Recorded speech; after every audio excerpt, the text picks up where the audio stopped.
Saturday, 16th of June, 2018. 7 days to go. Suddenly, it was so close.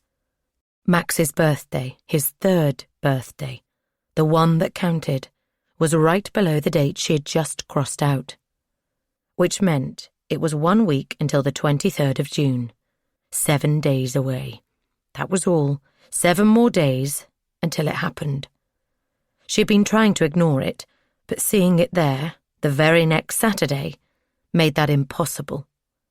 It was a wonder she had the calendar at all. She had started keeping it on the 5th day after she had been locked in this basement. If she hadn't, there was no doubt she would have completely lost track of how long she'd been held captive. There had been times, terrible, terrible times, when she had been unable to record the passing days and weeks as accurately as she would have liked. But as it was, she knew more or less how much time had passed, how many years, 11, soon to be 12, since she had seen her parents and brother, an older cousin Anne, who she had been on the way to meet when she made the mistake of speaking to the man in the car that slowed to a stop next to her. When she'd started the calendar, she'd had no idea that more than a decade later, she would still be using it. She'd expected, foolishly as it turned out, to be back with her family and friends well before this much time had gone by, although even after 5 days, she was starting to understand that this might be something that lasted longer than she could have ever anticipated. She was glad she had the calendar, though, glad she had asked for some paper and a pencil. The pencil was a short, yellow one from IKEA, she recalled, and sketched out a calendar in tiny figures on one side. It was her only link to the outside world, even though it was not totally accurate. On the days she thought were the birthdays and anniversaries of her friends and relatives, she imagined them having parties and opening presents, and in doing so, she felt, in a way, that she was with them. Since Max was born, the calendar had assumed a new importance. She'd become obsessed with ensuring it was accurate. Her son, named after the boy in Where the Wild Things Are, because the storybook Max was able to escape his room through a magic door and travel to the island where the wild things lived, and freedom was something she longed for her little boy to experience, had been born on 23rd of June, 2015. And ever since that day, she had one dread eye on his 3rd birthday. On the day her first son, Seb, turned 3, the door to the basement had opened, and he, the man whose name she still did not know and whom she thought of only as the man, had come in, unsmiling as usual, but with a nervousness which was new. He pointed at her son, at his son. "Give him to me," he said. "Why?" she replied. "Just give him to me." "No." "I want to show him the world. I'll bring him back later." She refused again. "It's his birthday. I'll get him ice cream. Take him to a park. Think of what you're denying him." She knew it was close to his birthday. At that point, the calendar was missing a few days here and there. But back then, she hadn't thought it mattered, and it would be nice for him to have a treat. So she agreed. It was the last time she saw her firstborn. The next time the man came to the room, he was alone.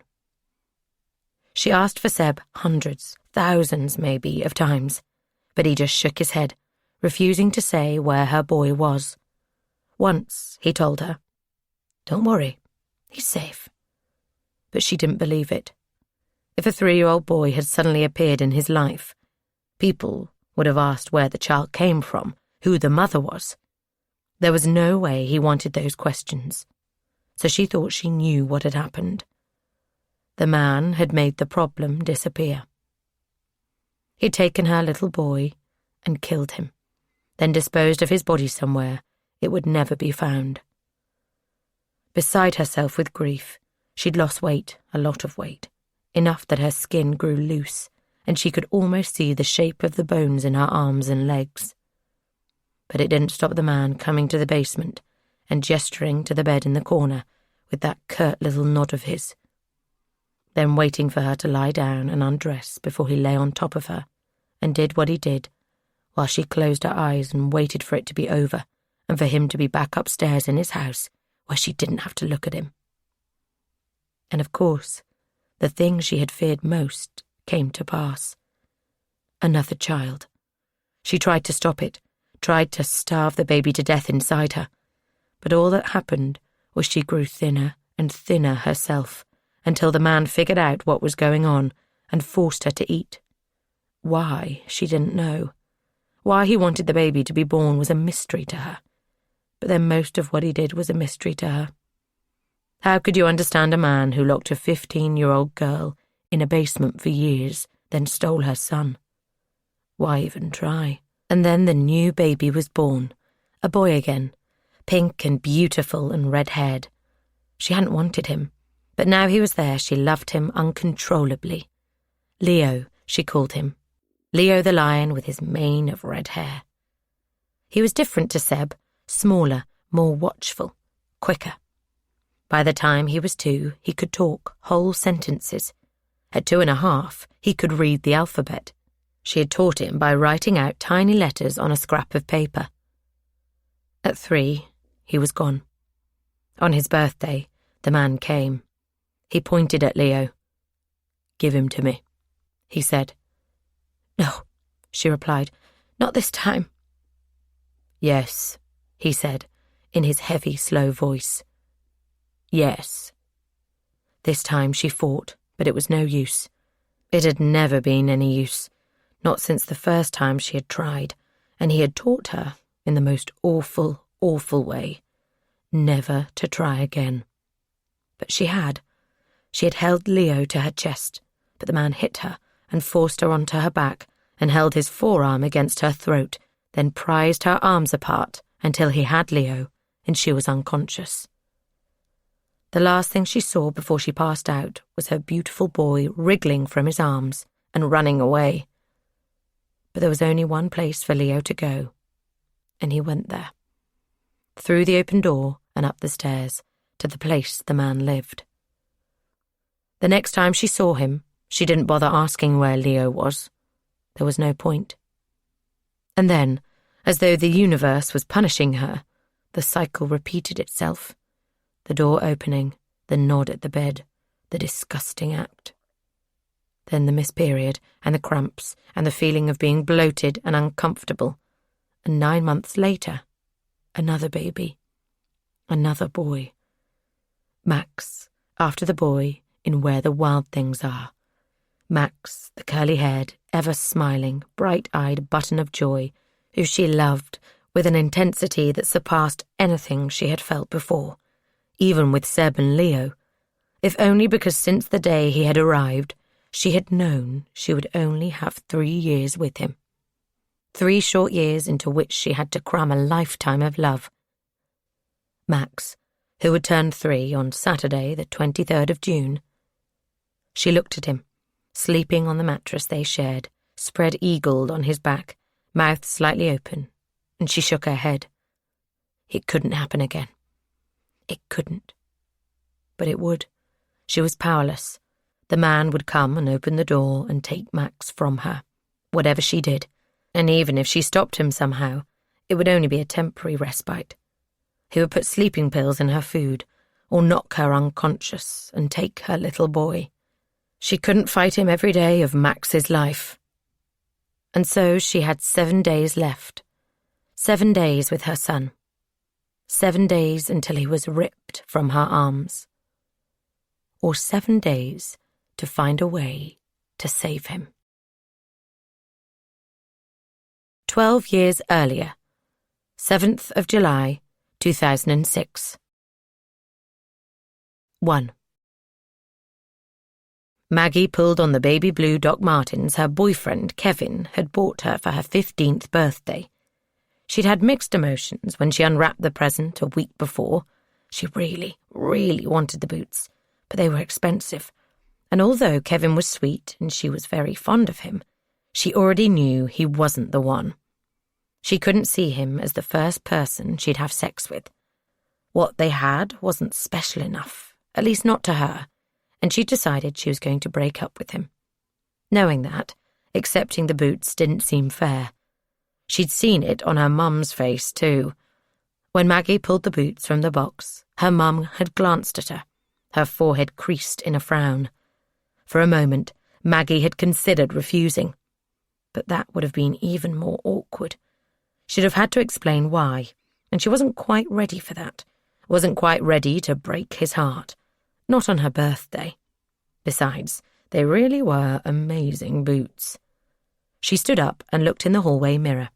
She pulled her hair, recently dyed jet black from her natural copper-tinged brown, into a ponytail, considered it, then let it fall loose around her neck. She could never make up her mind what was better. It was long and thick, and wearing it down showed it off. It meant more care, though, or at least a more expensive haircut, and she didn't feel like asking her parents for money. Though they both worked, things were tight.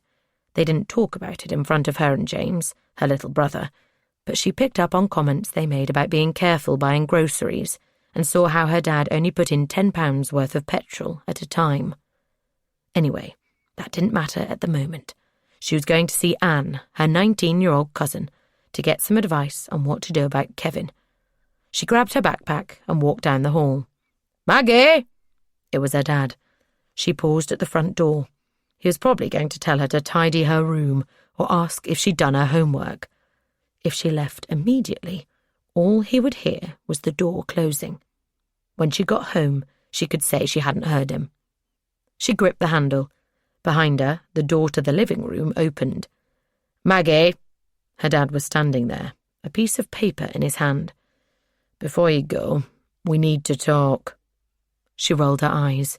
She knew it was immature, and she hated it. She wasn't a little girl anymore. She had grown-up decisions to make about things like Kevin, and when it was right to have sex with someone, which was one of the things she was going to ask Anne about. But somehow, her parents always brought out her childish side. She hated it, but she simply couldn't help it. Ironically, on the way home from Gran's the other day, her mum had admitted, "You know, Mags, I'm 41 years old, but I still feel like a naughty teenager when I'm talking to your Gran." So maybe it would always be this way. "What is it, Dad? I'm late." "Oh," he said, "you're late. I've never known you to worry about that before, but I'm glad you've finally seen the value in punctuality. Let's hope this new approach lasts until Monday morning when it's time to leave for school." "Very funny, Dad." It actually was quite funny. Her friends all thought her dad was hilarious, but she wasn't going to tell him that. "You do know that sarcasm is the lowest form of wit, don't you?" "I've heard that," he said, "and I'm sorry to cause you distress by violating your newfound sense of punctuality by making you even later, but we need to discuss this." He shook the piece of paper. "It's the phone bill, in case you were wondering." The phone bill. Of all things, that was what he wanted to talk about. "Do we have to do it now, Dad? Can't it wait? It's only a phone bill." "Only a phone bill for 100 and..." He peered at the total. £76.19. "So?" Maggie said. "I didn't make all the calls." "No," he said, "not all of them, but the majority." "There's no way I made the majority of calls," Maggie replied. "James is always on the phone." "That's probably how it appears to you. In the few gaps you leave each evening, he manages to squeeze in and grab a few minutes before you wrestle the phone back from him. But I think it's fair to say you're the primary phone user in this house." There was a long pause, which Maggie filled by shaking her head, the slowness of the shake indicating the depth of her disbelief. "That is so unfair," she said. "Really?" Her dad smiled. It was a smile she hated, smug and pleased with himself. "One of the things you should know about phone bills is that they are itemised," he said. "Every call, number and duration." He tapped the phone bill. "Take this number. Called on the 7th of April at 7 minutes past 5 for 61 minutes. And again that same evening at 8:22, this time for 96 minutes. It appears the following day, then the day after that, Then there's a break for a day, and then it appears again every evening until the 24th of April. He read out the number. Do you recognise it? You know I do, Maggie said. It was Chrissy, one of her best friends. Chrissy had moved to Nottingham, which made it a long-distance call from Stockton Heath, and was having trouble settling in. Chrissy needs me, Dad. Then perhaps she should call you. Her parents won't let her. They put a PIN code on the phone. Look, her dad said, I understand you want... Need, Maggie said. Need to talk to your friends. But it costs a lot of money. And apart from anything else, what if someone needs to call us? The phone's always engaged. It wouldn't be if you bought me a mobile, Maggie said. Then you wouldn't have to worry about your precious phone being tied up. I'm not sure that would save any money, he replied. Mobiles are more expensive than landlines. And we talked about it. You can get a phone when you're 16. My friends all have mobile phones, she said. It's not fair. When you're 16, her dad said. Or when you can pay for it yourself. Fine, Maggie said. This was so annoying. Whatever. Maggie, her dad said, I know it's important to you to talk to your friends, and I know this is your house too, but you have to be prepared to compromise. I think maybe 1.5 hours a night should be the maximum you spend on the phone. I don't think I'm being unreasonable. Sure. Can we talk about it later, Dad? I need to leave. You want a lift? Maggie considered it for a second, then shook her head. I can walk. I'm only going to Anne's. OK, he said. Are you back for dinner? Yeah. See you then. See you then too, Fruitcake. Love you. Fruitcake. He'd called her that since she was a little girl. She kind of hated it, but she also knew that one day there'd be a last time he called her Fruitcake. And she wasn't sure she was ready for that day just yet. 2. Maggie's cousin Anne lived on the other side of the village. It was a short walk, no more than half a mile, which she had made many times. The road outside her house led to the village centre, but she turned off it after about 100 yards and walked along a quiet residential street towards a small park. It was a shortcut of sorts, but the main reason she wanted to go through the park was so she could smoke a cigarette. A stream bordered one edge of the park. It was slow-moving and full of litter, and nobody, no adults at least, ever bothered with it. It was the perfect place to hide while you smoked. It was Kevin who had got her started. The first few times she'd coughed and spluttered and wondered how anyone got addicted to something so disgusting. But after a while, she'd grown to quite enjoy it. There was something about the ritual that appealed to her, the flare of the match, the crackle of the paper when it lit, the rush of the nicotine. Although what she really enjoyed was the feeling that she was doing something her parents didn't know about. Something grown up. She felt in her bag for the cigarettes and matches and smiled as her fingers closed around them. She took one out and held it in her hand, unlit. She'd share one with Anne later. Anne smoked too. She didn't know yet that her younger cousin had taken it up. Maggie was looking forward to telling her. She was also looking forward to what Anne had to say about Kevin. He was going to be devastated. Maggie already knew that. They'd been together nearly 6 months, and a few weeks back, he'd said how it seemed like a month or 2 max. Maybe that's what it'll be like for us, he said. The years will fly by. Years?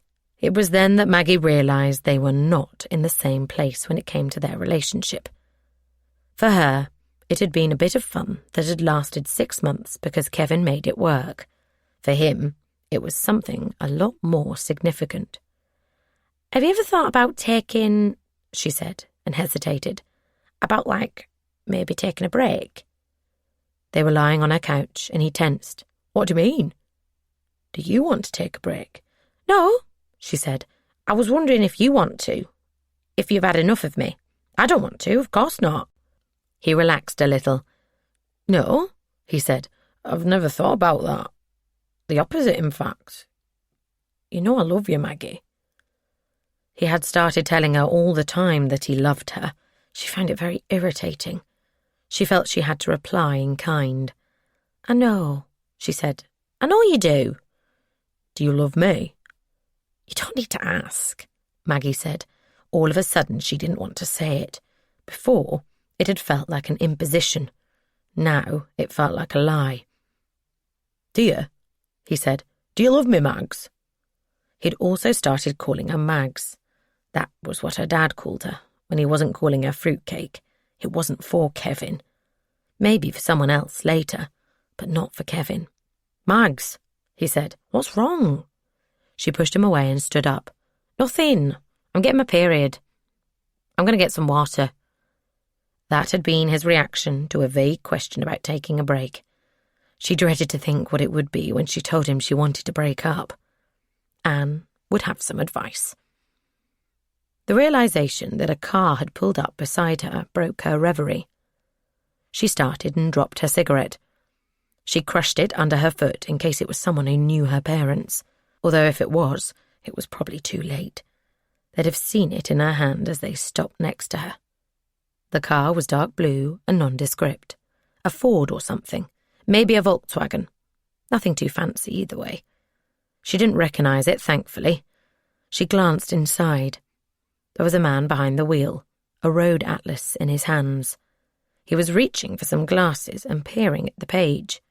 He turned to look at her and smiled. He was about 50 and reminded her of a geography teacher. No one she knew. She took her foot off the cigarette. No need to worry about that now. The man looked at the panel by the gear stick and selected a button. His gestures very deliberate, as though new to the technology and needing to think about what he was doing. The passenger seat window rolled down. "Sorry," he said. He had a quiet, soft voice and a worried expression. She felt a little sorry for him. "I'm a bit lost, I'm afraid. Do you know where Ackers Lane is? Is it near here?" It was on the other side of the park, but to get there by car, you had to go through the village. "You'll have to turn around," Maggie said. "When you get to the main road, turn right and then right again at the traffic lights. I think it's second or maybe third left after that. Ackers Lane is about half a mile down there." "What's the name of the road I turn into?" he said. "I'm not sure," Maggie replied. "And you said it's second left? Maybe third?" "OK," the man said. "Thank you." He paused. "Sorry to bother you. It's a friend of my mother's. She's very frail and she had a fall. I need to get to her as soon as I can." "That's fine," Maggie said. "No problem. And good luck." The man shook his head. "Dash it," he said. "I'm so sorry. I can't quite remember what you said. Was it left on the main road?" "Right," Maggie said. "Then right again at the lights." "I thought it was second left or third." "That's after you go right at the lights." It was obvious from the man's blank expression that he wasn't following her. "Look," she said, "it's easy. Let's start again." He held up the road atlas. "Would you mind showing me on the map?" "Of course," Maggie said. "Pass it over." The man unbuckled and twisted in his chair so he could pass the atlas over the passenger seat. She noticed that he held it in his right hand, which was weird, since his left hand was closer to her. His left hand, which, with a sudden, unexpected speed, snaked out and grabbed her wrist and yanked her towards the window. Then he dropped the atlas, and she saw the syringe in his hand and felt the prick of the needle in her arm. She just had time to read the front page of the atlas and think it was odd that he had a map of Cornwall when he was in Stockton Heath. And then, everything went dark. 3. Her first thought was that she had a hangover. She recognised the sensation, throbbing temples, dry mouth, disorientation, from the time that she and Chrissy had drunk a bottle of cheap white cider in the park, and then, somehow, made their way to Chrissy's house and passed out in her bedroom. Maggie had woken when it was still dark out, and thought, what happened? Before the memories of the cider and the park and the 2 boys that had bought it for them came slowly back. This was different, though.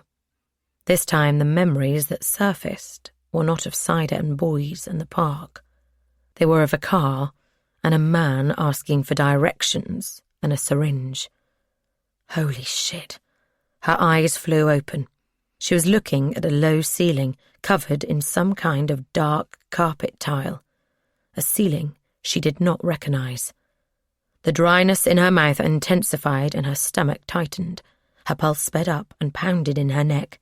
She sat up too quickly and felt suddenly dizzy. For a moment, she thought she was going to pass out. But then her head cleared, and she saw where she was. She was on a narrow, thin mattress in a room lit by a dim lamp on a table by the bed. The room was small. The ends of the mattress were against the walls.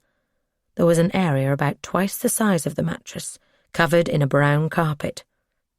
In one corner were 2 blue plastic buckets, a pink bowl with a jug inside it, and a tall wooden barrel. What the fuck were they for? Maggie stared at them, aware that in the back of her mind she knew exactly what they were. She just didn't want to face it. They were the toilet, sink, and bath. She looked away. In the other corner was a door. Beside it was a box that looked like it contained a towel and possibly some clothes. And that was it. Other than that, the room was empty. It was also windowless, which explained the dank, musty smell. Maggie folded her arms protectively. She was still clothed, still wearing the grey jeans and Gap hoodie she'd left the house in. But there was something missing. She glanced at her feet. Her blue Doc Martens had been removed, which meant someone, the man, had touched her while she was unconscious.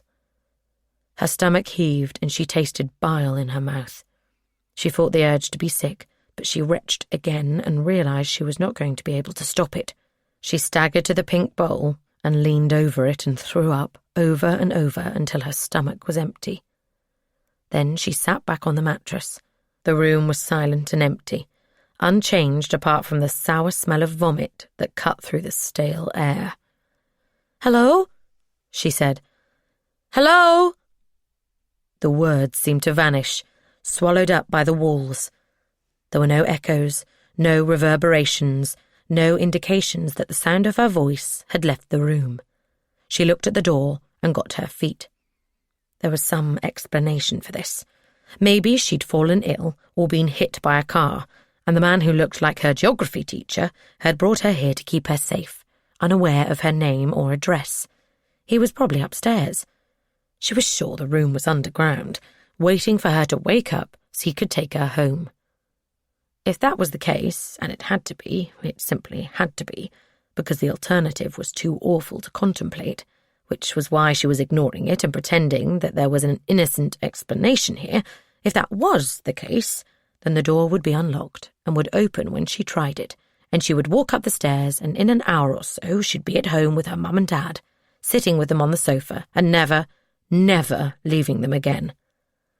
She took the few steps, 3, she counted, to the door, and reached out. The silver metal handle was cold, and it did not move. She tried it a few times, each time with more and more force, but it was pointless. She was in a locked room. The thought did not quite register. She was in a locked room. She was, the word forced itself into her consciousness for the first time, a prisoner. She reached in her pocket for her cigarettes. She had a sudden need for the rush of nicotine, of something familiar. They were gone. She sat heavily on the mattress. Despite the carpet, the floor was cold on her feet, and she looked for her boots. But they were gone. Clearly the man did not think she would have much use for them here.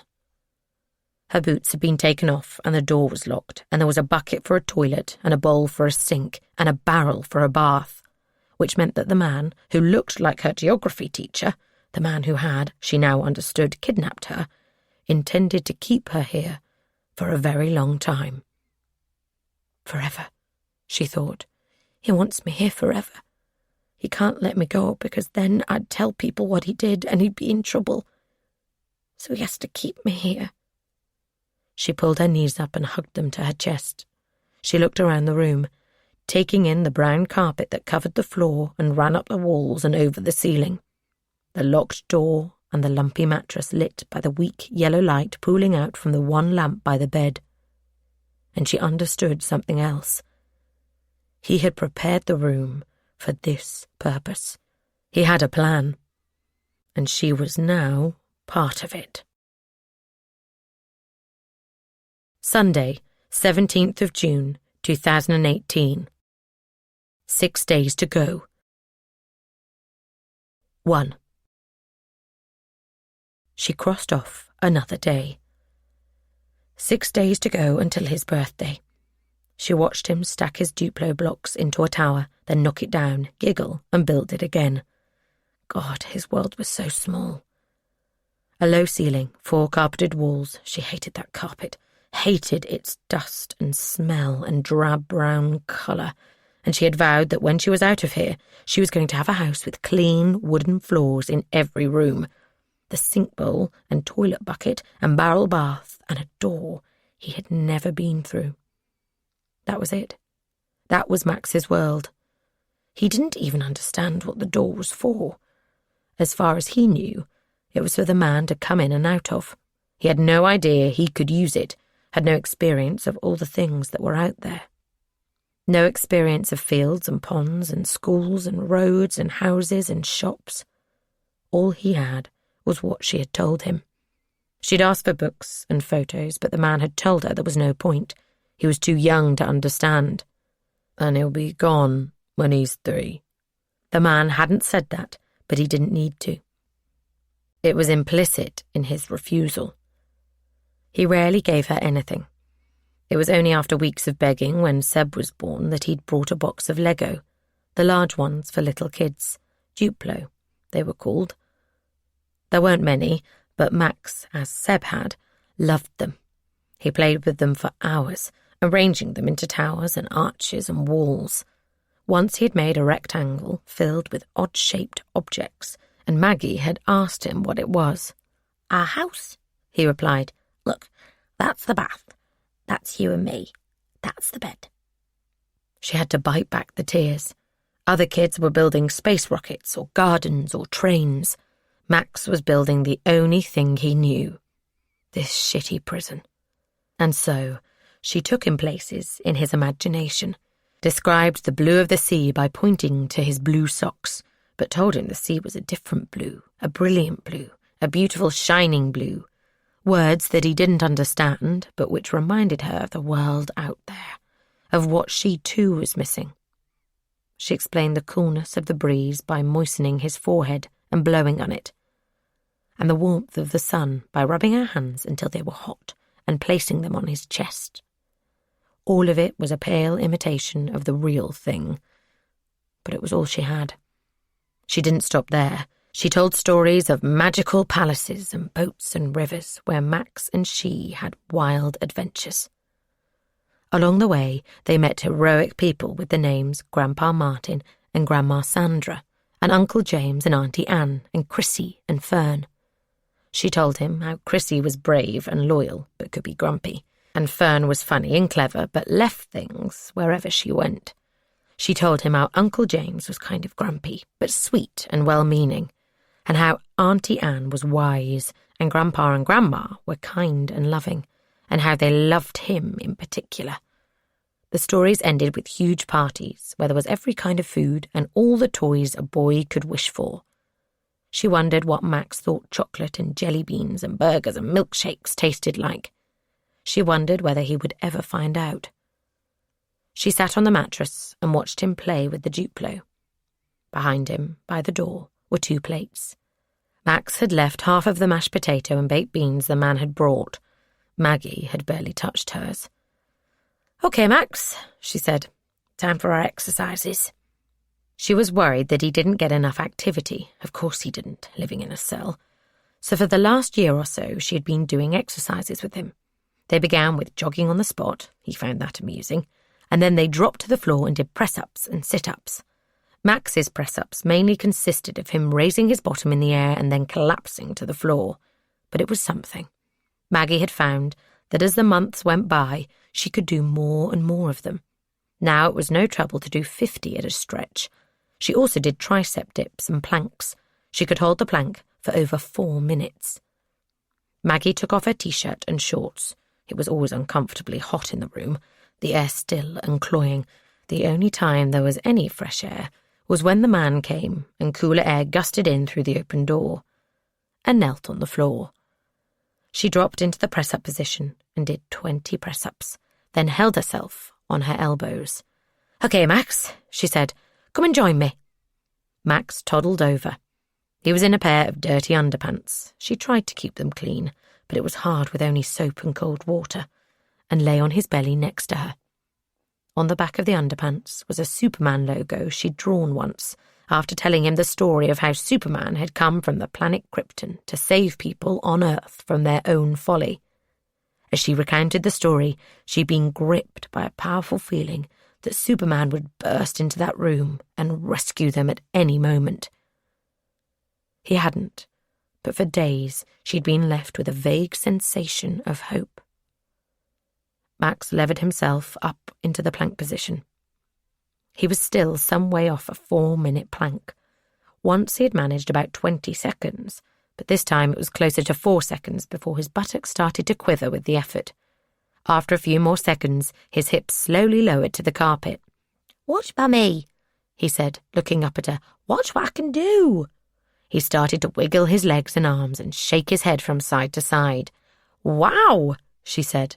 She paused while she searched for an appropriate description of his gyrations. "You're breakdancing."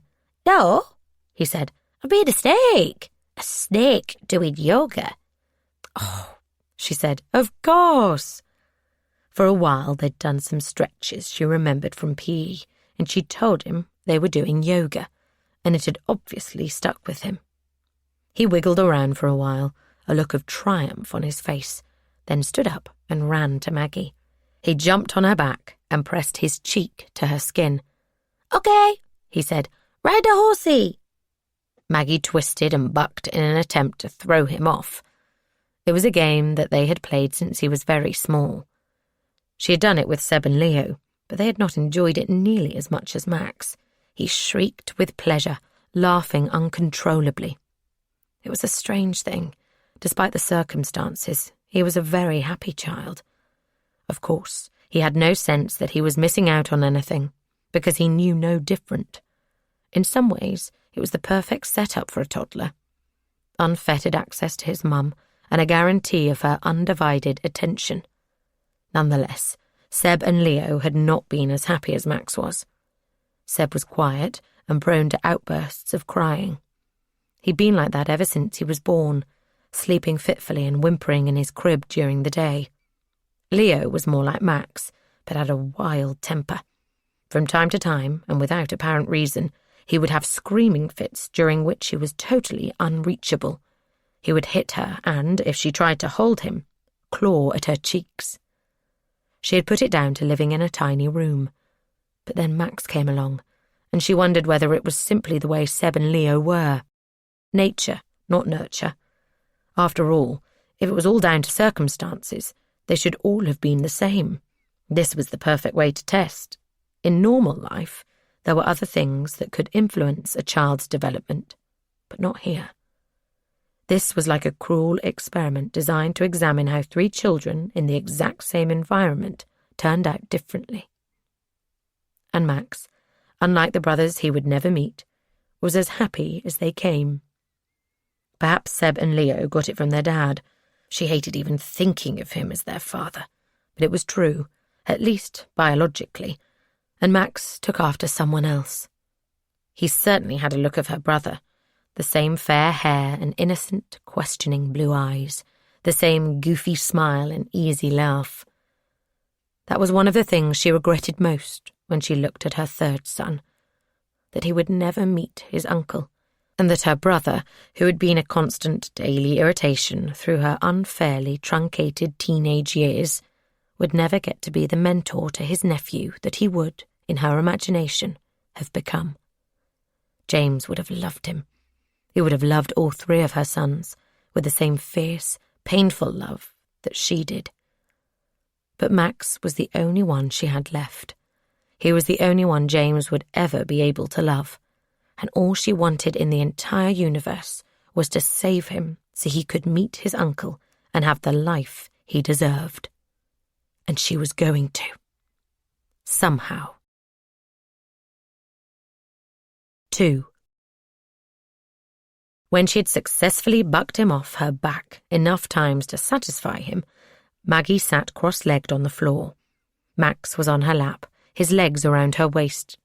She had her hands on his hips. He was holding her forearms, running his fingers over the soft, fair hairs that grew there. They were new sometime in the last 10 years. She didn't know when they had started to grow, but she had not had them when she was 15. A lot else had changed, too. Some of it, the hair on her forearms, the ache in her knees, were the result of time passing.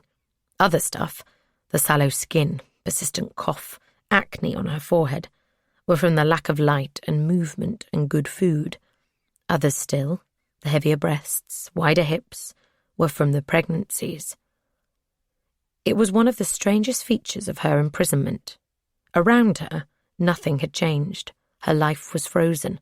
She had not finished school, not even got her GCSEs, not gone to university, not got a job and a house and a car and a husband. All those things were impossibly distant for her, the achievements and waypoints of the life she had been denied. And yet she was getting older. She had grown up, become a woman both mentally and physically.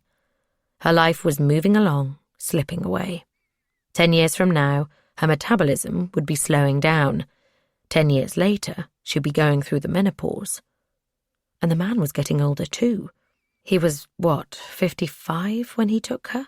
So he was in his late 60s now. He seemed healthy enough, but in another decade or two, he could become ill or slip and fall, and then what? By the time they got to her and Max, they might have starved. If Max was still here then, it might be another 2-year-old, unknowingly awaiting removal as soon as his 3rd birthday arrived. Max leaned forward, resting his face against her chest. He had always loved the feel of bare skin. Often in the morning he would lie awake on top of her, his torso pressed to hers. She wondered why it felt so good to him.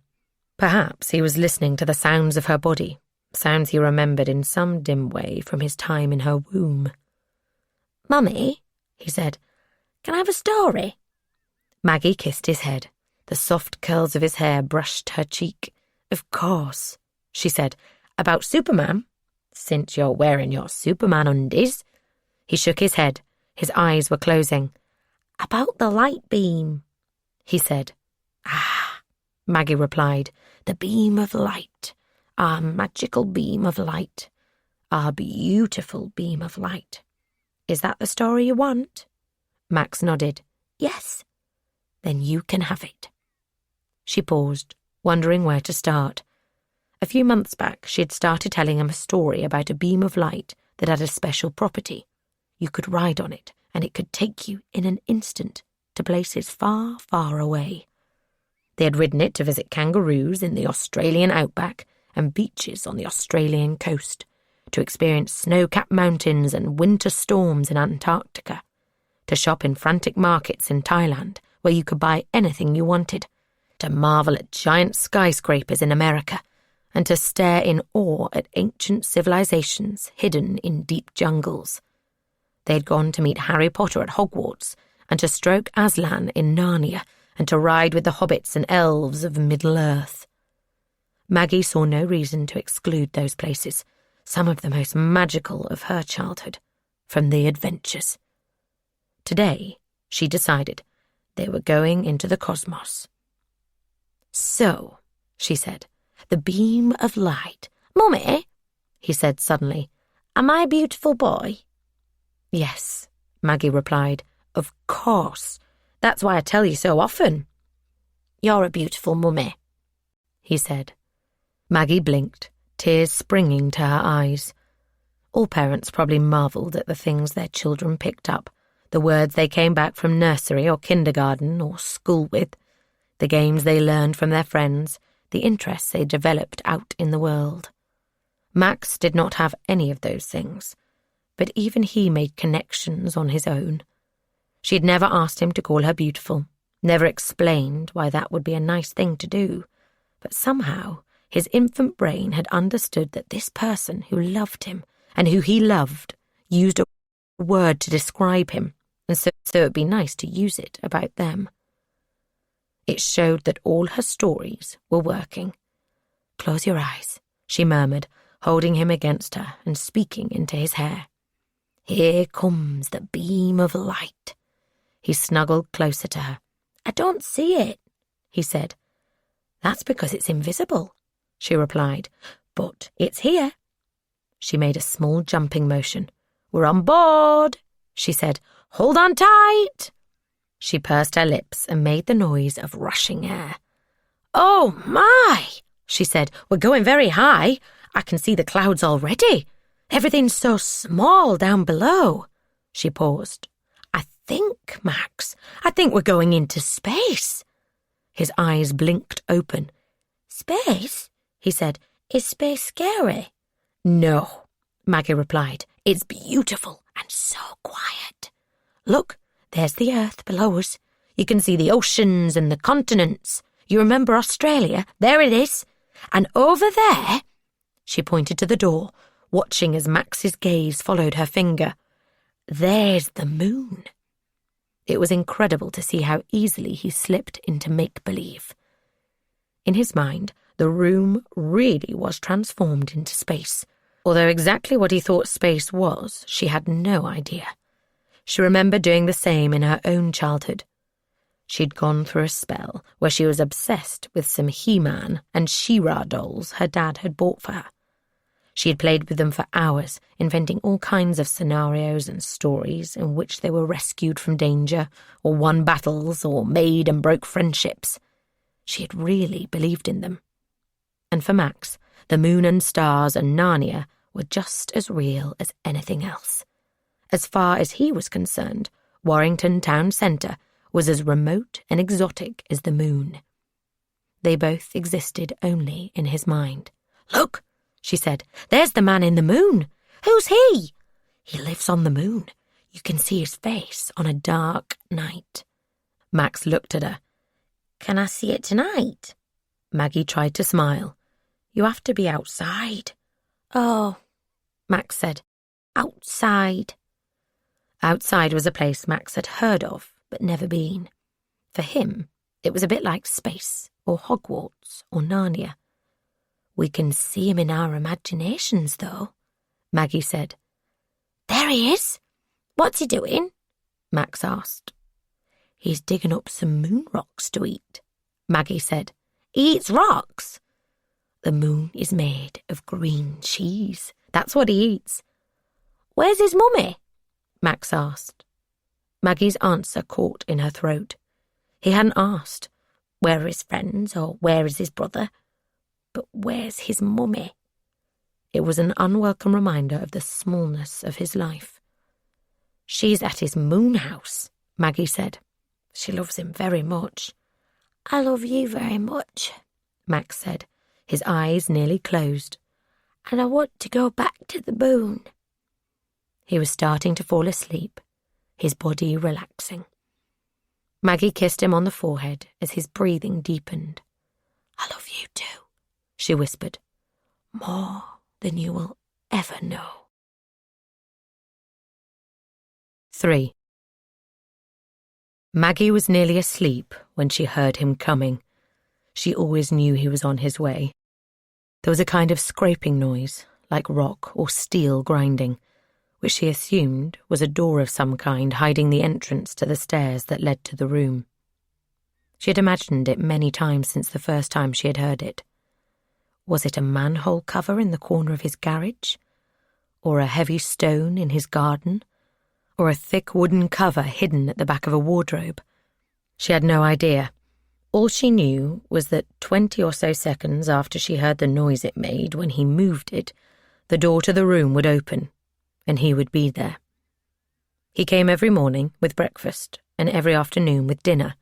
It was how she knew the days were passing for her calendar.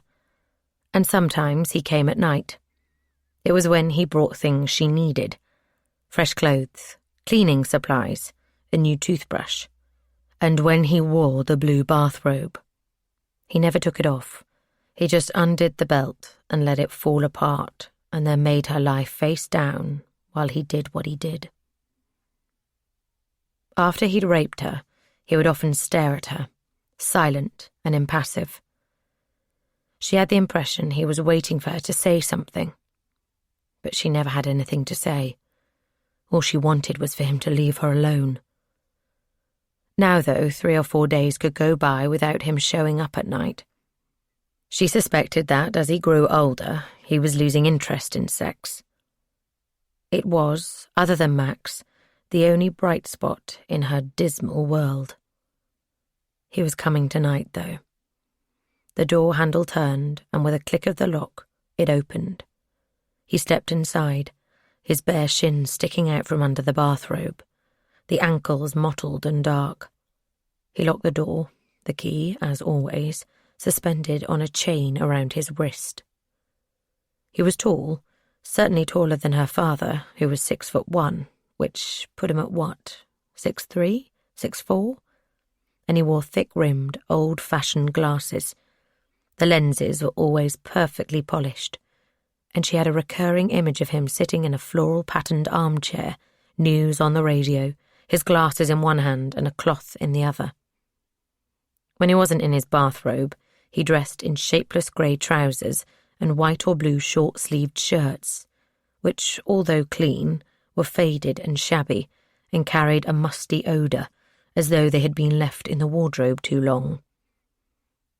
He looked at her, his gaze resting on her face, before moving down over her breasts and then legs. It was an appraising look, like the look a farmer might give a cow.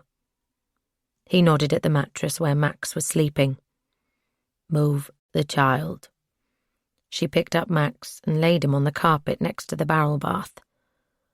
She put a pillow under his head and stood up. The man put his hands on her shoulders and turned her away from him, then pushed her face down onto the mattress. He tugged at her shorts and underwear, then waited as she pulled them down. She heard the noise of tearing as he opened a condom packet. He always used one when the boys were alive, only getting rid of them when she was childless, for reasons she had never understood. And then she felt his weight on her back.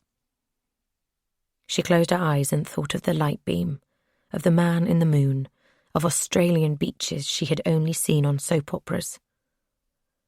There had been a time early on when he had tried to kiss her before he raped her.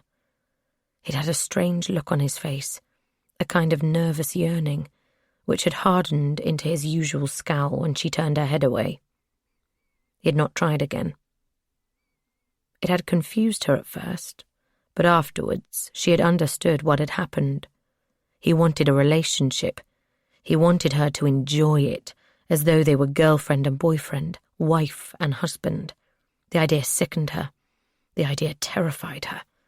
It showed her just how delusional he was. When it was over, he stood up.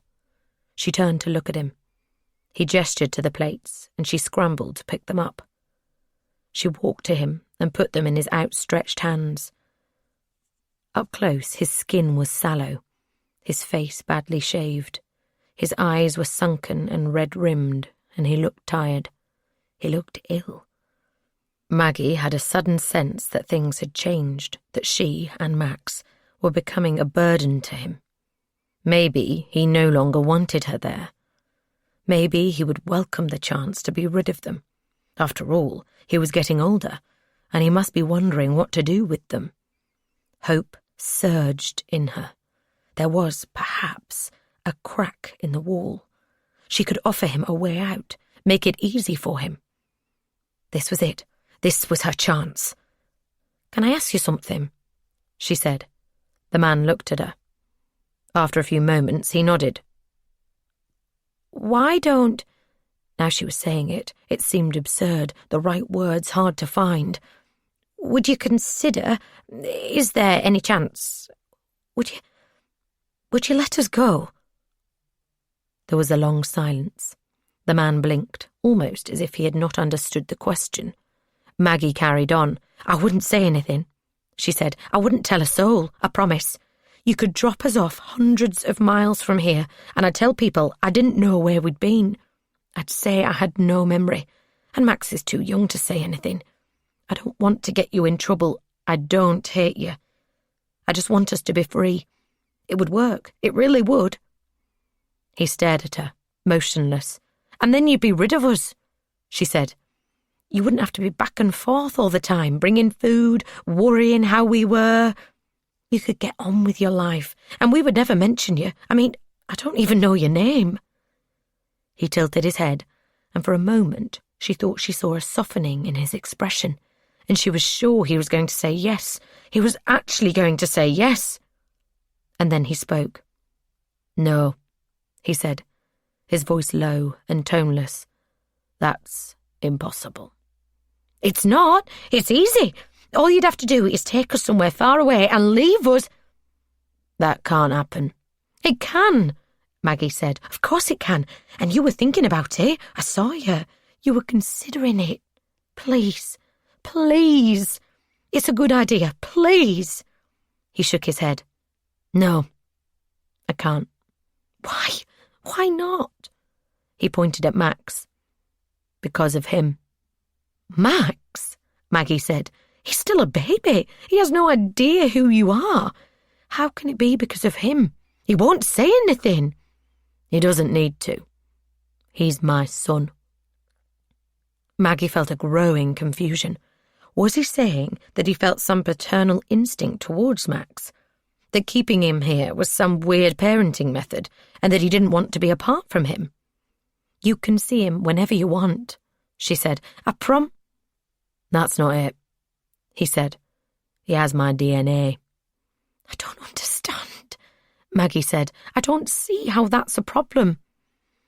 "They'll look at his DNA, and it will lead them to me. They have my DNA in their system.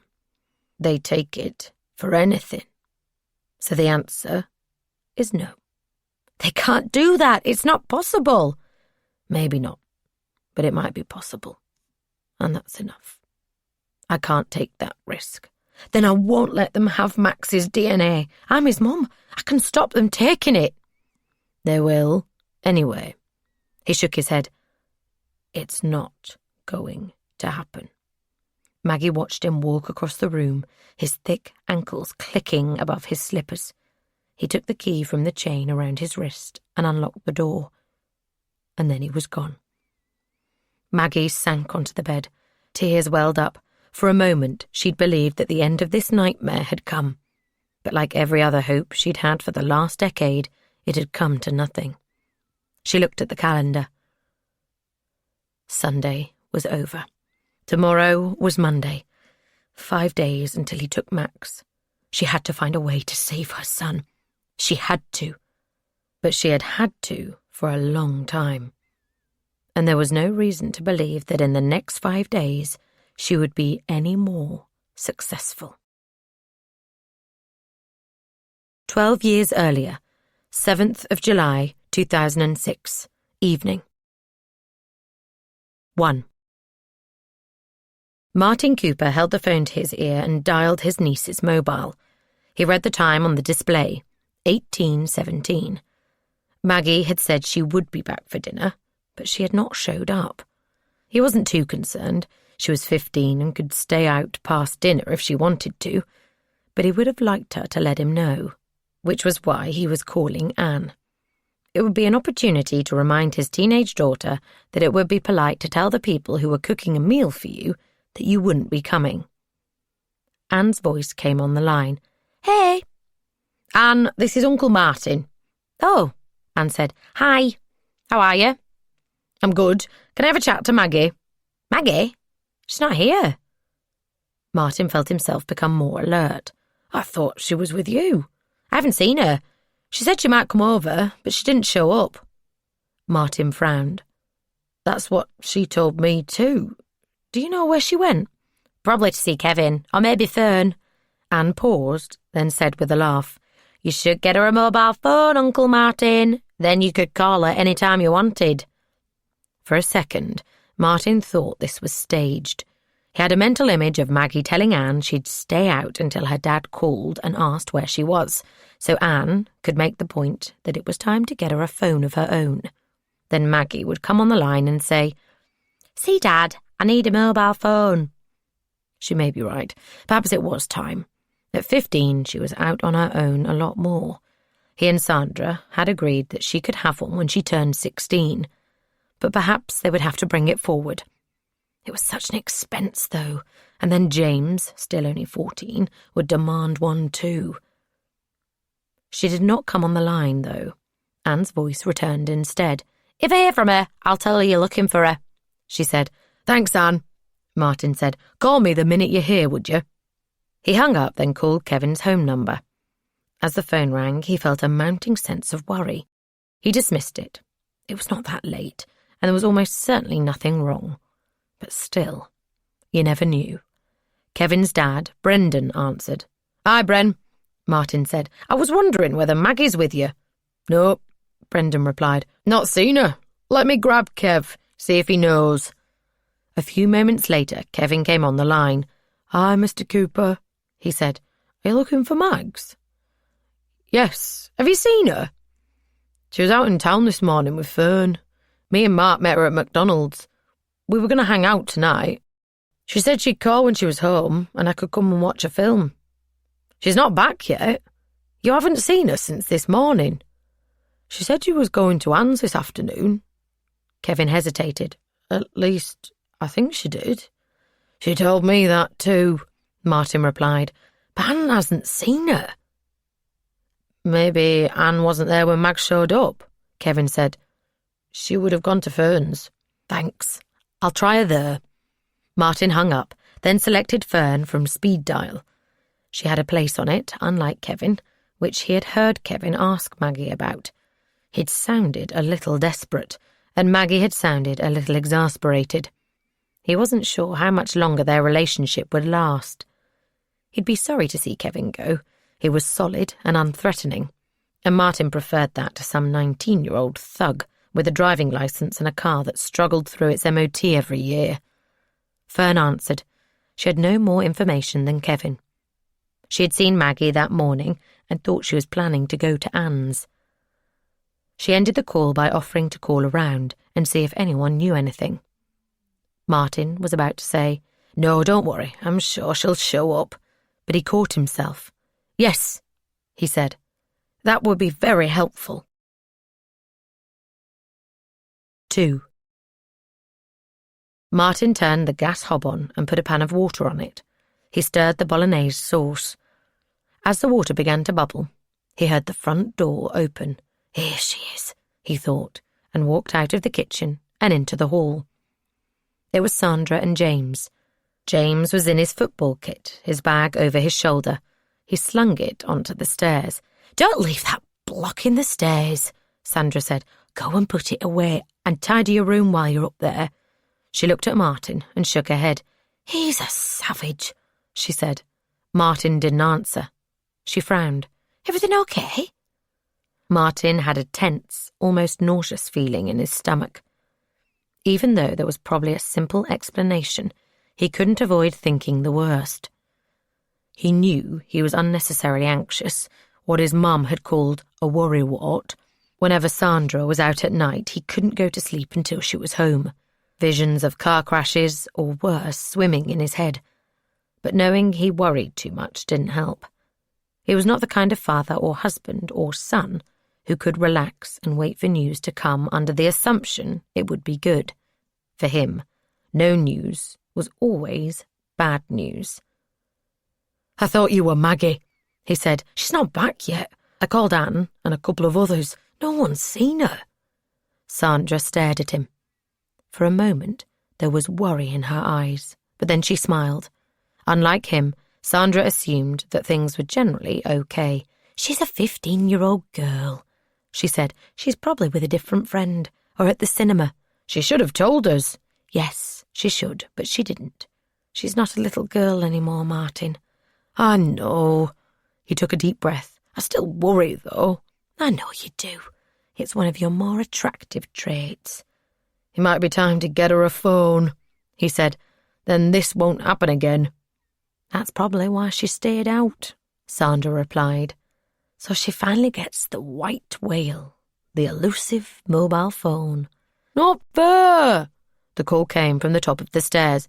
If she gets a phone, I want one. You're 14, Martin replied. Not a chance. And wash your hands before dinner. It's nearly ready. 3. He didn't eat dinner. He couldn't.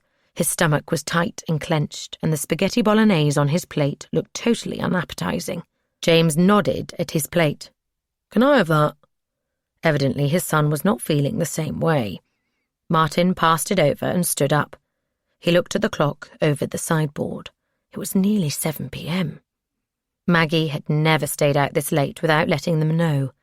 She always told them when she was going to be out and where she was going to be. Not this time. Maybe it had slipped her mind, but he didn't think so. She was somewhere, and someone knew where that was. He went to the phone in the hall and called Kevin. Have you seen her? He asked when Kevin picked up. No, I was waiting for her to call, about coming over. Any ideas where she might be? No, he said.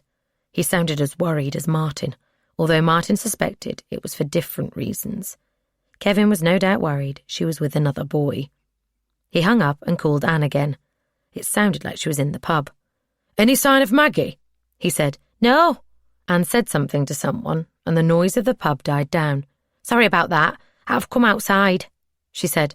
I couldn't hear in there. Is everything okay, Uncle Martin? Maggie still hasn't turned up. God, Anne said. I hope she's okay. I'll ask around, shall I? Please, call if you hear anything. He tried more of her friends, everyone he could think of. Chrissy, in Nottingham, but still possibly in possession of some useful information.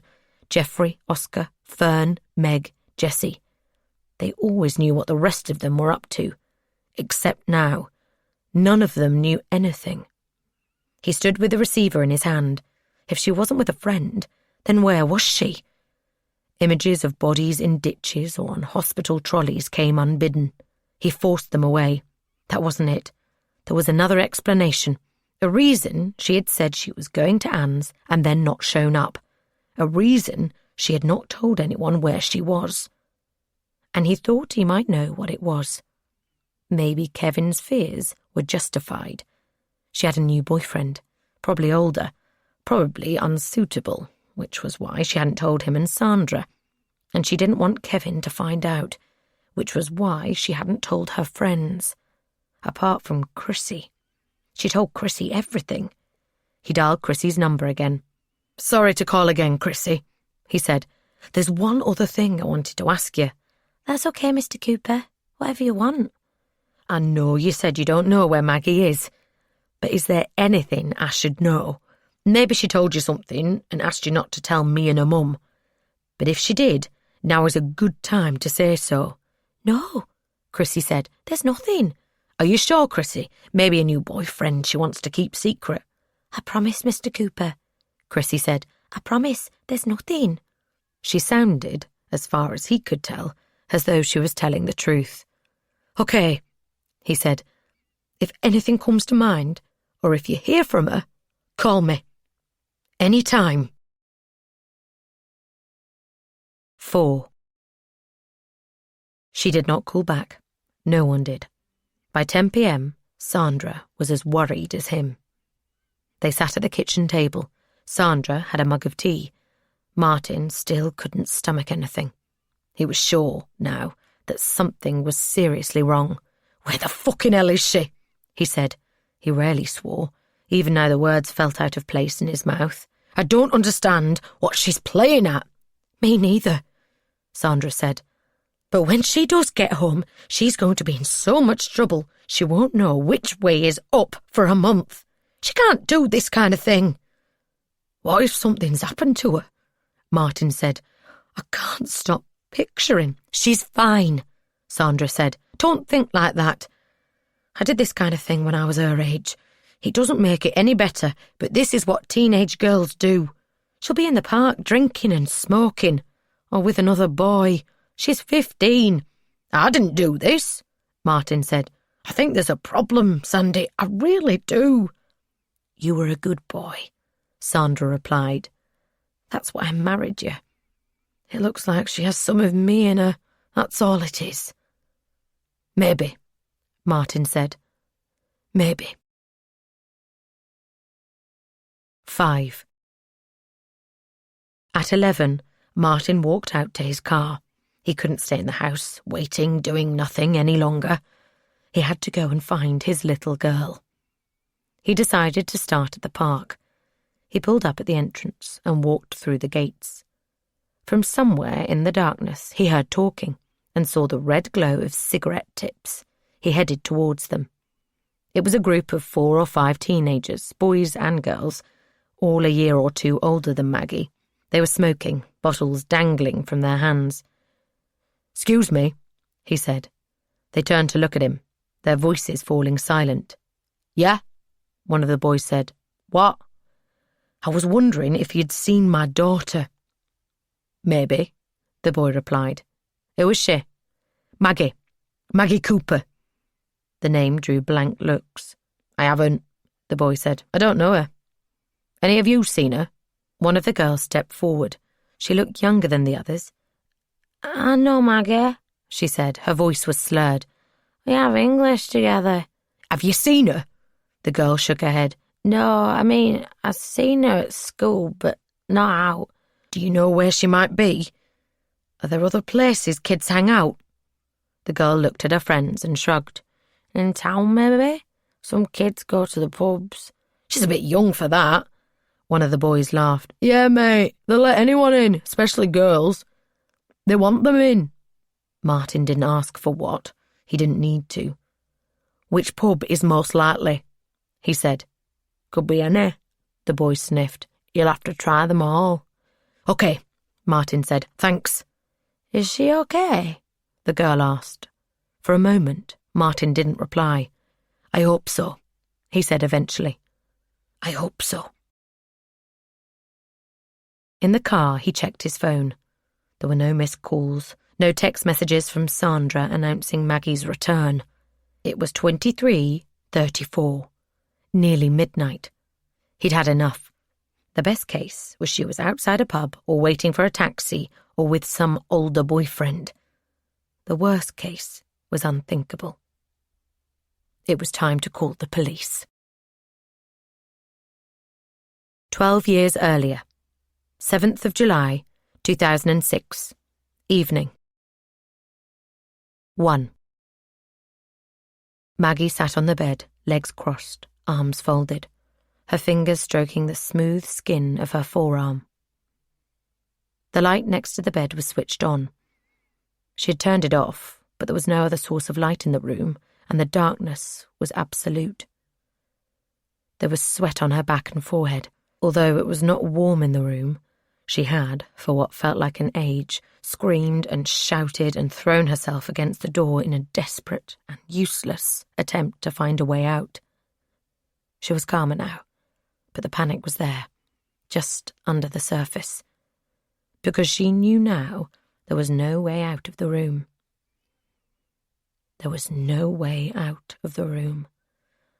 There was no way out of the room. And there was no one answering her cries. Was that his plan? To starve her to death in here? No, it couldn't be. There had to be more to it than that. The man who looked like a geography teacher. She didn't know why she chose geography. It could have been one of many subjects, but that was the one that had come to her, had done this for a reason. He'd gone to too much effort for it to be otherwise. Now she was calmer. The room was silent. It was a kind of silence she'd never experienced before. At home, even in the dead of night, there were sounds. Plumbing gurgling, floorboards creaking, cars passing by. But in here, nothing. It felt heavy and dead. Total, deafening silence. The smell of vomit. And then she heard a noise. It came from somewhere behind the door. It was a kind of scraping, like a stone being moved, or the brakes of a large truck being hit hard. A door of some kind being opened, maybe. She held her breath. The scraping noise stopped, then came again.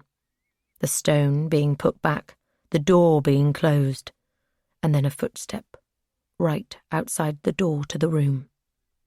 And then the handle turning. 2.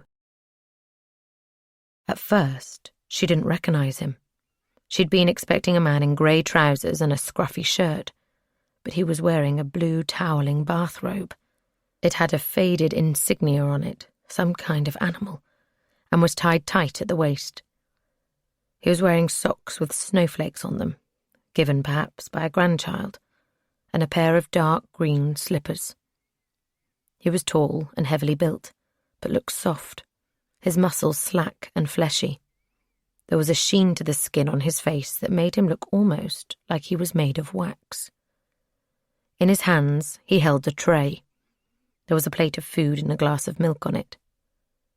He put it on the floor, then locked the door with a key he kept on a chain around his wrist. She made a note of that. "Here," he said. "Something to eat." His voice was halting, the words coming in bursts. Something, pause, to eat. It was as though he didn't get much practice speaking. Maggie looked at the plate. There was some kind of fried potatoes and a few stalks of boiled broccoli, along with some fish fingers. Fish fingers? How old did he think she was? 6? "I'm not hungry," she said. "I want to go home." He stared at her for a while, his mouth settling into a look of resigned disappointment. "I thought you might say that," he replied. "That's not going to..." Another pause, followed by a rush of words. "Be possible, I'm afraid." He smiled, his gums pink and fleshy. "Sorry, my darling." Maggie's skin prickled. "You can't keep me here," she said. "Let me go." He shook his head. She clenched her fists. "Let me go!" she shouted. "You have to let me go!" "I don't have to do anything," he said. "Not anymore. Not now." "My mum will find me," Maggie said. "My mum and dad will come and find me, so you might as well let me leave now. If you let me go, I won't tell anyone what you did." "I'm touched by your faith in your parents," the man said, "but I don't think you're right. There's no way she will be able to find you here. No one will. I've put a lot of thought and effort into this room." He made a sweeping gesture, indicating the room around them. "It's totally hidden." "I made sure of that." He spoke in a serious, quiet voice. Maggie fought the urge to scream. "What do you want?" Maggie said. "What do you want from me?" "I don't want anything from you," the man replied. "What would I want from you? I want to help you." "Help me?" Maggie shook her head. "This isn't helping me," she said. "This is the opposite of helping me." "No," the man said. "You say that because you don't understand. This is what you need. I'm giving you what you need." His pink, gummy smile came again. He looked at her, his eyes lidded. He was trying to be seductive, she realised. She shuddered. The panic came closer to the surface. Her vision blurred. She took a deep breath. It was a struggle to retain what little control of herself she had left. "You're right," she said.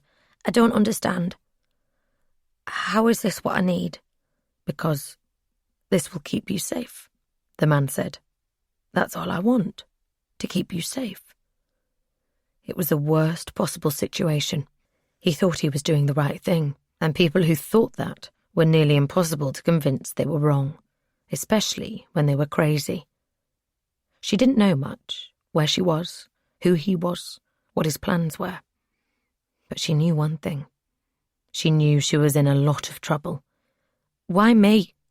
she said. "Why do you care about me being safe?" The man frowned. His expression darkened, his mouth flattening into an angry line. "Isn't it obvious?" he said. It was far from obvious, but Maggie nodded. "Kind of," she said, "but not completely." The The man raised his eyebrows and tilted his head, as though explaining something extremely simple to someone who should not need it explaining. "Well," he said, "why would anyone do all this?" Again he gestured at the room. "I mean, there's only one reason to go to all this trouble for someone, isn't there?" "I suppose so," Maggie said.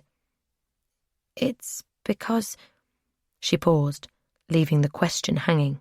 The man laughed. "I can't believe I have to tell you," he said.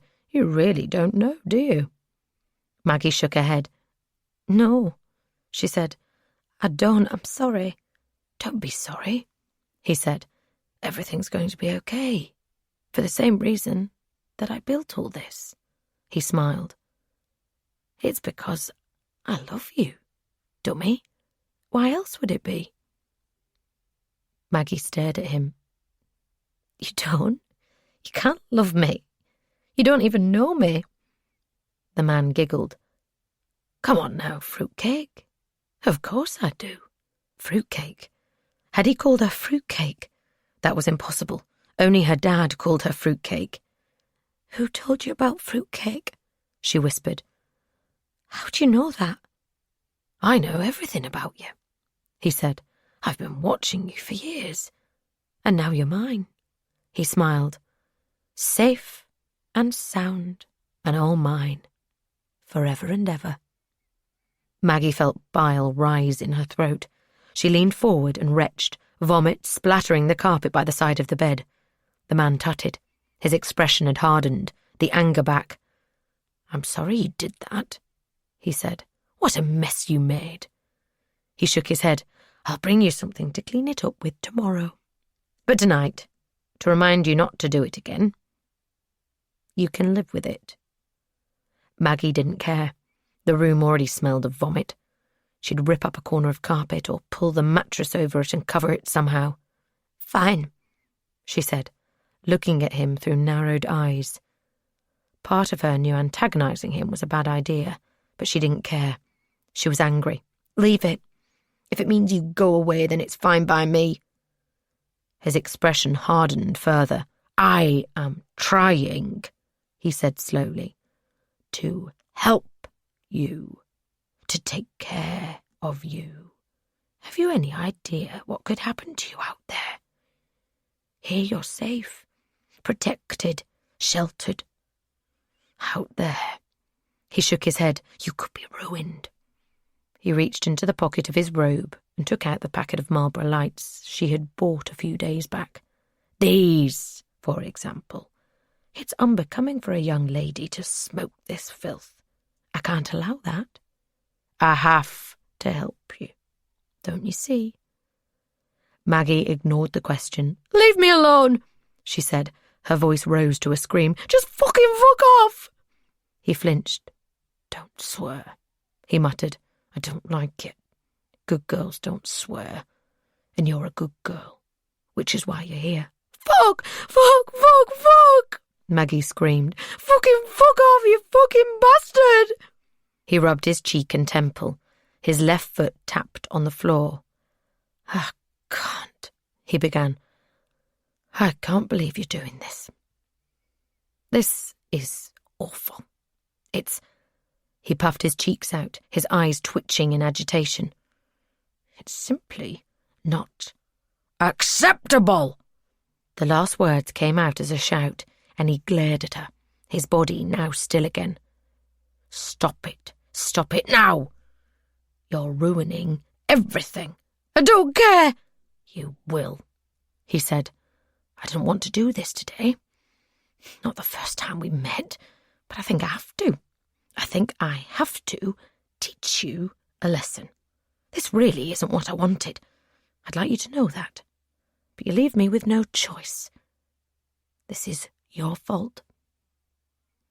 His right hand went to the blue belt of his bathrobe. He undid the belt and the bathrobe opened. Underneath, he was wearing a white t-shirt and pale blue Y-fronts. They were tented at the front. He gripped the cloth. "This is your doing, fruitcake," he mumbled. "No," she said. "Please, no." "You brought this on yourself," he said.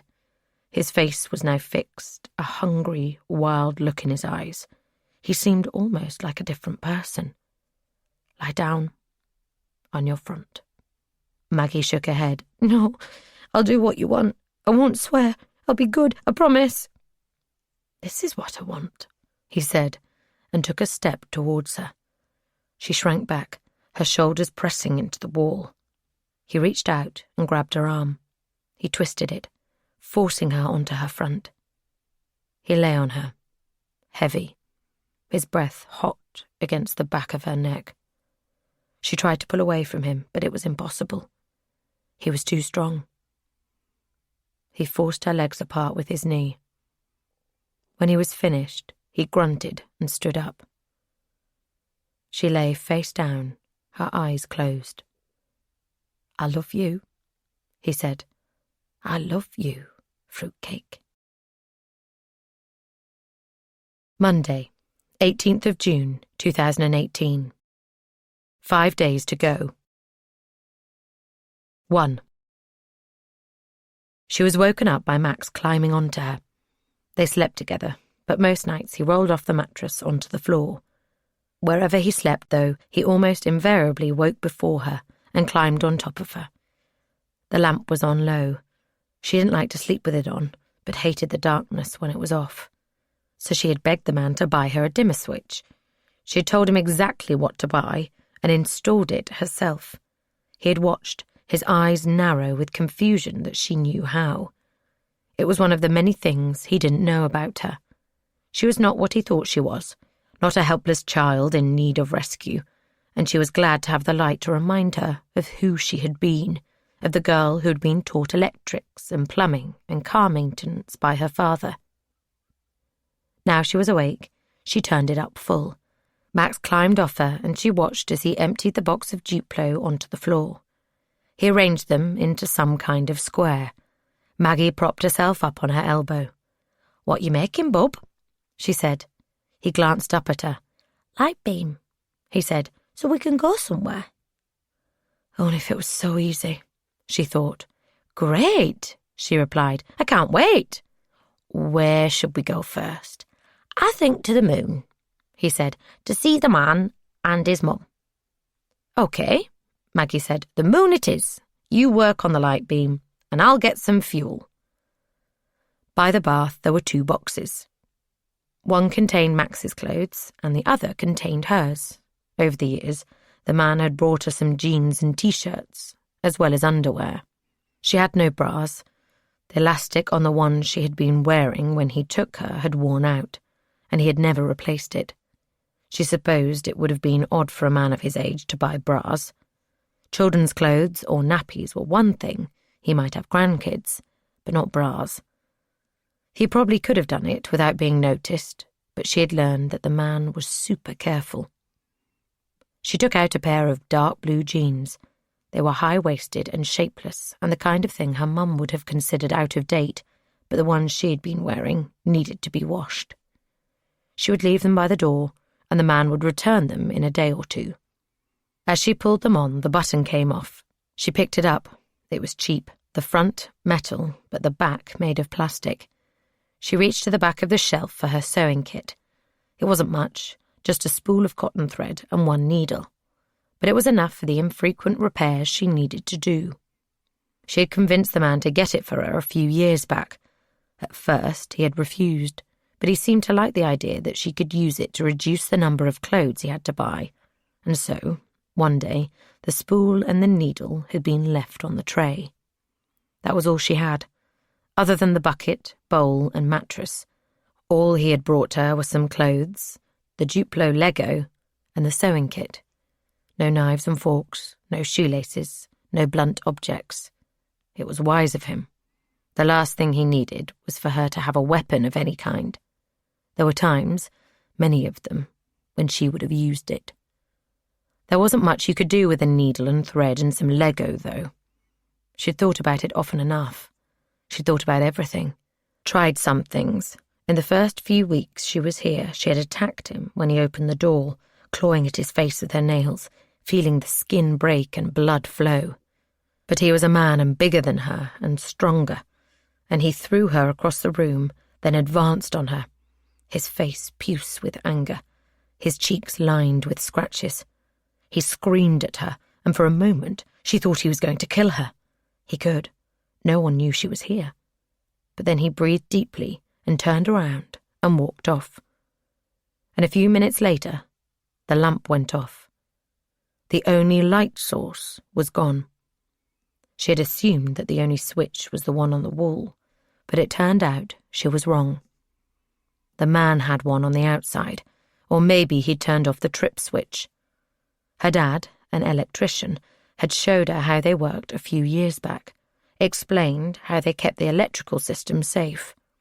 Since she was young, he had included her in his work, and when she was 14, he had let her change the light fitting in her bedroom from a simple overhead fitting to an angled downlighter. So she knew a bit about electrical work, but it didn't help her. The room was in darkness. And it stayed that way for a long time. Days, maybe. She lost track of time, became disorientated, screamed until she couldn't hear herself. She lay on her bed shaking, vision swimming through the dark. It was a terrible few days. To this day, she didn't know how long it had lasted. She had it marked as 3 on her calendar, but it could have been 1 or 7. She'd see what the real date was when she got out of here and find out how many days had gone missing. If she got out of here. Eventually the light had fizzed back on. The man appeared in the doorway minutes later. "Don't do that again," he said, "or it will be twice as long." She had tried again, though, and the memory of the punishment after that attempt still made her blood run cold. It had been worse than darkness, even darkness for twice as long. Much worse. She picked up the jeans and the needle and thread and began to sew the button back on. The plastic hoop at the back of the button had cracked and was going to fall off again soon. So she wrapped the cotton thread tightly around the plastic to secure it before sewing the button into place. She felt jaded, foggy, like she had barely slept. It was the lingering effect of the disappointment the night before. For a moment, she'd been sure the man was going to agree to let them leave. She'd seen it in his face, a tiredness at having to keep them there and a desire to embrace her suggestion and let them go. But then he had said no. "They have my DNA." Which meant what, exactly? What little she knew about DNA had come from watching television shows in which cops used it to catch criminals and daytime chat show hosts used it to prove paternity. Was that what he was afraid of? That the cops would take Max's DNA and match it to his? But how would they even know? There was only one way. They had his in some database, and that meant he had done something or been a suspect for something like this before. Her hands stopped moving, the needle part way through the waistband of the jeans. Was she not the first to be down here? She looked around the room, picturing another mother sitting on the bed, her child playing on the floor. It was hard to imagine someone else in here. She associated it so much with her and Seb and Leo and Max. And he'd said years ago, when she was first here, that he'd built it for her. So maybe he had done something else, committed some other crime, and when he was caught, had decided to make sure he could never be caught again, by building this hidden room that no one could ever find, and keeping her here forever.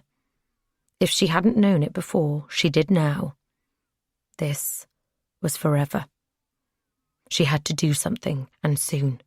She looked at Max, her son, who would be 3 in 5 days. 5 days. She had to do something now. And she had, she thought, the first glimmerings of an idea. "So," Max said, oblivious to the tragedy of his surroundings and the fact that, in 5 days, even this would be taken from him. "Are you ready to come on the light beam, Mummy?" "Yes," she said. "I am." But her mind was elsewhere. It was on what she was going to do. 2. The man stood in the door, a tray in his hand. When he was leaving food or water or cleaning supplies, he never came into the room. He put them on the carpet, picked up anything Maggie had left for him, nappies, plates, cleaning supplies, and left. It was only when he was in his blue bathrobe that he locked the door behind him, secured the key on a chain around his wrist, and entered the room properly. It was the morning, so there was no bathrobe. He lowered the tray to the floor and stood up. There were 2 paper plates, each covered with creased tinfoil. He liked the tinfoil to be folded and placed back on the tray. Maggie assumed he reused it. He was that kind of person. Neat, particular, fastidious. She pictured his house as a museum, the rooms fixed and unchanging, almost unlived in, with patterned wallpaper on the walls and lace curtains filtering the daylight. It was a sham, a face to the world. His life was down here. The thought made her shudder. When he walked out, she noticed a stiffness in the way he moved. She'd seen brown spots on his hands, the skin loose and sallow. He was still strong, but there was a growing unsteadiness in him. He was getting older, weaker, more vulnerable. One day she would be able to overpower him. Today, maybe. Today, she might get out of here. She pictured the newspapers. Missing girl found decades later. She'd be reunited with her parents.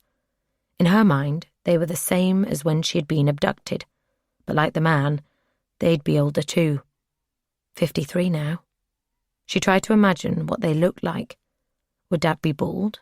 Mum grey? Were they still together? Still alive? And James would be 26. He might have kids. She wondered what music he listened to, what books he read, what job he did. He'd have cast his first vote, lost his virginity, gone to university, all of it a mystery to her. She didn't even know who the Prime Minister was. Was it still Blair? Surely not. Probably someone from a whole new generation of politicians. Maybe the country was at war. Maybe it had adopted the euro. She knew nothing. She closed her eyes. She missed so much. It was weird, though. Without the man, there'd have been no Seb, Leo, or Max. And she couldn't imagine life without them, especially without Max. She looked at him. He was sleeping on the mattress, his mouth parted. She picked up the calendar, took her pencil, and crossed out another day. The sight and smell of the breakfast made her feel sick. But she couldn't have eaten anyway. She was too on edge. Because today, she was going to get out of here. She pushed the breakfast away. 3. She had a plan. It was simple, but she thought it could work. When he came, she would attack him, which was a start, but it still wouldn't be enough.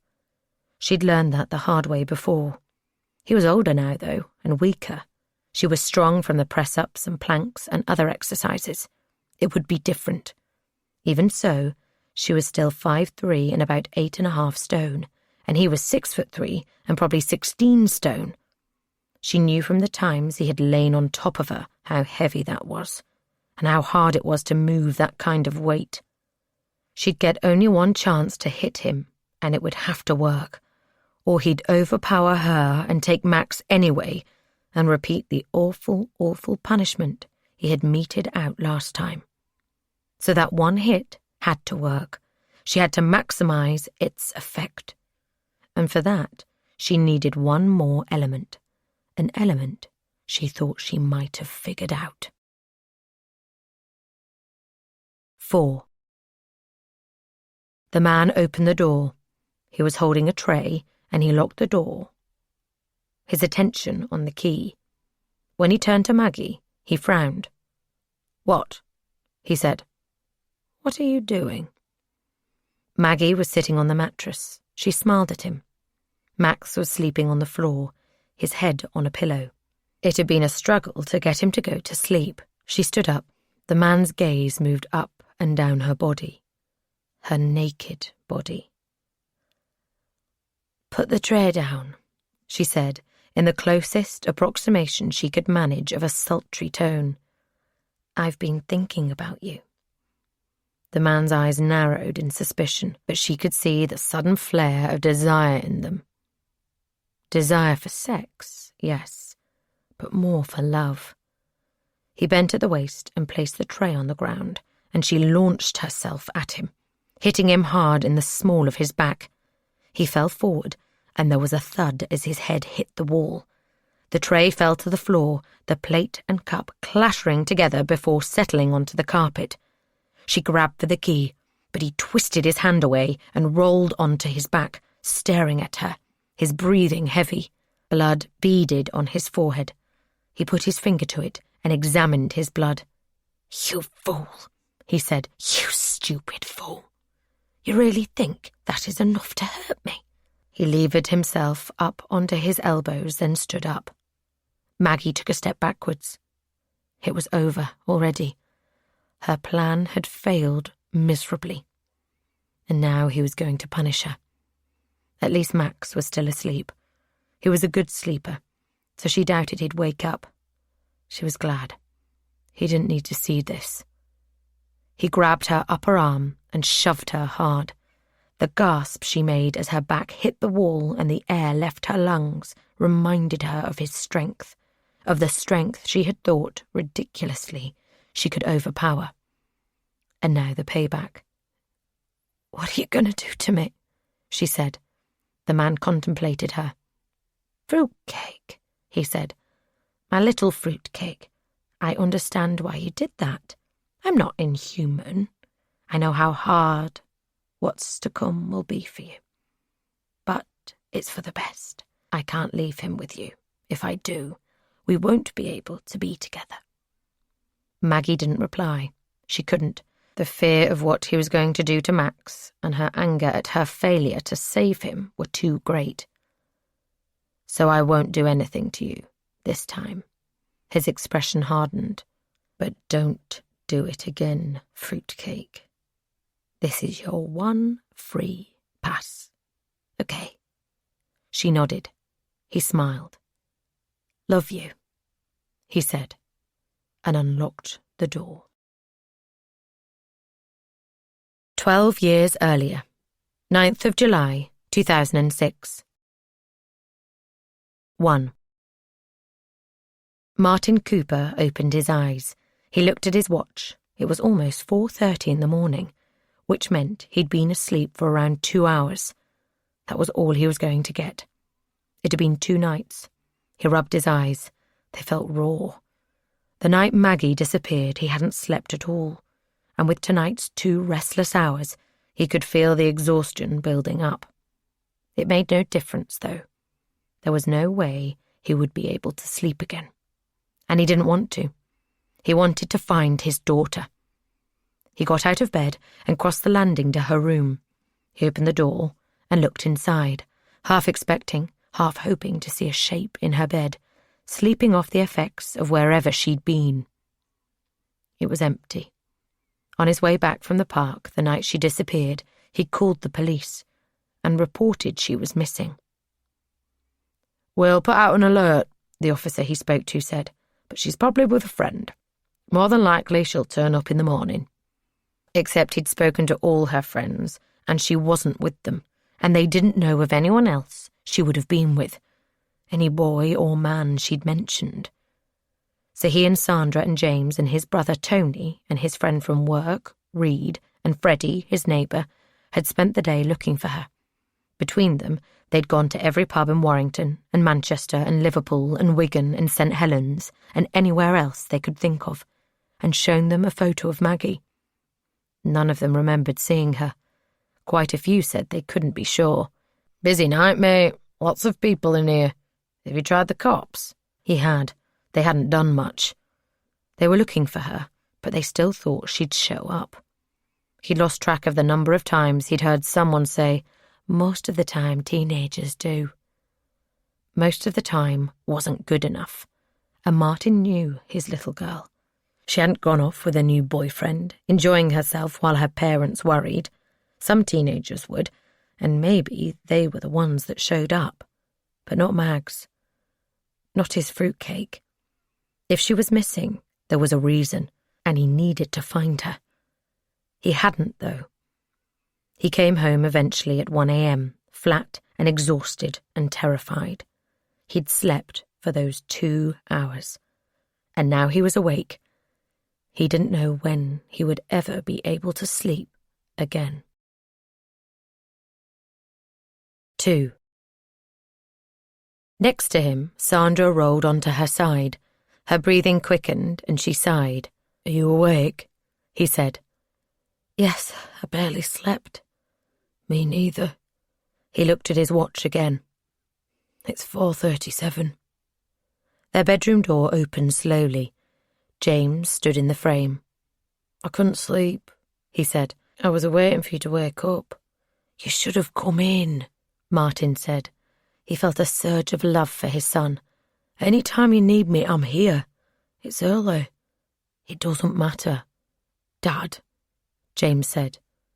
"Can we go and look for her?" Martin replaced the nozzle in the petrol pump and walked across the garage forecourt to pay. The car had been full the day before, but he had driven every street and park and country road for miles around. Martin had marked the ones they had driven on a map with a fluorescent marker, and there were very few left. He had driven slowly, James looking out of one side, him looking out of the other. At every open pub or newsagent or cafe or clothes shop or place that looked like it might have attracted a 15-year-old, they had stopped and shown photos of Maggie. No one had seen her. He scanned the shop as he entered, in case Maggie was inside buying chewing gum or a magazine or a packet of cigarettes. He hoped she was. He hoped he found his 15-year-old daughter buying cigarettes, because then he would know she was safe, because then he would have her back, and he could sleep and eat and breathe and live again. He handed his card to the shop assistant. "Number 6, he said, as she rang it up.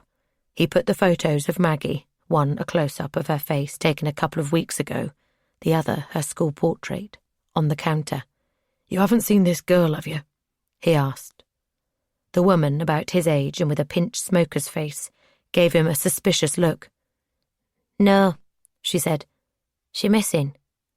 "Yes, she's my daughter." The look softened into one of sympathy. "Oh, how long's she been gone?" 2 nights. Just saying it made him feel sick with worry. It had a similar effect on the woman. 2 nights is 2 nights too long," she said. "Hold on, I'll be right back." She picked up the photos and walked through a door into an office. A few minutes later she came back holding a sheaf of paper. "Photocopies," she said. "I can hand them out. See if anyone recognises her. Give me your number and I'll make sure we let you know." Martin wrote down his phone number, in part glad of the help, and in part terrified, because it suddenly felt all the more real. 3. They got home at 9. There was a car parked in the driveway next to Sandra's red Ford Focus, a dark blue Honda Civic with a large dent in the boot. Martin stiffened. "Who the hell's that?" he said. He pulled up at the side of the road and opened the car door. "Let's go and see." James followed him into the house. He had large dark circles under his eyes and a drawn look. Martin put his arm around him and kissed his forehead. It was oily. His son was giving off a pungent, hormonal smell. "He'll be okay," Martin said. "Really, it will." He was trying his best, but he wasn't sure he was able to sound like he really believed his own words. In the living room, Sandra was perched on the edge of the sofa. She had a mug of tea in her hands. A woman with short, dark hair was sitting in the armchair opposite her. "Hi," she said. She didn't need to ask if he had found Maggie. She gestured at the woman. "This is Detective Inspector..." Her voice tailed off. "Wynne," the woman said. "D.I. Jane Wynne." She looked at Martin, her face still and expressionless. There was a questioning, intelligent look in her eyes. "I'm here about Margaret." "Maggie," Martin said reflexively. "We call her Maggie." Wynne nodded. "Maggie," she said. You reported her missing 2 nights ago around midnight. She paused, her expression carefully neutral. Even though most of these cases resolve quite quickly, we do feel that this case requires more attention. Martin steadied himself against the back of the sofa. Although he wanted all the help they could get with finding Maggie, these were not the words he wanted to hear. "Why?" he said. "Why does it require more attention?" "It's a combination of things," Wynne said. "Maggie has no history of this kind of behaviour. You reported that none of her friends have seen her. She's 15, and then there's the amount of time that has passed. Although many teenagers go missing, it's been 2 nights, and that is a concern." "You think something bad has happened?" Sandra said in a low voice. Wynne glanced at James. "I think it's a possibility," she said. "If she was away for 1 night, that would be pretty normal for a teenager. Drink too much, fall asleep somewhere, come home the next day, fearing punishment, all pretty standard. But 2 nights is different." "So what happens next?" Martin said. "We contact the press," Wynne said. "Get a photo out there. You take me through the last few days. I interview her friends, look at phone records, see what might be of interest. Whether there are any leads, we assemble some officers to follow those leads." She rubbed her eye. "And then we do whatever we can to find your daughter." 4. Martin stood in his daughter's room. It was a curious mixture of childlike and grown-up. On her desk were some earrings and a CD by an artist he had never heard of, and a book of short stories by Kate Chopin. Yet by her pillow, there was the blue bear, Rudy. He had bought her when she was 6, and he and Sandra were trying to stop her climbing into their bed every night. "He'll keep you safe," he said. "You can cuddle Rudy." It had worked after a while. When she came into their room, he let her settle, then carried her back to her bed. If she stirred, he put Rudy in her arms, and she went back to sleep. Wynne had looked around the room, searching for anything that might give a clue to where she was. She didn't find anything. Martin wasn't sure what she would have found. Drugs, maybe, or someone's name or address. But whatever she had been looking for, she had left empty-handed. Likewise, Maggie's emails. Sandra knew her password, and Martin had agreed to let Wynne look at her account. There was nothing that hinted at where she might be. He sat on the edge of her bed. Wynne had talked about a press conference, an appeal on television to anyone who might have information important to the investigation. "You'll be surprised what they throw up," she said. "People's memories get jogged about something they saw. They call it in. It turns out to be valuable." It hadn't reassured him. In fact, it had had the opposite effect. It brought home that this was not simply a teenage girl doing something irresponsible. This was an investigation, a news story. It was not going away. He picked up Rudy and rubbed the soft, threadbare patch over his right eye. He held him to his face, and the smell of his daughter enveloped him. For the first time, he wondered whether he would ever smell that smell again. And he started to cry. 12 years earlier, 9th of July, 2006. 1. D.I. Wynne sipped her coffee. It was milky and sweet. She didn't like it that way, but Detective Superintendent Marie Ryan, a couple of ranks above her and not known for her frivolity, had handed it to her, and she didn't want to say anything. "So," Ryan said, "you're working on the missing girl. We don't think she's gone off with a boy, escaping to the big city." "I don't think so," Wynne replied. "She doesn't seem the type." "There is no type," Ryan said, "at least not in my experience." "I know, but I think there's more to this than a runaway teenager." "Okay, it's your case. What do you think happened?" "I think someone took her," Wynne said. "Could be random, rape, maybe, or murder, or both. But I think she was taken." "If she was, you want to hope she's dead," DSI Ryan said. "Because the alternatives are not pretty." Wynne nodded. This was the reason she'd come to talk to Ryan. She was an expert in the kinds of criminal gangs who trafficked young girls, boys too sometimes. "What are the alternatives?" Wynne said. "Forced prostitution? If it's that, she could be anywhere in the world by now. Those people know how to move their victims around quickly. Or pornography. The really vile kind. Snuff movies, rape movies, live shows on the internet where the punters tell the gang what they want them to do." Ryan caught Wynne's gaze. "I've seen some bad things, Detective Inspector. People mutilated, killed even. Also some bastard can get an erection. You want to hope that she's not caught up in that. Do you know anyone who might be able to tell us if she is? A grass?" Ryan shook her head. "No, it's a closed world. Some of the gang bosses might know something, but even they keep away from the stuff, and they won't talk to us anyway." "Who would be most likely to know something?" Ryan looked at Wynne, her head tilted. "They won't tell you anything. Your police, the enemy. I can try.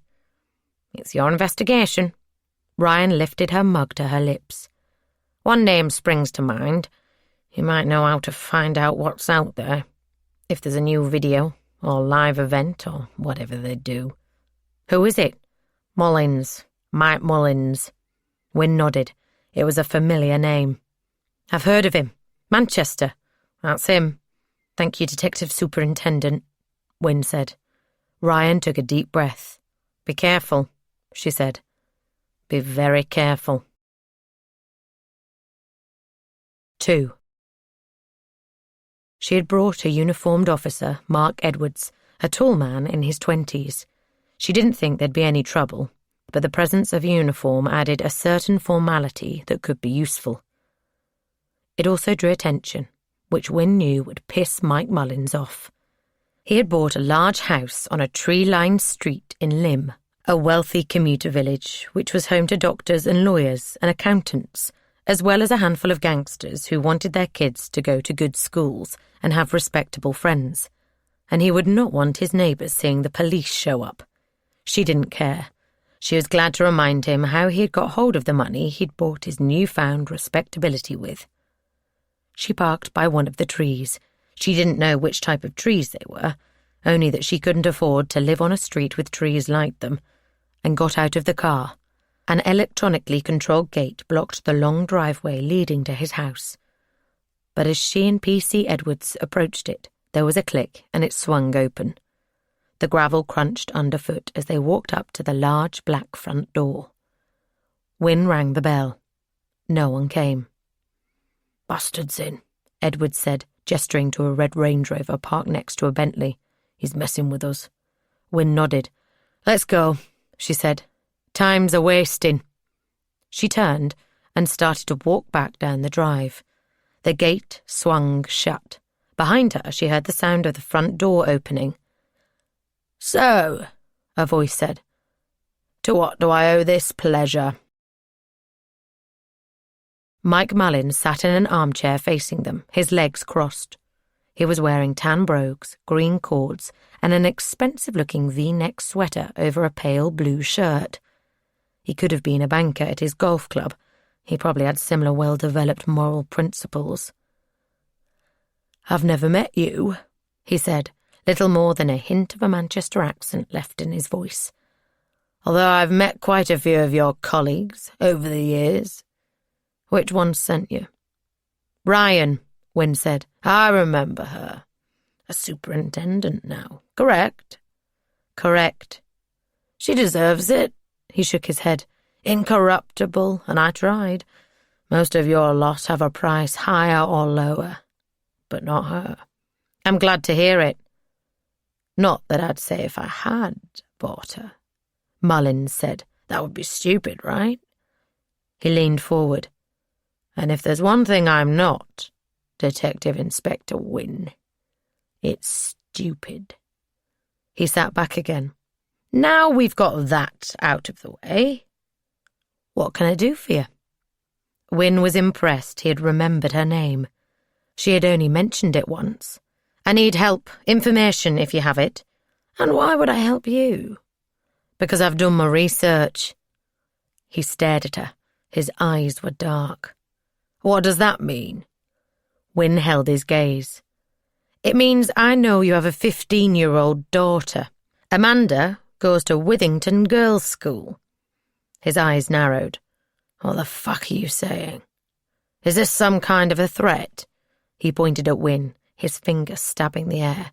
Because if it is, and you bring my daughter into this, I will destroy you. Understand? Do you P.C. Edwards got to his feet. Watch it, he said. Be careful, Mr. Mullins. Shut your mouth, plod, Mullins said. This is between me and her. Your daughter is of no interest to me, Wynne said, other than the fact you have one, and she's 15. Go on. A 15-year-old girl has gone missing, Wynne said, and we have reason to believe she's been abducted. It's possible it was opportunistic, and she has been killed, but I don't think so. What do you think? Mullins said. That she's being forced into prostitution or pornography or something similar. And you think I might be involved in it? No, Wynne said, but you might know someone who is. Mullins shook his head. No, I don't. I know those people exist, but I have nothing to do with them. They're filth. I'm glad you're so principled, Wynne said, but I'm sure there's something you could tell me. Mullins laughed. It's not principle, he said. It's lack of information. The scum who peddle that kind of shit keep themselves to themselves. It's a very secretive world, Detective Inspector. It has to be. If people like me find out who they were, we'd take care of them. For good. We're not as squeamish as you. Wynne felt her hopes deflate. She'd been right that Mullins would find it disgusting, but she was wrong that he would have anything he could tell her. But you would inform us if you heard anything, she said. He studied her. Yes, he said, I would. Just this once, I would. She stood up. Thank you, she said. 3. D.I. Wynne knocked on the door of a semi-detached house on a quiet street about a mile from the Cooper's house, in the village of Stockton Heath. It was a lively place, prosperous and growing, populated with a mixture of long-established inhabitants and more recently arrived commuters. In Wynne's experience, the arrival of new people changed the character of places like Stockton Heath. They were less embedded in the life of the village, less likely to call on their neighbours. Once, everyone would have known everyone's business in the village. Now, people kept themselves to themselves. She looked to her right. There was a large bay window. The curtains were open, but there was a blind drawn halfway down. Through the gap, she could see a floral couch and a large television. To the left was a garage. It was closed, and no car was in the driveway. She rang the doorbell again. P.C. Edwards nodded at the side of the house. Want me to take a look around the back? Give it another minute, she said. A few seconds later, she heard footsteps and the sound of a chain being put in place. The door opened the length of the chain. Yes, a man's voice said. How can I help you? Wynne gestured to Edwards to step back so that he would be visible to anyone looking through the side window. She wanted the occupant to see that it was the police. We'd like to talk to you, Mr. Best, Wynne said. There's something you might be able to help us with. What's it about? It's an ongoing inquiry. I've done nothing, Bess replied. I only want to talk to you. I have nothing to say.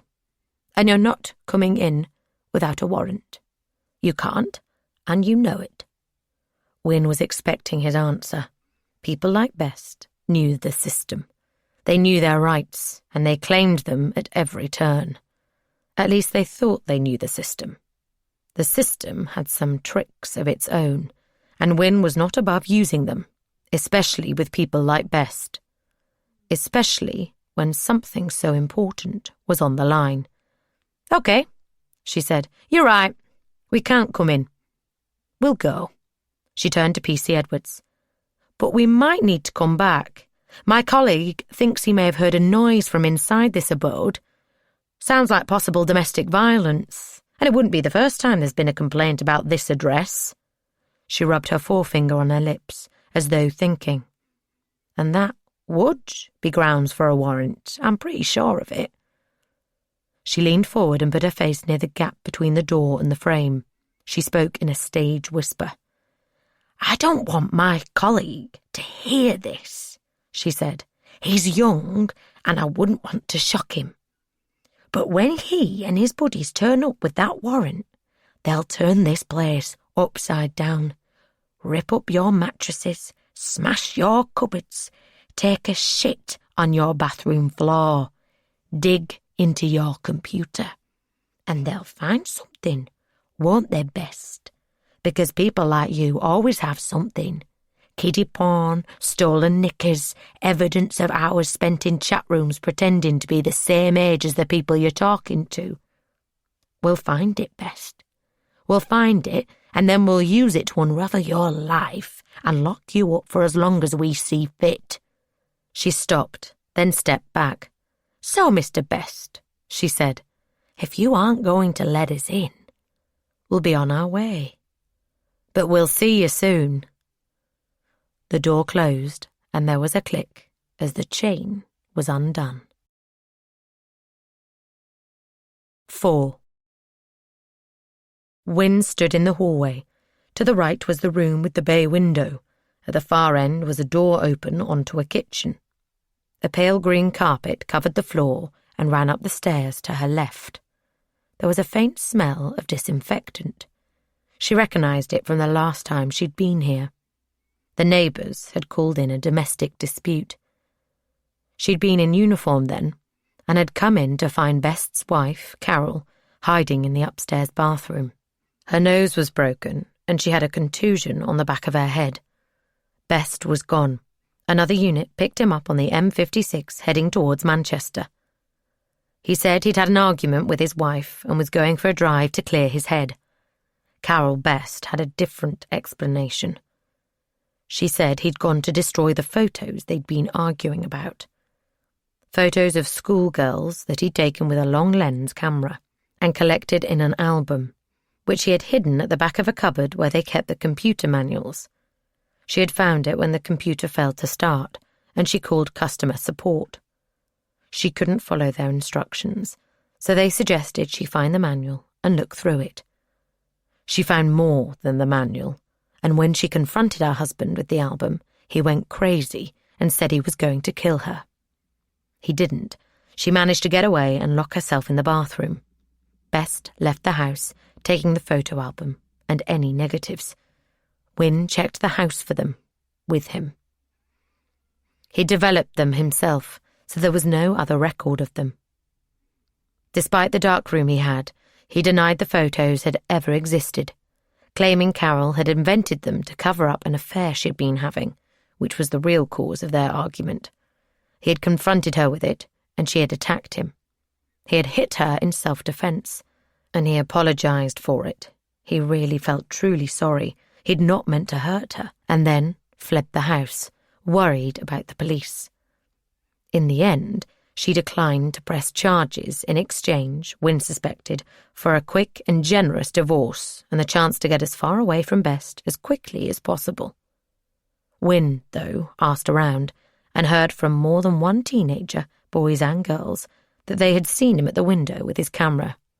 "He's a creepy fucker," one girl said, "always looking at you." That in itself wasn't a crime, but Wynne hadn't forgotten it.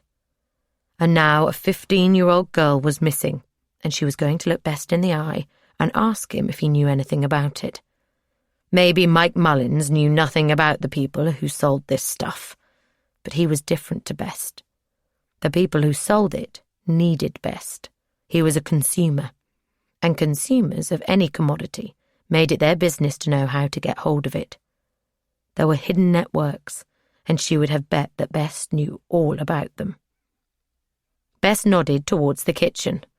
Wynne and Edwards followed him through the door. He and Edwards sat down. Wynne stayed on her feet. "So," she said, "how have you been?" "Fine. This isn't a social call, I take it." "No," she said, "it isn't." "Then What is it? Any ideas? Wynne asked. None. A girl has gone missing. She's 15, local. Bess shrugged. Nothing to do with me. You sure about that? Wynne stared at him. His demeanour was unassuming, meek, broken by life, but the look in his eyes belied it. They were cold and unflinching. He was, she saw, a dangerous man. 100%, he said. He crossed his arms. He was wearing a white shirt and grey trousers. Behind him, by the sink, was a plate with some boiled vegetables and fish fingers on it. Early for dinner, Wynne said. I eat when I want. I'm hungry now. For fish fingers? I like them. Aren't they kids' food? Wynne said. Bess sighed. They're easy to cook, and I'm not fussy. Wynne placed a photo of Maggie on the table. Recognise this girl? She said. No, never seen her before in my life. You sure? You sure she's not the kind of girl you might have taken an interest in? Best's eyes narrowed. That is a vile allegation, and it is totally unfounded. What my ex-wife, thankfully, accused me of is disgusting, and I would never do anything like that. He pointed at Wynne.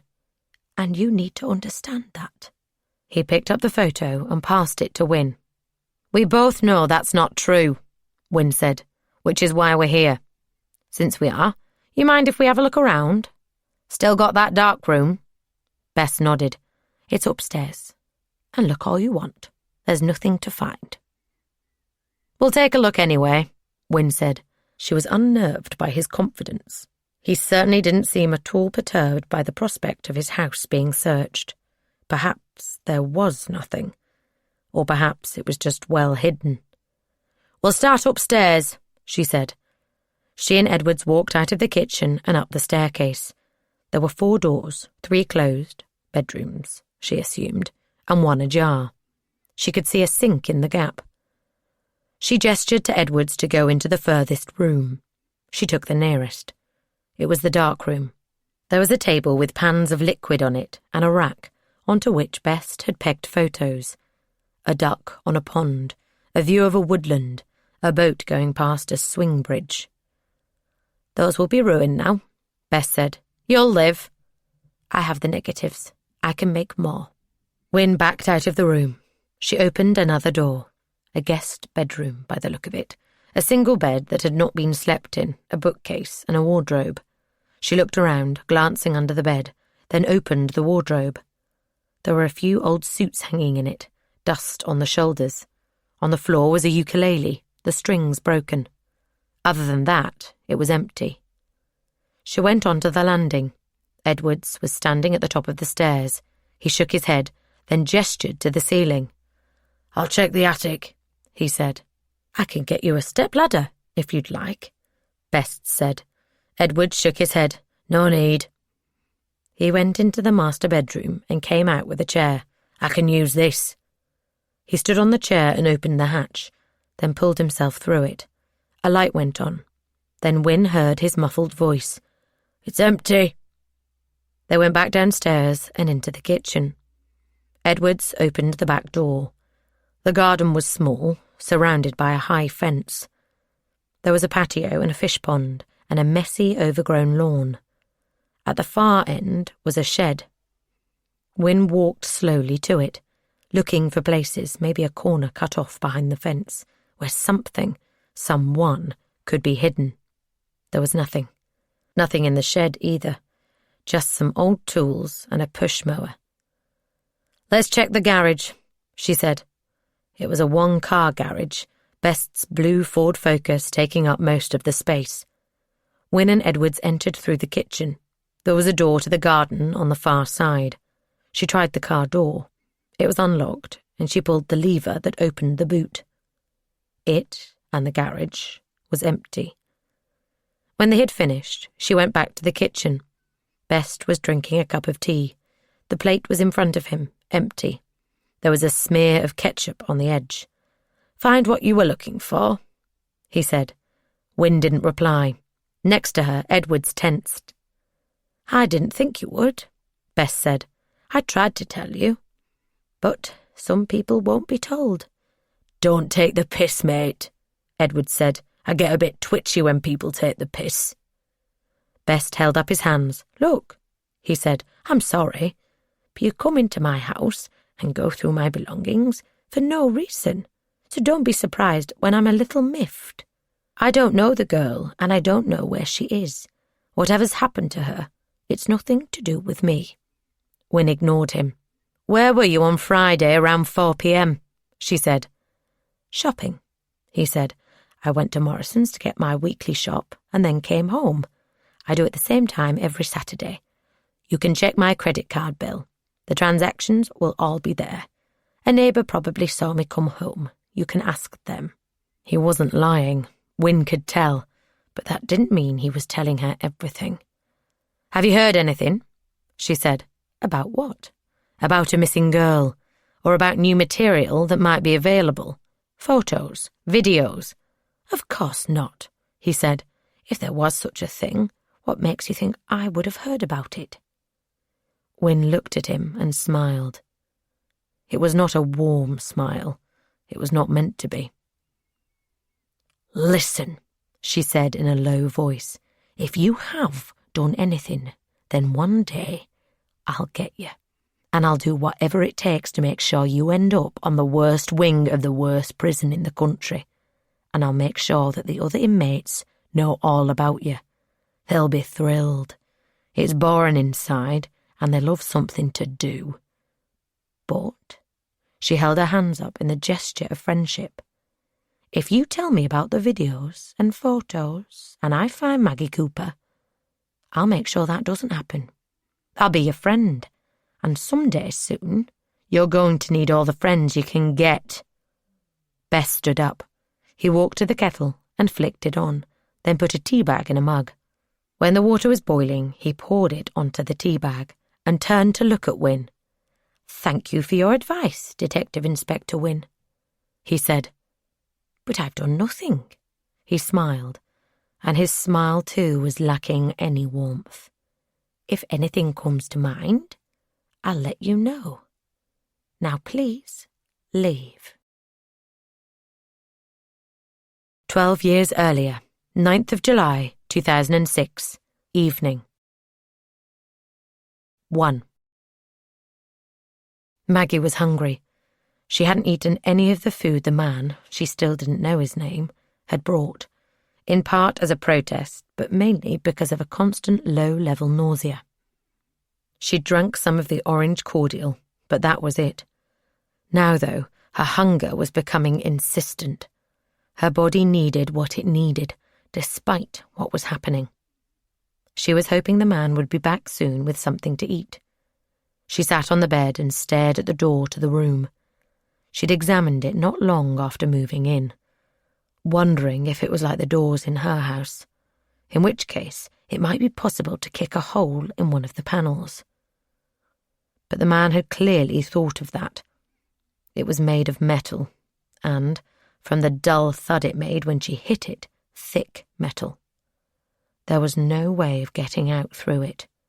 There was no way of getting out at all. The walls and floor, she had banged on the carpet, were concrete, or maybe stone. Even if she had a tool, a knife or a fork, there was no way she would be able to get through it. Besides, if she could make a hole, the man would see it as soon as it reached any size. She was trapped, well and truly trapped, and no one knew where she was.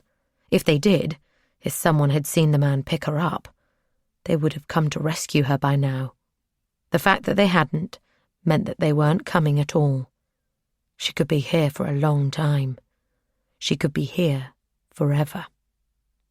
And when she thought about it like that, she was overtaken by a panic that left her curled into a ball on the bed, trembling, her eyes wide open and her mind blank with fear.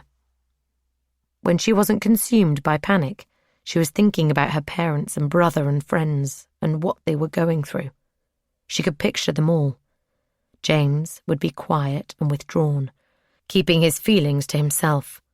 He'd always been like that. Often he would be worried about something at school or with his friends, and he would deny there was a problem over and over, until eventually he would come to Maggie's room and lie next to her and tell her what had happened. She was the only person who could calm him down, and now she was gone. Mum would be angry and tearful and fierce, and Dad, well, she worried about him the most. Mum loved her and James with total devotion, but Dad's love went further. He depended on them. His kids were what gave his life meaning. His own father had died when he was young, and his mum had not seemed to cope very well. Maggie didn't know exactly what had happened, because he never talked about it. But she didn't think he had had a particularly happy childhood, and he had made up his mind to make sure the same didn't happen to his kids. He was never too busy for them, never had anything to do which was more important than whatever it was they wanted from him. All her life, he had been there for her, calm and patient and reliable and loving. If she was interested in something, he explained it. If she wanted to help him wire plugs or change the oil in the car or put up shelves, he told her how and put the tools in her hands and watched as she did it. And he kept her safe, always. She had no idea how he would cope with her disappearance. That was what made her angriest about the man who had taken her. He didn't care what he did to her family, didn't care whether they became depressed or split up or committed suicide. All he cared about was getting what he wanted, which was her in a cage. She hated him for that, not for wanting her, but for his selfishness and what it was doing to the people she loved. And now, on top of it all, she was hungry. She was going to have to take food from him. She heard the scraping noise. Her heart rate sped up. She felt the first fluttering of panic, a tightness in her chest. She sat up on the bed. Seconds later, the door opened. The man stepped inside. He was not holding a tray. He did not have food or water. He looked tired and irritable. "Well," he said, "I've had quite the afternoon fruitcake." Maggie looked behind him, wondering whether he had brought a tray and put it down, and she had somehow missed it. He followed her gaze, frowning. "What is it?" he said.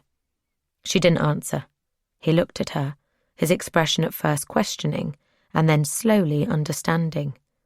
"Ah," he said, "you want something to eat. Well, I'm afraid that's impossible." He scratched his nose, then inserted his finger into a nostril. "I did make something, but I had to eat it." She closed her eyes. She didn't want to hear this. If there was no food, she wanted him to leave. Then there was no chance of him doing what he'd done the night before. "Do you want to know why I had to eat it?" Maggie shook her head. "Don't be like that. It's interesting." Maggie shuffled backwards on the mattress until her back was against the wall. She hugged her knees to her chest. He folded his arms. "The police came. They were looking for you." She blinked, looking at him. "Don't get your hopes up, though. They didn't have a warrant, and they have no reason to suspect me, other than the fact they always suspect me. They don't like me, you see. I let them have a look around so that they'd go away. I knew there was no chance they would find this place." He bounced up and down on his heels. "That's when I ate the food. I'd made it for you just before they arrived. They saw it, and I didn't want them wondering who it was for. So while they were banging around looking in cupboards and underbeds, as if I'd be so stupid as to hide anything valuable in such an obvious place, I ate it, as though it was mine all along." He shrugged. "And so no food until tomorrow." "Why?" Maggie said in a whisper. "Why do they not like you?" He shook his head ruefully. "My wife," he said, "ex-wife, that is, found some photographs I'd taken. She couldn't understand that they were harmless and innocent, and she made a big fuss. And then the police came, and she told them, can you believe that? She told them about the photos, and I had to destroy them." "What kind of photos?" "Nothing really. Photos of people, girls mainly, on the way to and from school. She said it was disgusting, that I took them, but she was wrong. He leaned forward, his eyes bright. They were beautiful. Not obscene, not disgusting. They were works of art, and they were harmless. The girls didn't even know I'd taken them. He sighed, but it worked out well. It was serendipitous. You know what that means. It comes from the 3 princes of Serendip, and it means lucky, fortuitous. I'll tell you all about it someday. Anyway, it was serendipitous because it meant I had to restart my collection. And that meant I found you. Maggie was glad she hadn't eaten. If she had, she would have thrown it up. I saw you soon afterwards, and I realised immediately you were special. You were the one I had to have. It had all happened for a reason, to lead me to you. There was something about you, a light you gave off. I could see you were kind and sweet and loving, and I decided at that moment that I had to have you. I had to pluck you from the cruel and corrupting world you were in and keep you safe. You don't think so now, but in time you'll appreciate what I've done for you. Please, Maggie said, leave me alone. Then I discovered who you actually were. It was perfect. I couldn't believe who you were. What do you mean? Maggie said. Who am I? That's for later, he said. It took me a long time to get you. Every week I drove near your house, waiting for a chance to talk to you. And it finally came. He took a step towards her. And now you're finally here. Home. This is not my home, Maggie said. This will never be my home. This is a prison. I'm sorry you feel that way, the man said, but you'll change your mind eventually, and I'm in no hurry. I have all the time in the world. He undid the belt on his blue bathrobe and walked across the room. Maggie pulled her knees tighter to her chest. No, she said, her breathing shallow, the panic in full flow. No, please no. He frowned. Okay, he said, for you, fruitcake, anything. But there is one thing I want. He bent down and pressed his lips to her forehead. I just want a kiss from my little girl. She closed her eyes. The man said it again. Give me a kiss, then I'll go away. It was awful, but it was better than the alternative. She turned her head and kissed him. His lips were warm and wet. His tongue stabbed into her mouth, and she fought not to gag. The kiss only lasted a few seconds, but it felt like a lifetime. Good night, my darling, he said. She waited until the door closed and she heard the scraping sound before she opened her eyes. And then she started to sob. Tuesday, 19th of June, 2018. 4 days to go. 1. She was already awake when Max rolled onto her chest and pressed his cheek to hers. Sleep had been impossible, her mind replaying her useless escape attempt, reminding her that her last chance was gone. The man would be on alert now, watching for anything out of the ordinary. Behind it all was fury. She was furious with herself for her pathetic, stupid attempt. How could she have thought that would be enough? Had she really believed he had aged that much? His words echoed in her head. You really think that is enough to hurt me? He'd also called her a fool. He was right. She was a fool who had wasted her son's last chance at a life. She picked up her calendar. It was Tuesday of the last week she would have with Max. Tuesday of the last week of his life. She blinked and looked at her son. He was smiling in his half-sleep. She listened for the man. He normally came soon after they woke, and Maggie put the lights on. Maggie assumed it was the morning out there, and the man came at the same time every day. But it was possible he had a camera in the room and knew when she had woken. She had looked for one and hadn't found anything, but maybe it was too well hidden. She didn't really care. All she cared about now was the calendar. She lay on the mattress listening for him. There was no sound of scraping, no footsteps outside the door, no handle turning. Nothing but the low hum of the electric bulb in the lamp and the soft breathing of her son next to her. Maybe he wasn't coming today. Maybe there was no food after what she had done. She didn't care. What was hunger in the midst of all the rest of it? Max, as he was every morning, was full of energy and plans for the day as soon as he woke up. "Okay, Mummy," he said, arranging his Duplo on the floor in front of him. "Let's make a city, and then we can go to the moon on the light beam." "What a fun idea," Maggie said. It was hard to keep her tone light and a smile on her lips. It was important, though, as she had discovered that if she kept her eyes locked on his, she could almost forget what was coming. Almost. It was as though there was a shadow at the corner of her vision that she could never quite escape. But Max didn't need to know that. She didn't want to ruin his day, his last days, with the knowledge of how few of them there were. Besides, what would she tell him?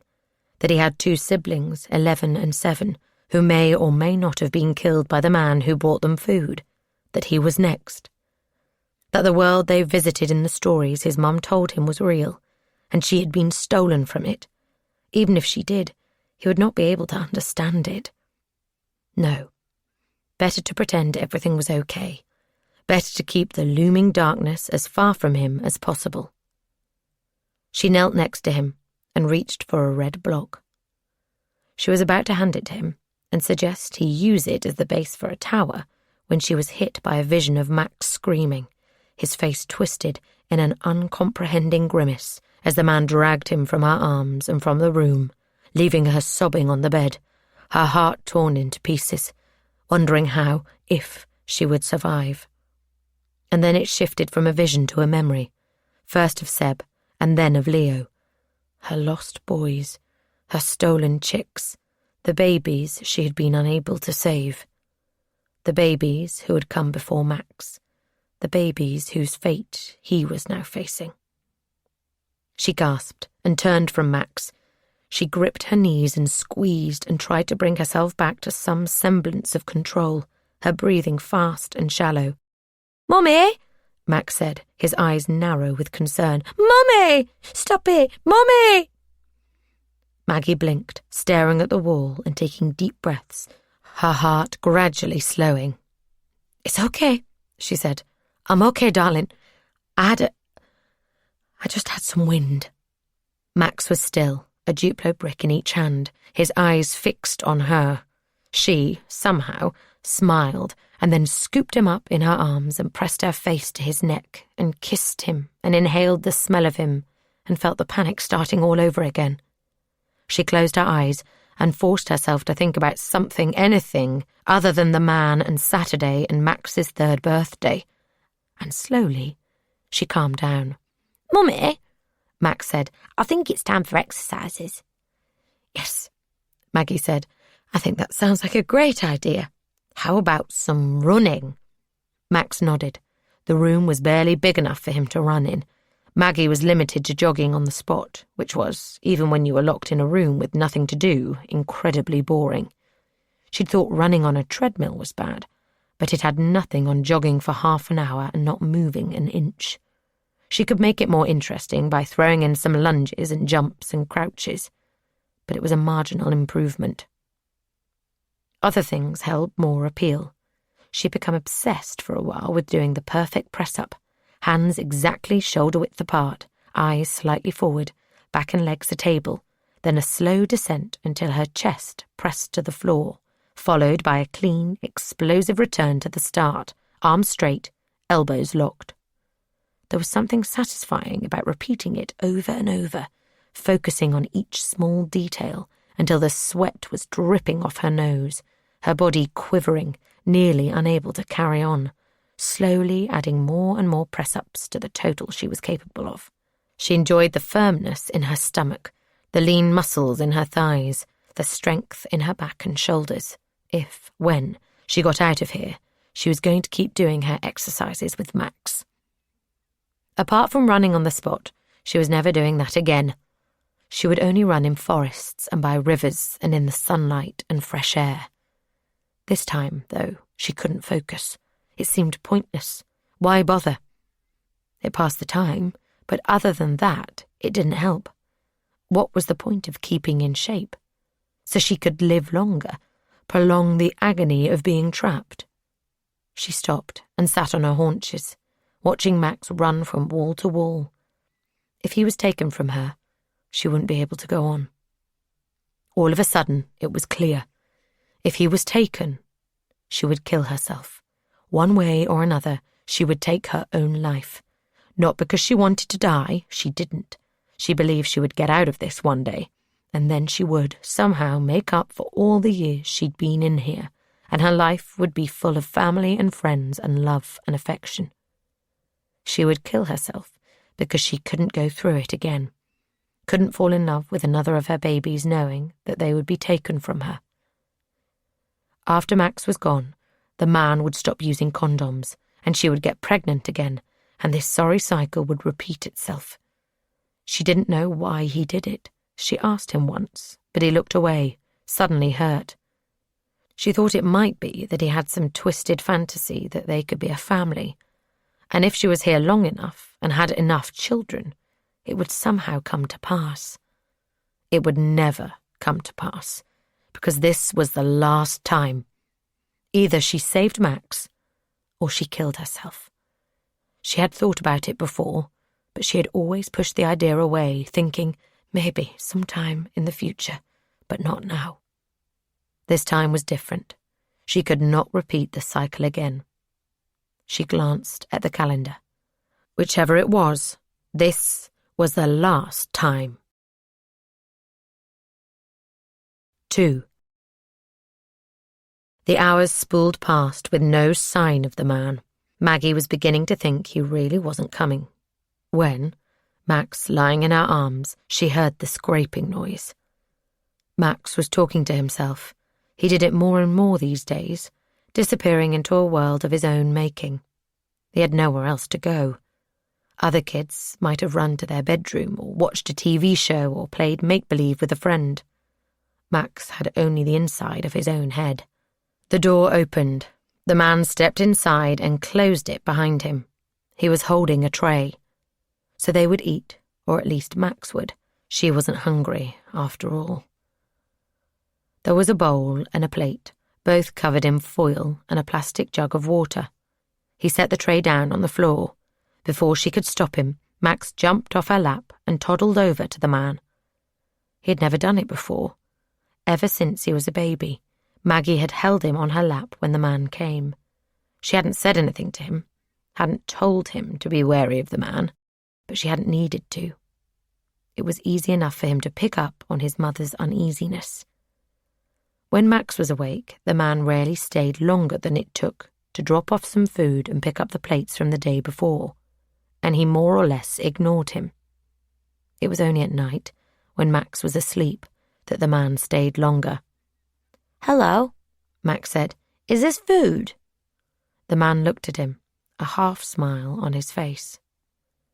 "Yes," he said. "It is." "I'm hungry," Max said. Of course he was. He'd had no breakfast. He bent over and pointed to the bowl. "Is that for me?" Again the man smiled. "Yes," he said. "It's for you." Maggie watched, tensed on the edge of the bed. This was new. Part of her wanted to snatch Max up, keep him away from any contact with the man. Part of her wanted it to carry on. He would, she was sure, fall in love with Max given the chance. He was, after all, his father, and there had to be some paternal instinct in there, somewhere. Moreover, there was the change in the man she'd noticed recently, the change that had led her to ask him to let them go.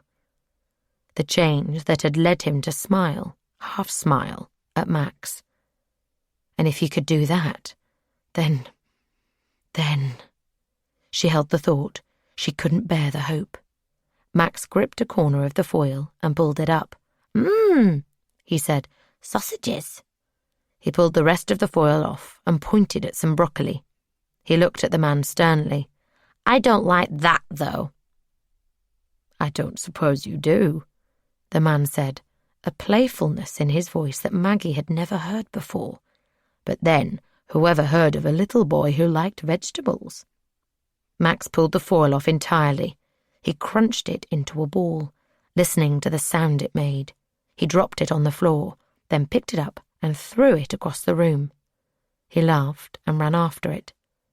The man held out his hand to Max. "Can I have that, please?" Max frowned. "I want it." The man's smile faded. "Give it to me," he said. Maggie leaned forward. "Give it to him, Max," she said. "But I like it," Max said. "I want to play with it."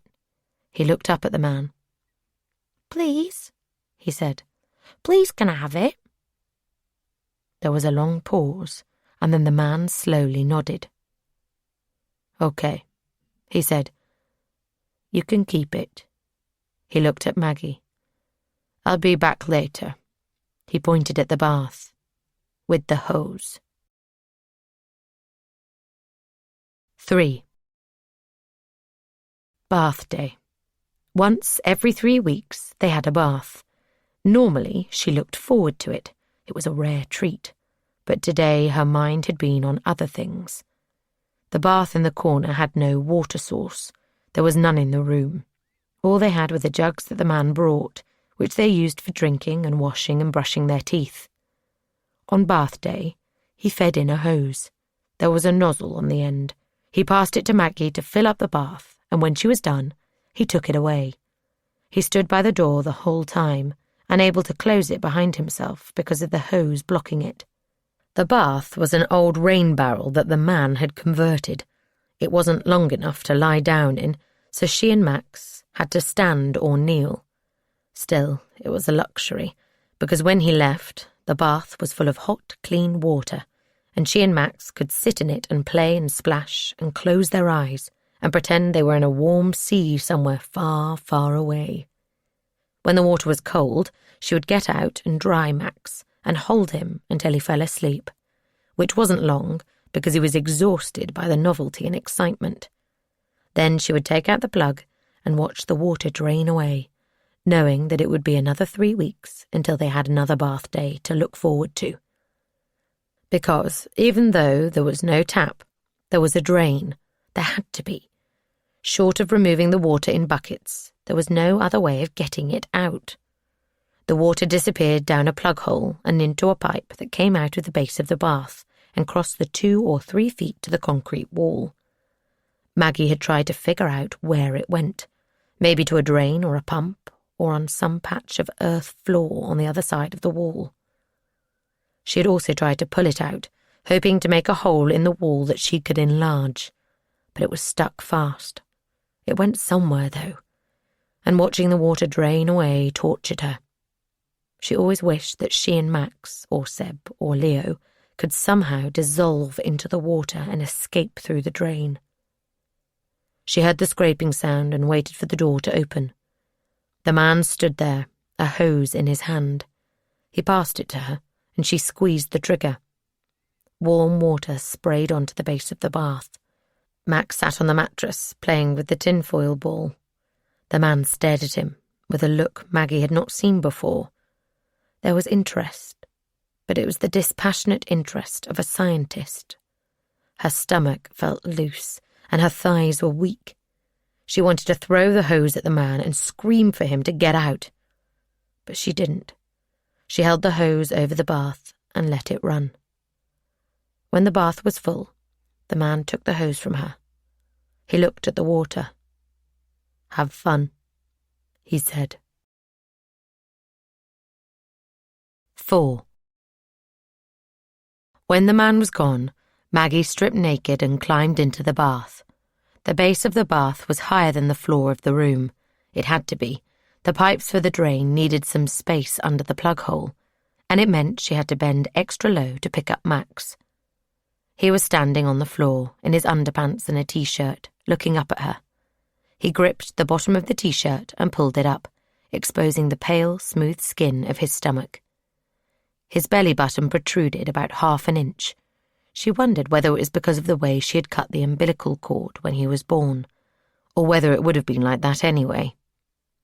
He lifted his hands, stretching the cotton over his face. He wriggled his shoulders, bending at the waist and twisting his arms in a futile attempt to take the t-shirt off. She laughed, watching him try to undress but succeed only in wrapping himself even tighter in his clothes was one of the few sources of amusement she had. "Mummy," he said, his voice muffled, "can you help me?" "Of course," Maggie said. She straightened out the t-shirt. It was getting tight. He was growing so quickly, and pulled it off in one smooth movement. He smiled up at her, his face red with the effort, then stepped out of his underpants and held up his arms to be lifted into the water. As she picked him up, she held him against her body. She loved the feeling of his skin against hers. It had been the same with Seb and Leo, and it brought back memories of her other sons, of Max's brothers. It reminded her she had lost them, and it reminded her she was going to lose Max. She started to cry. She blinked away the tears. Max didn't need to see her crying. She sank down and dipped her head under the surface, washing her face clean, then sprang out, water dripping from her face, and grinned at him. "Surprise! It's the bath monster!" He giggled and started to splash water at her. "No, I'm the bath monster." "You are," Maggie replied. "You're my little bath monster." He splashed her again, and she shrieked in mock terror. "Oh, stop, please! Bath monster, please!" He erupted in laughter and splashed harder. She remembered doing the same thing with her parents. For a child of Max's age, there was something irresistible about splashing or tickling or pushing your parents over. It was a kind of subversion of the natural order, and she remembered finding it delicious. Max clearly did too, and she let him throw and kick and push as much water at her as he wanted. When he had had enough and the water was getting cold, she pulled the plug and climbed out of the bath. She reached for Max. "No," he said. "I want to stay in." "Okay." She picked up the towel. The man left one by the door, a thinning, faded pink scrap, and dried herself. "Let me know when you're ready." She dressed, running her hands over the dark hairs on her thighs and lower legs. It had been a few months since the man brought her a safety razor, and she had shaved her legs. She never asked for one, but from time to time he left one, along with a bar of soap on the food tray. The first time she had ignored it. God, it seemed so long ago. So much of her life had been spent between these four walls. But the next bath day, it was there again. The man gestured at it as he left the room, then caught her eye. His face was expressionless, but it looked like he was struggling to keep it that way. She got the impression that underneath it was a subdued rage. He pointed at the light bulb. "Use the razor," he said. "In fact, I'll watch. I shouldn't have left it with you. Never know what you might do. I wasn't thinking." And since then, every few bath days, he brought a razor and sat and watched as she spread soap on her legs and shaved them. It would probably be time again quite soon, judging by the hairs that had grown. She became aware that the room was totally quiet. She looked up and her heart stopped. There was no noise coming from the bath, no splashes, no dripping, no giggles. No little boy peering over the side. "Max!" she called. "Max!" He was probably fine. The bath was deep, so he could easily be hidden, but it was the lack of noise that worried her, that made her picture his body, face down in the water. It was funny. Losing your child in a supermarket or park or outside school was every parent's worst nightmare. The moment, even if it only lasted for a split second, when you couldn't see them, was heart-stopping. Even she, trapped in a place where there was nowhere he could have gone, had that feeling. It was something primal, instinctive, and she was panicking now. Then there was a noise, a hollow thump like a bass drum. There was a pause, and then it came again. Maggie breathed out, her lips pursed. He was there, safe and making noise. She walked over to the bath. Max was sitting on the floor, banging his heel against the wood. The noise reverberated around the room, amplified by the space between the floor and the base of the bath. Maggie smiled. "Well, well," she said. "Quite the musician, aren't you?"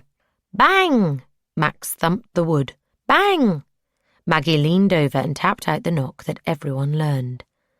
Dum-dum-da-dum-dum, dum-dum, then ruffled his hair. "Try that." Max banged a random series.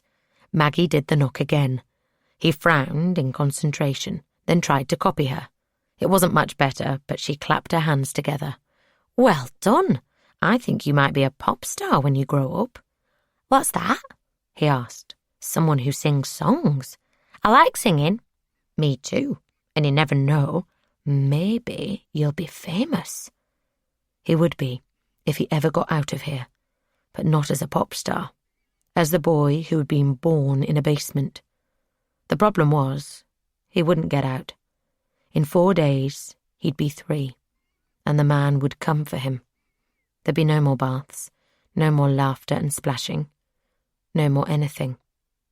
She wanted this moment to never end. She wanted him to stay in the bath, happy and clean and naked and perfect. Forever. 12 years earlier, 29th of July, 2006. 1. Martin stirred milk into his tea and stared out of the kitchen window. It had been 3 weeks since she had gone. He looked at the orange pill container in his hand. Only a few left. There should have been more. At a rate of 1 a day, there should have been a lot more. But 1 a day wasn't enough to quiet the voices in his head. Not nearly enough. 2 muted them. 3 turned them into background noise. For a while, and then the volume slowly turned up again. Sometimes the voices blamed him, told him he was useless, he should have protected her, taken her to Anne's house, made sure she got there safely. Sometimes it was Sandra's voice saying those things, even though she'd never said it in real life. She probably thought it, she must do. He did, after all. Other times it was Maggie's voice. That was when it was the worst. That was when he took more of the pills, took as many as he needed to quiet her voice. "Hi, Dad!" Door slamming. "What's for tea? Can I have a lift to Kevin's house? Can I have a lift to Anne's house?" And he'd turn and look, but she wouldn't be there, and it would all come back. The loss, the pain, the terror. And she would speak again. "Help me, Daddy. Why can't you help me? Why can't you find me? I'm your daughter. Why can't you find me?" And he would clap his hands to his head and try to shake the voices loose, but it was impossible. There were reminders of her everywhere. Her bedroom door was closed. Martin didn't want to see inside it. Didn't want to be slapped in the face with a reminder of the fact she was gone. But he was anyway. She was everywhere in the house. It wasn't the objects, the photos of her, the shoes she had left on the mat in the hall and her coats in the closet, ready for her return. It wasn't the things themselves which bothered him. They were just objects. They could be ignored or hidden or put away. It was the memories that haunted him, and they were everywhere. When he went up the stairs, he saw her sitting on the top step, back to the wall, phone to her ear. When he sat in the armchair, he saw her lying on the couch, feet dangling over one arm, a hole in the toe of her socks. When he switched on the hallway light, he remembered installing the dimmer switch with her, watching as she screwed the wires into place, her tongue between her teeth as she concentrated. The house was full of her, but she was nowhere to be found, and so he would take a pill or 2 or 3. And now there weren't many left. He'd explained it to Dr. Chalmers. She'd understand. She'd known Maggie since she was a baby, when she'd come to the house to see him and Sandra and given them the prescription. She'd been in tears herself. He unscrewed the lid and emptied the contents onto his palm. 3 left. He felt a rising panic. He'd call Dr. Chalmers later and get some more. "Hey." He turned. Sandra was in the doorway. She was wearing jogging pants and a sweatshirt. Her hair was scraped back in a bun, and her face was lean, gaunt, nearly. She'd lost weight. They both had. For the first time in years, decades, maybe. He had a flat stomach. "Tea," he said. She shook her head. "Have you got any more of those?" He showed her the pills in his hand. "This is it. Share." He didn't want to. He didn't want to at all, but he nodded and handed her a pill. Her eyes rested on the 2 he still had in his palm. The 2 to her 1. But she said nothing. He lifted them to his mouth and swallowed, then took a sip of tea. "You've not got any left," he said. She shook her head. "I thought I had more, but they're gone." "Okay," he said. "We can get more." He looked at her, his lip quivering. "When will this get better, Sandy? When will it stop hurting so much?" "When she's back." For a second, he didn't reply. When he did, the words were ash in his mouth. "When she's back." 2. Martin sat on the couch staring into space. The cup of tea in his hand was cold, the living room door open. "Dad," James said, "I'm going out with Andy." Martin swallowed. This was the second time James had gone out alone. It had been hard to let him, when 2 days before, his friend Andy had knocked on the door. They'd promised to stay together, and so Martin and Sandra, after giving him one of their mobile phones, had agreed. "Be back at 6 p.m, promise?" He had promised, and then come home much earlier than 6, pale and strained, and gone straight to his room. Martin had followed and found him curled up on his bed. "Okay?" he asked. James nodded. He was crying softly. "I miss her," he said. "I miss her, Dad." Martin hugged him. "Me too, son." And now he was going out again. Martin didn't know how he could. He hated leaving the house. Outside he saw her face in the windows of each bus or car or truck that passed him. Every girl of her age that he saw in a crowd was her. Twice he had glimpsed someone and, convinced it was Maggie with a different haircut and new clothes, had run after them. Twice he had tapped someone on the shoulder, and when they turned to look at him, seen only an expression of alarm on the face of a girl who was not Maggie. Twice he had mumbled an apology and shuffled away, pulse racing, breathless, his heart freshly broken. Twice he had told himself she was not going to be on a bus or walking around the supermarket, and he must not approach strangers. Still he saw her everywhere. But it was never her. "Is Andy coming here?" "Yeah, soon." "What time will you be back?" 7. We're seeing a film. Promise." "Promise." There was a knock on the door. "That's him," James said. "Bye, Dad." Martin handed him his mobile phone. "Call Mum's number or the house phone if you need to. Okay?" "Okay." "Love you, Jimbo." "Love you too, Dad." He kissed him on the forehead and watched him leave the house, praying silently that he would be back safely. 3. Martin looked at the clock on the DVD player. 1900. He glanced at Sandra. The minute counter changed. 1901. "He's late," Martin said. Sandra looked at him. "It's 1 minute past. I was expecting him early." Sandra nodded slowly. Her face was expressionless, and he was half expecting her to tell him, "Life goes on. Don't worry, it's only a minute." But she covered her eyes and rubbed her temples. When she looked up, her cheeks were wet with tears.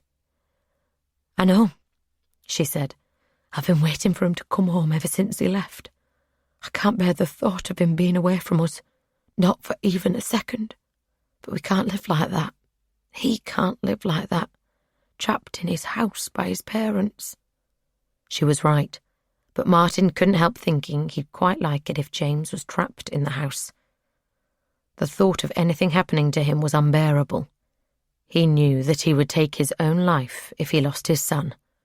Already, daily life was a torture of desperation and grief, made all the worse by the hope, the tiny slither of hope, that she would walk in the door any day and apologise, and they would hug and kiss her and be angry for a second, but too relieved, too happy to really care where she'd been. It was that tiny hope that made it all so hard.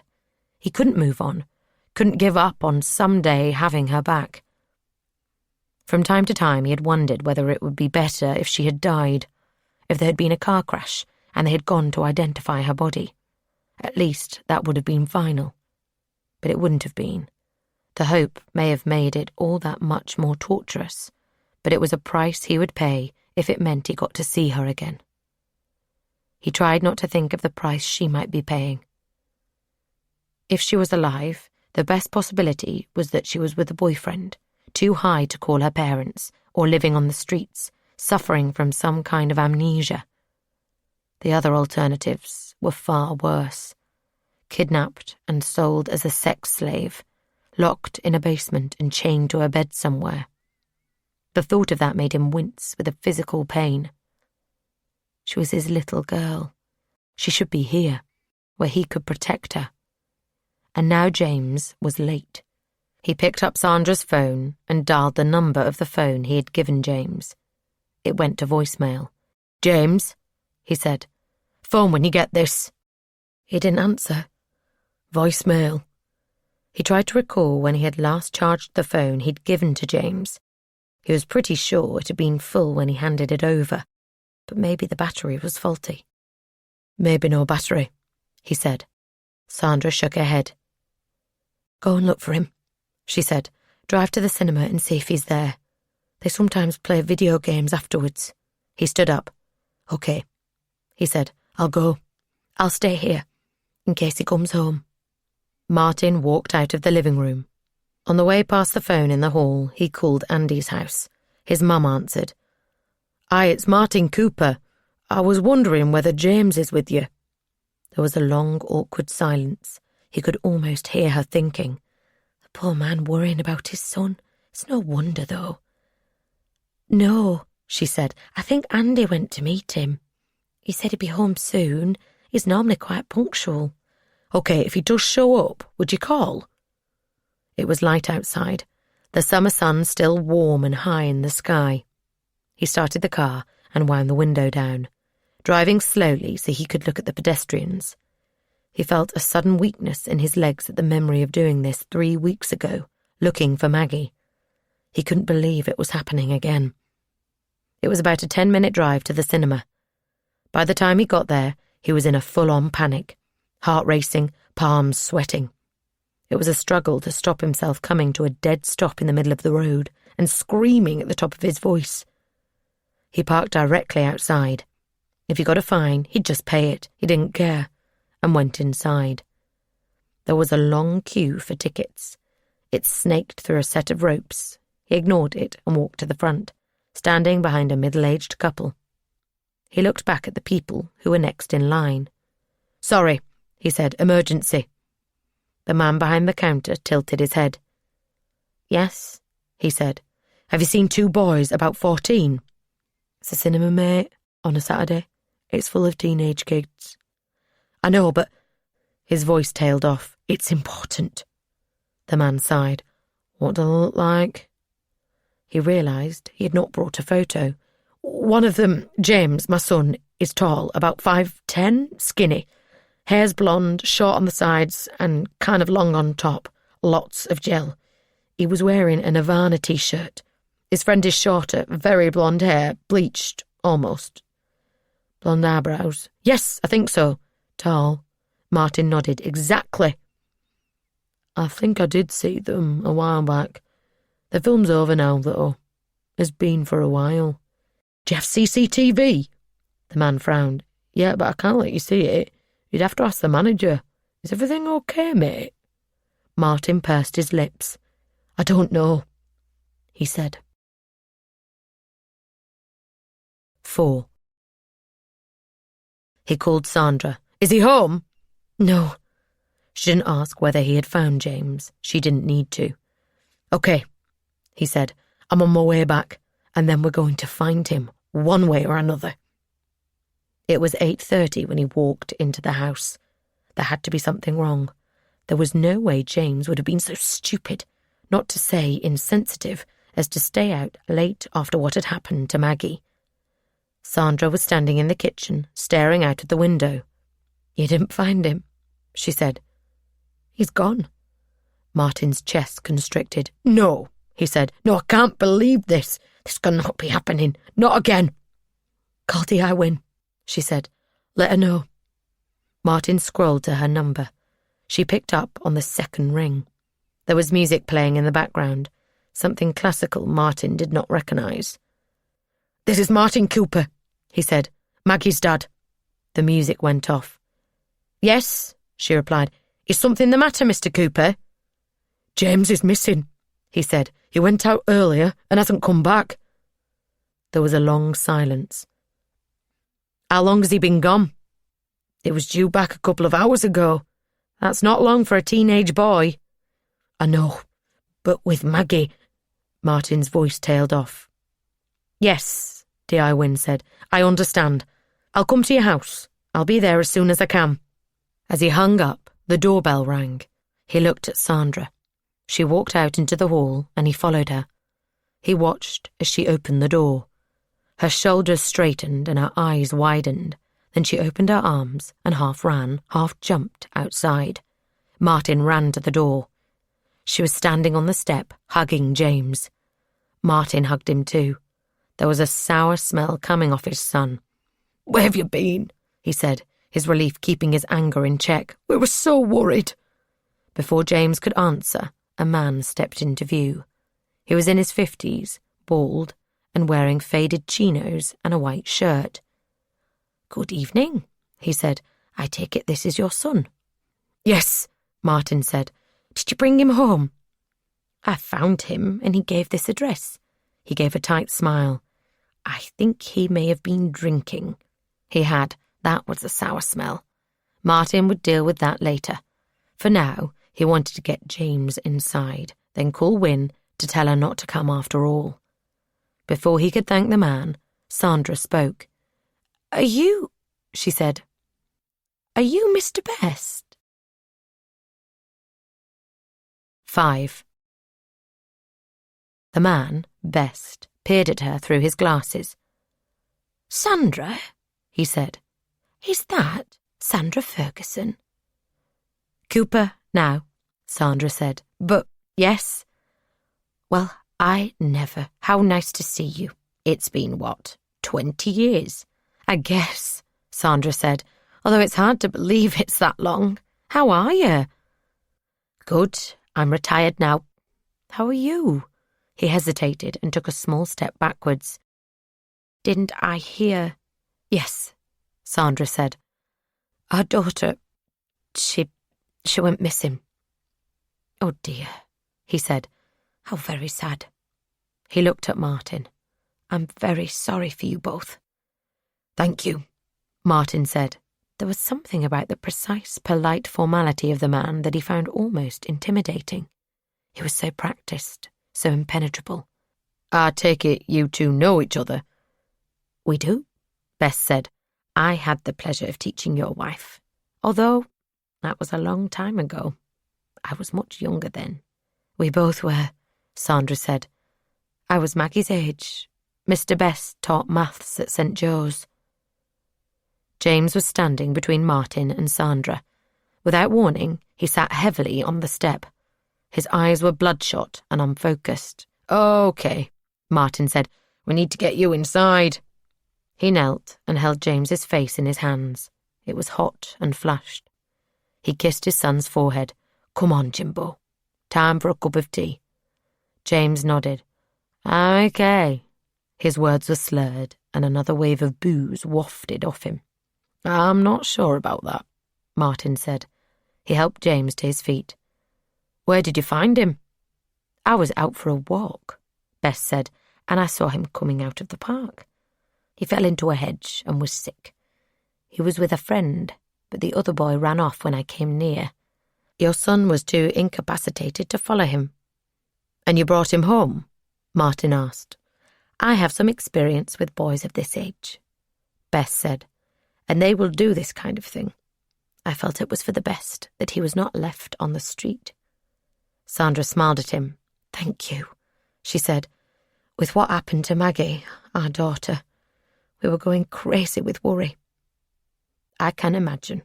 Bess took a deep breath. Well, he's home now. I didn't know you still lived here. Perhaps I'll see you around the village. Yes, Sandra said. That would be lovely. And good luck. I hope your daughter is returned to you soon. I'm sure she will be.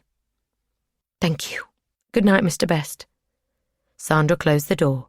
She turned to James and wrapped her arms around him. James, she said, I want to be angry at you, but I can't. But don't you ever do that again. I can't go through it. Promise. James looked at her through bleary eyes. Promise, he mumbled. Martin slipped an arm around him. I'll put him to bed, he said. We can deal with this in the morning. 6. When James was upstairs, shoes off but still wearing the rest of his clothes, Martin went downstairs. Sandra was on her mobile. He sat next to her on the couch and called D.I. Wynne. No need to come, Martin said. He's here. I'm glad to hear it, Wynne said. Sorry for wasting your time. That's fine, totally understandable in the circumstances. Call any time you need. Sandra hung up. That was Marcia, Andy's mum. Apparently got home and tried to sneak upstairs without anyone noticing. He was drunk too. She got the story out of him. Some older boys bought them some cider or something, and they went to drink it in the park. The cinema guy said they were at the film. Sounds like they had the bright idea to get drunk on the way home. I'll talk to him in the morning, Martin said. But honestly, for now, I'm just glad he's home. Me too, Sandra said. She moved closer to him, and he put his arm around her. What are we going to do? She said. How are we going to get through this? Martin didn't answer for a while. I don't know, he said eventually. I really don't know. 12 years earlier, 30th of July, 2006. 1. D.I. Wynne scrolled through her contacts. She hated making this kind of call, hated knowing that the recipient might think she had good news and would be disappointed when she told them that, no, there were no new leads. But she had to call Maggie's parents. She couldn't leave them in the dark. Even though she had nothing specific to share, people wanted to be kept in the loop, as far as she could, about the investigation. And she had nothing. Maggie was either dead or she had been abducted and was a prisoner somewhere, and it could be anywhere. Or she'd been trafficked, in which case she could be anywhere in the world.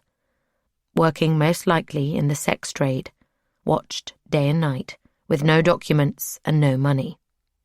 She'd be given ready access to drugs and alcohol, and, when she was no longer of value, she'd be killed and disposed of, dumped in a lake or river, buried in a forest or desert, or thrown into an incinerator. No one would miss her. No one would report her absence to the police, and even if they did, the police wouldn't be able to do anything.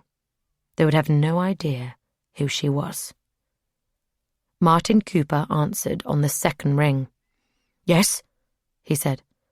D.I. Wynne? She was stung by the hope in his voice. Just a routine call, I'm afraid, Wynne said. To let you know we're still pursuing all avenues as thoroughly as we can, and to answer any questions you might have. I don't have any. His voice was flat. But thank you for checking in. Not a problem, Wynne said. By the way, is your son okay? More or less, Martin Cooper said, although I'm not sure okay is the best description. He was very drunk. Perhaps he needed to let off some steam, Wynne said. He's safe at least. Exactly, Martin Cooper said. And he would have been gone longer, but someone found him and brought him home. That's fortunate, Wynne said. Better than having him stagger around the streets. He was lucky to run into someone so responsible. Not everyone is that civic-minded these days, especially when it comes to teenage boys. He was a teacher, Martin said, so he wasn't scared of 14-year-old boys. It was an odd coincidence, actually. I knew him. He was Sandra's maths teacher in school, Mr. Best. Wynne almost missed it. She had not been fully paying attention. She was going out that evening, a rare occurrence, with someone she had met at the gym. Wynne was having a coffee after a spinning class. The woman had been in the class and afterwards had sat at her table and pointed at the coffee. "That won't rehydrate you," she said. "It might give me some energy," Wynne replied, aware that she was still red-faced and sweating, whereas the woman, Nikki, it turned out, was showered and dressed and fully composed. "Try one of these." She had a bright green antioxidant fruit shake. "It's a great boost." Wynne shook her head. "Coffee for me," she said. "Want to meet for one?" the woman asked. "Or a real drink?" And they were meeting tonight. She paused. "Best," she said. "Late 50s, balding, metallic glasses." "Yes," Martin said. "You know him?" "I do." "Did he teach you?" He didn't, but Wynne knew she couldn't say how she knew Best. An unproven allegation of interest in underage girls, Wynne happened to believe it, but that was irrelevant, was not something she could share with the general public. It was slander. It was also a coincidence. And Wynne did not like coincidences. "Oh," she said, "it's a small town. I've come across him a few times. He seems a pleasant man." She hesitated. "I was wondering whether you'd be okay with me talking to James about the night he was brought home." "Why?" Martin said. "What's that got to do with anything?" "Probably nothing," Wynne said. "But it's better to be thorough." There was a silence on the line. "Then feel free," he said. 2. James sat on the couch. His hands were folded in his lap, his fingers moving nervously. "Am I in trouble?" he said. "For underage drinking?" "Not with me," Wynne replied, "although I imagine your mum and dad aren't too pleased." He sat back on the couch. "Then what is it?" "I want to talk to you about what happened that night. Why don't you take me through it?" "Is someone else in trouble for selling us alcohol?" She shook her head. "I'm not really interested in that kind of thing, and I can promise you I won't do anything with any information you give me. I want you to speak as freely as possible." "Okay." He paused. "Me and Andy went to see a film. We saw Pirates of the Caribbean. Andy had some White Lightning cider, and he snuck it in. We drank it, and we were pretty loud, laughing, that kind of thing, and the usher kicked us out. So we went to the park, and on the way, we bought some Mad Dog." "Mad Dog?" Wynne said. "It's a drink. MD 2020. We call it Mad Dog. It's cheap." "And you drank it in the park?" He nodded. "We bought 4 bottles. I drank a bit more than Andy, I think." "And then what?" "I was sick and I lay down by the roundabout. Andy said we should go home, and after that I don't really remember anything until I woke up at home." "And Mr. Best?" She leaned forward. "Do you remember seeing him?" "No. I think I'd passed out before he showed up." "You didn't see him before you passed out? In the park?" "No. Why would I? Has he done something?" Wynne shook her head. "Just checking." She got to her feet. "Thank you, James. That was very helpful. I can see myself out." 3. D.I. Wynne walked up to Best's front door and rang the doorbell. She stepped back and waited. It opened a few moments later. Best looked at her. He was dressed in a pair of old jeans with grass stains on the knees and a loose-fitting sweater. He folded his arms. "Hello," he said. "You again. How can I help you this time?" "I have some questions." "I've given you all the information I have." Best shook his head. "What's your name again? I've a reminder to report you. This is tantamount to police harass." Wynne glanced around, then shoved him hard in the chest. He stumbled backwards, and she stepped into the hall. She shut the front door. her heart beating hard in her chest, and swung her right foot hard into his shin. There was a loud crack. Best bent over, his hand clutching at his damaged leg. "You shut the fuck up," she said, "and listen to me." Best looked up at her, his eyes wary. "What were you doing last night? With Maggie Cooper's brother?" "Nothing." He stood up, wincing in pain. "It was a simple coincidence." He gestured at the front of the house. "The park is there. I was walking home and I saw him come out. I didn't know he was related to the Coopers." Wynne stared at him. "I don't believe you," she said. "I don't believe a word you say. You're a lying piece of shit." He shrugged. "He was in the park getting drunk. How could I have had anything to do with that? He was drunk on the street outside my house and I was concerned. That's all there is to it, Detective Inspector Wynne." It was true. James had confirmed it. But still, why was he watching? And would he have done the same for another teenager? "So you took him home?" "I did. Like I said, I was concerned." "Do you make a habit of that? Driving drunk young boys home?" "No, I don't.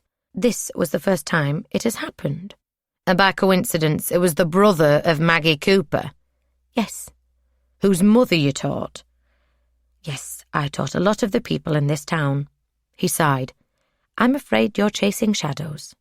I saw a young man in need of help. That's all.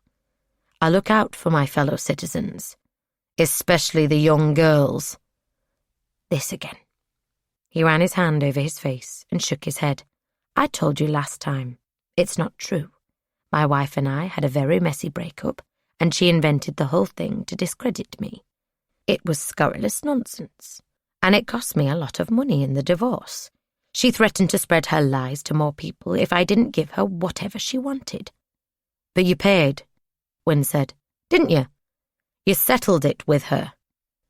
"Why would you if it wasn't true?" "Because people would have believed her. She is a very unpleasant and unstable woman, and I was happy to be rid of her." Wynne shook her head.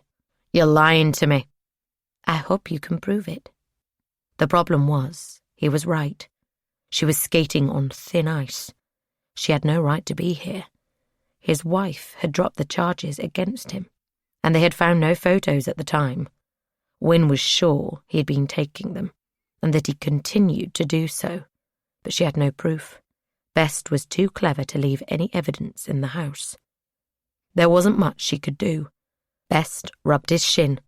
"This is harassment, and if it continues, I will report you to the Police Complaints Commission." "No, you won't," Wynne said. "I will, and you'll be in all kinds of—" Wynne prodded a finger in his chest. "Go to the PCC, she said. "Go and tell them what I did, and when you do, I'll explain why. There'll be all kinds of attention on you, and I think that's the last thing you want, Best." "Look," he said, "I understand what you're thinking, and I have every sympathy with you. You think there is a coincidence here, because you believe my wife's accusations. You think I may have something to do with the disappearance of this young girl. Then you discover I brought her brother home, and I taught her mother. But there is no coincidence, because those accusations are untrue. I have no—" He paused, searching for the right word. "Unnatural interest in young girls. And I had nothing to do with whatever happened to Maggie Cooper. Once you discount my wife's accusations, then you'll see all that happened is I helped out a young man. Remember, I was a teacher, so I understand teenagers, who is the son of someone I taught. And there are many sons and daughters of people I taught in this town." She looked at him, keeping her face expressionless. What he said was perfectly plausible, but only if you accepted that his wife's accusations were false. And Wynne didn't. "Moreover," Bess said, "if you return here, I will not let you in unless you have the correct legal status, by which I mean a warrant. And then, even if you have one, when you fail to find anything, I will lodge my complaint." He looked at her. "I imagine you are quite proud to have achieved your rank, Detective Inspector. No doubt you are considered promising and talented. What you lack is the wisdom to know when you are mistaken, as you are now. Wynne put her hands behind her back. She dug her fingernails into her palms. She wanted to grab him by the throat and squeeze the truth out of him, squeeze the life out of him. But she couldn't. That would end her career, and there was always the possibility that she was mistaken. All she had to go on was a feeling, and that was not enough, at least not in a court of law. She turned and walked to the front door. She closed it behind her and walked away. It was her only option, but she could not shake the feeling that she was making a terrible mistake. 12 years earlier, 31st of July, 2006. 1. Maggie lay on her side, her knees to her chest. She didn't know what to do, whether to sit or stand or lie down. Even the choice between keeping her eyes open or closed was beyond her. If she opened them, she was reminded of where she was, the horror of her situation. If she closed them, images of the man in his bathrobe came to her. And it had only got worse. She had stomach cramps she recognised, period cramps. She felt bloated and lethargic, and soon she would need a tampon. There were none, of course. The man had not thought of providing any. She would have to ask him for some, but if the blood came before he did, then all she had was the washcloth. She would have to use that. In amongst it all, though, was relief. She was not pregnant. He had raped her 4 times, each time without using a condom. Each time she had wondered if she was pregnant. So the cramps were welcome. They also meant, she hoped, that he would leave her alone, that there would be some respite from the door opening and him standing there in his blue bathrobe, his thin, hairless ankles above his sandals. She clutched her stomach and groaned. She always got bad period pains, but the cramps were worse than usual this time. She'd have to ask for something to help.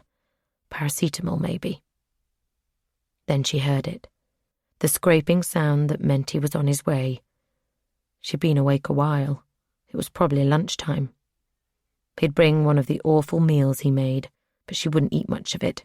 She had no appetite. Maybe she'd drink something. The handle turned and the door opened. The man was standing there holding a tray. He stepped forward and put it down. He was moving awkwardly, like he was in pain. His jeans had grass stains on the knees. She had an image of her and her mum and dad and brother in the garden, mowing the lawn and sunbathing, and a wave of longing washed over her. "I need something," she muttered. "What? Are you ill?" His voice was low and clipped. I have my period." He looked at her blankly.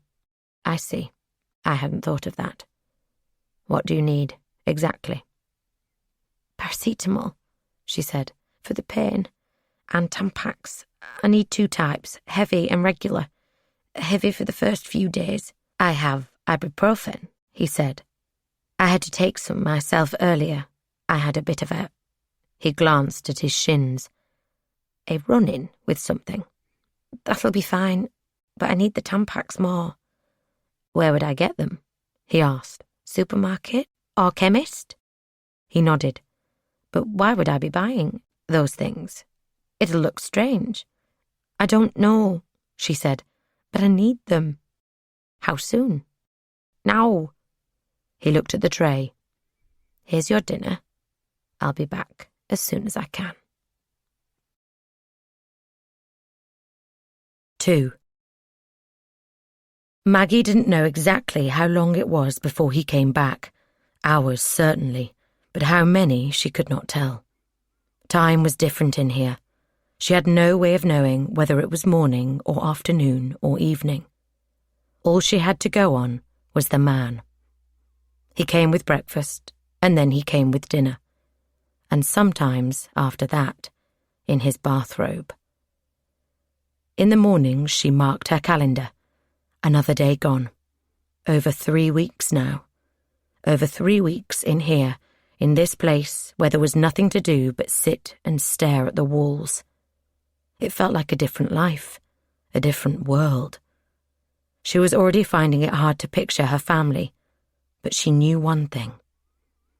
They would be missing her, more than missing her. They would be torn apart by her loss. By now, they would think she was dead and would be grieving for her. Had they held a memorial service for her? She pictured it, all her friends and family gathered in some room, photos of her playing on a projector. It was sick. She needed to help them somehow, get a message to them to let them know she was still alive. At least if they knew that, they would not have to worry she was dead. But there was no way she could contact them. The room was totally isolated. The only way would be telepathy. And she'd tried that. She'd sat cross-legged on the floor in the middle of the day and closed her eyes and concentrated hard on her brother and mother and father, beaming messages to them. Nothing came back. Was it possible they had felt her presence for a moment? Maybe, but she had no way of knowing. She wondered how James was taking it. She missed him with an intense physical ache. Yes, he was annoying. He was a younger brother, but she loved him, and she knew he loved her, adored her, in fact. On her 12th birthday, he had made her a sculpture of a crab out of clay. They had been on holiday to Brittany and eaten crab, which they had all loved, so he had honoured the memory in art. Sculpture, it turned out, was not one of his gifts, and she had laughed at it. James had snatched it back, hurt. Afterwards, her mum had taken her aside. "Be kind to him, Mags," she said. "You're his big sister, and he looks up to you. He always has. He was an anxious toddler, and often the only way we could calm him down was if you were there. He needs you, and he was hoping you'd love that sculpture." Her words sank in. Maggie fished the sculpture out of the bin and put it on her shelf. It was still there. The thought of James looking at it in her empty room made her head swim with nausea. She yawned and lay on the mattress. How could she be tired? She did nothing but sleep and lie around. She needed to start doing some kind of exercise, if only for something to do. She heard the scraping noise. The door opened and the man came in. He placed 2 boxes on the floor. "Is this what you need?" He prodded the boxes towards her with his toe, and she picked them up. "Yes," she said, "these are fine." "I had to go far away to buy them," he said. "I didn't want anyone to see me. That's why it took a long time." She nodded. She pictured him in a supermarket in some out-of-town retail park, a cap pulled low on his head, buying the tampons in silence, then hurrying to his car and driving back on the motorway. For the first time, she wondered what would happen to her if something happened to him. What if a truck hit him and he was killed? How long would it be before someone found her? Presumably, wherever she was well hidden, so it could be days, weeks, months. He nodded at the food he had brought earlier. It was untouched. "You're not hungry?" She shook her head. "You need to eat." Maggie looked away. She didn't need a lecture on nutrition from him. "Like you care," she said, aware she sounded like a surly teenager. She wasn't too bothered. She wasn't normally a surly teenager, but she had a past this time. She had plenty to be surly about. "Of course I care," he said. "No," Maggie said. "If you cared about me, you wouldn't keep me in here." "That's why I keep you in here. Don't you see that? I told you. I have to keep you safe." "How is this safe?" "Because it's not out there." He pointed above his head. "Out there will corrupt you, Maggie, and you must not be corrupted. I can't let that happen to you." "It won't," Maggie said. "I promise. I'm a normal teenager, really." "You are not a normal teenager. You're special. Like I told you before, I've been following you, Maggie, keeping an eye on you until the time came to save you." Maggie shrank back on the bed. This was crazy. I've been watching over you, like a guardian angel, ever since I saw you. You never knew, but I was there. How long? She said, gesturing around the room. How long have you been planning this? The room, the man said. I built this years ago. I knew I'd need it one day. For someone. And I was right. Because you started to go down the wrong path. And I had to step in. What do you mean, the wrong path? Maggie said, her head spinning. I don't understand. That boy, the man said. He was taking you in the wrong direction. Kevin, Maggie said. He was only a friend. I was going to break up with him. He was a dangerous influence, the man said, and he was the first of many. There would have been others, I could tell. You're susceptible to men, Maggie. It runs in your family. I couldn't let it happen again. Again? Maggie said. Kevin was my first boyfriend. There's no again. I'm not talking about you, the man said. I'm talking about your mother.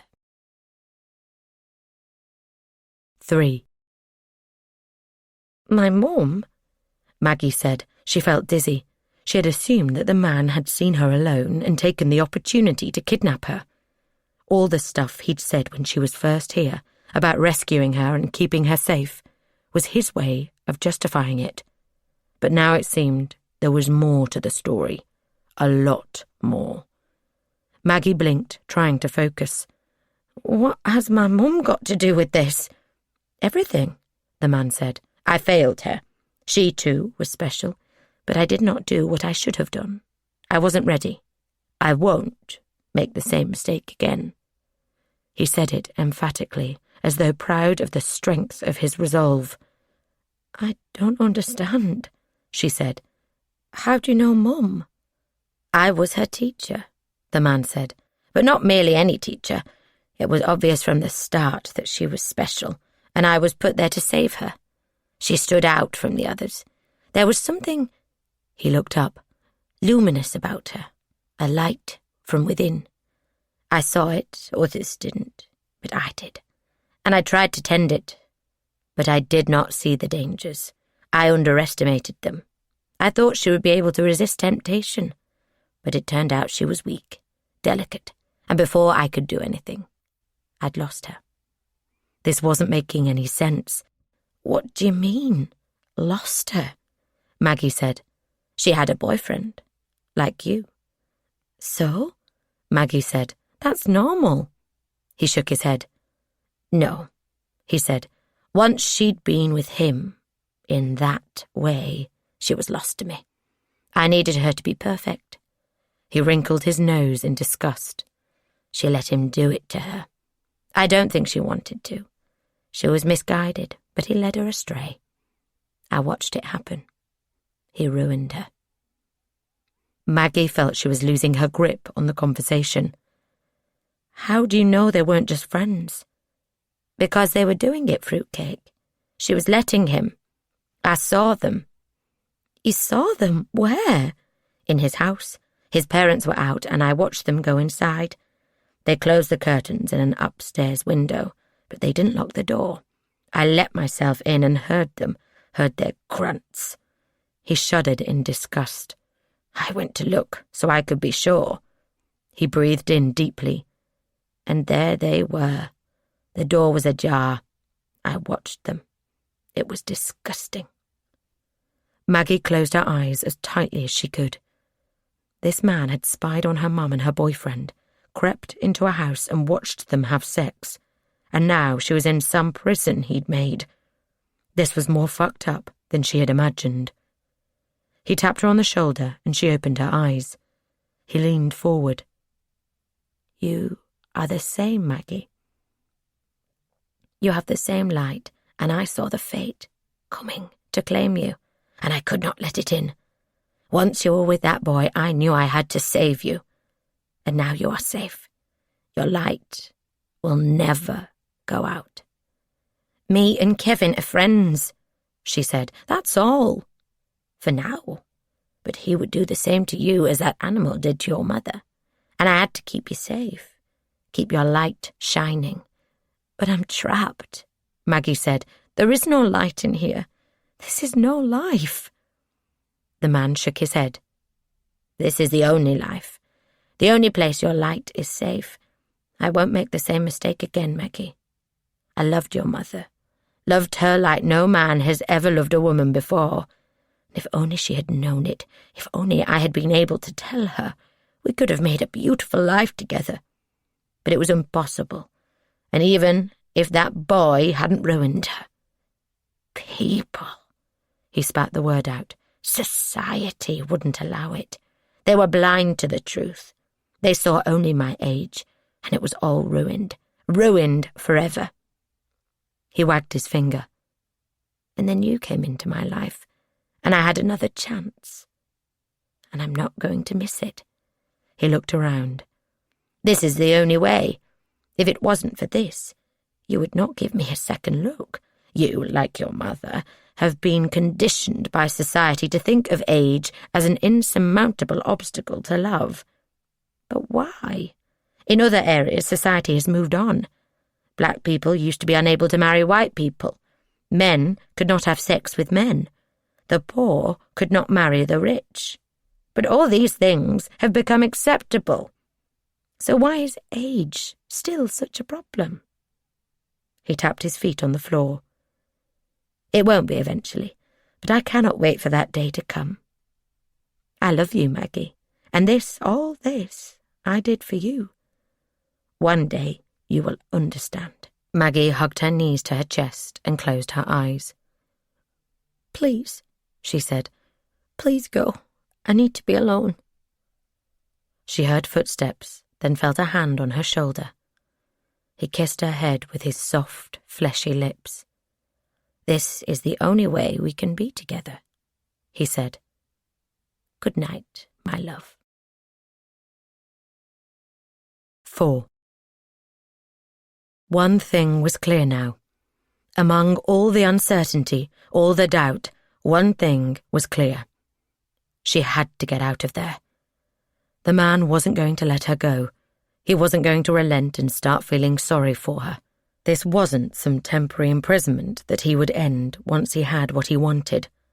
No, this was for good. This went back to her mum, went back decades. She was important to him in ways she couldn't begin to understand, but she understood what that meant. It meant that, unless she escaped, she'd be here forever. And there was no time like the present.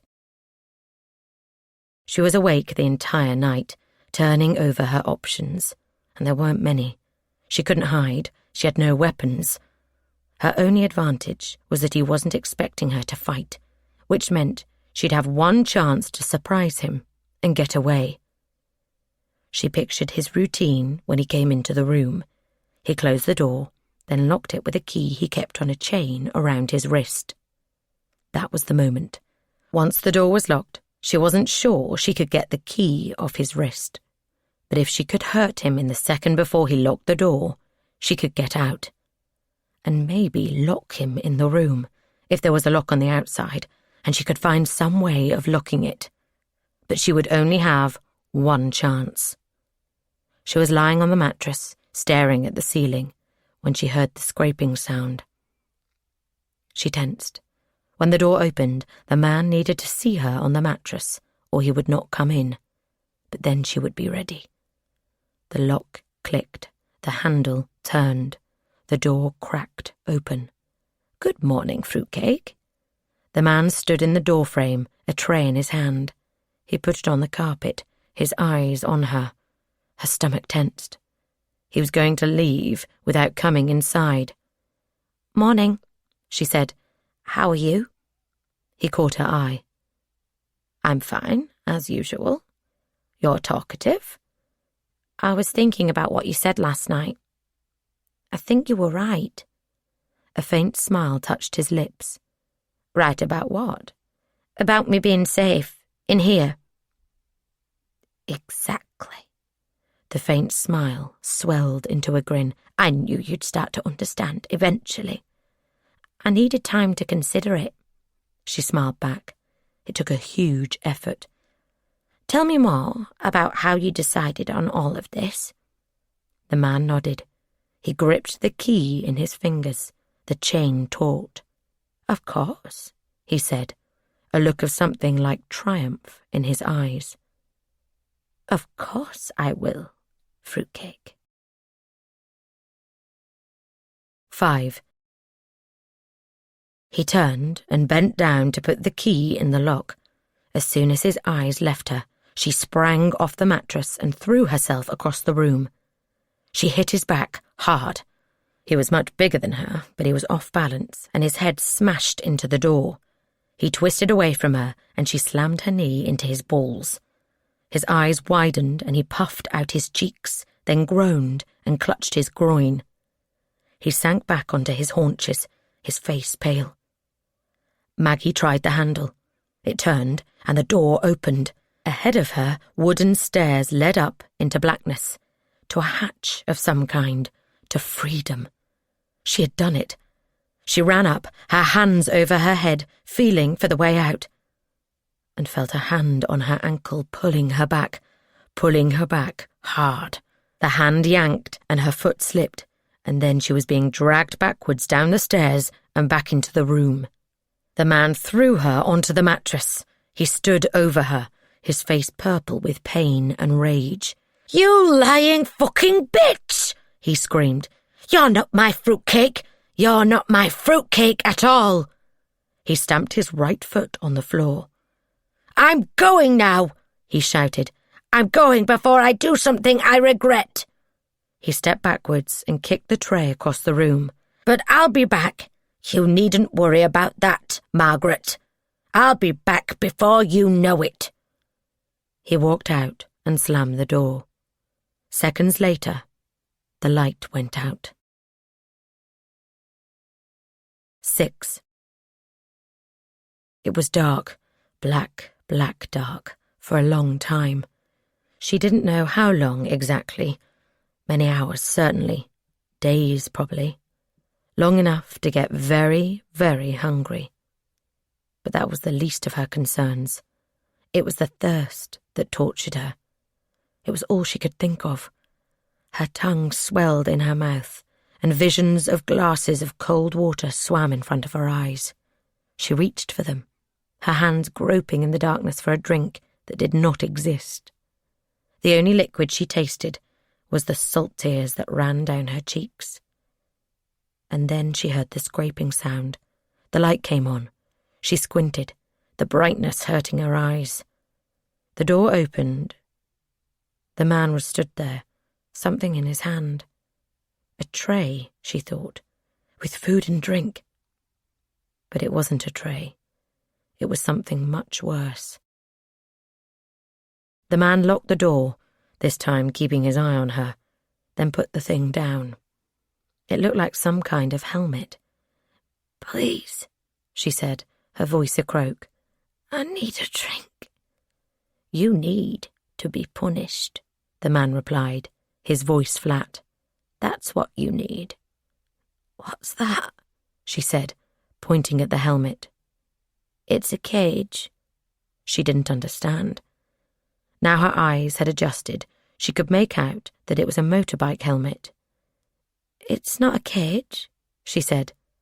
"Oh, it is." She was puzzled. There was nothing here to put in it. "What for?" He looked at her, his head tilted sideways. "For my pet." He grinned at her.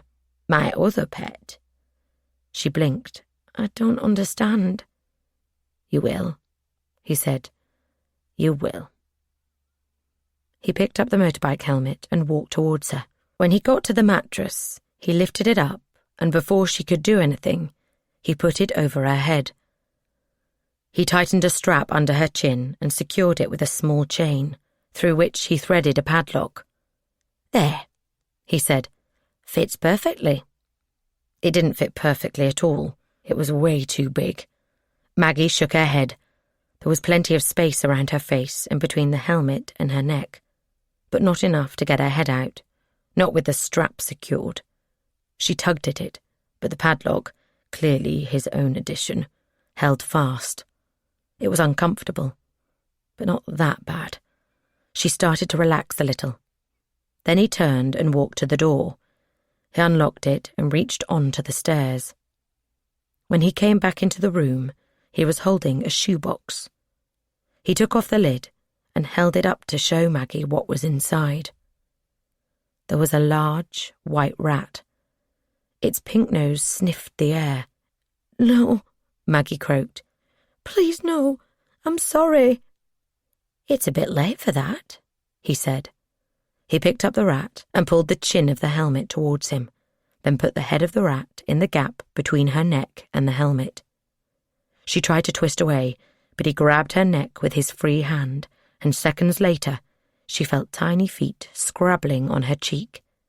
And then a pink nose came into view, and she screamed. "Don't do that," the man said. "You'll upset him." He tilted her chin up so she was looking at him. "This is James," he said. "I thought you'd like the name. And he's very hungry." 7. Sometimes the rat, James, he had called it, and even though she knew he was using her brother's name to punish her, she couldn't get the name out of her head, slept or was still. Sometimes it moved slowly, walking around her head and mouth and lips and nose in steady circles. Sometimes, and these were the worst, it scuttered around, making sinister, high-pitched noises. She waited for it to bite her, waited in the darkness for its needle-sharp teeth to pierce her cheek, waited to feel her blood flow as the rat lapped it up. And when she thought she could bear it no longer, when she thought she was going to lose her mind, the light came on, and the door opened, and the man came and took the rat and the helmet away. He stood by the door, his arms folded. "Don't do that again," he said. "Got it, fruitcake?" Wednesday, 20th of June, 2018. 3 days to go. 1. Max sat on the end of the mattress, trying to balance the tinfoil ball on top of a Duplo tower. It was a precarious situation. Even if he got it to stick, as soon as he moved, the mattress shifted and the ball fell down. Every time it fell, Max burst into loud, uncontrollable laughter.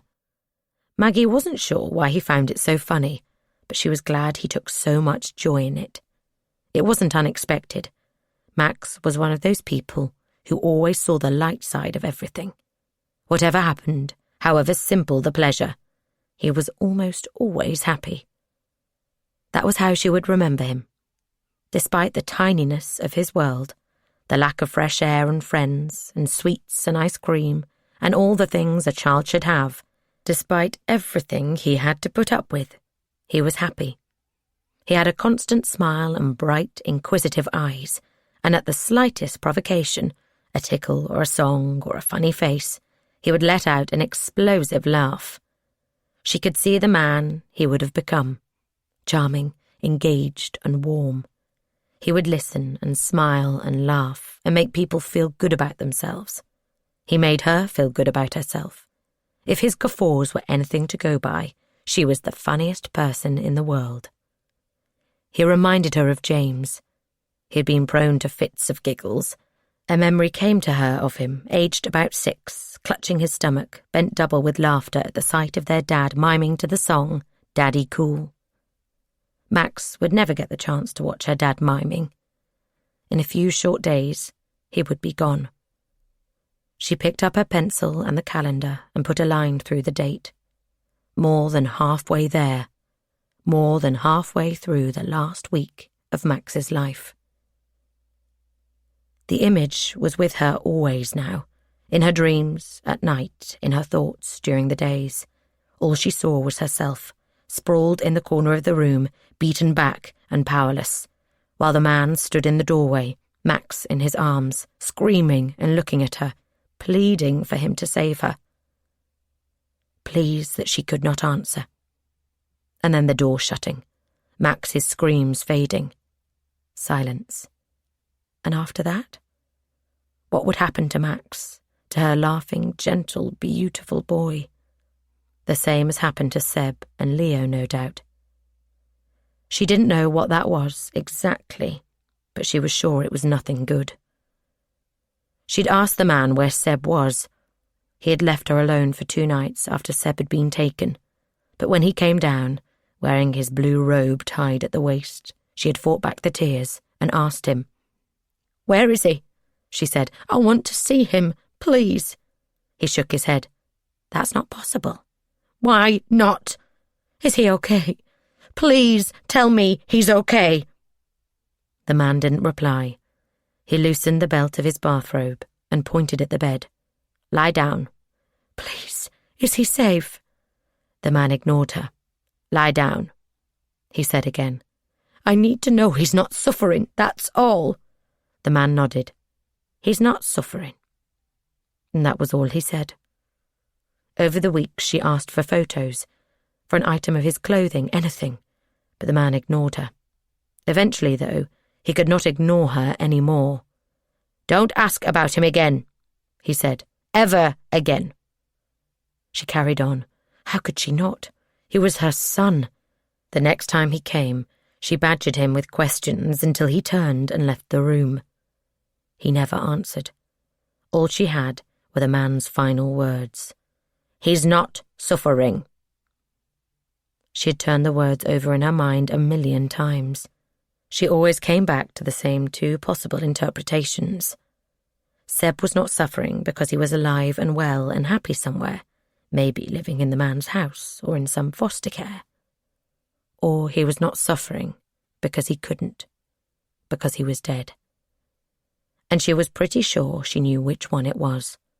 It was inconceivable to her that the man would take the risk of having a 3-year-old in his house, or of trying to find a foster home. People would ask questions. Far easier to get rid of Seb. All he had to do was dispose of the body, and that would be simple enough. He could put it anywhere, in a lake or a forest, or even in his back garden. No one would report Seb missing, because no one knew he existed. She watched Max try to balance the tinfoil ball. In 3 days, that was the fate that awaited him. She blinked back tears. Max placed the tinfoil on the top of the tower. It wobbled, then settled on top of the tower. Max whipped around, his eyes wide in delight. "Mummy," he said, "look." As he spoke, he pointed at the Duplo and the movement unbalanced the ball. It tumbled to the mattress. Max giggled. "It fell, Mummy! It fell down!" She grabbed him in a hug to hide her tears. She didn't want to fill his final days with worry about his mum. "Yes," she said, "it did. Let's build it again and see if we can make it stay on, okay?"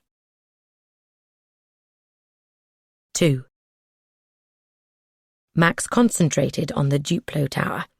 She noticed he was holding his tongue between his teeth. That was new. It reminded her of Leo. He had done that. Probably around this age too, right at the end of his life. She had known what the man would do, and so when he had come for Leo, she had refused to hand him over, holding him on the bed and shaking her head when the man gestured for her to hand him over. He asked again. She refused again. He clenched his jaw and said in a tone of forced reasonableness that she recognized, "Give him to me."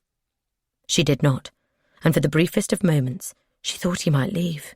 But then, with surprising speed, he marched to her and hit her hard on the head with the base of his hand. She was dizzy and faint, but some instinct made her hold on to Leo. Then he pinched her nose and covered her mouth with his free hand. Her chest tightened, and she started to panic. The panic grew until she felt her chest was about to explode, and then her vision darkened. When she came back to consciousness, he was gone. And so was Leo. It would be the same this time. She had wasted her chance. She was powerless. He was too strong, and now he would be suspicious of her.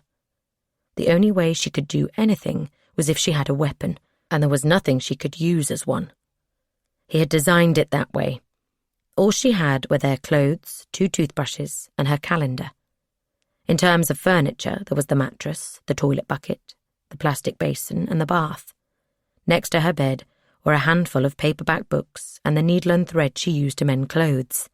Other than that, there was only Max's poultry collection of Duplo bricks. Oh, and a rolled-up ball of tinfoil. Don't forget that. It was hardly a deadly arsenal she could use to deal a mortal blow to the man. She heard the scrape, waited for the knock. Max got up from his Duplo tower and climbed into her lap. The door opened. The man put a tray down. There were 2 paper plates and, unusually, 4 paper cups. "Breakfast," he said. "Toast and jam and water." He indicated the other cups. "And orange juice." Max laughed. "Orange juice," he said. "It's orange juice." He slid off her lap and looked at the man. "Can I try it?" The man stepped back. "If your mother says so." Maggie paused. Was there some trick? Was it drugged? It was unlikely. If the man wanted to drug them, he could put it in their food. He didn't need to waste orange juice. So why deny Max a treat? "Yes," she said. "You can have it." Max laughed again and walked over to the tray. He picked up the paper cup and peered into it. He glanced at Maggie, then took a sip. After a pause, he began to drink greedily until the orange juice was gone. "Yum," he said. "That's good." The man smiled at him. "I'm glad you liked it," he said. Max looked at Maggie. He pointed at the other paper cup. "Can I have this one?" "I don't know," Maggie said. "That's a lot of orange juice, a lot of sugar." "I think it's fine," the man said. "A special treat," he grinned. "After all, it's nearly his birthday."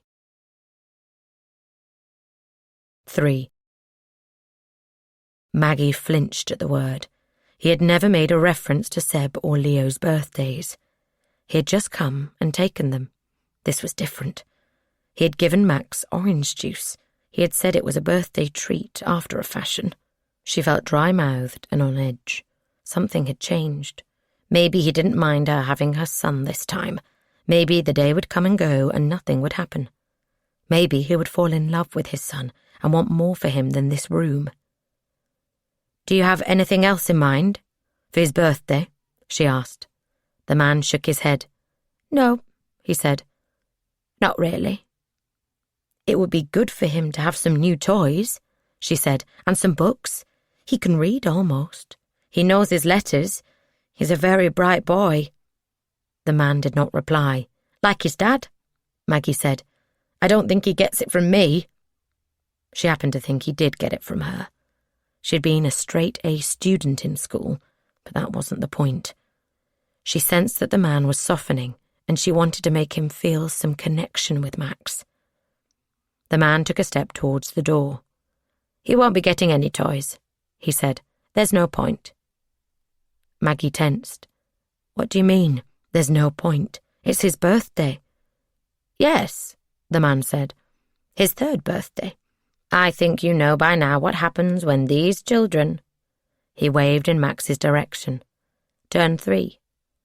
"What?" Maggie said, her throat tight. "What happens?" "You know." She did know, but not why. If she knew why, maybe she could reason with him, find a way to change his mind. "I do," Maggie said, the struggle to draw breath making her voice a gasp. "But why? Tell me, why is their 3rd birthday so important?" The man blinked. "They become people at that age," he said, "and then you become too attached. I didn't want to take them earlier because you needed some company." He smiled, almost proudly, as though he felt he should be praised for having thought of her. Maggie let out a groan. She couldn't be more attached, and the fact that the man didn't see that, couldn't see it, showed how vain her hope that he would feel some tenderness and love for Max had been. He thought Max was company, but he was wrong. Max was a child. He was her son. He was so much more than company. He was her flesh and blood.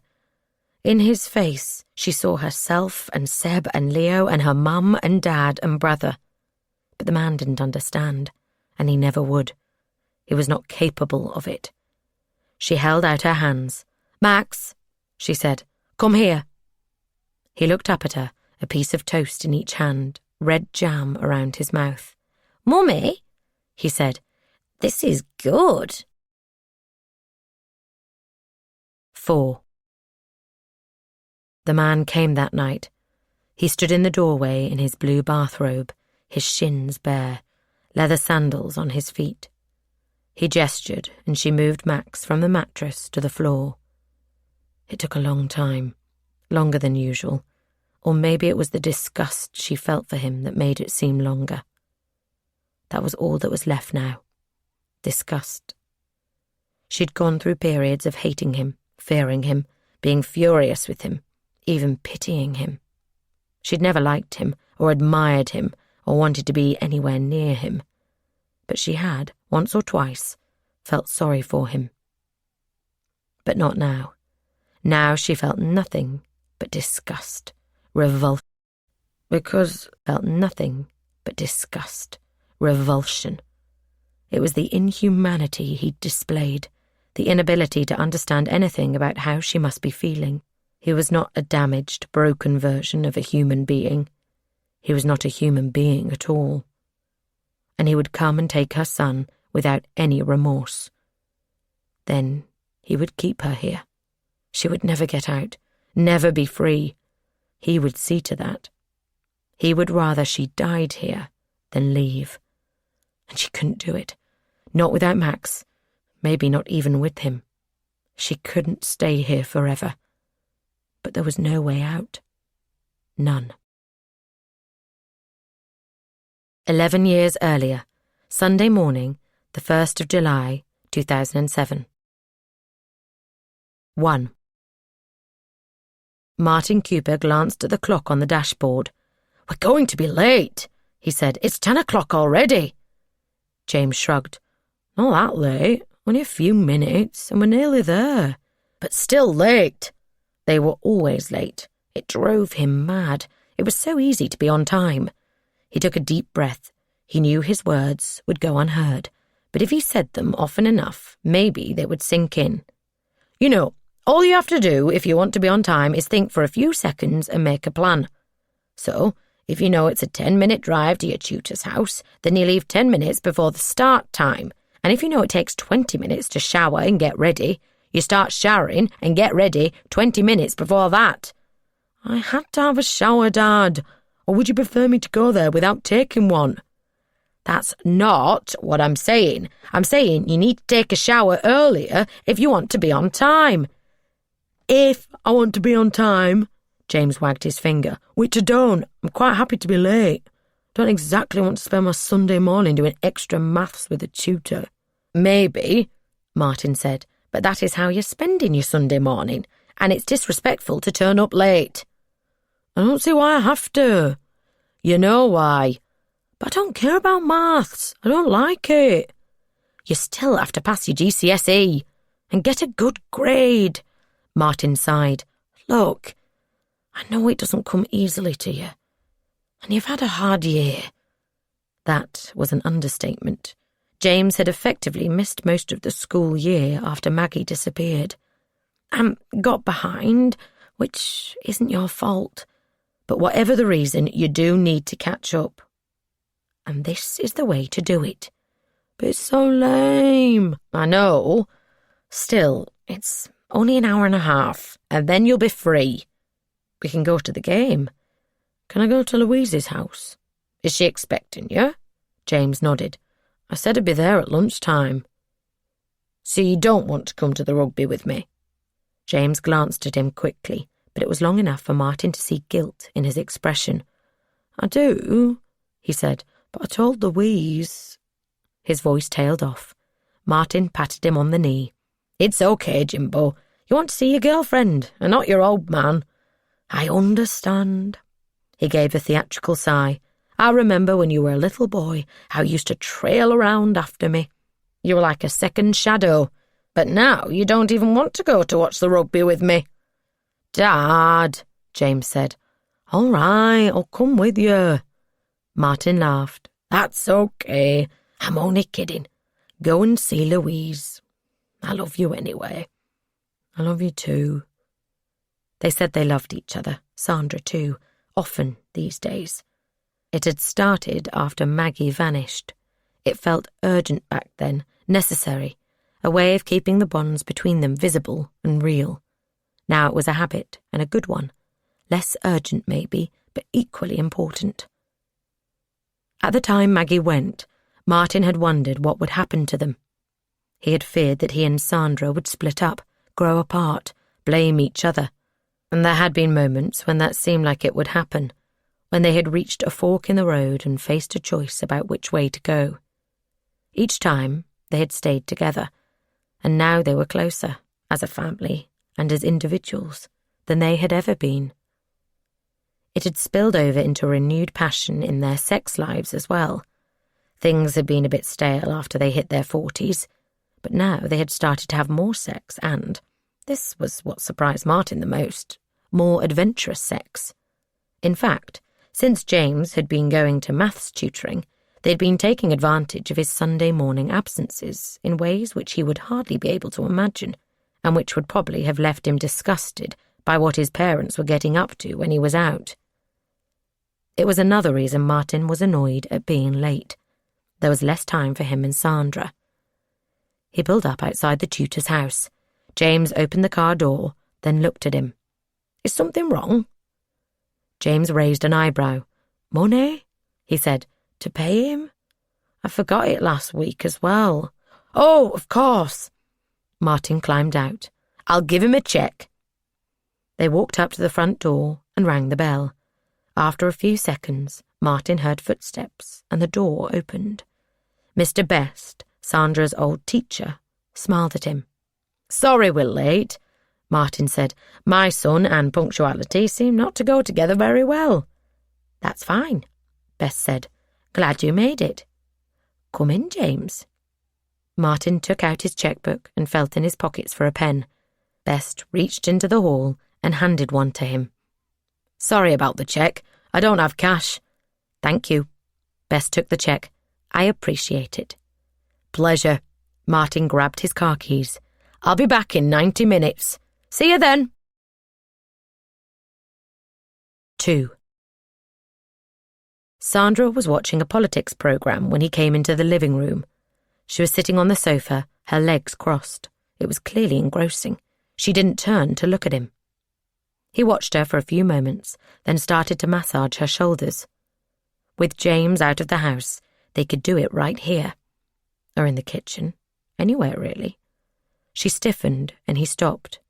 Is everything okay? She turned and looked up at him, her face red and her eyes wet with tears. He sat opposite her. It hit me when you left, she said, her voice soft. I watched you and James go, and then I thought, in a week from now, she'll have been gone a year. I've known the anniversary's coming up, but all of a sudden it was there.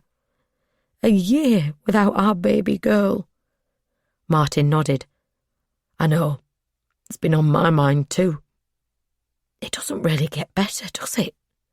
Sandra closed her eyes.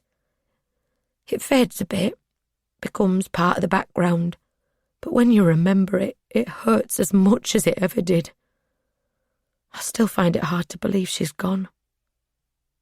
Sometimes I dream she's home, Martin said, and in my dream I'm so happy, ecstatic, but then I wake up and remember she's not there. It takes all day to recover. Me too. James as well, probably. How was he? Sandra asked. Do you think he knows it's coming up? I imagine so. I'll talk to him later. Check he's okay. I'm glad he's got Louise. Kind of, Sandra said. I like her. She's a lovely girl. But I can't bear the thought she might hurt him. I want him to be in love and happy, but I don't want him to be vulnerable. And teenage boys in the grip of their first love are the definition of vulnerability. I think we have no choice but to let it go, Martin said. We can't protect him from everything, I will talk to him, though, about Maggie and the anniversary." "Okay." Sandra looked at him, her expression suddenly serious. After a pause, she spoke. "Do you think she's alive?" "You know," Martin said slowly, "I think about that all the time. All the evidence says she isn't. I've read everything. All the statistics about the likelihood of someone turning up alive after 1 day, 2 days, a week, a month. And they're pretty clear. She's more than..." His voice broke and he looked away. "More than likely dead. But some part of me is convinced she isn't."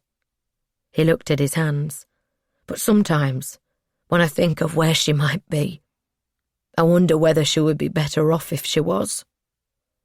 "Don't say that," Sandra said. "If she's alive, wherever she is, that's better than the alternative. Because if she is alive, she'll come back to us, one way or another. She'll find a way to come home." Martin caught her gaze. "I hope so," he said. "I hope so." 3. James looked at the equation. Mr. Best, he insisted on being called that, had finished explaining how to do it, and for a moment he'd understood, but it was already gone. He shook his head. "I don't really get it," he said. Best was sitting on the other side of the dining room table. "Let's forget that specific example," he said, "and talk about what quadratic equations are used for." "Okay," James said. "Let's say you kick a football. It goes up and forward, and then starts to come down until it's still. A quadratic equation can tell you the height of that ball at any time." "I don't need it to," James said. "I can see the ball." "What about a missile?" "You can't see a missile." "I don't want to fire a missile." Bess smiled. "Very admirable. But if you did, a quadratic equation would be very useful. It's like probability. Which do you think is more likely to come up in the lottery? 6 sequential numbers like 4, 5, 6, 7, 8, 9, or 6 unconnected numbers?" "Unconnected?" "No," Bess said. "It's exactly the same." "So I should pick sequential numbers if I do the lottery?" "Pick any numbers you like." "What would you do if you won the lottery?" James said. He was desperate to change the subject. Best looked up at the ceiling. "Buy a canal boat," he said.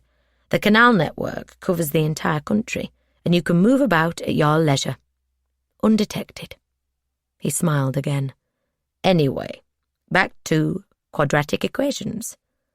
James rubbed his eyes. He didn't get it, and he didn't care. He was never going to use it in real life. Best's example was the proof of that. Why did he want to fire missiles or figure out how high a football had gone?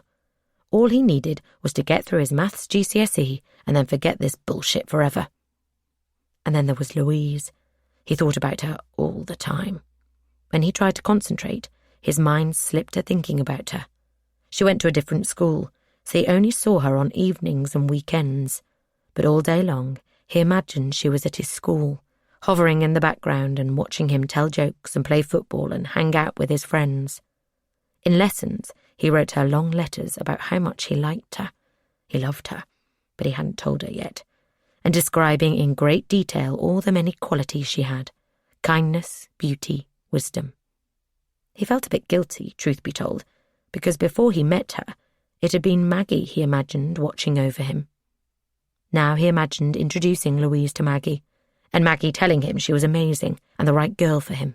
At times like that, she felt so close to him, even though he knew he'd never see her again, never be anywhere near her. And in a week, it would be a year since she'd gone. He hadn't mentioned it to his parents. They didn't seem to have noticed, and he didn't want to upset them. He pushed his chair back. "Could I use the toilet?" Bess nodded. "You know where it is? In the hall." James got up and left the dining room. He closed the bathroom door behind him and unzipped his jeans. When he had finished, he washed his hands and went back into the hall. The kitchen door was ajar. He'd never been in. Other than the bathroom and the dining room, he'd never been in any other parts of Best's house. He glanced inside. There was a box to the right of the door. It was unopened, but he recognised the brand name. Pampers. Best had a box of Pampers. Weren't they nappies? What did he want nappies for? Maybe he had a new grandkid and was helping out his son or daughter. There were no photos of any kids in the house, though, and he'd never mentioned any.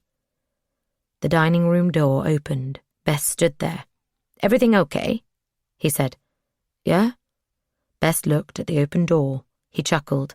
"Ah, I see. You're wondering why I have nappies. Maybe I have a baby squirreled away in a hidden basement under my garage, that kind of thing."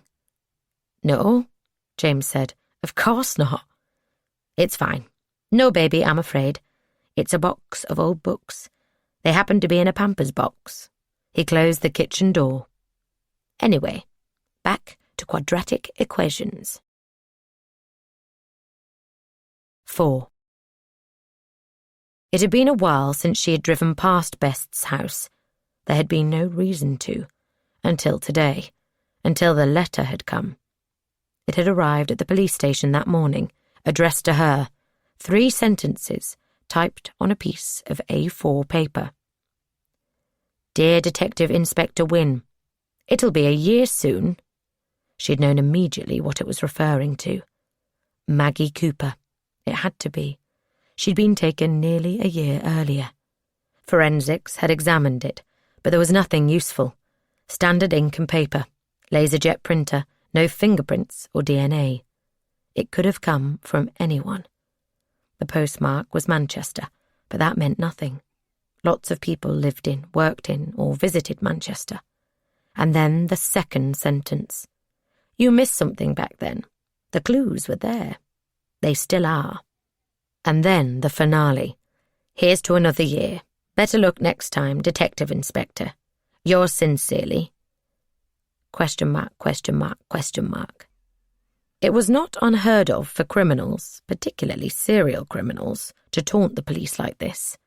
They liked to make it personal, which was why it was addressed to her. It made it a game of wits. Either that, or it was a hoax, some idiot getting a kick out of causing trouble. That wasn't unheard of either. She turned into Best Street. She wanted to drive past and take a look, see if it jogged any memories. There was a car parked outside, with a man getting out. It took her a second or two to recognise him, and another second or two to wonder why he was here of all places. She pulled up behind Martin Cooper's car and got out. "Mr. Cooper," she said, "Detective Inspector Wynne, I remember you." He didn't seem pleased to see her. She couldn't blame him. "How are you?" she said. "Not too bad." He raised an eyebrow. "You decided to stop for a chat?" "No, not exactly." She put a hand on her car roof. "I was wondering what you were doing here, at Best's house." "Is there a problem?" "No, I was wondering, that's all." "Well, nothing to wonder about. I'm picking up my son." "Your son?" Wynne said. "What's he doing here?" Martin looked at the front door. It was open, and James and Mr. Best were standing on the threshold. "Maths tuition," he said. "He was struggling a little, and Mr. Best offered to help. He used to teach Sandra." "Is everything okay?" Best called out. "Hello, Detective Inspector. Or is it something else? Maybe you've been promoted." "No." Wynne's skin prickled. She was sure he was mocking her. "Still the same rank. I'm sure it will come, in time." "You know each other," Martin said. "Yes," Best said.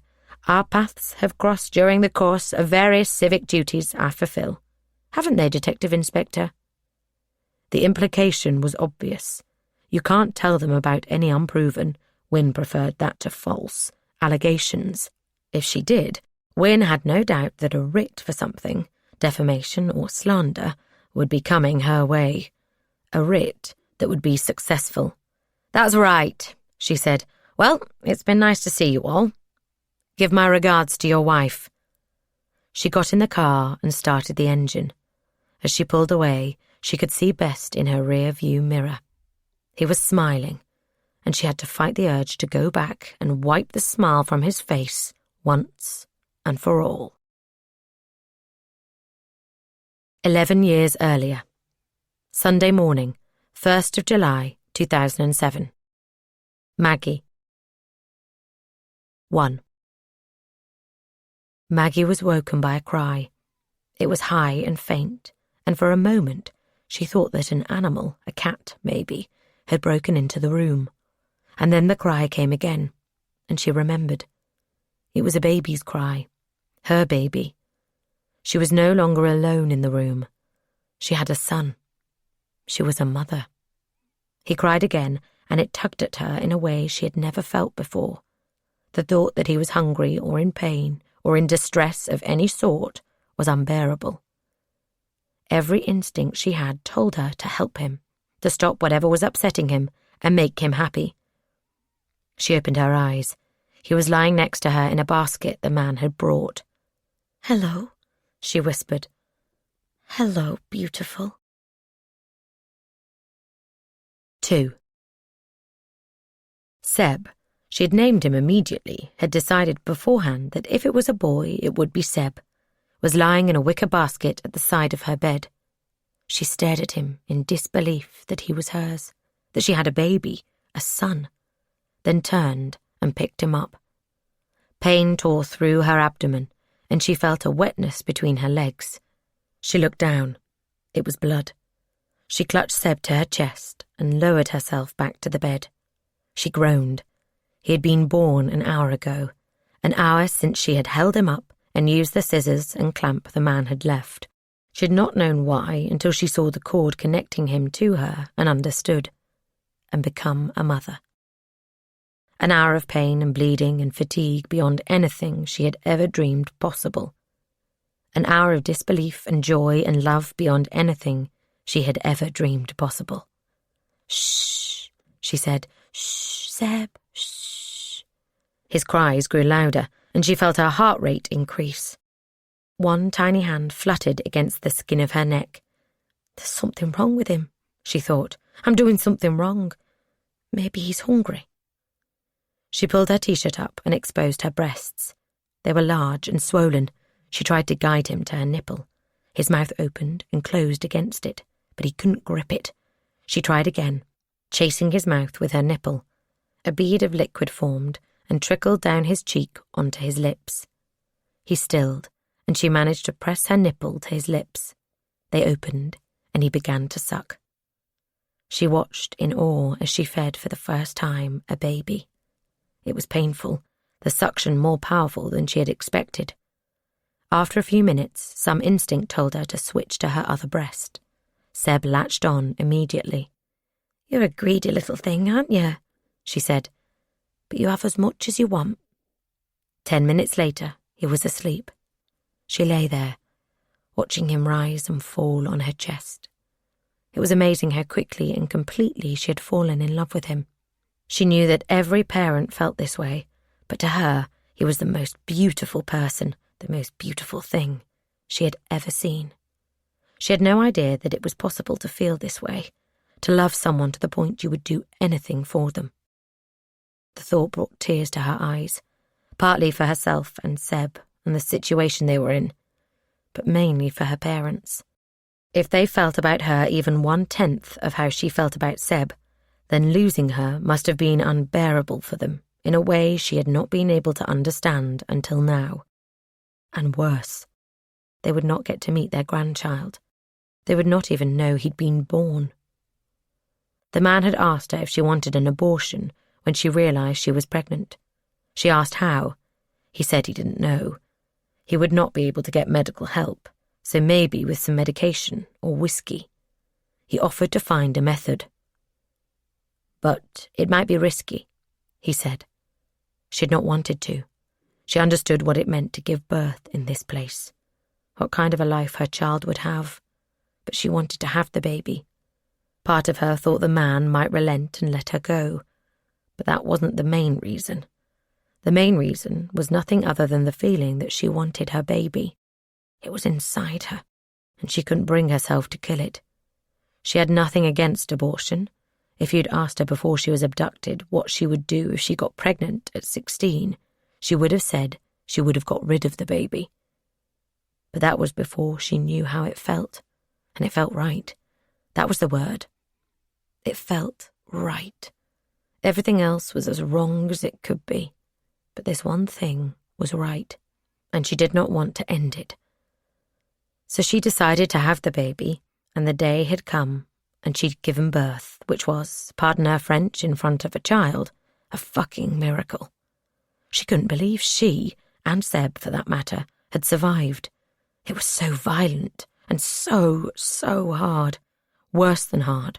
Worse than anything. Like having someone reach a hand into your body and turn you inside out. She had done it all alone. The man had told her what to expect. Push on the contractions, rest in between. He gave her a pair of kitchen scissors to cut the cord and a wooden peg to clamp it.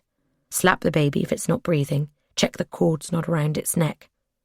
She wondered how he knew this stuff, if he was even right. She asked for a doctor. What if something goes wrong? What if the baby needs help? That's a risk you'll have to take, for you and the child. And then it began. At first, she wondered what all the fuss was about. The contractions were mild, just an increase in tension in her abdomen. She was starting to think this might not be all that big a deal, when she felt like someone wearing iron-toed boots had kicked her in the stomach. She lay on the bed, sweat forming on her forehead. It happened again and again and again. For a time, she found some relief by getting on all fours, groaning and moving her hips from side to side. That passed. Eventually, the contractions were every few seconds, and she could feel the baby between her legs, see the shape of her stomach change as it moved down.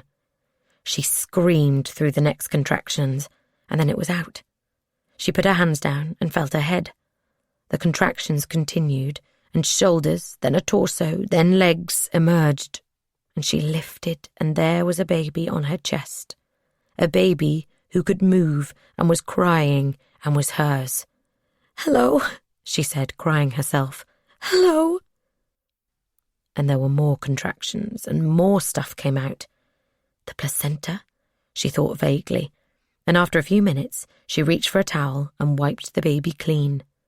She took the peg and the scissors and cut the cord, and that was when she saw that it was a boy. She had a son. She wrapped him in the towel and held him against her chest. She studied him. He was asleep, his body moving up and down against her as he breathed. He had fine black hair and 10 fingers and 10 toes, and he was so fragile, but so perfect. After a while, she felt her eyes closing. She didn't dare sleep with him in her bed. She was terrified she would crush him. So she clothed him and placed him in the basket the man had brought. By the time she got her head back on her pillow and closed her eyes, she was asleep. 3. She woke and was immediately alert. She looked at Seb. He was very still, and she felt the beginnings of panic. Was he even alive? She watched for signs of movement, his chest going up and down. There it was, the tiniest, tenderest lift of his narrow, puppy-skin breast. He was alive. Seb's peaceful expression changed to a pained one, and there was a gurgling sound. Maggie looked at him in alarm. Seconds later, his peaceful expression was back, but there was a faint smell coming from him. His first poo, she thought. First feeding, first sleep. Motherhood is a series of firsts. There were a pile of nappies by the basket.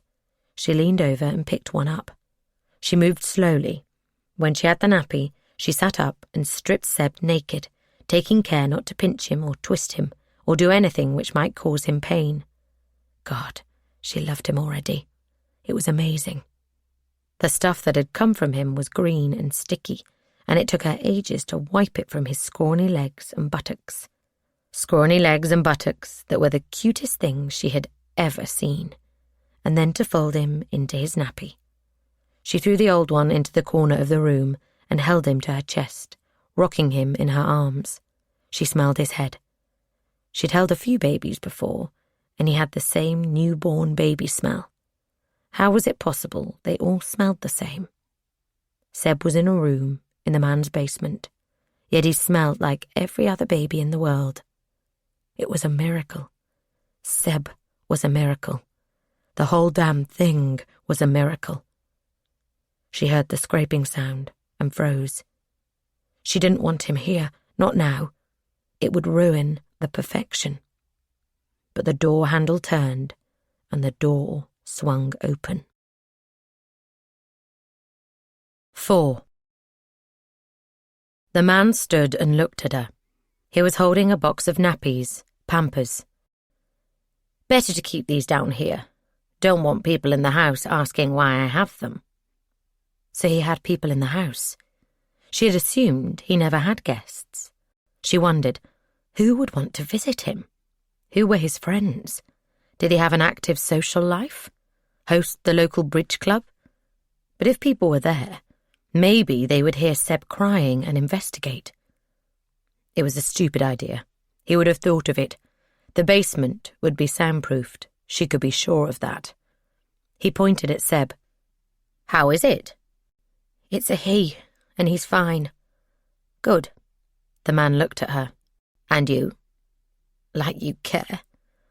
Of course I care. You know I do. That's why you're here. Because I care. Because you need to be safe. Maggie looked away. They'd had this conversation before. She didn't need to have it again. Are you hungry? She nodded. I'll bring food. What do you want? Anything. Something simple. And water. A lot. I'm thirsty. Anything else? Are you in pain? Yes. I'll bring some ibuprofen. Maggie looked at Seb. Don't you want to know his name? The man looked at her, his head tilted. He looked puzzled. No. Why would I want to know that? I thought you might. Well, I don't. Call it whatever you want. And then he left. 5. She cradled her baby and kissed his soft lips. She watched his eyelids twitch as he dreamed. She couldn't believe she was a mother. There was joy, yes, unbridled joy, but also sadness. Sadness for him at where he was. For the moment, it didn't matter. This would be the perfect place for him. He would have everything he needed, food, warmth, his mum. It was only as he grew older that he would really miss out. He wouldn't know what he was missing, not firsthand, but Maggie would tell him. She would explain about playing football with your friends and swimming in rivers and lakes and gazing at the stars, so that when they got out, he was as prepared as possible for the world he would find. That would be her mission from now on, to get her son ready for the day they left. She would teach him to read and write and do maths. She would explain about kindness and compassion and love. She would tell him about his grandparents and uncle and all the other people who would be there for him when the time came. That would be her focus. It would give meaning and purpose to her life. It would make everything worthwhile. And it would not be wasted, because they would get out. She knew they would, because one day Seb would be bigger and stronger than the man, and together they would be able to overpower him. It might take years, but it would happen. The man had sowed the seed of his own destruction. So she would wait, and the longer she waited, the stronger she and Seb would become. She felt, for the first time since she had been here, at peace. Thursday, 21st of June, 2018. 2 days to go. 1. The man put 2 buckets on the floor next to the dinner tray. He stood up, wincing as he straightened his back. I'll be back for the stuff later, he said. Maggie waited until she heard the scraping sound that meant he was gone, then picked up the tray. 2 plates, 2 slices of cold pizza, and 2 bowls of mandarin slices. Eating was impossible. She wasn't sure if she was coming down with something, but even if she wasn't, the sense of dread, it never left her now, about Max's birthday, had destroyed her appetite. She handed a plate to Max. "Here you are," she said. "I'm not hungry at the moment." He picked up a slice of pizza and lifted it to his mouth. Maggie went back and picked up the buckets. One of them was full of sand. In the others were 2 bottles, one of bleach and one of a blue liquid labelled toilet-holding tank deodorant. It was toilet day. One of the things she had to get used to early on was the toilet. It was a bucket with a hinged seat on top. Next to it was a second bucket full of sand, mixed with the blue liquid. You did your business, piss or shit, in the toilet bucket and then scooped sand in on top. She lifted them up and carried them to the corner. She took off the hinged lid from the toilet and emptied it into the bucket without the sand in it. The man would come and take it away later. Then poured bleach into the toilet bucket, making sure it covered the sides, and put the bottle on the floor. She opened the bottle of blue liquid and started to add it to the sand. It worked well. Whatever the blue stuff was, it masked the smell of the shit and piss in there. And oddly enough, the smell always brought a smile to her face. It reminded her of a camping holiday in France, when they had used a chemical toilet for 2 weeks. Although the blue liquid was pretty foul stuff, it had a sweet, strangely alluring smell. It was like petrol. Even though you knew it would be horrible to drink, it smelled irresistible. She had asked her dad why horrible things could smell good, and he had laughed. "Because we're not always attracted to what's good for us," he said. "That's one of the things you have to learn to recognise when you get older. Things that look good but aren't." "How do you know them?" she said. He shrugged. "Ask me. I'll tell you. I'll make sure you're safe." She'd believed him in the way that kids believed their dads, but he hadn't. Not in the end. She was sure that would be one of the things that tortured him most about her disappearance. As a parent, she had learned that although you wanted all kinds of things for your children, what you wanted most of all was for them to be safe. And when they weren't, you couldn't forgive yourself. She'd thought a lot about her parents recently. Were they still alive, even? She assumed they were, but she didn't know. She didn't know anything about anyone out there. They could be ill, dead, divorced. James could be a famous actor or footballer. Well, maybe not, but something that made him happy. She liked to think, hope, that they were as happy as they could be, given what had happened. And she liked to think she would see them again sometime.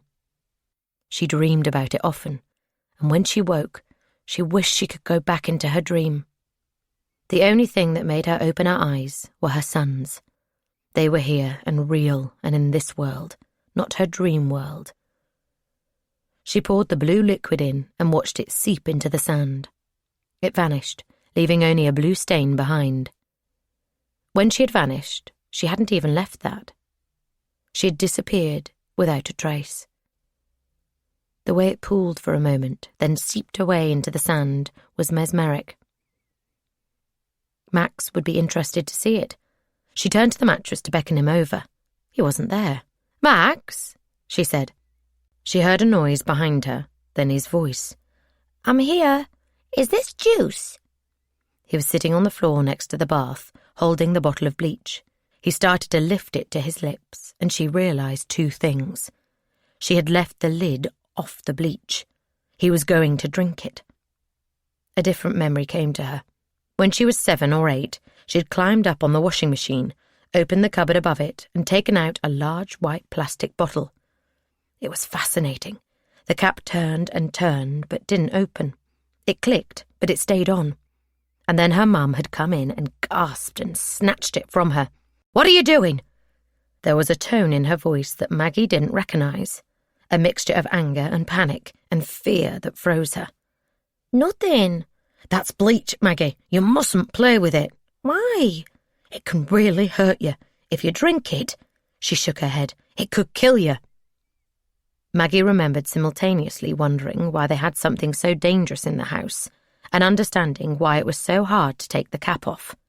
And now, just like she had, her own son was holding a bottle of bleach, except this time the cap was off. "Max!" she shouted. "Put that down!" He frowned at her. She never shouted at him, and she never told him he couldn't have something. She wasn't spoiling him. They had so little she was hardly going to deny him what was available. This time she was. She lunged forward and grabbed the bottle from his hands. He frowned and reached for it, but she held it away. The cap was by the toilet. She screwed it on, then picked him up and hugged him. He was shaking, and he started to cry. "I'm sorry," she said. "I'm sorry for leaving that way you could get it. It's Mummy's fault, but everything's okay, I promise."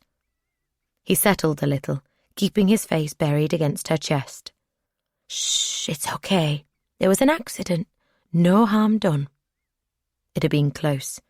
The bottle had been inches from his lips when she grabbed it. She wondered what would have happened if he'd drunk the bleach. Vomiting almost certainly. Fever? A prolonged sickness? Death? Had she nearly killed him? But he hadn't drunk it. It was okay. Sweat prickled on her back and arms. What if he had drunk it when she wasn't looking? No. It would have tasted horrible, and he would have been spluttering as he tried to spit it out. He wouldn't have been trying to drink more. She couldn't be sure of that, though. "Max," she said, "did you drink any of the stuff in the bottle?" He didn't answer. He turned away from her. It was the first time she'd ever been mean to him. "You're not in trouble. Mummy needs to know, that's all." He stiffened. He turned his head so his face was totally hidden. "Max, please, tell me if you drank it." Did the fact he wasn't answering mean he had? Was he feeling guilty and didn't want to admit it? Shit! What had she done? Her son was in the safest place possible. She would have preferred him to be exposed to all the dangers of the outside world, of course she would. But the fact was the room was safe. And still she'd been so fucking negligent that he'd been hurt by the one danger there was. She prized him away from her and looked at him. He turned away again. "Max, look at me. I need to know if you drank anything. That stuff is bad for you." He blinked, tears in his eyes. "No, Mummy," he said. "I didn't." Of course, if he had done it, he would say that because he didn't want to get into trouble. On top of leaving the bleach cap off, she had created a stressful situation which meant she couldn't rely on what Max told her. She took a deep breath. "Are you sure? It's okay if you did. I'm not upset. I just need to know." "I didn't, Mummy." She stared at him. He looked serious, honest, and he wasn't showing any signs of having drunk bleach. Even though it was early, she thought that some of the symptoms might start quickly. Stomach pains, for example. She smelled his breath. It was sweet, exactly like she expected. She opened the bleach and smelled it. It was harsh and unpleasant, nothing like his breath. Still, she had to assume he had drunk it. She picked up the bottle and read the label. There was a warning symbol, a skull. She felt faint. Danger, poison, corrosive. She read the label. There were instructions about what to do if it got in your eyes or on your skin, and what to do if your toddler drank it. If swallowed, seek medical help immediately. Present this label. That was it. No suggestions of what to do. Only the instruction, seek medical help. Which was impossible for her. She looked at Max. He seemed okay, but all she could do, as always, was wait. 2. An hour later, Max was asleep. He was lying on her, his chest moving up and down. He seemed normal, but she didn't know how long bleach took to have an effect. She thought it would be pretty quick, though. Quicker than this. She slid Max onto her bed and picked up the bleach. She read the label, then took off the cap and smelled it again. It really was vile stuff. Enough of it would kill you, or do you serious harm. She paused. If Max had drunk it, she would drink it too. She wouldn't want to live with the guilt of having done that to him. Maybe after Saturday, she wouldn't want to live at all. The bleach might come in handy then. It would be a way for her to kill herself if the man took Max. She no longer doubted that was what she would do. The problem was, the man wouldn't leave it with her, and she had nothing to store it in. Even if she did have a storage container, the man would see it and wonder what it was. There was a faint rustle behind her. She turned round. Max's ball of tinfoil had fallen off the bed, rolling out of his hand as he slept. She could put some bleach in that. Fold the tinfoil into a bowl, then pinched the top shut. She considered hiding it between her mattress and the wall, but that wouldn't work. It would be too soft. If she rolled on it in the night, it would disintegrate. She needed somewhere solid. She looked around the room, at the toilet and the bucket, at the water jug, at the plastic basin, at the pile of Duplo Lego bricks, at the walk-in barrel bath, and the pipe that drained out of the bottom and ran out of the room. The pipe that was lower than the floor of the bath. There was a hollow space between the base of the bath and the carpet where the drain and the pipes went. If she could prise up the base of the bath, she could store the bleach in there.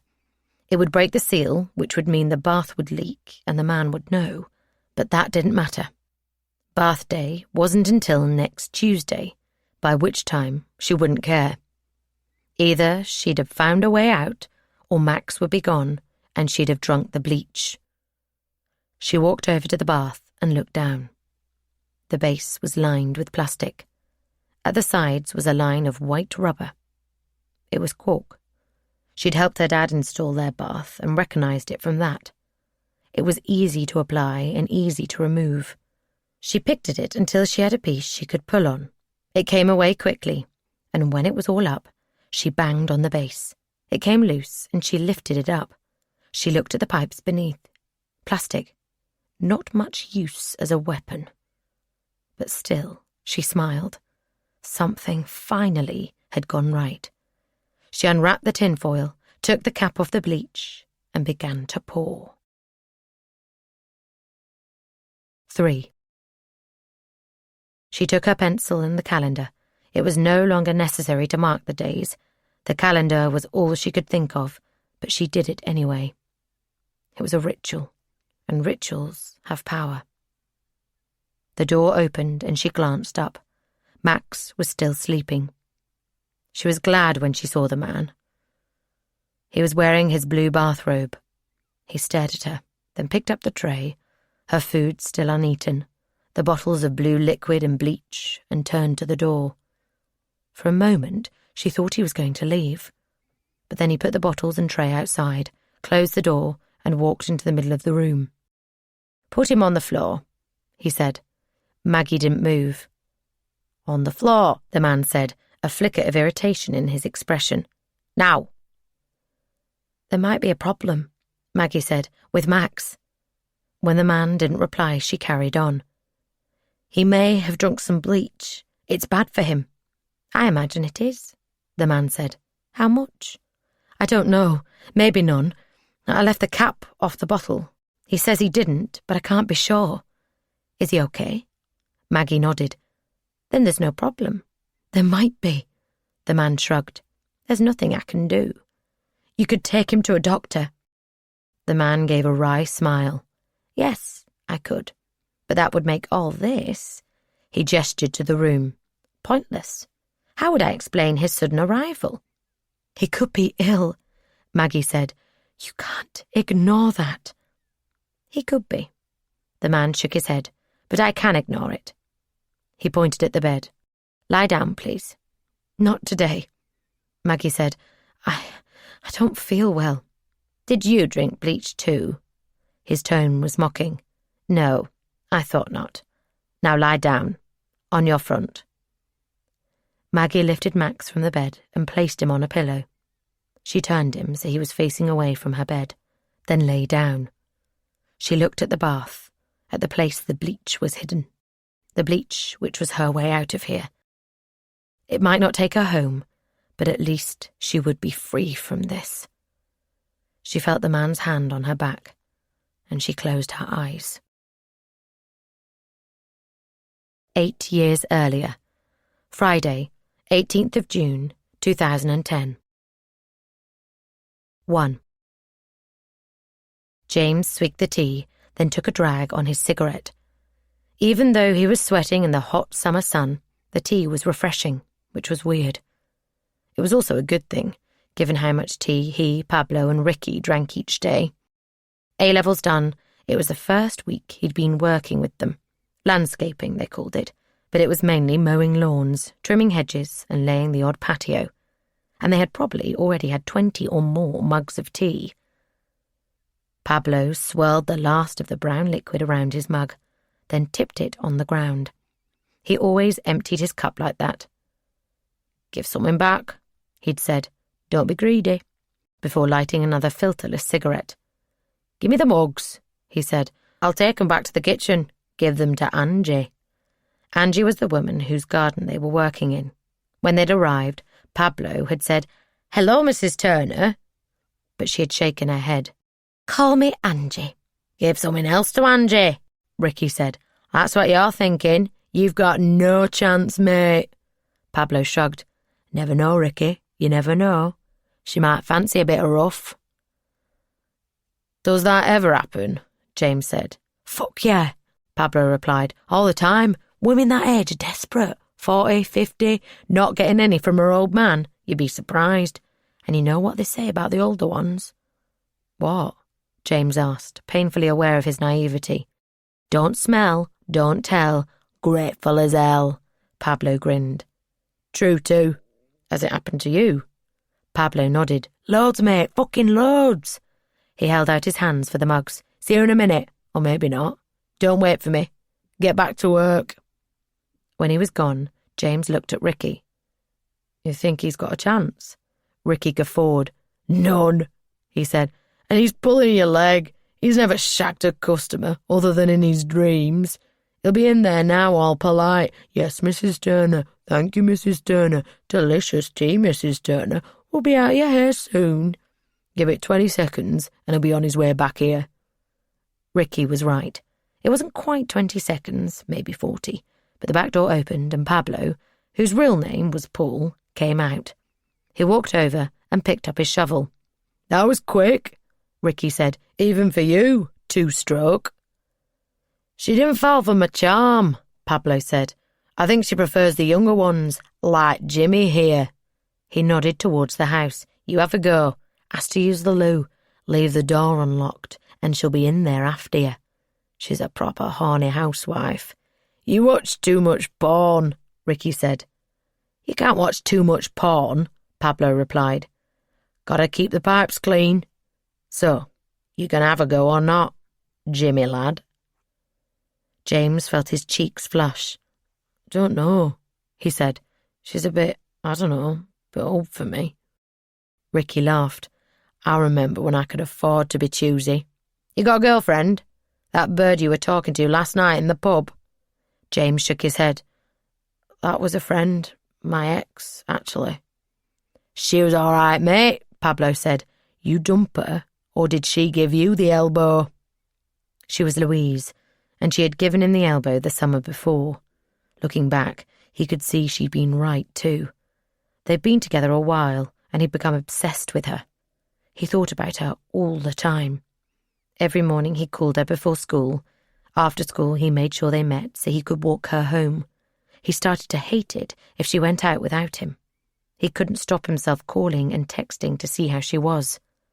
Mainly to see where she was, if he was honest. Who she was with. Whether she was with another guy. And when he saw her again, he would interrogate her. "Where were you?"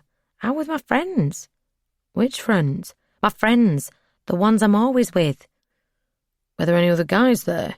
"In the pub, yes, of course, but—" "Can't believe it. You were flirting with other guys?" "No!" And so it would go on.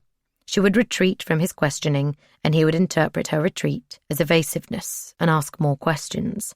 It wasn't an excuse, but the truth was he was terrified of losing her, like he had lost Maggie, and in the end, that had driven her away.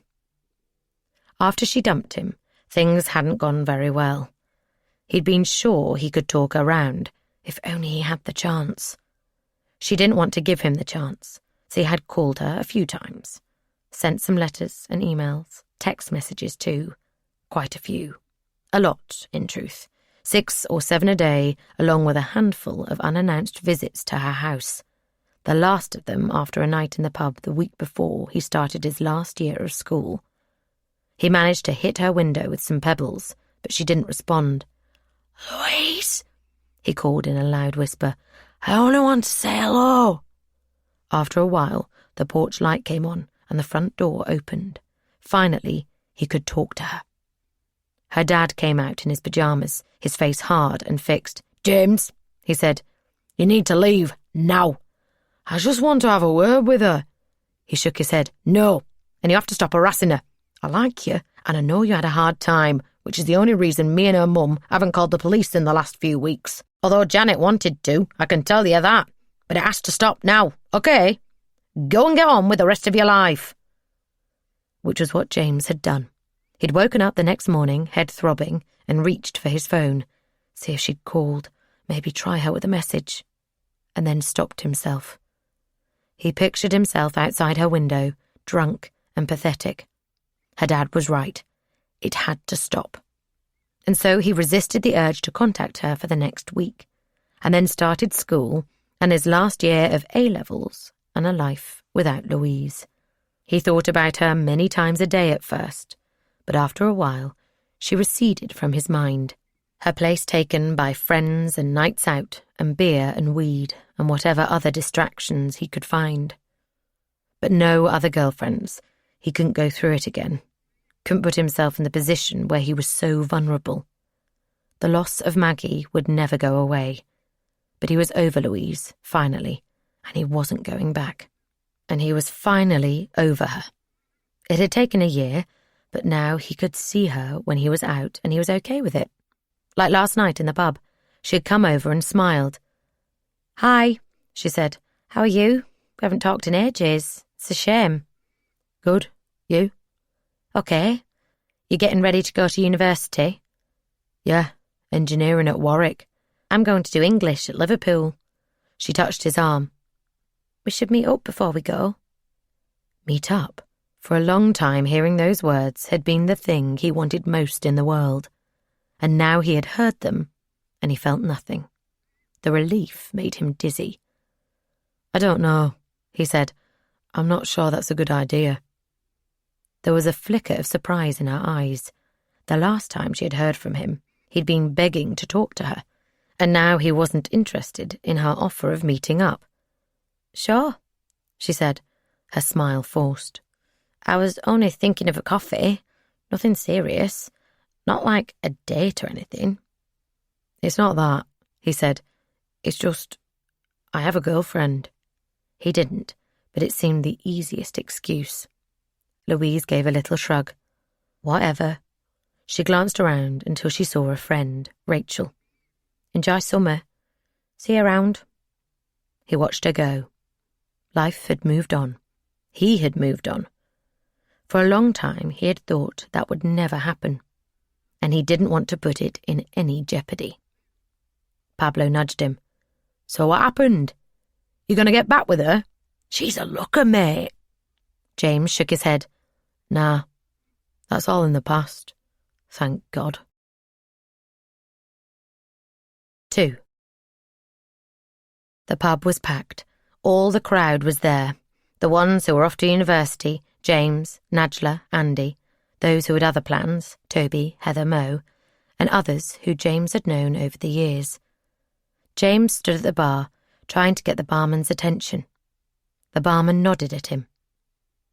3 pints of lager, 2 bitter, and 2 glasses of white wine, please," he said. The barman put a tray on the bar. "You'll need that," he said. With the tray full, James made his way through the crowd, beer slopping out of the glasses as people jostled him. When he got to the table, he put the tray down and handed out the drinks. He'd had 4 pints and could feel the warm glow of the alcohol. Najla took her wine. There was a girl sitting next to her who James didn't recognise. She was wearing all black and had a ring in her nose. "This is Vicky," Najla said. "She's new in town. She just moved to Stockton Heath. She works at my place. Thought I'd invite her out to meet you lot." This is James." "Nice to meet you," James said. "I would have got you a drink if I'd known. I can go back to the bar and get you something." "That's okay," Vicky said. She had an accent which James couldn't quite identify. Her eyes were very dark, which gave her an intense look. "I'll get a drink in a bit, but thanks." James sat at the table. "Where are you from?" "Durham." "You go to university there?" She shook her head. "I'm from there. Left as soon as I could." "You didn't like it?" She shrugged. "You could say that, and I got a job here." "What do you do for work?" "Data scientist."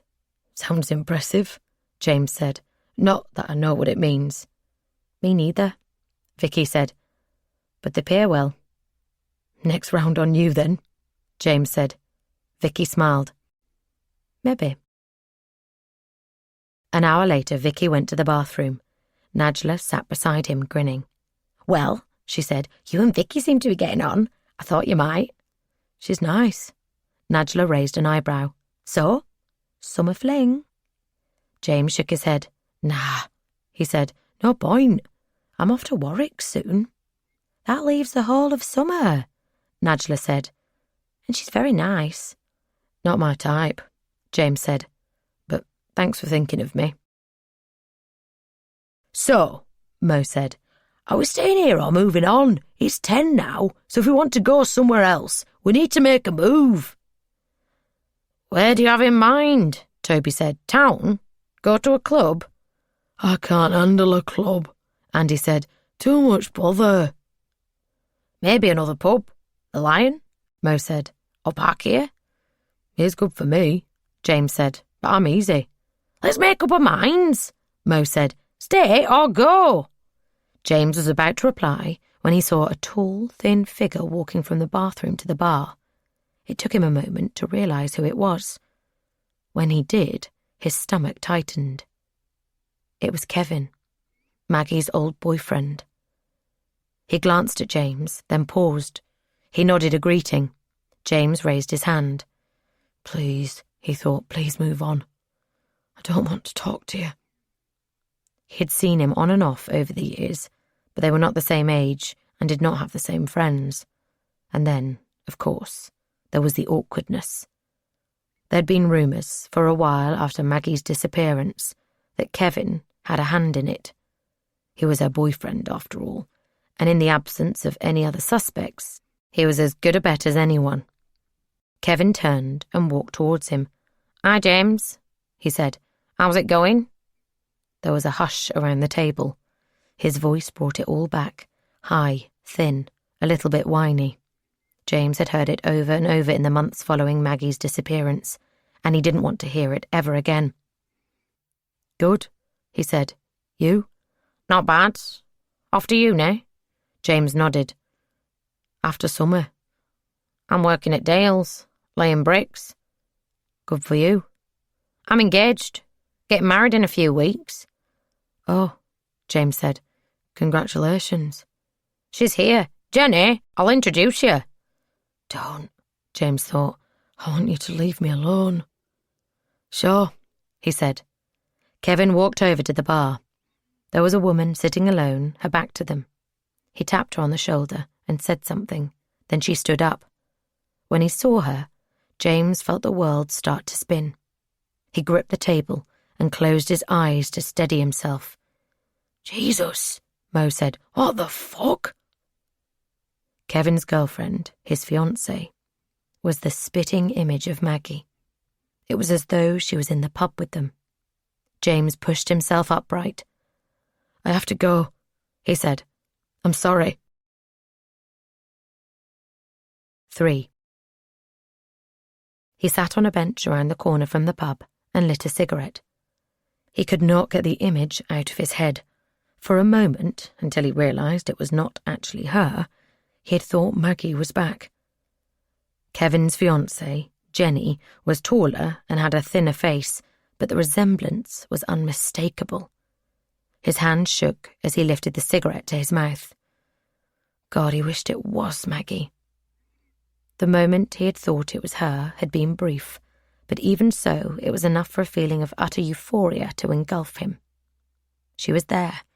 Maggie was there. Everything was restored, back to normal.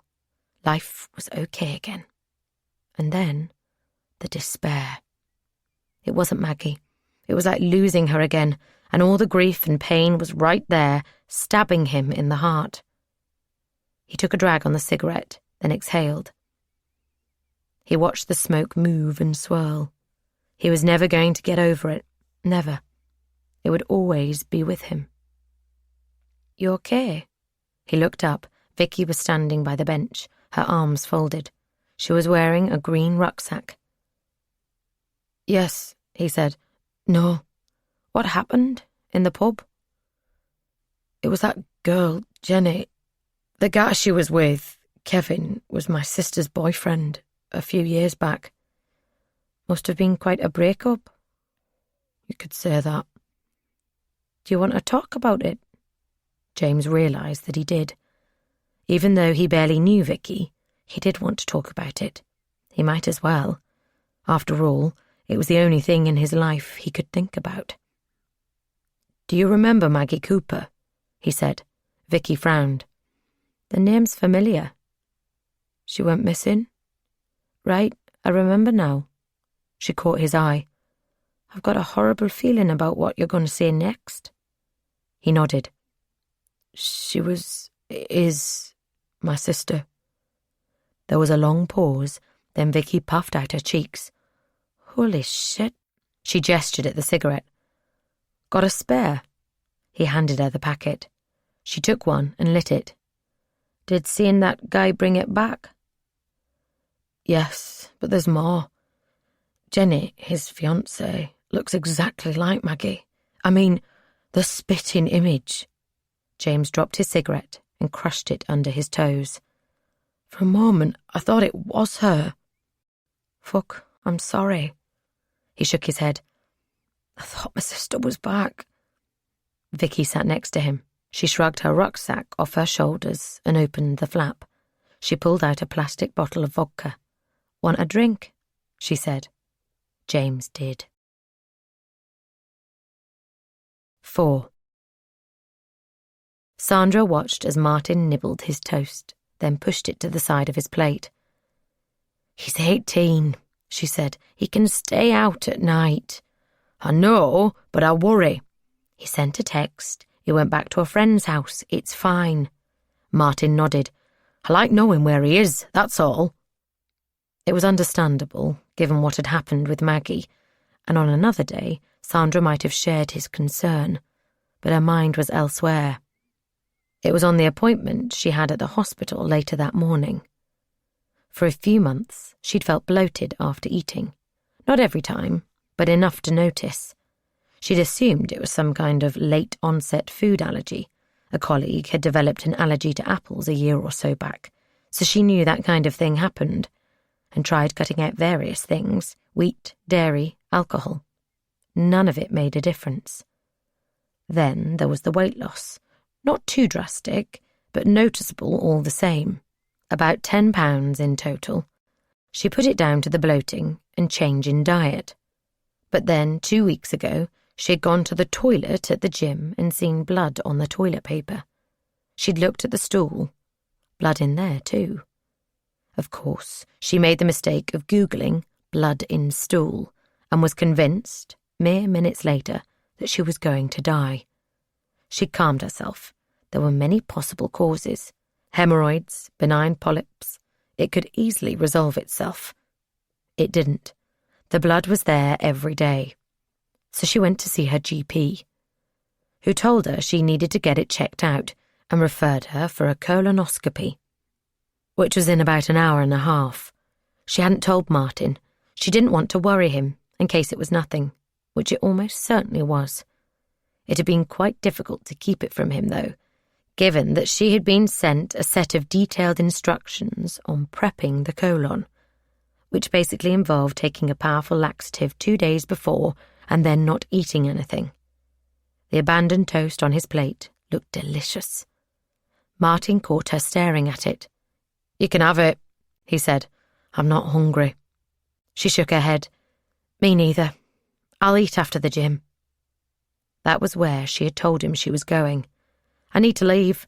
See you later. Okay, he said. I'll text you when James shows up. 5. James opened his eyes. The room he was in was dark, but there was light coming from the edges of the curtains, so it was daytime then. He lay still, listening to the throb in his head. He was on a mattress on the floor. On the far side of the room was a bed. It was unoccupied, but the covers had been kicked off, so someone had slept in it. Vicky. They had sat by the canal drinking the vodka she had taken from her bag. He remembered telling her about Maggie, and about how he didn't want ever to be vulnerable to losing someone again, which was why he'd said he had a girlfriend, but he didn't, not really. And she had said not to worry. She didn't want a boyfriend. She had a story too, the story of why she'd left Durham to come here. Her mum had died, and her dad was useless without her. Kind and loving, but useless.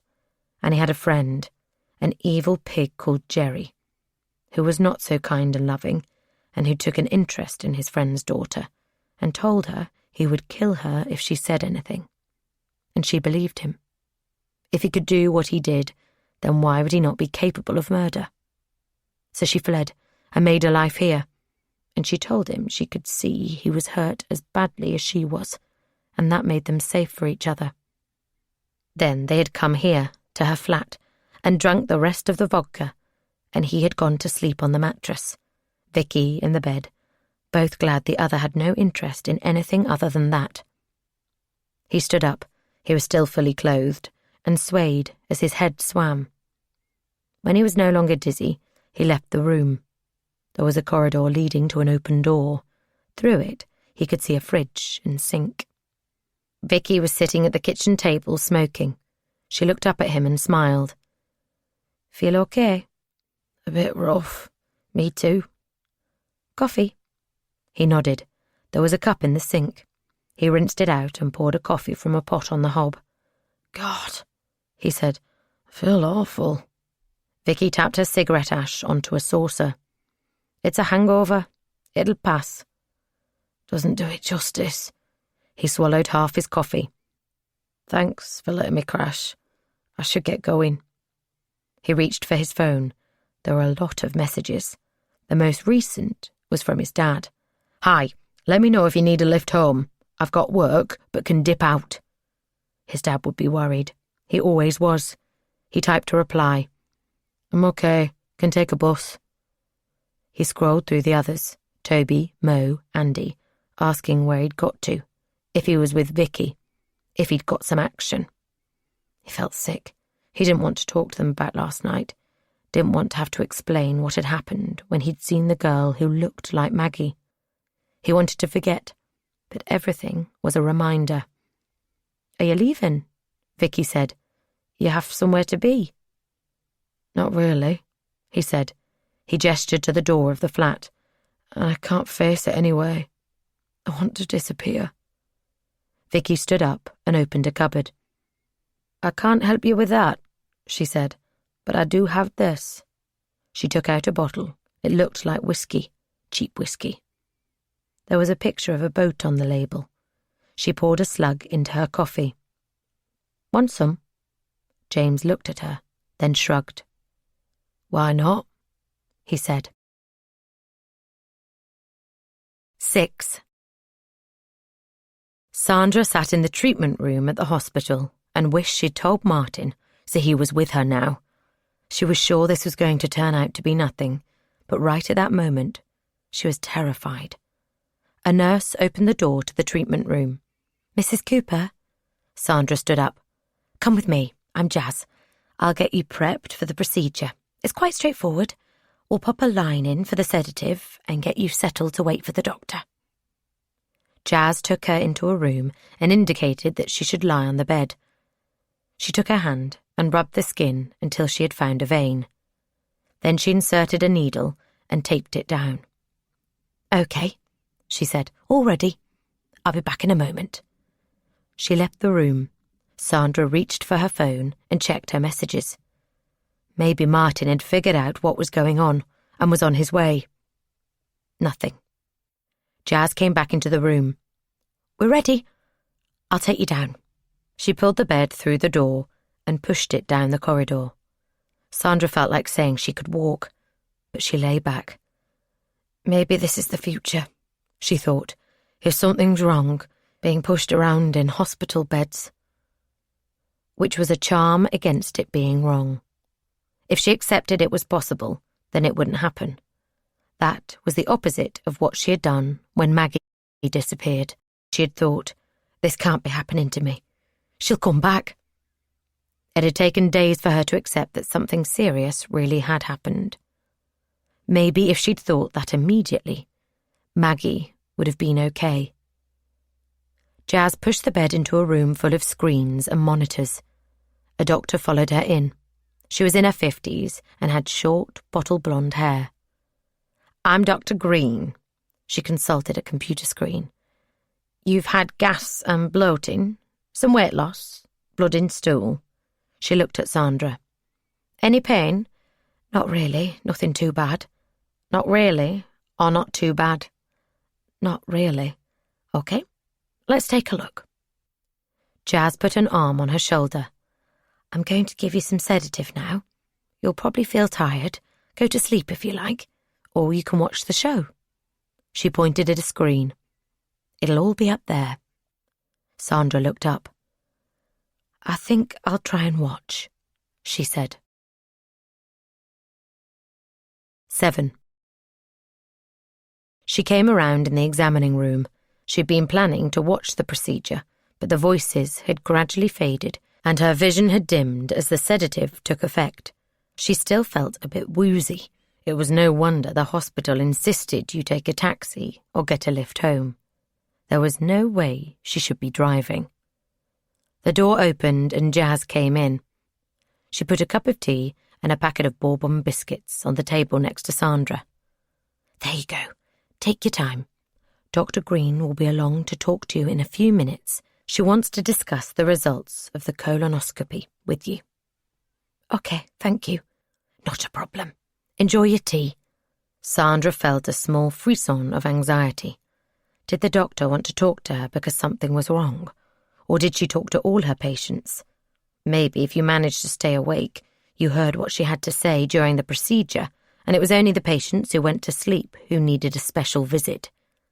She sipped the tea. She felt its warmth spread through her body. She opened the packet of biscuits and took a large bite. God, it was good to get something inside her stomach. There was a knock on the door. It scraped on the floor as it opened. Dr. Green came in and sat on the chair opposite her. "So," she said, "how are you feeling?" "I'm good, awake now. I didn't expect to fall asleep." "Yes, it's powerful stuff." She put her hands in her lap, fingers intertwined. She caught Sandra's eye. "There are some things we need to discuss, Mrs. Cooper." She was unsmiling, her expression serious. Sandra felt her appetite drain away. She put the biscuit down. "What?" she said. "What do we need to discuss?" 8. Dr. Green pressed her fingers together. "I did find something during the procedure, Mrs. Cooper. There's a large tumour in your upper colon. I took a biopsy, and we'll get that to the lab right away." It took a moment for the words to sink in. Sandra had imagined the scene many times, gone through all the possibilities, but it was still a shock when the doctor said it. "A tumour," she said. "Is it cancer?" "We'll find out exactly what it is when we get the lab results, but that's a possibility." Sandra put her face in her hands. She rubbed her temples. Her legs felt weak. Was this it? Was this how it ended? Her dead, Maggie gone.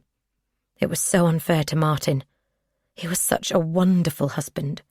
She'd loved him since they had first met. Had always felt incredibly lucky to have a partner who was so decent. She would never have thought that was what she wanted in a husband, decency. But it turned out that was what mattered. Dependable, calm, loving, decent. Not exactly Heathcliff, but exactly what she wanted. And now he might be left a widower, father to a kidnapped girl and a damaged boy. What had he done to deserve that? She looked up at the doctor. She said, do I have any options? The doctor gave a reassuring smile. Plenty. I know this is unwelcome news, but there's quite a way to go before we get to that. Let's wait for the results, and we can take it from there. I want to know. Sandra paused. You probably get this question from everyone, and you probably can't answer it. But I'd like you to tell me, honestly, if I'm going to survive. I have a husband and a son. I know you want certainty, the doctor replied, but it's too early. We'll get the test results and make a decision then. Sandra picked up her phone. Thank you, she said. I need to call my husband. 9. She got the news 4 days later. It was cancer. Treatable, according to the oncologist. A slight man in his 50s with a goatee beard and a bow tie. First, surgery to remove it, then chemotherapy to make sure it didn't come back. Then hope. Hope was not a strategy that had worked for Sandra in the past. Hope had not brought Maggie back. Hope was a waste of time. But she was going to have to rely on hope once again. She put her hand on Martin's knee. He was driving them home from the appointment, both hands on the wheel, at 10 to 2, his eyes on the road. Observing the speed limit and all posted traffic signals. She squeezed his knee.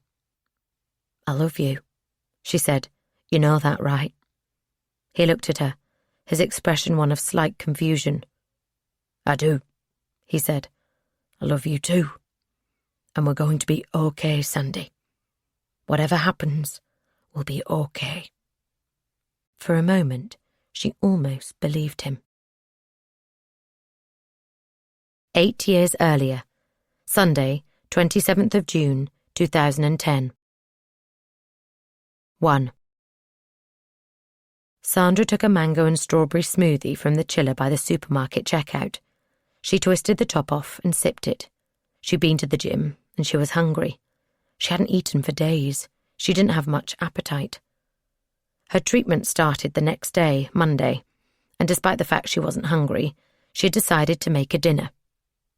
She finished the smoothie and smiled at the man behind the till. Don't worry, she said. I promise I'll pay for it. She put the empty bottle on the belt and began to unload the rest of the groceries. £27.62, the man said. Paying by card? She inserted her credit card into the machine and tapped in the PIN. As it processed the payment, she loaded the bags into her trolley. Can I help you with those? It was a familiar voice. She looked up. Mr. Best, she said. Nice to see you. How are you? Best smiled at her. His glasses were smudged, and he looked to have lost some weight. It had been a while since she'd last seen him, and he'd aged. I'm well, he said. You? Excellent. Your family? They're good.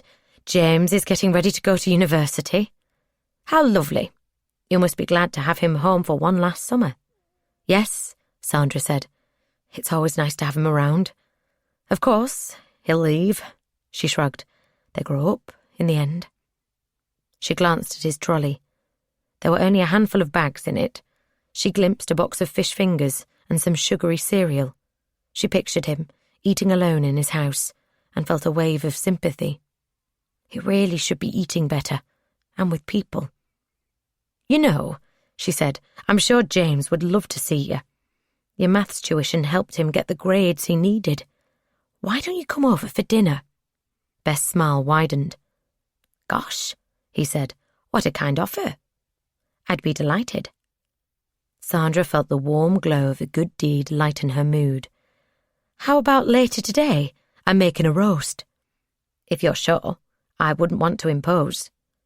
She waved his objection aside. Nonsense. It'll be a pleasure. 2 o'clock? Bess nodded. 2 o'clock it is. 2. Martin Cooper knocked on his son's bedroom door. "You okay in there?" There was no reply.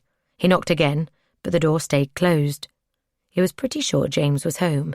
He'd come back from a run about an hour ago and heard the sound of the shower. If James had left since then, he would have told his parents.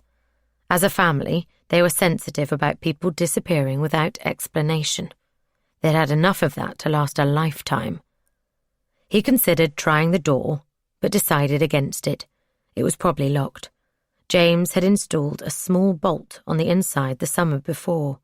But if it wasn't, the last thing Martin needed was to walk in on his son masturbating, headphones on and phone in hand. So he knocked again, louder this time. He was about to walk away when he heard James's voice. "Who is it?" "It's me, Dad. Can I come in?" "Sure." He opened the door. James was lying on his bed. He had his headphones on, although they were now lying on his chest. "Sorry," he said. "I was listening to music. The Cure." Martin nodded. "Great band." "You know them?" "Of course I do. They were big in the 80s. I saw them live at the Liverpool Empire." "You saw them live? Why so surprised, Jimbo? You don't think your old man's cool enough to go to music concerts?" "Music concerts," James said. "Try gigs." "I've forgotten more about gigs than you'll ever know." "Right, I doubt that, Dad. Let's see. The Cure, the Smiths, Joy Division, New Order." Martin paused. "UB40 twice. The House Martins, Depeche Mode." "There are others."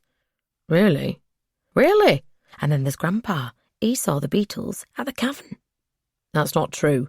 "It is, more than once." "That's unbelievable." It seemed so now. Martin sat on the bed. But they were just another band back then. So make sure you go and see the good bands of your generation. Then when you're my age, you'll be able to surprise your kids with how cool you used to be. James laughed. "You're still not cool, Dad. It'd take more than a Cure concert to make you cool." "You might be right." He studied his son. "Everything okay?"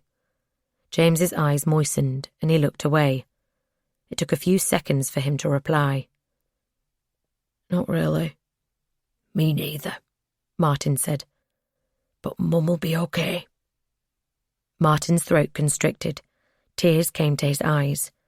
He put his arms around James. They hugged for a long time. Then Martin leaned back. In some ways, James might still be an adult, but in others, he was still his baby son. He would always be his baby son. "By the way," he said, "Mr. Best is coming for lunch at 2, but that gives us a few hours. Want to go for a pint?" "Best coming? Why?" "Mum bumped into him at the supermarket. She invited him over." James rolled his eyes. "Today? The day before she goes for chemo? Why?" "Because she thought it might be good for him. He's lonely." "But she's going to the hospital tomorrow." "I know, but I think she needs something to take her mind off things. And he's not that bad. He's weird." "He's not. And he was a good tutor for you." "I guess. He used to ask all kinds of questions about you and Mum. And Maggie." "What kind of questions?" "Everything. Your jobs, if you have brothers and sisters, if your parents were still alive, where they lived, all kinds of stuff. He was lonely, James, and it'd be nice to see him. Come on, let's go and have a beer." 3. They went to a pub in Thelwall, the Feathered Egg, where they had gone as a family for Sunday lunches. When they got back a few minutes after 2 p.m, there was a car, a blue Ford Focus, parked on the road outside the house. James recognised it from the times he'd been to Beth's house for maths tutoring. "He's here," he said. "Right on time. I was kind of hoping he wouldn't make it." His dad nodded. "Be kind, James." He would be. The beer, they'd had 2 pints, had taken his mind off lunch with Best. It was amazing how it did that, how it put a veil between you and the world. It was also good to be able to go out with his dad for a beer. He was interested to see how many people knew him and how pleased to see him. When his dad had gone to the loo, one guy had leaned over to James and muttered that his dad was a great bloke. James had swelled with pride. Best was in the living room, sitting on the couch. He had a small glass of white wine. Sandra was opposite him. She had a large glass of water. "You're back," she said. Mr. Best was asking how James got on with his A-levels. She looked at James expectantly.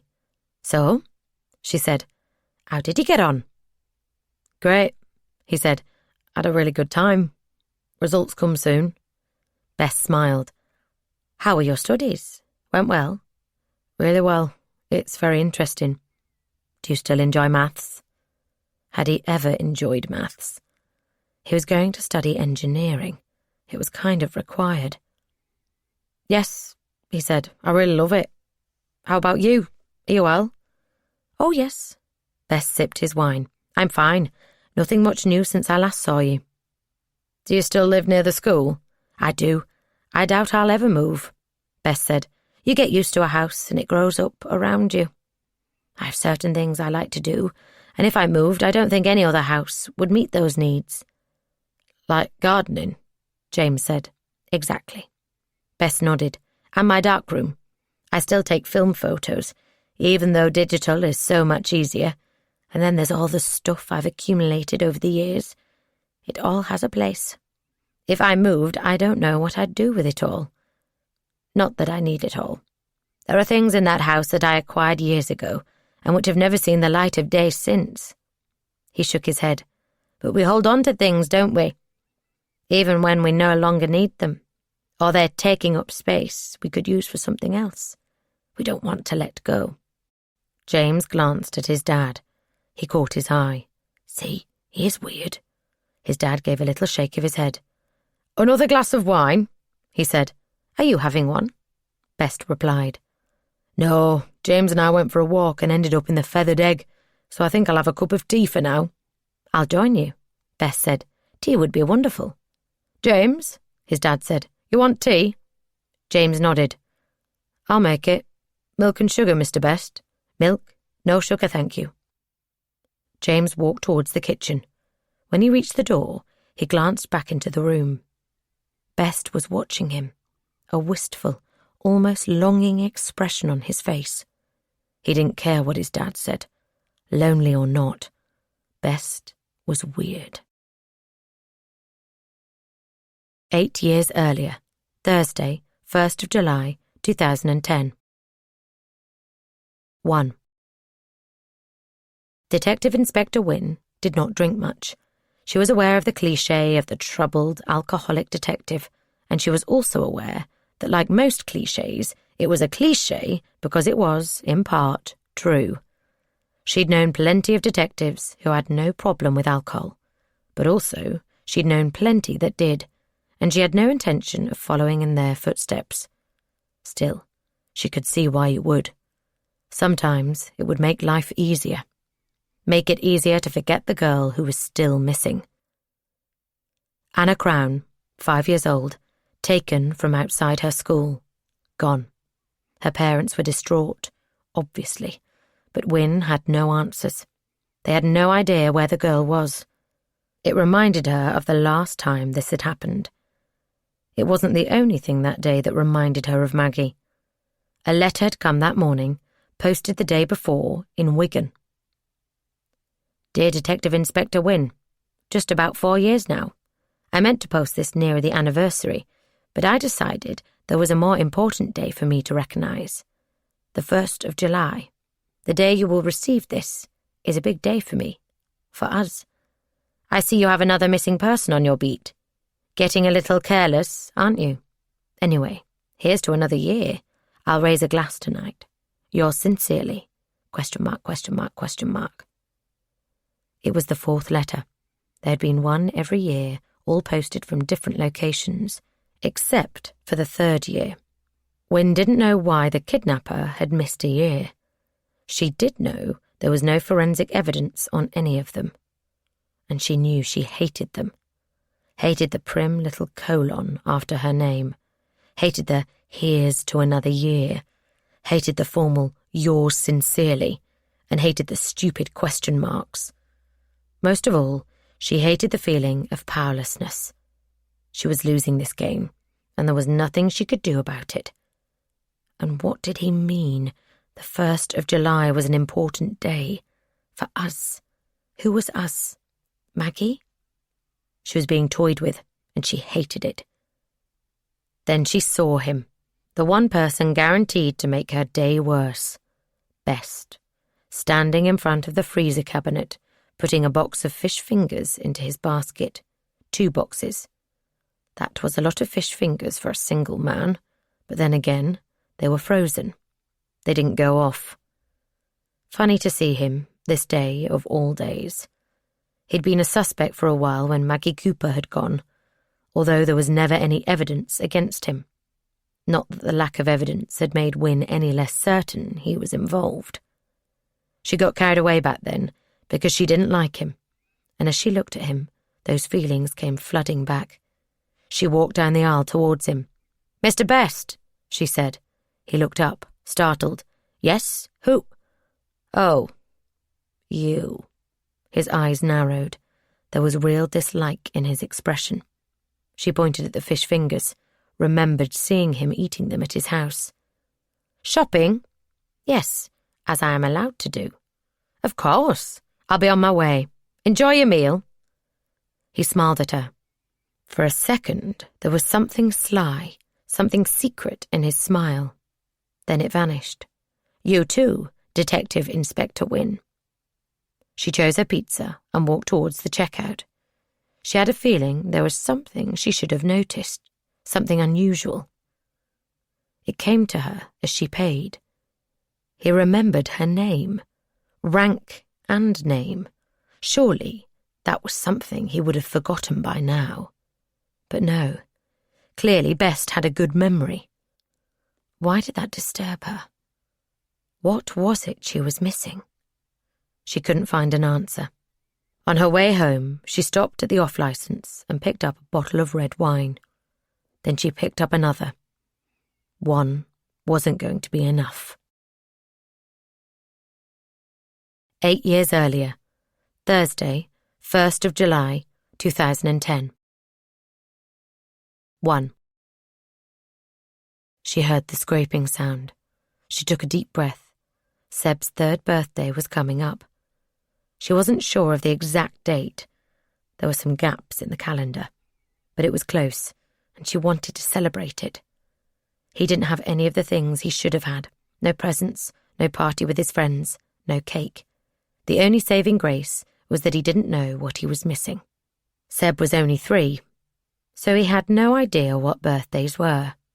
He would, though, as he got older, and so Maggie was determined to make the day as special as she could. So she was going to ask the man for a few things. Candles, a cake, maybe a toy. She would beg him if she had to. "It's your birthday soon," she told him when they woke up. "You'll be 3. You're getting to be such a big boy. I'm so proud of you." "What's a birthday?" he said. "The day you were born. You came out of Mummy's tummy." He looked at her stomach. "I was in your tummy?" "I grew you in there." "Oh. Why did I come out?" "You had to. And the day you did was your birthday. 3 years ago." She paused. "On birthdays, you get presents, and I have a present for you." "What is it?" "A wish." "What's a wish?" "It's when you ask for something and you get it." "You might get it. What would you like, most of all?" He thought for a while. "To stay here with you, Mummy." She had been worried about giving him a wish, since it would almost certainly not be granted. She could not provide toys or sunshine or a swim in a lake. It was a bitter irony that he had wished for the one thing that would actually come true. Anyway, now she wanted to get him something more tangible, a real present. The door opened and the man came in. Seb was sitting on the end of the mattress. I want to ask something, Maggie said. He frowned. Go ahead. It's Seb's birthday soon. He'll be 3 and it's today. Today? Yes, that's why I'm here. Maggie stopped. What did he mean, that's why he was here? To celebrate? Give Seb a gift? Surely not. She was surprised he knew it was Seb's birthday, never mind bringing him a present. You have something for him? He shook his head and held up his hands to show they were empty. No, I've come for him. What do you mean you've come for him? He's 3 now. It's time he left. Her mouth dried up. Left what? Left here. What do you mean? The time has come. Maggie stared at him. You're letting us go? No. He licked his lips. I'm letting him go. What about me? He can't leave without me. He can. You're staying here. Maggie tensed. She reached for Seb and held him in her lap. No, you're not taking him. I am. It's time. Don't you want him to be out of here? To be free? Maggie pulled Seb tighter. She did want him to be out of there. She wanted it more than anything. The thought of him living a normal life, surrounded by people who loved him, even without her, was intoxicating. But that was not an offer. The man was not going to provide that. How could he? How could he explain the sudden appearance of a little boy in his life? People would ask questions. Social services would get involved. The police would show up. No, she said, you're not taking him from me. Never. He has to leave. It's time. What do you mean it's time? You keep saying that. The man shook his head. His mouth was a thin line, his brow furrowed. She'd seen the expression before, when she didn't do what he wanted. Give him to me. Mummy, Seb said, I want to stay with you. You can, Maggie replied. You can stay right here. I don't want to go, Seb started to cry. He's scary. Now look what you've done, the man said. His frown deepened. You've made this difficult. I don't know why you have to make it so fucking difficult. He moved with surprising speed, uncoiling across the room. As he reached her, he raised his right fist and slammed it into the side of her head. She fell backwards onto the bed, then felt his hand around her throat. His other hand clamped over her mouth and nose. He squeezed hard until her breathing was shallow. You made this difficult, you stupid bitch, he said. His voice was strained and angry, almost as though he was on the verge of tears. And as he shook his head at her, his grip tightened.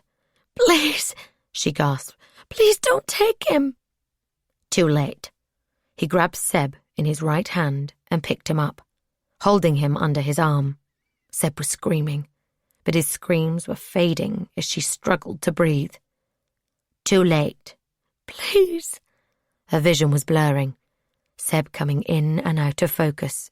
Please, don't take him.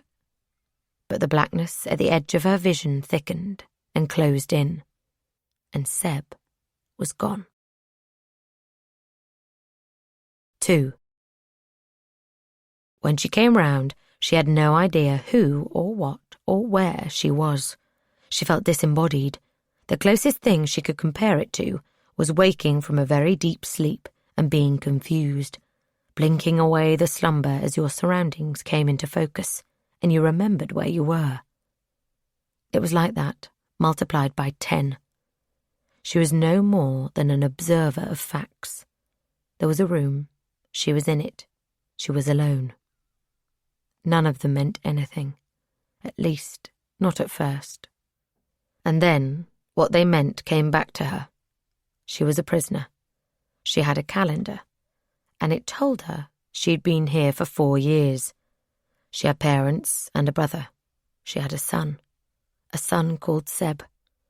The memories hit her in a rush, the man choking her, grabbing Seb, her crying out, the darkness bleeding into her vision and taking over.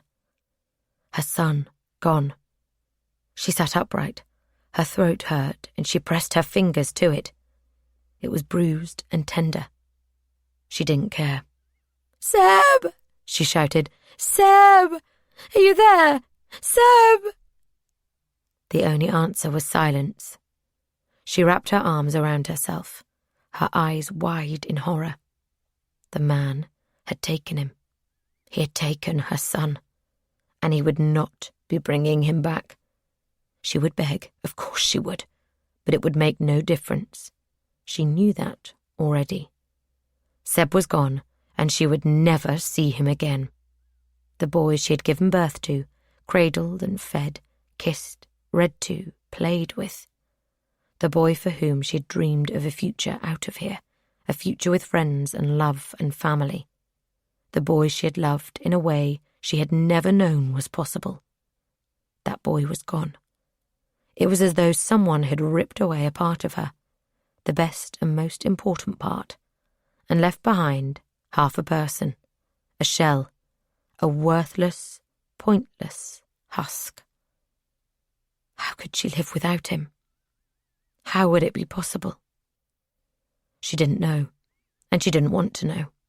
She didn't want to live, not without her son. But the man would make her. He would force her to carry on. She let out a low, keening moan and lay on her side, her knees hugged to her chest. This was worse than she had ever imagined possible, and it was never going to end. 8 years earlier, Wednesday, 18th of August, 2010. 1. "It's fine," Sandra had said. "You go.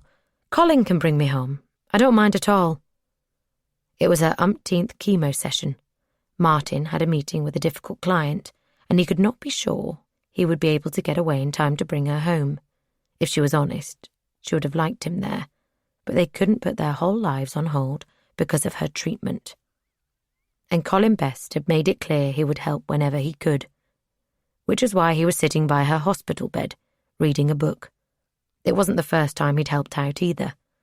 He brought meals early on, fetched library books for her, come for a cup of tea when she was on her own. The book was The Collector by John Fowles. It was a bit of an inappropriate choice, given what might have happened to Maggie, but she couldn't take offence at that. People could read what they wanted. It probably never crossed his mind that she might link it to her daughter. As with the treatment, life went on. "Good book," she said. He nodded. "I read it years ago. Made a real impression on me." He turned the book over and looked at the cover. "I found this in a second-hand bookshop and thought I'd read it again." He closed it and placed it on the table. "I think I might go and get some tea. Would you like anything?" "No, thanks. No appetite." "Of course. I'll be back soon." By the time he returned, she was ready to leave. She steadied herself against him while they walked down the corridor. At the exit, he paused. "You wait here. I'll fetch the car." "That's fine. I can walk." She looked up at the sky. It was blue and cloudless. It was always a relief to leave the hospital. It felt like a return to normal life. No, he said. "It'll only take a minute or two." She waited by the door until he pulled up. He opened the door for her. "It's very kind of you to help," she said. "What do I owe you for the parking?" "Nothing," he said. "I won't accept a penny. I already have the most precious thing you can give." He put his hand on hers. His grip was surprisingly firm. "Your friendship and trust. Now, let's get you home." 2. "London," Vicky said. "London?" James watched a duck swim past on the canal. It was mid-afternoon, and they'd been drinking for a while already. He had started at Warwick, but was spending a lot of time at home, with the blessing of the university, because of his mum. "Why London? Streets are paved with gold," Vicky said. "Right." James closed his eyes. She was leaving, moving to the capital. That was fine. She wasn't his girlfriend. She was his friend, though. "Not really," she said. "The streets are normal, but I've got a mate down there. So why not? Yeah, James said. Why not? Are you okay? He realised, now she had asked the question, that he wasn't. But since when had that mattered? Since when had the universe given a flying fuck whether James Cooper was okay or not? Maggie was gone, his mum might be next, and now this. It was the latest in a long line of shithouse treatment that he didn't deserve. Not really, he said. I'll miss you. When he got home, Beth's car was parked on the road outside the house. Not again. Why would that fucker not leave them alone? He was a lonely old man, sure, but that didn't give him the right to show up at the house all the time. Besides, he was creepy. There was something in the way he looked at his mum that turned James's stomach. She was blind to it, though. She saw him as a harmless pensioner who wanted to be helpful, and if she needed a lift somewhere and he was free, why not? He opened the front door and went into the hall. He could hear people talking in the living room. When he closed the door, they stopped. "James," his dad called. "is that you?" "Yes." "Come and say hello. Mr. Best is here." That was the last thing he was going to do. "I'm tired." He went upstairs and lay on his bed. A few seconds later, he heard someone coming upstairs. His door opened and his dad came in. He stood for a second in the doorway, then came and sat next to him on the bed. "That was a bit rude, James." "I don't care. I don't like him. "He's been very good to us. He doesn't have to ferry your mum around." "Whatever." "James?" His dad folded his arms. "Have you been drinking?" "Do you think you're drinking a bit much at the moment?" "No." "I think you might be." "I'm not." He knew his dad was right. He was drinking too much, and for the wrong reasons. It was one of the things that made the pain go away. No, it was the only thing that made the pain go away. Anyway, he could stop any time he wanted. One day he wouldn't need it, but not today. "Okay," his dad said, his voice quiet. "If you feel like it later, come down and say hello."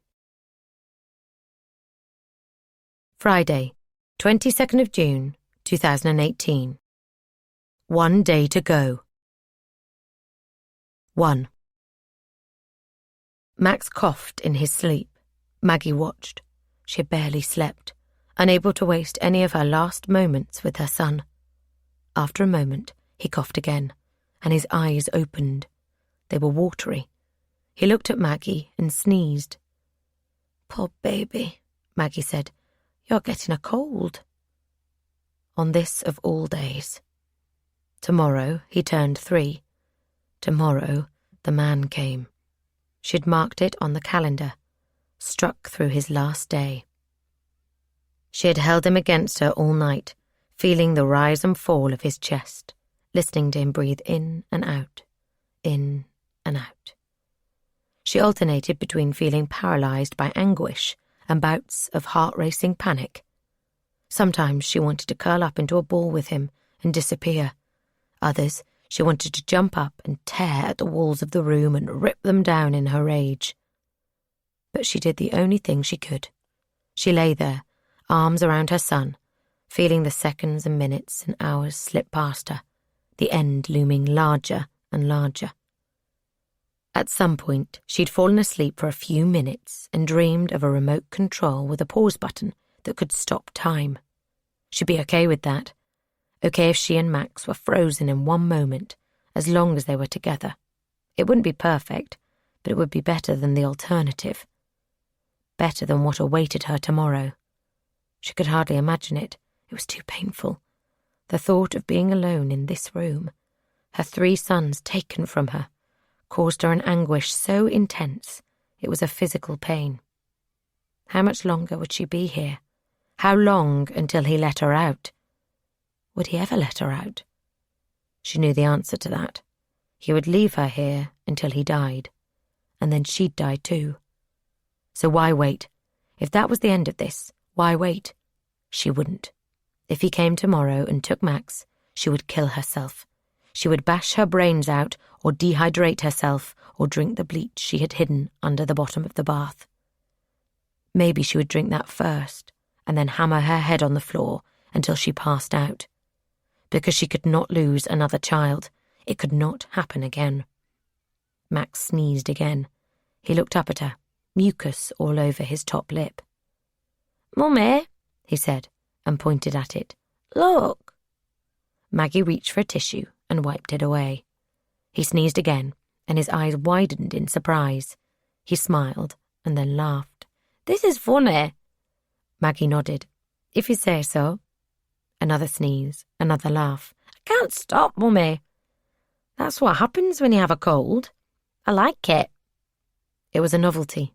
He had never had a cold. There were no viruses in the room, other than those the man brought in. You might not after a while. And then it hit her again.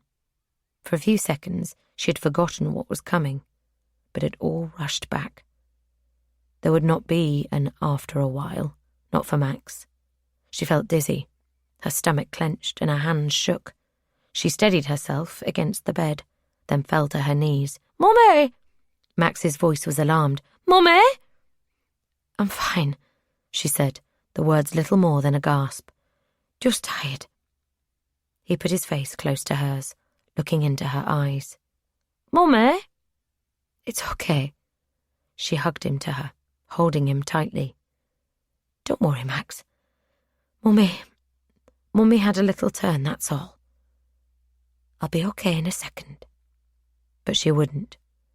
She wouldn't ever be okay again. 2. "Mummy," Max said, "can I have a story?" "Of course," Maggie said. She had no idea what it would be. She barely had the energy to breathe, never mind invent a story. And she was so distracted. All she could think of was what was coming. Stories seemed so unimportant. But they weren't unimportant to Max, so she had to try. "I'm going to tell you about friends," she said. "Friends are the most important thing, after family, in the world." She thought of Chrissy and Fern, of how they relied on each other, of how secure she'd felt when she was with them. They were a team, and like all good teams, they were much stronger together than the sum of their parts. She smiled at the memory of a boy, Christopher, a few years older, who had kept asking Fern to go on dates with her. She said no. They were 13 and starting to get interested in going on dates with boys, but she didn't like him. No one really did. He was sullen and aggressive and a bully, and when the kids his own age started to ignore him, he turned to the younger ones. At a school disco, he had trapped Fern in a corner and tried to kiss her. She refused, but he didn't let her go. Maggie and Chrissy watched it happen. "What should we do?" Maggie said. "We have to help her," Chrissy replied. "Come with me." They walked over and Chrissy tapped the boy on the shoulder. He turned around and scowled. "What do you want? We're talking," he said. "We want you to get lost," Chrissy said, then shouted, "We want you to leave her alone." A crowd was forming, and Christopher was starting to look uncertain. "You get lost," he said. "He's a cradle snatcher," Maggie said. "Leave her alone." There was some laughter, and Christopher's face flushed. He backed away and walked towards the exit. "Why are friends important, Mummy?" Max said. Maggie hugged him. "Because with friends," she said, "you can do anything. If you have friends, nothing can hurt you." "Do I have friends, Mummy?" She pressed her hand to his heart. "In there you do," she said. "In there, you have all the friends in the world. So nothing can hurt me?" "That's right, Max. Nothing can hurt you." "Good," Max said. "That's good." She closed her eyes. If only it was true, because there was something that could hurt Max, and he, was coming tomorrow. 3. The day seemed to pass slowly, and yet it was a surprise when evening came and she heard the scraping noise. The door opened and the man came in, 2 plastic plates and 2 plastic cups on his tray. Max toddled over and looked at the food. "Sausages," he said. His voice was thick with the cold. "An orange juice? Yum!" He picked up one of the cups and drank. The man stepped back towards the door. "You can take mine," Maggie said. "I'm not hungry." The man shrugged. "I'll leave it. You might change your mind." He pointed at Max. "Is he ill?" "He has a cold. Orange juice should help." "What do you care?" The man caught her gaze. "I suppose I don't." She watched him leave. She had many feelings towards him over the years. Anger, of course, and hatred, but also pity and sympathy and wonder. Wonder at what made him do this, at the life he led. Now, though, she saw only one thing. He was a monster. He had kidnapped and imprisoned a 15-year-old girl and taken and murdered. She was sure that was what had happened to Seb and Leo, two of her sons. Tomorrow, he would take a third. To the world, he seemed mild-mannered and calm, but it was a veneer that hid the truth. He was violent and cold-hearted and selfish and utterly lacking in any sense of the harm he was doing to other people. "Why are you doing this?" she said. He paused, hand on the door. "I'm only bringing food. Not that." "You know what I mean. This." She gestured around the room. "All of it. Why keep me here? Why take me in the first place? Why did you want a girl and now a little boy in your basement? How is this good for you?" He frowned. "I told you. You're safe here. Out there is," he shook his head, "is a bad place. No harm can come to you in here. Every day harm comes to me. Every second you deny me sunshine and laughter and family and love. You are doing me harm. And Max." His eyes narrowed. "You never listen. Why won't you listen?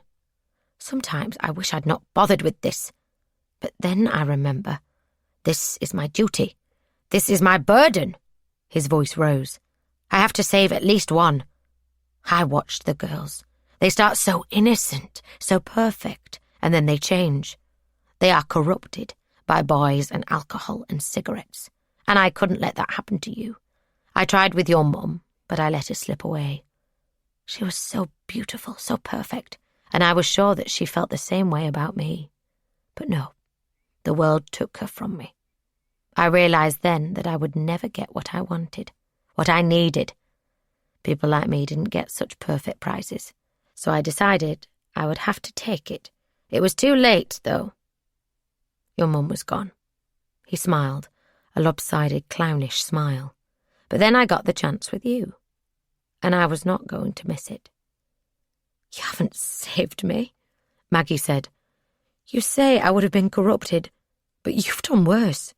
You've ruined me, raped me, dirtied me. You've destroyed my life." At the sound of his mum's raised voice, Max looked up from his sausages. Maggie smiled. "It's okay," she said. "We're only talking." "Okay, Mummy," Max said. The man was staring at her, his face flushed. She could see he was angry. Good. Maybe she could provoke him into an argument, and he'd have a heart attack right now. He shook his head. "You're getting it wrong," he said. "I've not destroyed your life. I've perfected you. I've kept you pure." He raised his hand. "It doesn't matter what you say. You don't know. You were a girl when I rescued you. You have no idea what happens out there. If you did, you'd be grateful. I know that. So whatever you say, it won't bother me. Look at your mum. Look at what she became. And your brother." He shook his head. "He's wasting his life." Maggie stared at him. "How do you know what my brother's doing?" "Oh, my mum. I see them from time to time." He smiled, although his eyes were hard. "We're friends." It took her a while, she wasn't sure how long, to respond. "Friends? You're friends?" "Yes," he said. "We have been for a while. Ever since you disappeared. I tutored James in maths." He pointed above his head. "Up there. He did well. Went to Warwick University." This, she realized, was punishment. She'd hurt him, and he wanted his retaliation. "You're lying. You're only saying this to hurt me." "Why would I lie? Because you didn't like what I said to you. So now you're making this up to hurt me. Okay, then I'm lying. But if I am, you won't want to ask me how they are, will you? She tried not to, but it was too hard.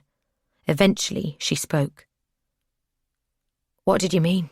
He's wasting his life. What's James doing?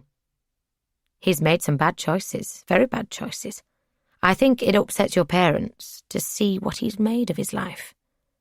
But then, he was hit hard when you left, and they know that. What else could they expect? You fucking bastard, she said. You did this to me, my parents, my brother, and then you stand there and tell me James made bad choices when it's all your fault. The man raised his hand again. Don't speak to me like that, you foolish little bitch, he said. I'll be back for the tray later. 4. Her family was out there, close. If he knew them, they must be close. Her mum, her dad, James. They were out there. Her disappearance ruining their lives. She had to see them. She had to get out of here. There was a way. There had to be. She couldn't let him win. She felt a fierce, hard determination. She looked around the room, the bathtub, the bucket, the mattress, Max's Duplo, their clothes, her needle and thread, the bleach in the tinfoil. Nothing she could use. Could she get Max out, throw him up the stairs when the man came, pull the man into the room? But where would Max go? What if there was a locked door at the top, the door that made the scraping sound? He'd be trapped, and the man would still take him. It had to be something else. She visualized what would happen on his birthday. The man would come in. He would look around the room. He would point at Max. Give him to me. She would say no and try to fight and lose. And Max would be gone. It was pointless. She couldn't protect him. She imagined how wonderful it would be if she woke up tomorrow and Max was gone, magically rescued. The man would come in and look around and frown. Where is he? I don't know. I don't know where he is, but he's gone. He's free. But that was impossible. There would be no magical rescue. The best she could do was hide him for a few minutes.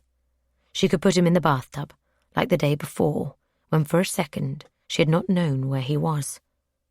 That was her only option, but the man would find him immediately. She could hide him under the bottom of the bath. It would take the man a little longer to find him there, but he would still find him, and it would be over. It wouldn't work. Maybe not. But it might buy her some time, which was a start. And a start was all you needed. She remembered something her dad used to say when she complained about not knowing how to do something. Get started, fruitcake. If you're not moving, then you can't get anywhere. But once you're up and running, you've got something to work with. Once you're in motion, all you have to do is steer. He was right. Suddenly things felt different. The man would come in, and Max wouldn't be there. She would know where he was. The man wouldn't. For a change, she would be in control. And the germ of what she might do with that control began to emerge. 4 years earlier, July 2014. James. 1. Hey! The instant message popped up on his screen. It was from Penny. She had started the graduate programme at Spinks, an engineering firm in Manchester, at the same time as him. He liked her. She was funny and smart and tough, which he imagined was something to do with her upbringing as a police officer's daughter in a village in Yorkshire. She had a long-term boyfriend, but from the start they had connected. Sometimes there was a spark when you met someone. It was hard to know why it happened with that particular person. Why not one of the other graduates, Janet or Angie or Vanessa, who, at first glance, were equally as attractive as Penny? Why not Mary, who was much more attractive? James didn't know, and he doubted he would ever find out, but he was glad it was Penny. He was glad because she was already taken, and he didn't want a girlfriend. He didn't want any connection to anybody. He had lost enough in his life, and he didn't intend to lose any more. He typed a reply. "What's up? Lunch? Sure. Canteen? I was thinking of getting out of the office. Maybe the burrito truck in the park." He looked out of the window. The leafy crowns of the trees swayed gently in the summer breeze. It would be good to get some fresh air. It would help with his hangover. He had woken up with a stinging headache. He was used to hangovers, but this was a big one. Most nights, he and Carl, the guy he shared his flat with, drank a few beers and a bottle or two of wine while they watched YouTube videos of football goals and rugby hits and famous gigs. Last night, Carl had taken a bottle of vodka from the freezer and handed him a glass of that.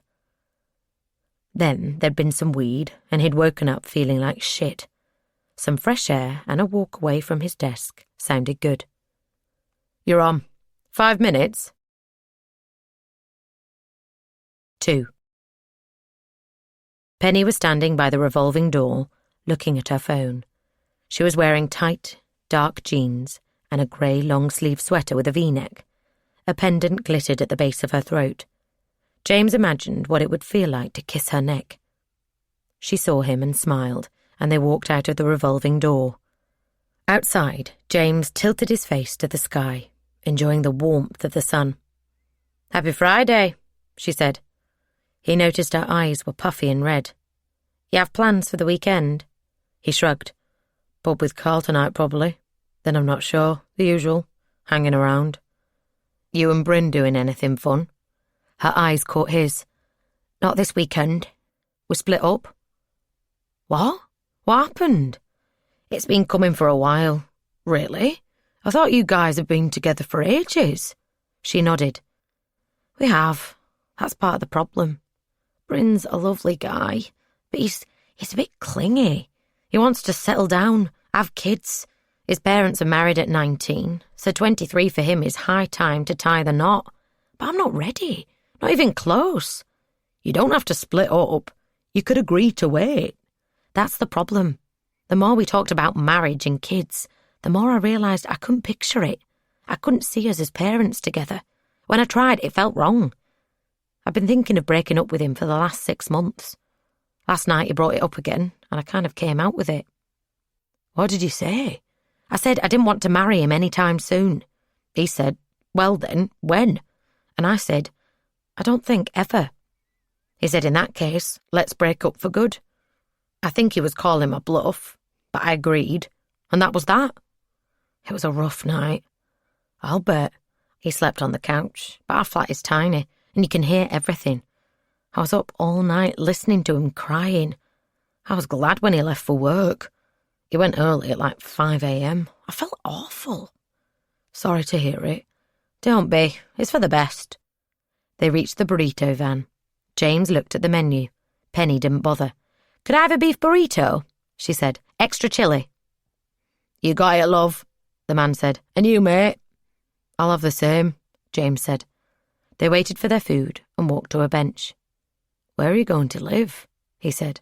"Will you move out?" "No, he will. At first, I thought he was being a gentleman, but now I think he just wants to know where I'm going to be. He's called 8 times today and sent 4 texts asking if I'll be home tonight and if he can come to talk. I will be home, but I feel like going out so he can't find me."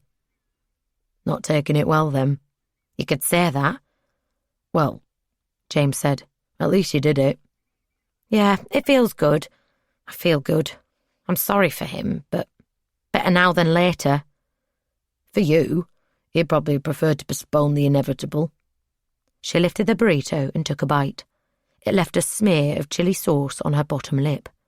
James brushed his own lip with his forefinger to indicate where. "You've got some chili on your mouth." She dabbed it with a tissue. "Thanks. Bryn would have wiped it away for me. You know, I feel really good about breaking up with him. Guilty and weird, but good. I'm so glad it's done.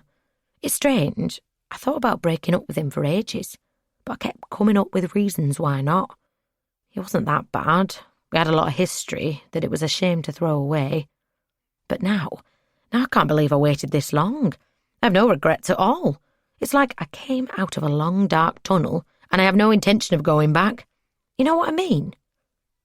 He knew the feeling of being in a long, dark tunnel. It had been like that since Maggie disappeared. He didn't think he would ever come out. I've never been in that situation. Not with a relationship. I hope you never are, Penny said. Anyway, I learned my lesson. I'm not going to waste my time anymore. If I want to do something, I'm going to do it. She caught his eye and looked at him.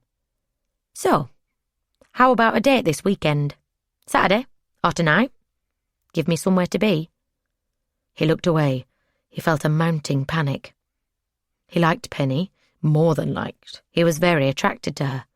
But that was the problem. He'd get attached and then lose her in some way. She'd dump him or fall for someone else. It didn't matter how it happened, only that it would, or might. Even the risk was too much. He couldn't risk losing someone else he cared about. And what about when he told her about Maggie? That would make it almost certain she would leave him. He never told people. He didn't want their sympathy. But he would have to tell Penny, and then she would look at him differently. At first, she might pretend it didn't matter, but over time, she would see him as damaged goods. She might not think that. She might just think she was growing apart from him. But it would be because of what had happened. Who wanted to be with someone with that kind of baggage? No, he said. No, I don't think so. Oh, Penny said. That's pretty definitive. Is there a reason? It's only a drink. Trust me, I'm not looking for another relationship right now. He shook his head. It's not that. I can't. She nodded slowly. James, it's only a drink, but fine. Another time, maybe. Maybe, James said. For a moment, he considered telling her the whole story, but the words died on his lips. Maybe. 3. Carl took a drag on his spliff. Have you got a photo of her? Think so. We had a team building day. James scrolled through his photos. There was one of him, a guy called Paul, and Penny. That's her. Carl looked at the screen. In the photo, Penny had her hair scraped back in a ponytail. She was wearing a green t-shirt and tight black leggings. You turned her down, Carl said. Are you fucking crazy? I'm secretly gay. It's cool if you are. I'll still be your mate. James regretted telling him at all, but they'd had at least 6 or 7 pints of strong lager before coming home and starting on the weed, and he'd found himself explaining what had happened. No, I'm not, he said. I'm just not that interested. Give her my number if she's looking for someone to help her get over the breakup, Carl said. I'll do it. There was a knock on the door. Carl nodded at it. You go, he said. I'm still in shock. James opened the door of the flat. A tall, thin man in a leather vest looked at him with dark, sunken eyes. He had a shaved head, the veins in his forehead visible. All right, mate, he said. Carl in? Yeah, I'll get him. No need. I'll come right in. Don't worry, chicken. He knows me. James nodded and walked into the room. The man followed him. Carl clicked his tongue when he saw him. Well, fuck me, he said. Davy, when did you get out? 2 days ago. Welcome back, mate. Carl looked at James. This is Davy, been a guest of Her Majesty. Davy, this is James. Are you living here? Davy said. He is. Where are you staying? At my mum's, looking for something permanent. Thought you might want to give me my old room back, but looks like it's taken. Anyway, let's celebrate. He pulled a plastic bag from his pocket. Borrowed a few quid from the old woman, he said, and got this. He emptied the bag onto the coffee table. There was a small vial of liquid and a needle. Oh, Carl said, you're a bad man, Davy Simpson. I've not been near that stuff for a few years, and I don't want to go back. Yes, you do, Davy said. You always want to. You might tell yourself you don't, but that's bollocks. James looked at Carl. He was staring at the bag with yearning in his eyes. He swallowed and rolled up his sleeve. Come on, then, Carl said, his voice low. Let's celebrate. 4. It was what? Like getting drunk, but 10 times better? 100 times? 1,000? Definitely. But it was more than simply better. It was different. It made you feel perfect, flawless, like nothing could touch you. And it was so quick. There'd been the prick of the needle, and then he had felt it rushing through every cell in his body and pointing them all in the same direction. All the thoughts and questions and worries that had been running around his head dissolved. Should he have said yes to Penny? Was his job how he wanted to spend his life? Was the hole inside him, the Maggie-shaped hole, ever going to be filled in? All gone. None of it mattered. All the anxiety and sadness and conflict, gone. Vanished in an instant. Replaced by bliss and the knowledge that he was safe and nothing could hurt him. He'd been happy, for the first time in years. He'd woken, and his first thought had been of the heroine, and he'd smiled. For a while, he lay in bed, watching the sun stream in through the gap in the curtains.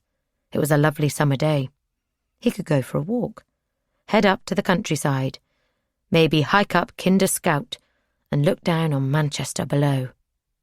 He imagined lying on the rocks, feeling their warmth against his back, the sound of a brook lulling him to sleep, a gentle breeze keeping him cool. Or maybe sit and read the paper in his garden with a cup of tea. Maybe call Penny and say, "Sorry about yesterday. Do you still want a drink?" No. Why bother? That was too complicated, too difficult, too risky. Something might go wrong. He knew what he wanted. He wanted that feeling again. He'd be back in work Monday. But why not spend one weekend happy? It wasn't like he'd get addicted. You couldn't get addicted doing it twice. He swung his legs out of bed. The house was quiet, but Carl wouldn't mind being woken up. 4 years earlier, July 2014. D.I. Wynne. 1. Wynne's phone rang, a number she didn't know, with an unfamiliar area code. Probably some telemarketing bullshit, but maybe not. "This is Wynne. Detective Inspector Wynne. This is DS Liz Dales from Alsbury." Wynne straightened in her chair. She reached for a pencil. "Yes? How can I help?" "We received a request related to a letter posted 2 days ago somewhere in the village. We were asked to review any CCTV footage that might show who posted it." "That's right. The request came from me." "Well, we think we have it. We think we have the letter being posted." "Who was it?" "A man in his late 50s, maybe early 60s. He lives here in the village." "Thanks," Wynne said. "We'll be there as soon as we can. Do nothing until we arrive." 2. The letters had continued to come every year around the anniversary. There was no letter on the 7th year, like the 3rd year. But other than that, they came, mocking, boastful, sick. They were posted in various locations around the north of England, dropped into a postbox by the man, she assumed it was a man, who had abducted Maggie Cooper. Wynne had spent hours reading them, looking for some clue, but there was nothing. At least nothing in the letters themselves. She had wondered why he had missed the 3rd and 7th anniversaries. There must have been a reason. It could have been as simple as illness or laziness, but Wynne didn't think so. She thought something had prevented him from sending them, something like prison or a stint working abroad. So she had checked the prison admissions in those years, looking for someone from the Warrington area who had been locked up in the 3rd year, free in the 4th, and back inside in the 7th. There were 1 or 2, but it had come to nothing. She checked the same with the army. Again, nothing. And now she had the latest letter. "Dear Detective Inspector Wynne, 8 years Detective Inspector, coming up on a decade, and you're no closer to finding me or Maggie. I see you in the news from time to time, commenting on your investigations. Are they as much of a failure as this one? You wouldn't say so, would you? I'll raise a glass again this year. 8 long years, and there'll be another 8, or more. You have no chance, Detective Inspector Wynne. None at all. And you know it, which is the best thing of all. Yours sincerely, ? But this time the sender had made a mistake, and Wynne was not going to waste the opportunity. 3. The letter was postmarked Alsbury, a small village in North Yorkshire. A tiny village. No more than a road, a pub, a few houses, and a petrol station. How many postboxes could there be in a village that size? Wynne had asked, and there were 2, one near the pub and one opposite the petrol station. The petrol station had CCTV, and the camera covered the postbox, and, according to the DS who had called, the CCTV had recorded a man in his 50s or 60s posting a letter. It was him. Wynne knew it. The drive took over 2 hours. On the way, D.I. Wynne explained as much of the case as she could to her partner, D.S. Chan. When they arrived at the police station, it was closed. But as they pulled up, the side door opened and a woman in her late 40s stepped outside. D.I. Wynne, she said. Wynne nodded and shook her hand. Thank you for waiting. D.S. Liz Dales. Nice to meet you. This is D.S. Paul Chan. Come in. They went into a small office at the back of the building. Dale sat at the desk in front of a computer. I must say it was a very intriguing request, she said. Was there any footage of someone posting a single C4 envelope on Wednesday afternoon? I didn't hold out much hope. I thought there would be a lot of people doing it. But there weren't, D.S. Chan asked. No, quite a few people posting letters, but only one posting a large white envelope. Dales pressed a key and a window popped up. On it was a still image of the garage forecourt, the postbox to the left. She pressed another key and a man walked on screen. He was wearing loose-fitting chinos, a short-sleeved shirt and a flat cap. He approached the postbox, took an envelope from his back pocket and put it into the slot. That's the only person who posted a letter Wednesday afternoon, Wynne said. Yes, Dales replied. As I say, others posted things, but they were multiple letters, or smaller format ones. D.S. Chan looked at Wynne. Probably passing through. Stopped here to post it, then moved on. Oh, he's not passing through, Dale said. That's Fred Taylor. Lives in the village. Would you like his address? 4. Wynne rang the bell of a large detached house. It was the perfect place, big, private, secluded, to hide someone away. She didn't want to jump the gun, but she felt they were getting closer. If this man had sent the letter, even if he wasn't the one who took Maggie Cooper, he must have some connection to whoever had. She and D.S. Chan waited as the echoes died down. She was about to ring it again when she heard the drawing of a bolt. The door opened. A man, almost certainly the one from the CCTV, looked at them. Hello, he said. Can I help you? Mr. Taylor, Wynne said. Yes. I'm Detective Inspector Wynne, Wynne replied. This is D.S. Chan. We were wondering whether we could ask you some questions. Of course, Taylor said. Could I ask what it's about? A letter you posted, D.S. Chan replied. Taylor frowned. A letter? What letter? Perhaps we could discuss it inside, Wynne said. It'll all become clear. They sat in a large living room. Even though it was summer, the room was chilly. So, Taylor said, a letter. Wynne took a folder from her bag. She pulled out a photocopy of the envelope that had arrived at the station. Do you recognise this? She asked. Taylor studied it. When he looked up, his expression was puzzled. I do. We have CCTV footage of you posting a letter that looks a lot like this one, D.S. Chan said. Did you post it? Yes, I did. He didn't seem concerned, didn't seem like a kidnapper who had been caught out. Wynne shifted in her chair. "Do you have anything to say about it?" "I do," Taylor said. "It's quite an odd story, as it happens. I didn't think too much about it at the time, but now I see there's more to it than I thought." "Didn't think about what?" Chan said. "The letter, you see. I found it." "Did you open it?" Chan said. "Of course not. I don't open other people's letters." "Mr. Taylor," Wynne said, "I'm not saying I don't believe you, but I think you should know that we have tested the letter for DNA, and there is some on it. If that matches your DNA, then we will be questioning how you came into contact with the contents of an envelope you did not write or open." "Fine. It won't. I found the letter and I posted it. I assumed someone had dropped it." "Where did you find it?" "In Leeds, near the town hall. I had a meeting there last week." Fred Taylor folded his arms. He clearly prided himself on knowing how to deal with petty officials. "Is there anything else? Would you like some of my DNA for your tests?" "We would," Wynne said, "just in case. An officer will arrange to collect it." She felt deflated. Taylor was nothing to do with this. Still, it was worth asking.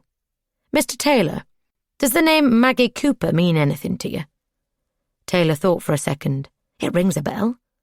"She was a girl who went missing," Wynne said. 8 years ago." "Yes," Taylor said, drawing out the word. "The teenager." "That's right." Wynne let him ask the obvious question. "What has this got to do with her?" "That letter was from the person who took her. They send one every year. To me. Mocking me." She was pleased to see him go pale. "Thank you, Mr. Taylor. We'll see ourselves out." 5. They drove in silence. Wynne didn't want to talk. It had been a waste of time. After a while, D.S. Chan spoke. "We're not much further along. All we know is it was someone who was in Leeds on Wednesday." "Or the day before, or the day before that," Wynne said. "The letter could have lain there for a while." She tapped the steering wheel. "It does solve one mystery, though." "What's that?" "Why there isn't a letter for every year. If his method is to drop them and hope someone picks them up to post them, then sometimes it won't happen. Sometimes the letter will be trampled or kicked down a drain or put in a bin." "It's smart," Chan said. "He drops the letter somewhere and waits. It's almost impossible to trace." Wynne stared at the road ahead. She'd been hoping this was the lead that would break the case open. She wanted Maggie back. And she wanted the letters to stop. But she couldn't help wondering how many more there would be. 1, 2, 20. 4 years earlier, July 2014. Martin. 1. Cooper Electrical. It was written in large capitals on the side of a van. Martin paused and watched the van go down Deansgate. The driver was Stephen Anderson, one of the first trainees he had taken on. That was 7 years ago, and Stephen now oversaw all the projects they did in Manchester. Martin took care of the others, in Liverpool, Lancaster, Preston, Warrington, but was gradually handing them over to Karen Richardson, another trainee he had recruited when he had decided to branch out from doing jobs for other people and become an electrical firm. It had been slow at first, but in the last few years it had gone better than he had ever dreamed possible. He had a simple approach. He was careful who he hired. He was totally honest, and he never cut corners. It seemed people liked it, and he now had a firm with over 20 full-time electricians and a turnover in the millions. It had attracted the attention of a national building firm, which was why he was in a shirt and trousers about to go into the offices of an accounting firm in Manchester. A woman in her late 30s was waiting by the front desk. She held out her hand. "Melinda Jameson, pleased to meet you." She gestured towards the door. "We can talk in there." They sat at a polished metal table. There was a file in front of Melinda Jameson, which she picked up and opened. "So," she said, "you were contacted by Weaver Construction about acquiring your firm.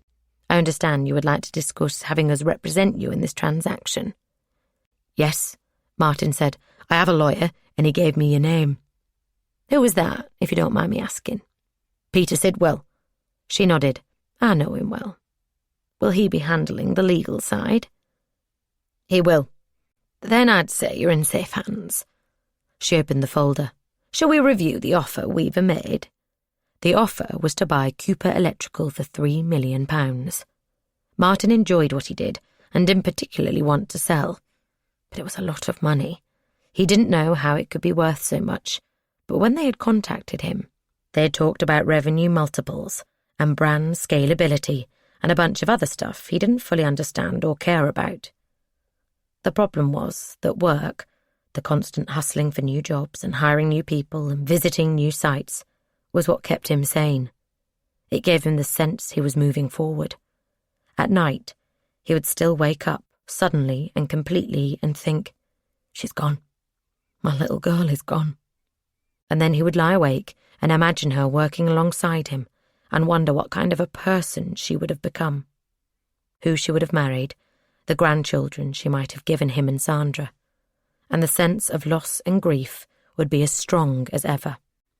Sandra was the same, but she found her distraction in exercise, yoga, spinning, training for marathons and triathlons. She read magazines about diets and training programs, went to clinics to work on her swimming, researched new bike technologies.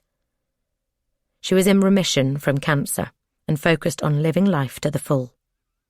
And maybe it was time for him to do the same. Maybe it was time to let go of work and move on, spend time with his wife, try to sort James out. Melinda Jameson closed the folder. Do you have an initial position? I assume from the fact you're here that you have some interest. It's a lot of money, Martin said. I think I should accept. 2. So, Sandra said, how was it? She had come in from the gym and was drinking a glass of water. She was wearing running shorts and a t-shirt from a triathlon in Chester. Her arms and legs were lean, the muscles defined and visible. They want to buy the firm, Martin said, for £3 million. Sandra put the glass down. $3 million? The lawyer suggested negotiating. We might get 4. Holy shit! Then why do you sound so morose? Because I can't decide if I'm doing the right thing. I can think of 3 or 4 million reasons you are. I know, but I had no intention of selling until the offer came in. I don't want to sell. I enjoy it. You could enjoy something else. Set up a new business. I suppose. And it is a lot of cash. A fortune. He gestured around the room. But the thing is, I'm happy with what we have. Me too, but it'll be nice to have the money. We can travel, see some of the world, and you can get a sports car. Really go for it with your midlife crisis. Martin pursed his lips as though considering it. And maybe a younger wife? Now you're talking. You better be joking, Cooper, Sandra said. About the sports car, yes. The wife, maybe not. He put his arms around her. Of course I'm joking. You know I love you. More and more the older we get. I can't imagine life without you. Then sell up, Sandra said. Work for them for a while, maybe go part-time, and we can spend some time together. Let's live life. He kissed her head. Okay, we'll sell. Travel. I just wish we could do it with Maggie and James. Go to Asia, New Zealand, the Rockies. It'd be perfect. I still miss her, Sandy. Sandra sipped her water. Me too. I often imagine Maggie watching me. If I'm running and I feel like giving up, I imagine her there, telling me to carry on. And if she was here now, she'd be telling us to take the money and enjoy ourselves.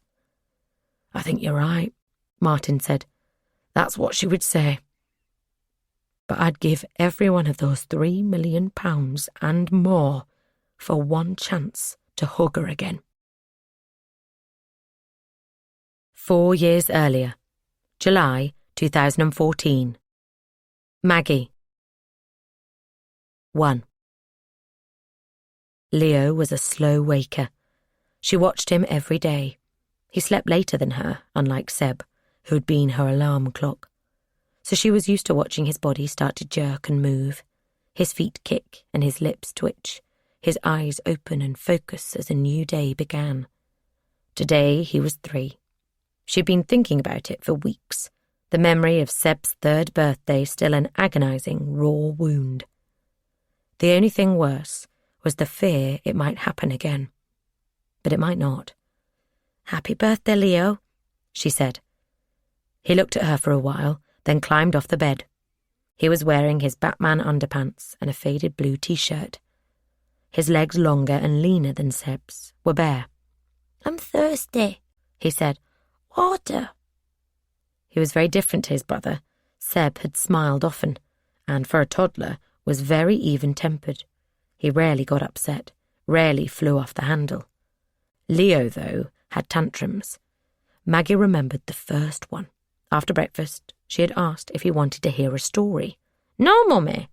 He folded his arms and stared at her. "Do not want a story." "Okay, what do you want to do? Draw?" The man had brought some paper and crayons, and Maggie had drawn pictures for Leo to colour in. She picked up one, a dragon, and offered it to him. He slapped it down. "No!" he shouted. "No, no, no!" She tried to pick him up and comfort him, but he twisted in her arms and kicked and scratched her, hitting her with his fists. When she put him down, he ran from wall to wall, banging into them so hard she was worried he would hurt himself. She called to him, sang to him, shouted at him to stop, but none of it made any difference.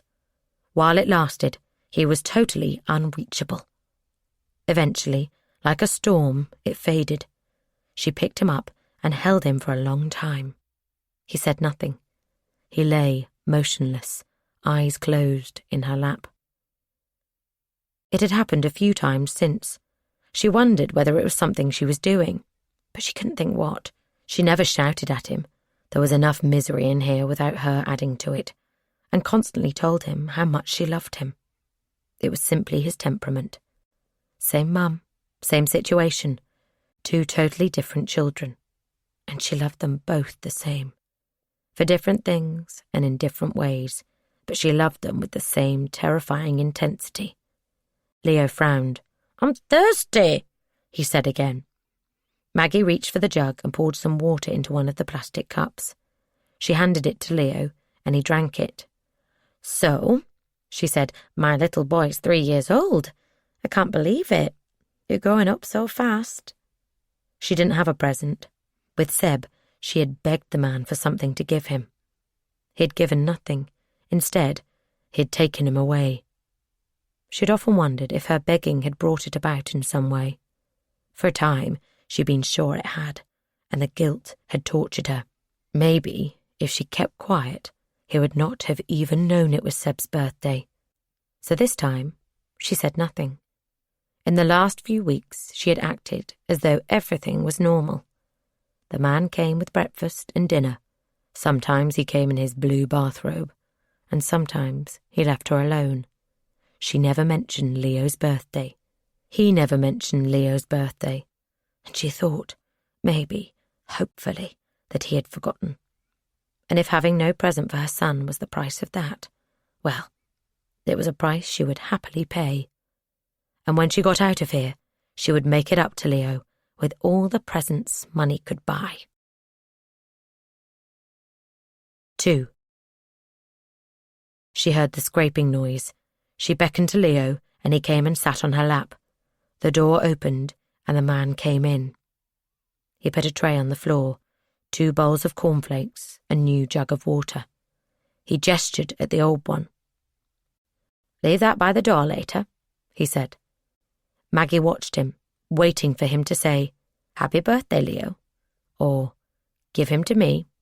But he said nothing. Her heart skipped. The weight in her stomach lifted. He backed out of the room. The door clicked shut behind him. "Leo," she said, "let's have breakfast." 3. "Hands out," she said. "Watch the socks." Leo stood in front of her, his hands cupped in front of his chest. She sat cross-legged, a balled-up pair of white socks in her hand. "Ready?" Leo nodded. 1, 2, 3, catch! She threw the socks in a gentle arc. They hit his hands and his fingers closed around them. "Well done! What a great catcher you are! You throw to me." Leo launched the socks into the air. They flew to Maggie's right. She dived to catch them. As she landed on the carpet, she heard the scraping sound. It wasn't time for the man to come. It was only an hour since breakfast. It was still morning. She stared up at the door, the socks in her outstretched hand. The handle turned, and it opened. The man walked in. He looked at her and frowned, then shook his head dismissively.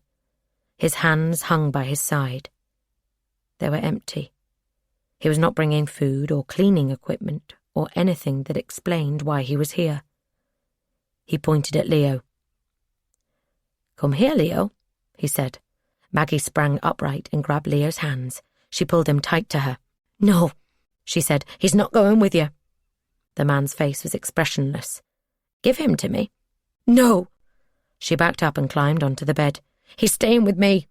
"Don't make this worse than it needs to be. Give him to me." "Why? Why do you want to take him?" "Because he's 3. It's time." So he did know it was Leo's birthday, and this was happening again. Well, so be it. The first time she'd been taken by surprise. Not again. This time, she wasn't going to let it happen. She had a plan. She'd thought this through. She'd keep him talking, then, as soon as he made any move towards her, she'd attack him. Hit him in the balls, scratch his eyes, whatever it took. And then she'd get out of here. "What's so special about him being 3? He didn't answer. Without warning, he darted towards her, hands outstretched, and grabbed her shoulders. He was very quick. She was surprised by his speed and his strength. He threw her onto the floor with a flick of his wrist. Leo was on the mattress, and she reached out for him, but the man pinned her to the floor with his knees. With his hands free, he leaned over and picked up Leo.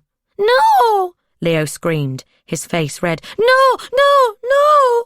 He started to scratch the man's face, leaving red lines on his cheeks. The man watched him. "What's he doing? What's wrong with him?" "Leo," she said, her shoulders in agony under the weight of the man's knees. "Leo, it's okay." It made no difference. Leo screamed, banging his fists against the man's chest. The man slapped him, hard. For a moment, Leo was silent. Then he started to howl. The tantrum was over. Now he was just a frightened little boy. "Shut up," the man growled. "Shut up, you stupid child."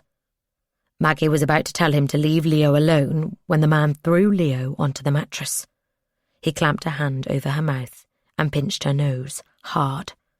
She tried to bite him and tasted the salt on the man's hand before the pressure increased and her jaw was forced shut. Panic flared. Her breathing stopped. And then, darkness.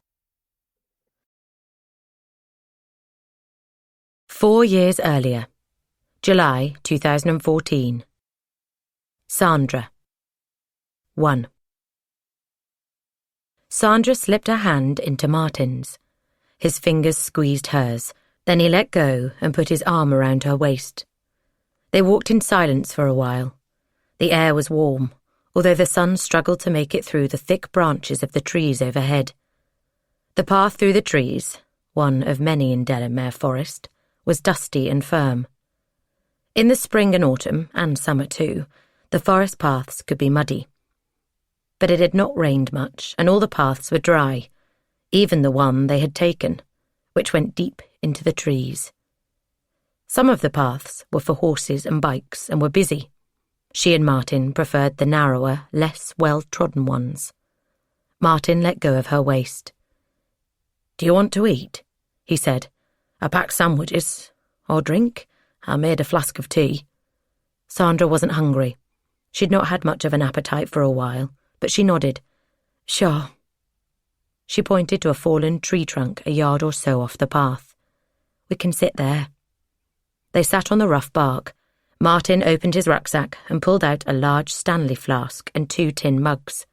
He filled them and handed one to her. "Sandwich? They're ham and mustard." "I'm okay for now," Sandra said. "Tea's fine." Martin unwrapped a sandwich and took a bite. "What time's James coming?" 6. I'll make a fish pie." "OK." Martin put his hand on her knee. She was wearing shorts, and his palm was warm against her bare skin. "We'll be back around 4, so we'll have to wait until after he leaves." "Wait for what?" He slid his hand up her thigh and under the hem of her shorts. "Maybe we can do it now." He pushed his hand higher. "There's no one around." "Martin!" She put her hand on his arm to stop it going any further. "I'm going to spill my tea." "Put it down," he said, "and there's plenty more in the flask." For a moment, a brief moment, there was no way she was really going to have sex with him in the forest, and she doubted he would either. She considered it, and then she caught a glimpse of some movement further up the path. She slid away from him. "Stop it! There's someone coming!" He turned to look. There was the sound of twigs breaking, and then a man came around the corner. Sandra stared at him. "My God," she said. She felt herself flush. "That's Mr. Best. Imagine if he'd caught us." He took a few more steps before he saw them. Then he jerked to a stop.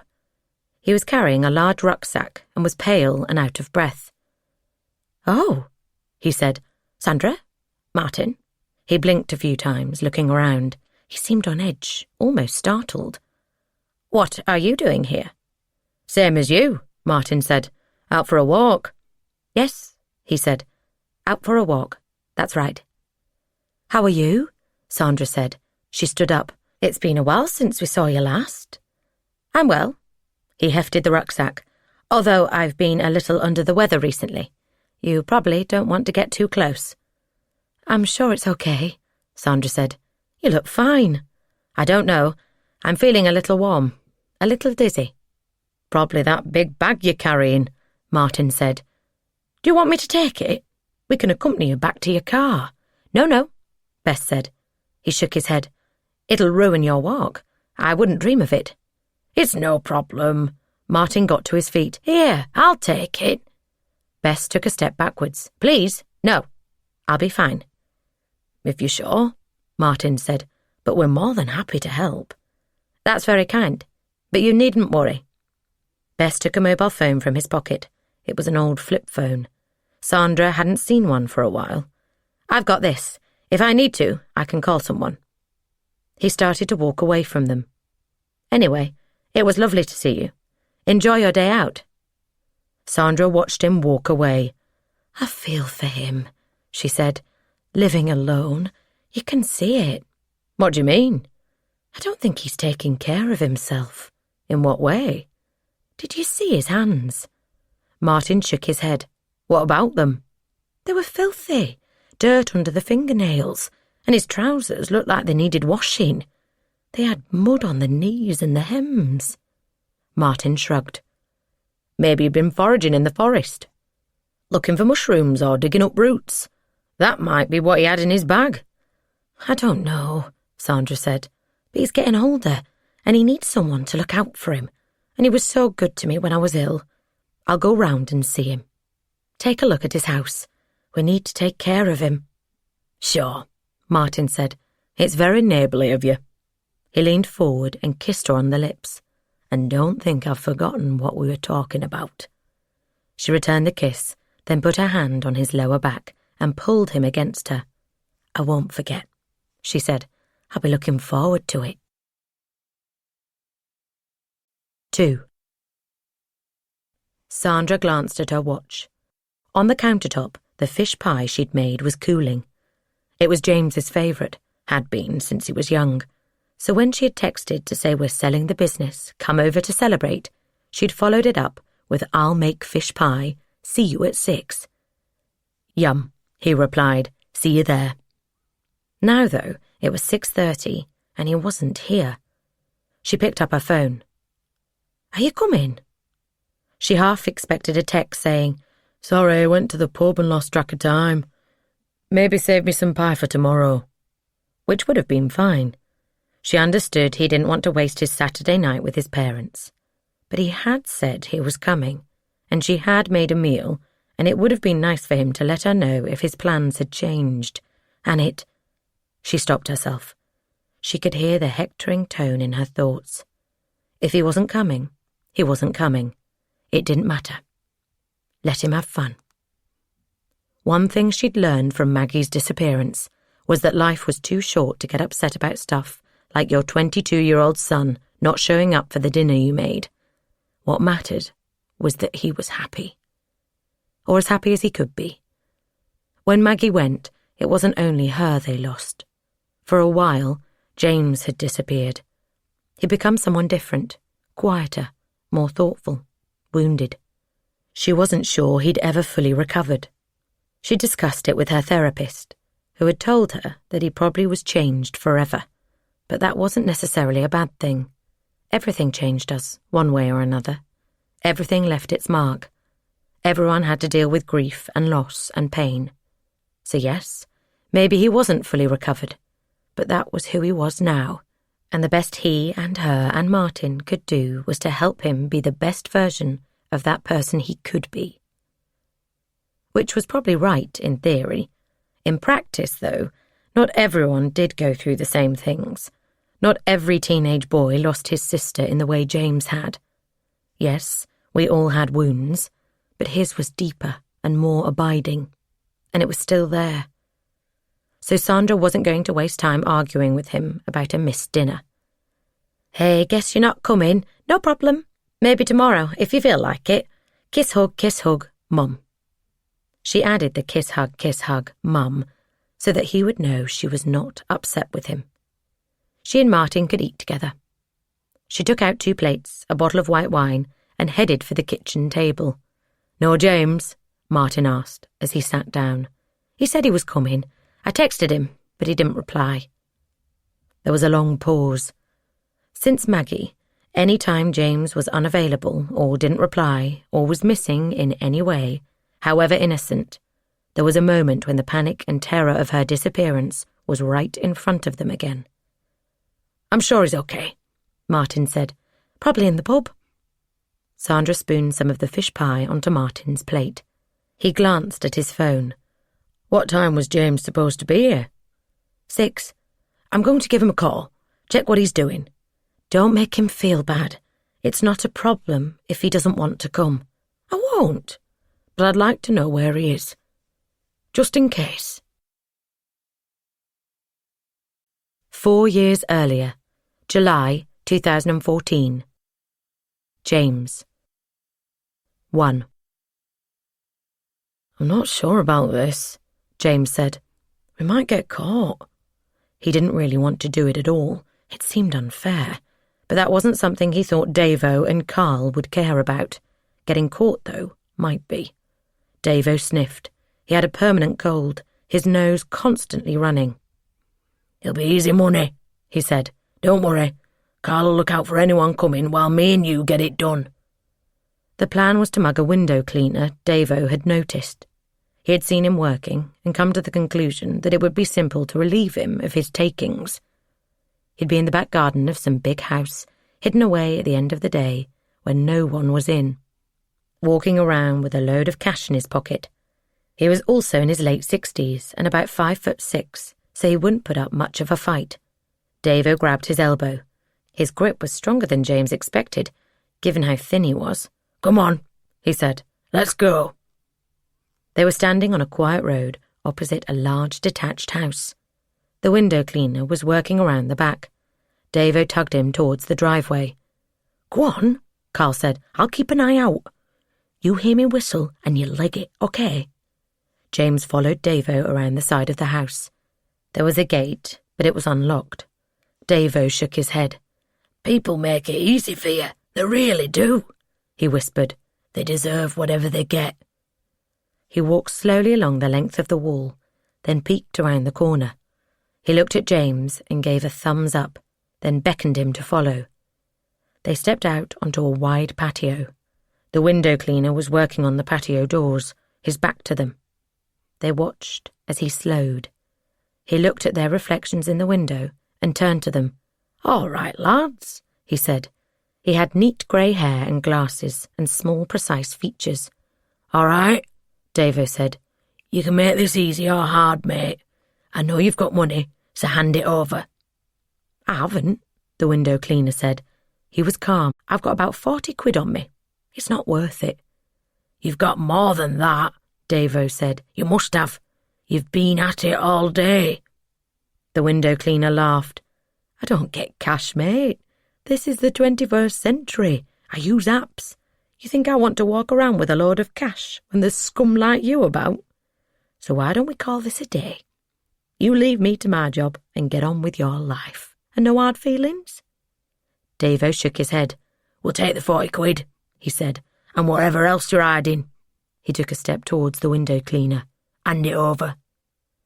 James did not have much experience with this kind of thing, but he knew he wasn't supposed to stand behind his friend, accomplice, doing nothing. He stepped forward. The window cleaner shook his head. "Don't do this, boys," he said. "It's really not a good idea." Davo twitched. "Now," he said. The window cleaner held up his hands. "Don't say I didn't warn you." 5 minutes later, they were on their way back to the flat. James's throat was agony, but all in all, he'd got off lightly. Davo was hobbling, his face green. They were also penniless. The window cleaner had turned out to be some kind of ex-soldier, and before he and Davo could move, he had kicked Davo hard in the balls.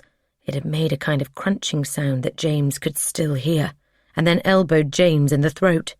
He stood, watching them writhe in agony. "Fucking idiots," he said. "Get out of here before I decide to hurt you properly." They did. They scuttled around the house and onto the street where Carl was waiting. He asked if they had the cash. James had to give him the bad news. Davo was still groaning. They stopped by a bench and sat down. "That went well," Davo said. "My fucking balls are killing me." "What are we going to do?" Carl said. "We need some money." As he spoke, James's phone rang. It was his dad. He rejected the call. He could speak to him later. There was a buzz as a text message arrived. "Are you coming for dinner?" He hadn't been. He wasn't hungry. At least, not for dinner. "I might have an idea," he said. "I can go to my folks' place." He'd eat, then get out of there as soon as he could, and his dad would give him some cash, or he could steal some. He typed a reply.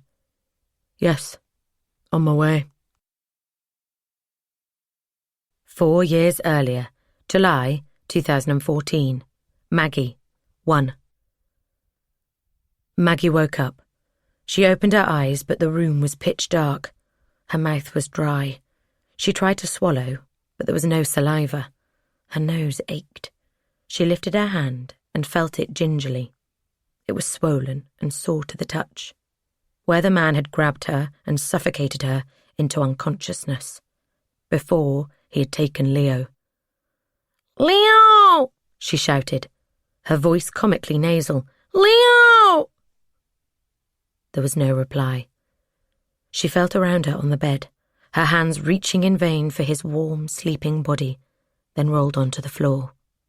In the darkness, she crawled from wall to wall, covering every inch of the floor with her hands. She felt inside the bath and around the bucket and on every corner of the mattress. Leo was gone. There was no escaping it. The man had taken him. It was Seb all over again. Where was Leo? In the man's house right now, eating chocolate and marvelling at the wonder of television? Or sleeping in a soft, warm bed of his own? No. The man could not be seen with a 3-year-old boy. So what had he done? Left Leo by the side of a road for someone to find and take to the police? She had a momentary fantasy of her parents hearing about the little boy who was found and adopting him, unaware that he was their grandson. Or worse, what if Leo was dead, thrown into a deep lake or buried in some remote forest? She curled up in a ball on the mattress, her hands covering her face. "No!" she screamed. She banged her fists against the wall. "No, no, no!" She wanted to destroy this place, get out of here and kill the man. But she couldn't. She was trapped, stuck with no way of getting out. All she could do was destroy herself. She curled her hands into claws and dug her nails into her cheeks. The pain was shocking. She felt the blood run down her face. She dug in harder, pulling downwards until the pain was too much to bear, and then she stopped and lay on her side as tears mingled with her blood. "Leo," she said, her voice a whisper. "Leo, I love you. Be happy, my son." Saturday, 23rd of June, 2018. No days to go. 1. It was today. Maggie picked up the calendar and drew a line through the last date. Max was 3. He was sleeping next to her, his face turned to the wall. She lay behind him, watching his chest rise and fall. He'd wake soon and smile and laugh and ask for a story or to play with his Duplo or do some exercises. And she'd do it, but all the time she would feel heavy, numbed by the knowledge of what was to come. The scraping sound, the handle turning, the man looking for him. Where is he? Her shaking her head, refusing to say. The man finding him anyway. Her fighting, him overpowering her, choking her into unconsciousness, leaving her lying there while he disappeared with her son. Her waking up, realizing Max was gone, getting the bleach from under the base of the bath, unwrapping the foil, drinking it. She imagined a sour, bitter taste that burned as it went down her throat and into her stomach. She saw herself doubled over on the mattress in pain, foam flecking her lips, her body gradually slackening as the life left it. She pictured the man coming in and seeing her lying there, running over and feeling her pulse, understanding what she had done. Would he be sad? Did he love her in some twisted way? Would he kneel by her body and wail in grief? She doubted it. She thought he would frown, his lips pressing together, thin with anger. And then he would have to get rid of her body. Maybe he would cut it up into pieces, which he could remove easily. Or perhaps he would drag her out in the dark of the night and discard her body in some remote place. She shook her head. That wasn't going to happen, because she had a plan. Next to her, Max twitched, his eyes opened. Slowly, they focused on her. "Mummy," he said. "Max, happy birthday! You're 3! Max looked at her for a while before a smile spread over his face. "I'm 3, he said. "What comes after 3? 4, Maggie said. "Will I be 4 tomorrow?" "No," Maggie said. "You'll be 4 in a year." "Oh," he said. "A year?" And he would be. In a year he would turn 4 somewhere far from here. Because finally she had a plan. It was going to hurt her to take all the courage and determination she could find, but she would do it. One way or another, she would do it. She didn't know what time the man would come. She guessed he would take Max when, if, he brought breakfast. He would know that this time she would have no doubts what he wanted, so he would not want to come down to the room twice, which meant she had to be ready. As soon as she heard the scrape, she had to be able to hide Max in the bath. She had removed the wooden base and measured the space between the floor and the base. He would fit just. Then she could put the base back and cover him. And then, when the man was here, she would take whatever advantage of his confusion she could. First, though, she needed Max to learn his part in the plan. "Max," she said, "I have a new game for your birthday. It's called Hide and Seek." "What is it?" "You hide and I look for you. When you're hidden, you have to be very quiet. Want to try?" 2. She called Max over. "This is a really great place to hide. I'll show you." She picked him up and put him in the bath. "Lie down." Max did as she said, and she picked up the bass. "I'm going to put this in place," she said. "It'll be dark, but don't worry. And then you stay quiet. Whatever I say, you have to be silent, okay?" Max nodded.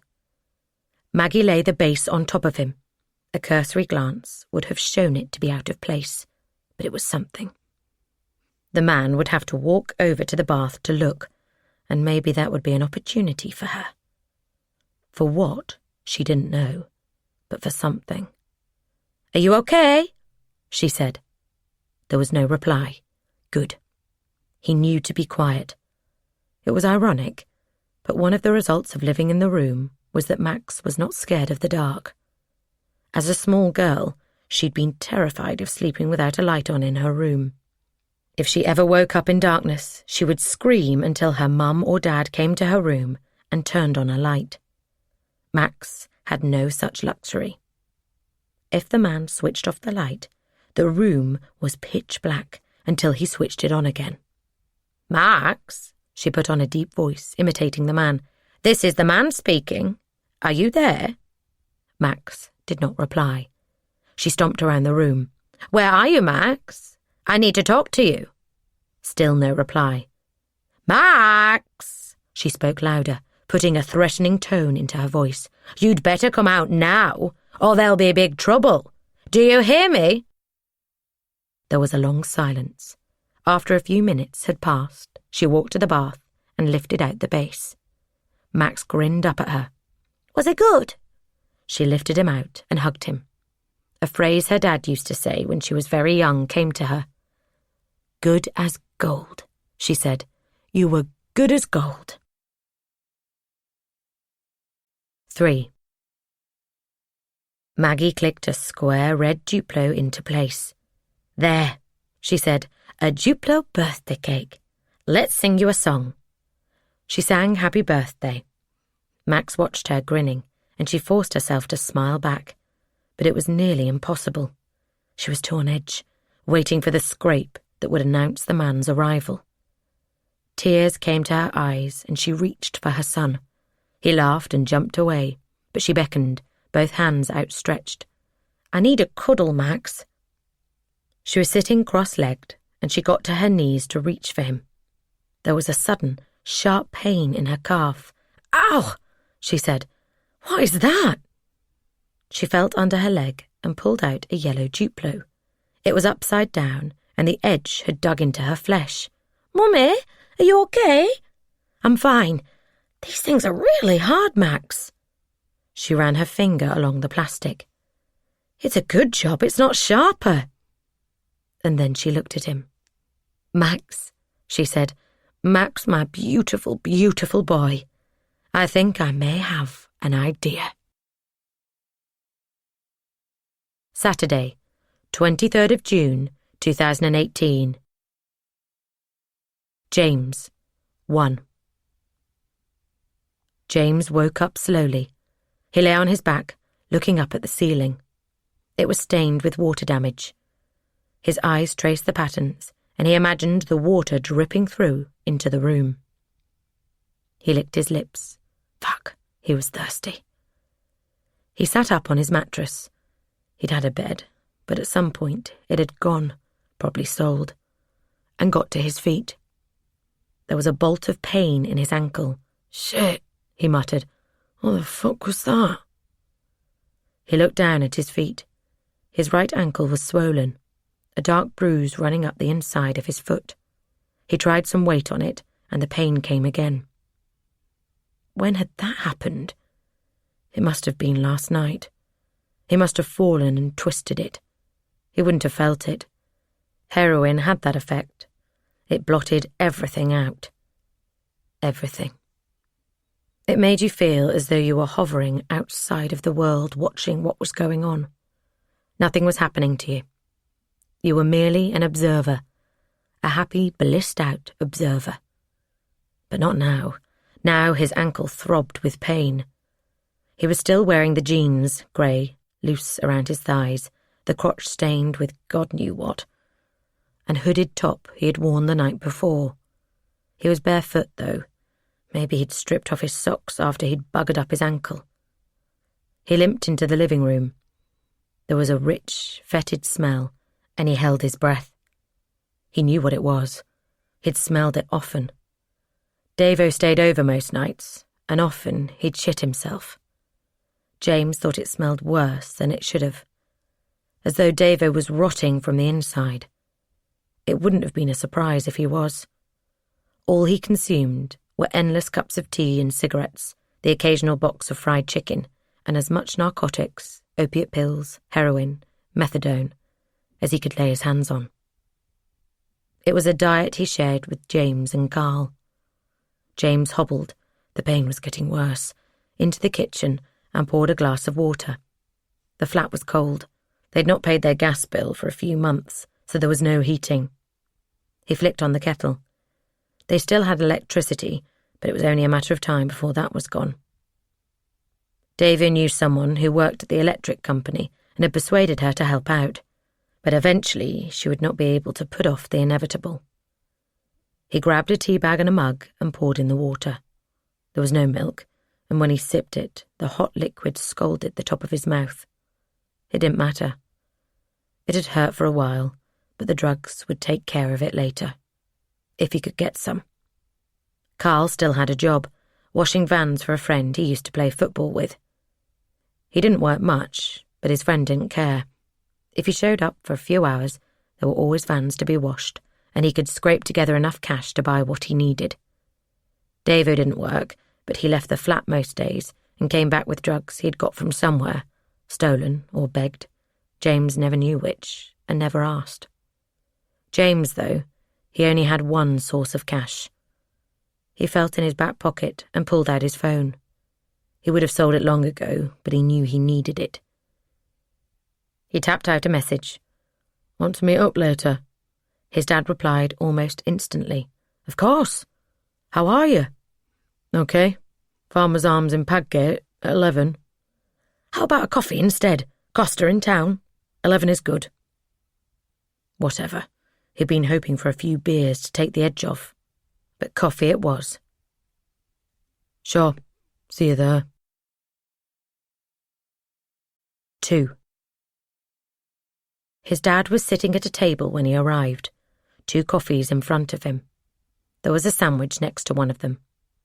He was reading something on his phone, and when he saw James, he stood up. He looked him up and down, took in the dirty jeans, the torn coat. He held out his arms. "Come here," he said. James hugged him. He was aware that he was smaller than his dad, thinner and weaker. He let go, but his dad pulled him close. "I miss you, James," he said. He leaned back and smiled at him. "I could hug you all day, although the smell might become a little too much. Shower's not working. I could come and fix it." James caught his dad's eye. He was smiling, but there was a mixture of worry and sadness in his expression. He couldn't bear the thought of his dad seeing the place where he lived, smelling Davo's shit, looking at the needles and pill packets that littered the countertops and tables. "It's okay," he said. "Davo said he'll get to it." "Davo," his dad said. "Of course." "He's all right," James said. "He's a good bloke." "Maybe." His dad gestured at the sandwich. "BLT, eat something." James took a bite. It was good, the bacon salty and rich. He swallowed and then put it down. He felt nauseous. "I had a big breakfast." He could see his dad's pain at the lie, and he felt an overwhelming urge to get up and run and find some drugs to make it all go away. "Dad," he said. "Really, I did." "It's okay. How are you?" "Good. But the shower, it's not broken. We don't have heat. They turned the electric off." "Why?" "It wasn't our fault. We missed a payment by accident. And now we're behind and you know how it is." "You need a bit of money?" James nodded. "For the lecky. I'll pay you back." "I'll pay you back." He said it every time they had these conversations, a pathetic formula to cover up the fact he was begging his own father for money to buy drugs, and his father was giving it to him so he could check his son was still breathing. And his dad would always reply the same way, absolve him of his guilt with a simple, "You don't have to." But this time he looked at him, his eyes narrowing. "You can pay me back by stopping taking those damn drugs," he said, "and coming home." James swallowed, his mouth dry. "I don't take 'em much," he said, "and I'll stop soon. This is temporary. I'm having a hard time at the moment. It's not as bad as you think." "It's every bit as bad," his dad said. He put his hands on James's. "Why do you do it, son? Why do you take them?" Because... James felt the warmth of his father's hands on his. "It helps. I lost my way a bit, and it helps." "I can help. Mum can help. There's a way out of this, James. All you have to do is say the word, and we'll be able to get you through this. We can get you the right treatment, take care of you at home. You can recover. You can take as much time as you need. You're still young. You have your whole life ahead of you." I know, and I will, but all he could think was, "I need the prick of that needle, and the rush, and then the oblivion. Everything else is too hard, too damn hard, and I can do that later, recover later, get help later. But now I need the needle and the pain to go away, and the darkness that follows." "You can start to work again. Take your time learning a trade, become a teacher, anything. The world is a wonderful place, James. Life is a wonderful gift. Don't waste yours." His dad cupped his chin. His hand was warm. It smelled clean. "And I can help you. Come with me and leave that life behind." James was gripped by an all-consuming panic at the thought of going with him, of walking away from what he knew, from his friends, from the next high. "Sorry," he stammered. "Sorry, I can't. Not now." 3. He fingered the notes in the pocket of his jeans.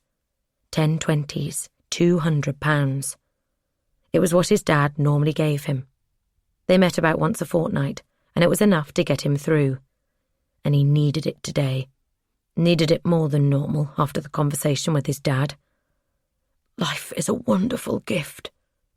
He didn't know how his dad could say that, how he could even think it, not after what had happened to Maggie.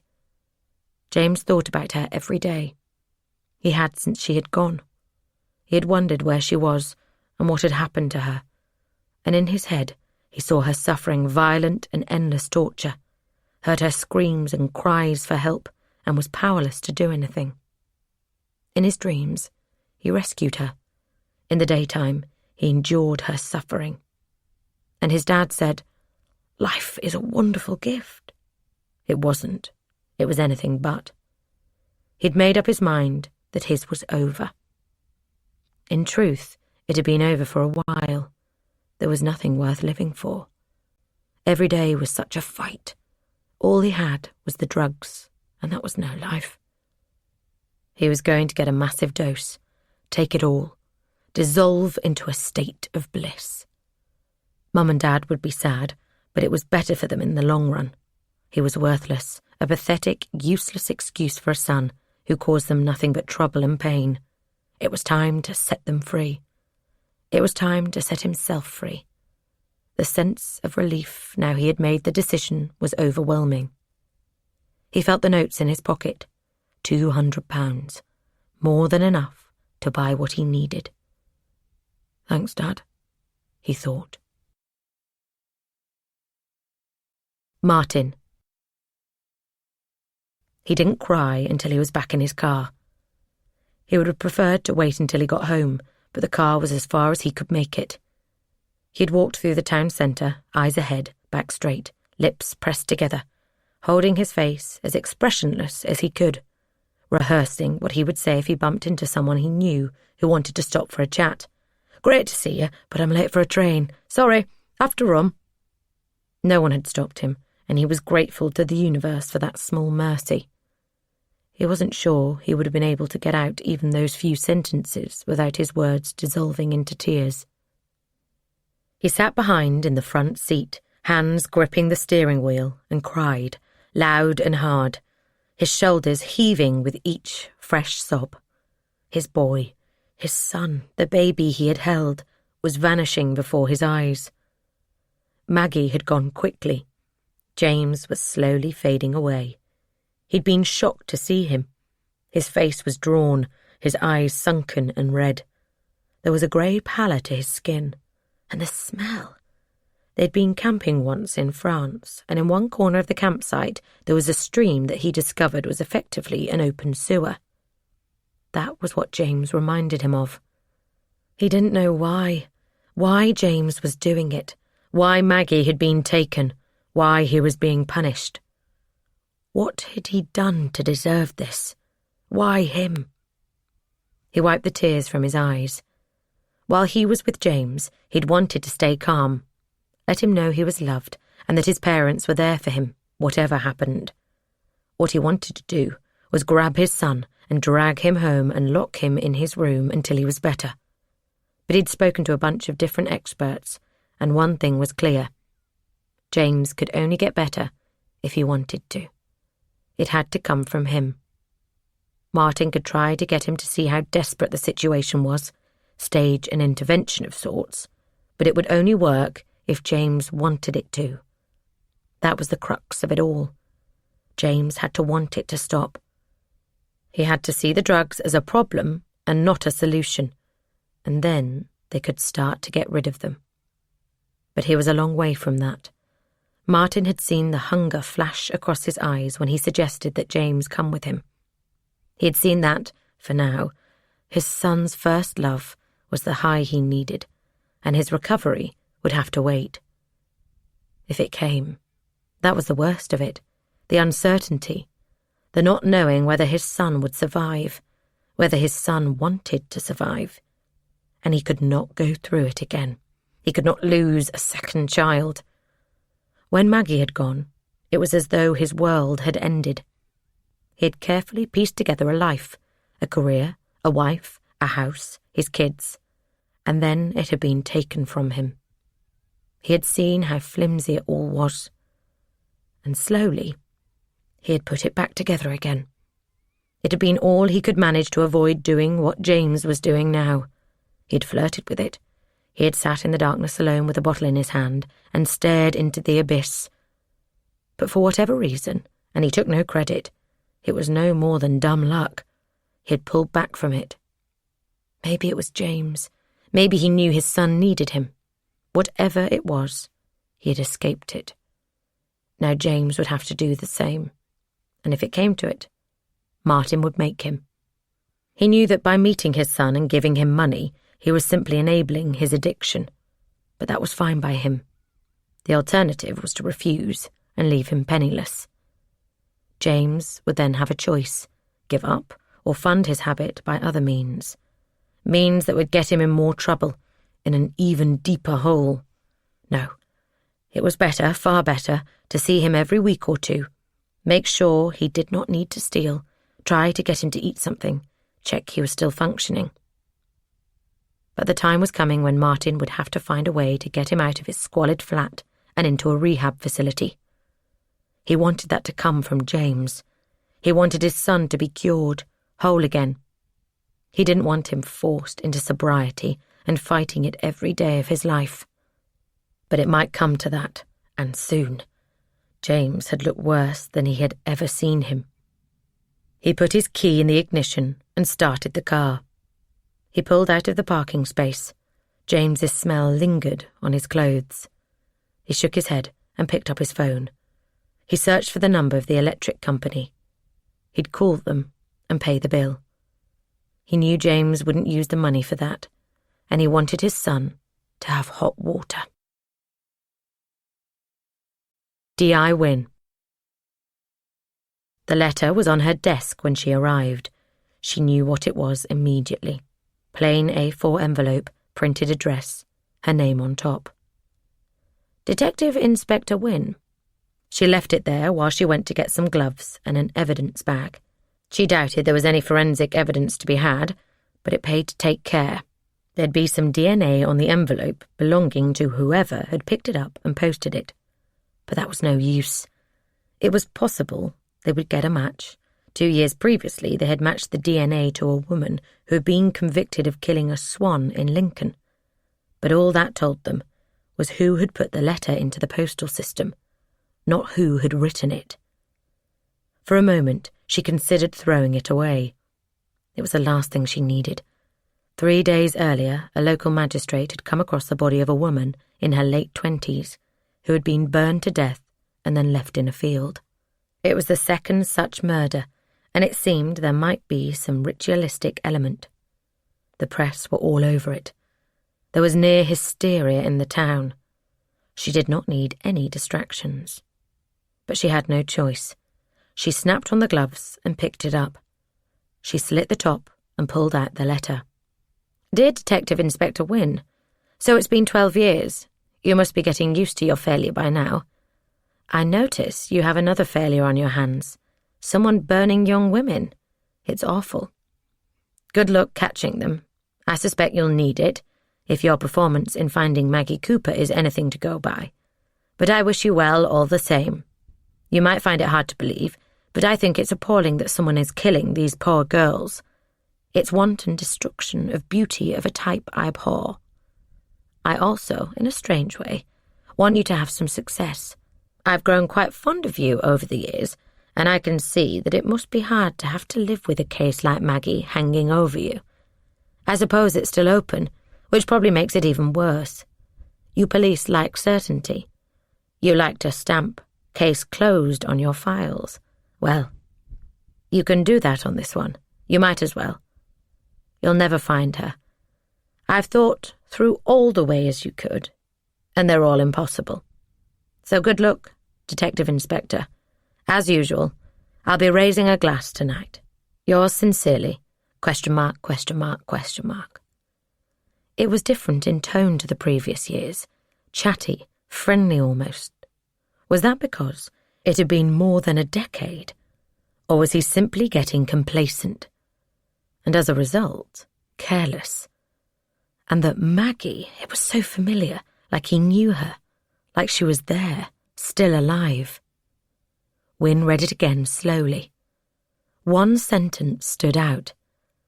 It's wanton destruction of beauty of a type I abhor, which suggested that whoever it was had not killed Maggie. That would be wanton destruction of beauty. And if he abhorred its wanton destruction, might he not want to preserve it, keep it safe? Which meant Maggie was alive and in captivity somewhere. That had always been a possibility, but so too had murder. They had nothing to point them in either direction. Until this letter. It wasn't much, but it was enough for Wynne to be convinced that this was a kidnapping and captivity case, which meant that she wasn't dealing with a crime that had taken place 10 years ago. She was dealing with a crime that was still going on, and that meant they needed to keep looking for Maggie. Sandra. Sandra sat in the waiting room. She felt nauseous, sick with anxiety. A few days back, she had started to have stomach pains. They were different to the first time around, but understandably, she was very sensitive to any kind of stomach issue. So she went straight to her doctor, and she booked her in for another colonoscopy. She was under no illusions about what might happen. She had been through this before. The first time she had cancer, the treatment, chemotherapy, followed by surgery to remove the tumour from her upper colon, followed by more chemotherapy, had seemed to work. But then, at her 6-month checkup, the doctors had bad news. It was back. Not as bad as the first time, but back nonetheless, which meant a whole new round of treatment. That, too, had worked. Ironically, the stomach pain was gone. After she got back from the doctor's office, she'd had diarrhea, and now everything seemed normal. But she had learned the hard way that that meant nothing. Her phone buzzed. It was a text from Martin. "Saw James. He's okay. struggling a little, on way to the hospital. James. He wouldn't see her. She thought he was too embarrassed of what he had become in front of his mum. Martin was different. He was softer, more accommodating. She had been to James's flat once and told him straight out what a disgrace it was. What a disgrace it was for a boy like him to live in filth. She had not been back, and James had refused to see her. She missed him, but part of her was also relieved. It was too hard to watch. She put her phone down and waited. Maggie. 1. She heard the scraping noise. Max was playing on the floor. She picked him up. Pain flared in her left hand. Her eyes watered, and she took a deep breath. Every second was agony, her hand like a ball of fire. It was no surprise, given what she had done to it. It was her chance, though, and she would have to put up with it. One way or another, it would be over soon. "Remember," she said, "stay quiet, whatever happens, okay?" She put him in the bathtub and laid the base over him, then walked over to the mattress. She got under the covers. She picked up the tinfoil ball, although it was much more than that now, and kept her hands hidden. The man could not see them. Not until the right moment came. The door opened, and the man came in. His eyes narrowed. "Where is he?" "Who?" Maggie said. "You know who. The boy." "I don't know where he is. I don't feel well." She tried to make her voice sound weak and strained, as though she was suffering. It didn't take much effort. The pain in her hand was so intense, it was hard not to whimper. The man shut the door. He put the key in the pocket of his chinos. "Stop this," he said. "Give me the boy." Maggie groaned and turned on her side. He walked towards her. "Don't make this more difficult than it needs to be," he said. "You know what happens when you disobey me." She did. She knew all about what happened. The rapes, the captivity, the darkness, the motorbike helmet, the rat, the sons taken and killed. And in her hands, her throbbing, aching hands, she held the means to end it. "I'm not disobeying you," she said. "I don't feel well. I really don't." "God," he said, disgust lacing his voice. "Don't you ever learn?" Maggie shifted so she was facing him. "That's it," she said. "That's the problem, right there." "What do you mean?" he said, confusion creeping into his expression. "I don't," she said. "I don't ever fucking learn." The look of confusion turned to one of alarm as she threw the covers back and sprang to her feet, her left hand, the painful one, the one she had mutilated, outstretched, thrusting towards the man's face. His eyes followed it, widening as he saw what she had done to it, and understood the situation he was in. Understood that things had changed. The movement sent pain shooting up her arm, but she was able to ignore it. In fact, she welcomed it. It was the price she had to pay for freedom, and she paid it willingly. Her hand reached the man's face, and she clawed at it, listening to him squeal in pain. She screamed in triumph. There was blood everywhere. Lots of blood. His blood. For she was transformed. She had talons. 2. The man screamed and jumped back. He clutched his face, his right hand covering the wounds. Blood oozed out from under his palm. He backed towards the door, his other hand scrabbling for the key. "What?" he said. "What are you? How?" Maggie stepped towards him. She looked at her left hand. Her fingers were mottled and bruised, and the pain was like a bright light. But she didn't care. It was working. And she was only getting started. In her right hand, she had another surprise. The idea had come when she had stood on the Duplo. The brick was large, about 2 inches by 2 inches, and the plastic was hard. "These are hard," she had said to Max, and she had thought, "I'm glad it's not broken." The edge would be like a knife. It had all come to her in a rush. She had put Max on the mattress. "Stay there. Mummy has to do something." She picked up the Duplo brick and took it to the bath. She lay it on the carpet, then lifted the wooden base of the bath and slammed it down on the Duplo. It squirted away, unbroken. She placed it against the floor and hit it again, then again, and again, and again. The hard plastic Duplo split in two. She picked it up and ran her fingers along the edge. It was as sharp as she had thought it would be. She took it and drew it across the skin of her forearm, pressing it down hard. It left a thin red line. As she watched, blood welled up in it. Max was indignant. "Mummy, what are you doing? That's my toy." "It's okay, darling. I'll get you some more." Maggie stared at the broken Duplo. This was it. This was the weapon she needed. She could make lots of them, pick the sharpest and use them to attack the man. But how? She was hardly going to do much damage by coming at him with a piece of Duplo Lego held in her hands. She needed something to attach the plastic to. Some kind of club. She looked around the room. She already knew there was nothing. Just the clothes and the bleach and the sewing kit. The sewing kit. She took a deep breath. It might work. It really might. But it would hurt. She looked at her left hand. The hard, sharp pieces of Duplo had blood on the ends, where they had gouged the man the first time. They were holding well.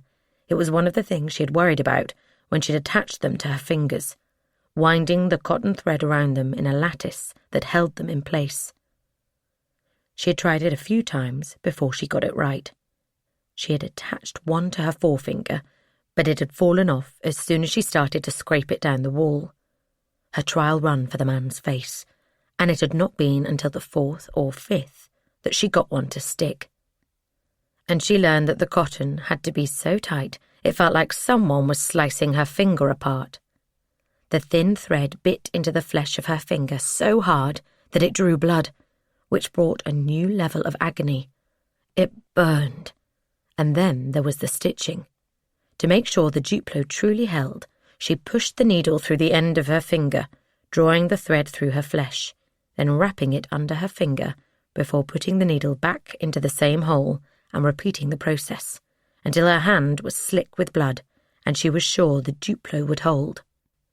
When it was done, she looked at Max, the pain leaving her short of breath. She had 3 more fingers and a thumb to go, but she wasn't sure she could bear this until the man came. She wasn't sure she could bear it for another second, but she had to. This was for Max, for his life, his entire life. This was the way she would make sure he saw his 4th birthday. An hour, 2 hours, a day, a week of pain for a lifetime with Max? No question. She picked up the biggest, sharpest piece of Duplo and started on the next finger. "What?" The man looked at her from behind his hand. His expression was a mixture of fear and shock. No doubt he had expected her to argue with him when he came for Max, maybe try to fight him, but he had not expected this.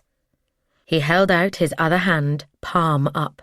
"No," he said. "Stop."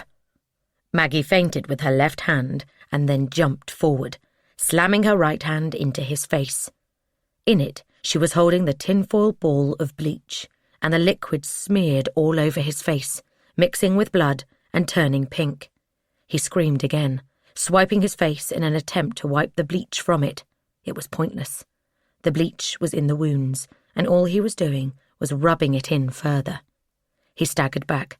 When he was off balance, Maggie jumped forward and pushed him onto the floor.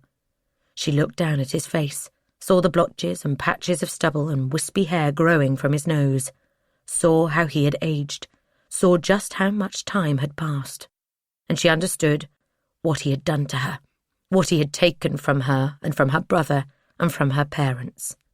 She grabbed the side of his face, the shard of Duplo on her thumb, digging into his lower lip, her other 4 fingers forming a semicircle stretching from his eye to his chin, and she squeezed. The sharp points of the hard plastic made little troughs in his skin. Then, one by one, They broke the skin and slid into the muscles and flesh of his face.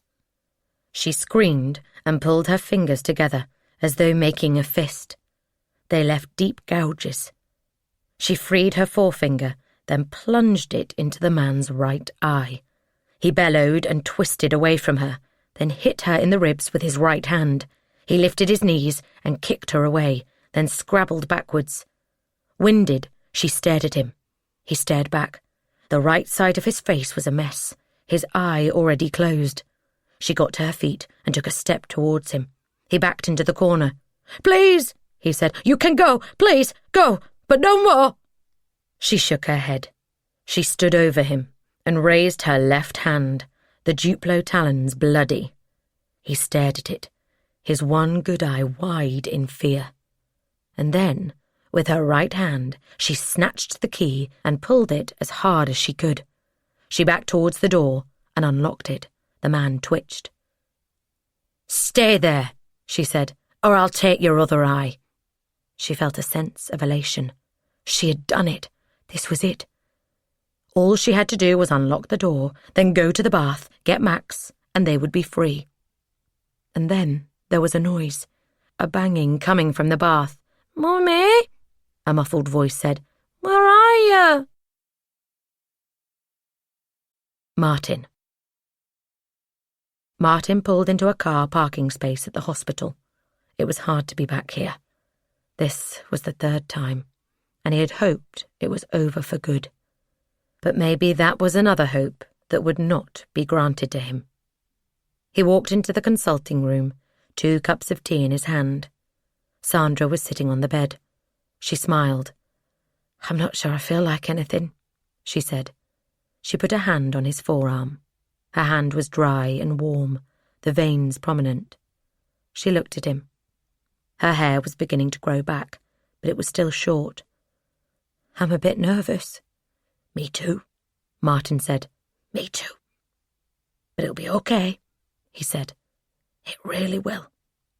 She didn't reply. When he looked at her, there were tears on her cheeks. Maggie. There was the sound of wood scraping on wood. Then a blonde, curly-haired head appeared over the lip of the bath. "Mummy," Max said. "Are you okay?" The man thought and reacted more quickly than Maggie did. They were an equal distance from the corner of the room with the bath in, and before she could move, he half sprang, half ran to it. He reached out and grabbed Max, then held him up. His hands and face and clothes were covered in blood. His one remaining eye was wild. His mouth parted as he panted for breath. "The key," he growled. "Put it on the floor." Maggie shook her head. "No." He gripped Max's neck. "Then he's dead." "Ow," Max said. "Stop it, you're hurting." Maggie took a step towards them. Her left hand, the one with the talons, lifted. The man shook his head. "Don't take another step. I'll break his neck." Maggie blinked. Tears came to her eyes. She couldn't believe she'd got so close, only to fail at the last step. It was going to be even worse now.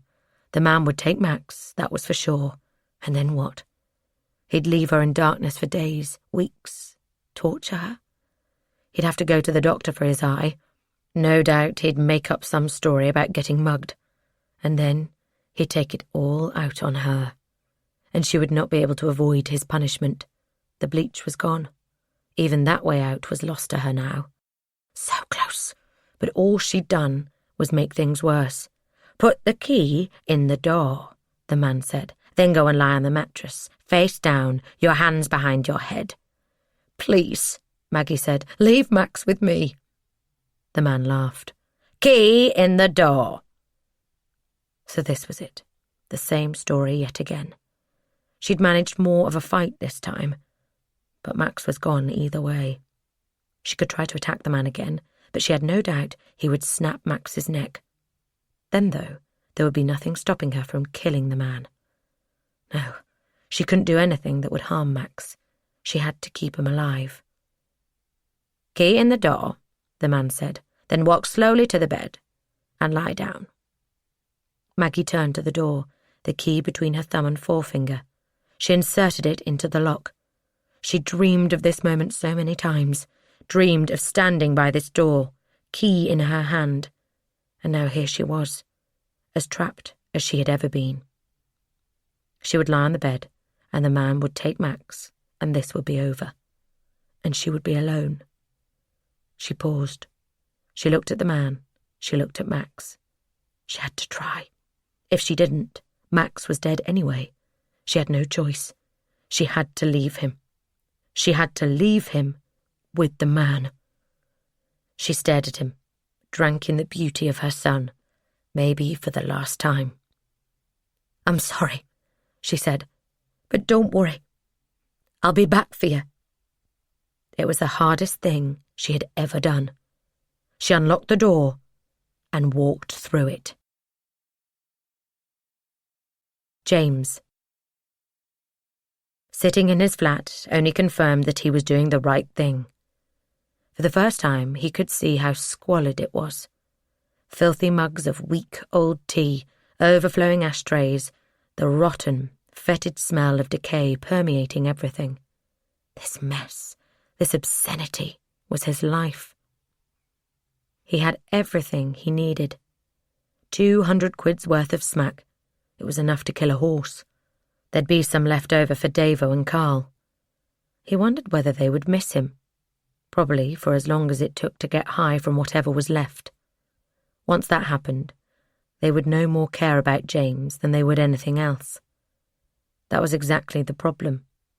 All James cared about was the next fix, and he understood now that was no kind of life.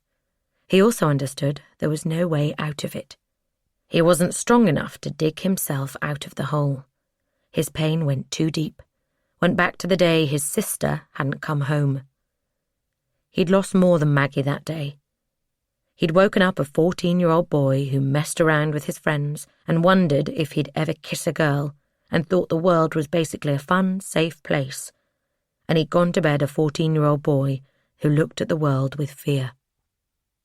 He'd gone to bed scared of what was out there, and the fear had never gone away. Until he took heroin.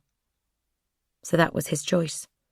A life lived in fear, the ghost of his sister, who he had loved, had idolized, forever tormenting him. Or this squalid, filthy flat. He picked up a needle and straightened his arm. He looked at the vein, anticipated the prick and rush and bliss. He smiled. Finally, this was the end. Maggie. She opened the door and looked up the stairs. There was a square of yellow light at the top. She stepped on the first step and glanced over her shoulder. Max was on the floor and the man was running towards the door. "Stop!" he screamed. "Come back here!" She ran up the stairs. They emerged from a rectangular hole onto the concrete floor of a garage. Next to the hole was a heavy piece of wood, the source of the scraping sound she had heard so often. To her right was a white door. There was a window on her left. Rain ran down it. Rain. Actual rain. The garage door was closed, so she ran to the white door. It must lead to the house and then to the outside world. She grabbed the handle. It was unlocked. She stepped through into a kitchen. On the counter was a phone. It was a flip phone, modern, sleek and grey. She'd not seen many of those before. Still, she knew how to use one. She grabbed it. As soon as she was away from the man, she'd call the police. The man. She realised it was quiet behind her. She looked back. The door to the garage was open, and she could see the stairs that led to the room. The wooden cover was still off. Where was the man? Was he still in the room? Was he hurting Max? Or was he hiding in the garage? She took a step towards the door. Slowly, she pushed it wide open. The garage was empty, which meant the man was with Max. He was waiting down there. She opened the flip phone and dialed 999. Once she had done that and the police were on the way, she could go back down and protect him. She would be able to do that for long enough to free them. The phone rang once, twice. Which service? Police, ambulance, or fire? Police! She waited for someone to answer. There was a loud bang. Maggie turned to her left. The man was standing in the back door, his face contorted in anger. He was holding a shovel in his hand, and she realised her mistake. There was another door in the garage that led out to the garden. He'd gone through that and got the shovel. There was no sign of Max. "You stupid little bitch," he said, spitting out each word. "Why did you have to do this?" He stalked to his right, blocking Maggie's path out of the kitchen. He lifted the shovel, the blade level with his ruined face. There was a voice from the phone. It was brisk and official. "Hello? What can I help you with?" The man charged towards her. Maggie held the phone to her ear. "Maggie Cooper," she said. "Maggie—" And then the shovel hit her hand and the phone flew to the floor. The man picked it up and closed it. He raised the shovel again. "You stupid, stupid little girl," he said. D.I. Wynne. D.I. Wynne sat at her desk, her first Saturday back at her old job, and she was in the office. D.S. Chan was at the next desk. "So," he said, "it didn't work out down south?" "Not exactly," she said. "So here I am. What happened?" Wynne pursed her lips. "This and that. Sounds pretty serious." "Look," Wynne said, "it wasn't for me, that's all." There was a knock on the door. A uniformed officer came in. "Hey," she said, "you worked the case of that missing girl, right?" "Which one? Maggie Cooper?" Wynne sat up in her chair. "Yes, what about it?" "We received a notification from dispatch. They had a pretty weird call come in. Someone rang 999. It was a girl, and all she said was, 'Maggie Cooper,' before the line went dead. The dispatcher recognised the name and flagged it to us." "Do they know whose phone it was from?" "Yes, a mobile. Belongs to someone called Best. Man in his 60s, known to us." Wynne stared at the PC.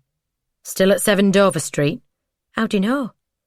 "Because," Wynne said, "I know that bastard from years ago." Martin. Martin sat in the waiting room. He had a magazine. It was about golf, and had a picture of someone he didn't know holding a trophy he didn't recognise on the front, on his lap, but he wasn't reading it.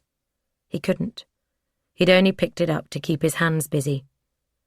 He flicked through a few pages, then put it back on the table. He got to his feet and walked to the window. It looked over the car park. He searched for his red Audi, an S4, fast, expensive, but not too flash, great engineering, a good use of the money he had. Nothing other than a bauble. It meant nothing to him at all. He wanted Sandra to be okay. That was all he asked. Maggie was gone. He was resigned to that now. He had been for a while. James was alive at least. Not doing well, but not getting worse. It was time to sort that out. Whatever happened with Sandra, he was going to bring James home. He wasn't going to lose all of them. He'd tried, over the years, not to feel sorry for himself. He really had. After all, he had plenty going for him. Good health, plenty of money, a wife he adored. Yes, James was a worry, and of course there was Maggie, but he still had his blessings. Now, though, he wondered whether a bit of self-pity wasn't in order. He took a deep breath. It wasn't time for that yet. She might be fine. Maggie might come home. James might get well. Yeah, right. But for now, he needed to focus on Sandra. He walked back to his seat. The receptionist smiled at him. "She won't be long, love," she said. Martin sat down. He felt sick. Wynne. D.I. Wynne held her hand on the horn. The light was red, and she didn't see any other cars approaching. But if you were going to ignore a red light, it was worth letting people know. There were squad cars on the way, but she was not waiting for them. There was no time to waste. A woman's voice on Best's phone, saying the name Maggie Cooper. There were possibly other explanations, but Wynne could only think of one. Best had been holding Maggie Cooper captive, and she had somehow escaped. The fact the call had been cut short meant Bess knew she was out, and had stopped her cry for help. And that meant Wynne had to get there as soon as possible. The speedometer was a few clicks shy of 90 miles per hour when she went through the light. Next to her, D.S. Chan was gripping the sides of his seat. "How much further?" he said. 2 minutes, Wynne replied. Almost exactly 2 minutes later, she braked to a stop outside Best's house, a house she knew well. There was no car outside, although the garage door was closed, so it could be in there. She ran to the front door and rang the doorbell. There was no answer. "Best!" she shouted. "Open the door!" She turned to D.S. Chan. "Ready?" He looked at her. "Are you sure we should do this?" "Now!" she said, and raised her foot, sole facing the door. Chan lifted his, and they kicked the door. It juddered, and they kicked it again. The lock gave, and it banged open. Wynne ran inside. The house was quiet. She checked the living room and dining room. Nothing. "You check the kitchen," she said. "I'll look upstairs." She was in the bathroom when she heard D.S. Chan calling her name. When she reached the kitchen, he wasn't there. "D.S. Chan?" "In the garage," he called. She walked through a white door. D.S. Chan was standing in the middle of the garage, looking down at a set of steps. "This is it," he said. "This is the place. But there's no one here." Martin's phone rang. He frowned. It was D.I. Wynne. He hadn't heard from her in a long time. He let it ring to voicemail. He didn't want to deal with her at the moment. He'd call her later. The phone rang again. Wynne again. It must be important. After all these years, it must be Maggie. He put it to his ear. "Mr. Cooper, this is D.I. Wynne. I worked—" "I know," Martin said. "I'm a bit tied up. How can I help?" "I have some news," D.I. Wynne said. She sounded nervous. "There's been a development in your daughter's case." Martin sat up. "What? What kind of development?" "Your daughter, Maggie, was imprisoned," Wynne said. "She was held captive." "Captive? How do you know?" A nurse opened the door to the waiting room. "Mr. Cooper," she said, "your wife is out. You can come through." Martin looked at the nurse, then at his phone, then back at the nurse. He covered the phone with his hand. "1 second," he said, then lifted the phone to his ear.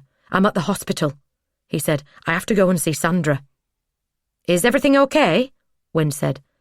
"I'm about to find out." "Before you go," Wynne said, "let me tell you what happened." "Go ahead." "Someone, a young woman, dialed 999 and said your daughter's name. That was all they had time to say before the line was cut off. However, we have the number she rang from. It's a mobile phone belonging to Colin Best." "Best? What does he have to do with this?" "We think it was him who took her. We found a secret room under his garage, but it was empty when we got there. We think he knew she'd called 999 and fled with her." Martin's legs shook. He sat down heavily. "Is she alive?" There was a pause. "We have every reason to think so. We have all available resources looking for her." "My God," Martin said. "I don't believe it." "Mr. Cooper, are you all right?" The nurse walked over to him, frowning in concern. "Yes," he said. "I got some unexpected news." Wynne spoke again. "You should go. I'll ring as soon as I have any kind of update." "Thank you," Martin said. He cut the connection and stood up. His legs were still weak, and he steadied himself against the arm of the chair. "Okay," he said. "Let's go." Wynne. The first few hours were critical. Best would likely have a place he could go to ground.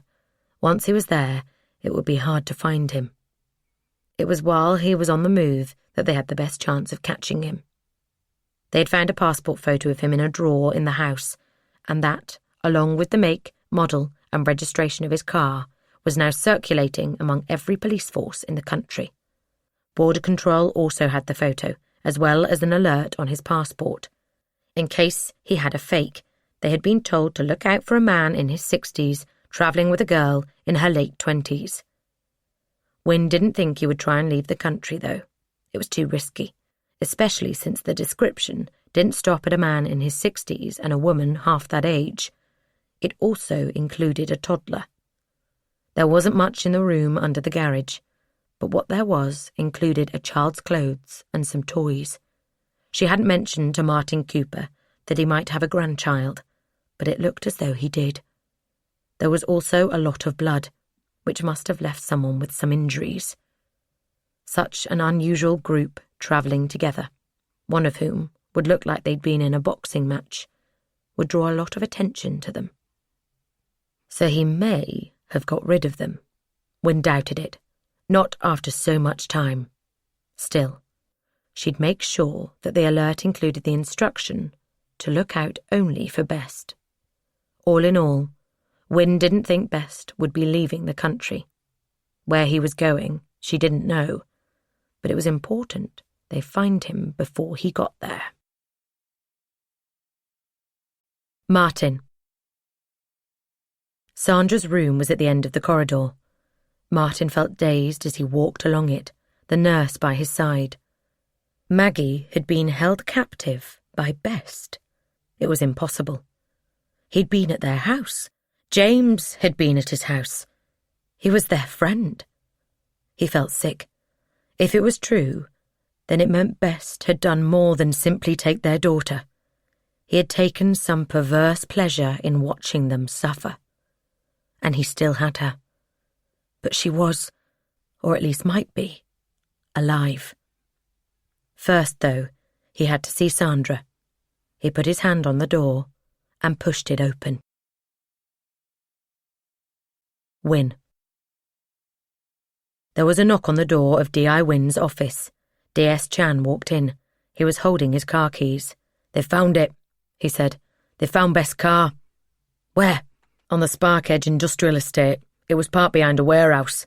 There's a canal that runs past it, and someone was jogging on the towpath. They called it in. And? No sign of them. The industrial estate is abandoned. Been that way for years." "Do we have anyone there?" "2 officers. Another 2 are on the way. We've also called in the armed response gang. You never know." Wynne nodded. "Let's go and check it out." Best's Ford Focus was hidden from the road. Wynne walked around it, taking in the details. 2 forensic technicians were working inside it, methodically collecting whatever evidence there was to collect. She looked around the industrial estate. There was a car park, grass growing through the tarmac where it had buckled and split, and 4 large buildings, their corrugated roofs rusting. Beyond them was a brown, fetid-smelling canal. She gestured at the buildings. "Have you been in?" "All locked up," said one of the PCs. He took off his helmet and scratched the back of his head. "We've contacted the owners. They're sending someone who can open them." "There may be an entrance," Wynne said. "A side door or window." "We had a good look," the officer said, "but it's possible." "Let's have another look," Wynne said. "Best must have brought them here for a reason." They divided the buildings up. Wynne and Chan took the one nearest. There was a double door at the front. The glass was grimy, but they could make out a reception area through it. The name of the company was still on the wall above the desk. The door was secured by a chain. "They didn't come through here," Chan said. There was a large window to the left. At some point, the glass had been broken and it had been covered with a board. "And I don't think they got in there either." They walked down the side. There was a series of high windows at least 30 feet above the ground. At the far end was a loading bay. It too was secured with a padlocked chain. Wynne picked up the padlock. She pulled it. It was locked. "Not here either," she said. She looked down the other wall of the building. There was a door about halfway along. "Let's check that out," Wynne said. They walked along the building. The door was metal and had the words "Fire Escape" printed on it in faded red letters. There was no chain, and no padlock. Chan glanced at Win. He walked up to the door and gripped the handle. It twisted, and the door swung open. "Get an officer," Win said. "I want backup." Martin. Sandra was lying on the bed. There was a cup of tea and a packet of biscuits on the table next to her. As the door opened, she looked at Martin. The whole of his life seemed to crystallize in that moment. There were two possible futures: the left fork of illness and treatment and maybe the premature loss of his wife, and the right fork of good health, for now at least, and travel and growing old together. And then there was Maggie. He didn't dare believe it yet, but if she was alive and Win could find her, what would she come home to? Would she be reunited with her mum only to lose her again? It seemed impossible that the universe could be so cruel. But Martin had learned from bitter experience never to underestimate the capacity of the universe for cruelty. He took a step into the room.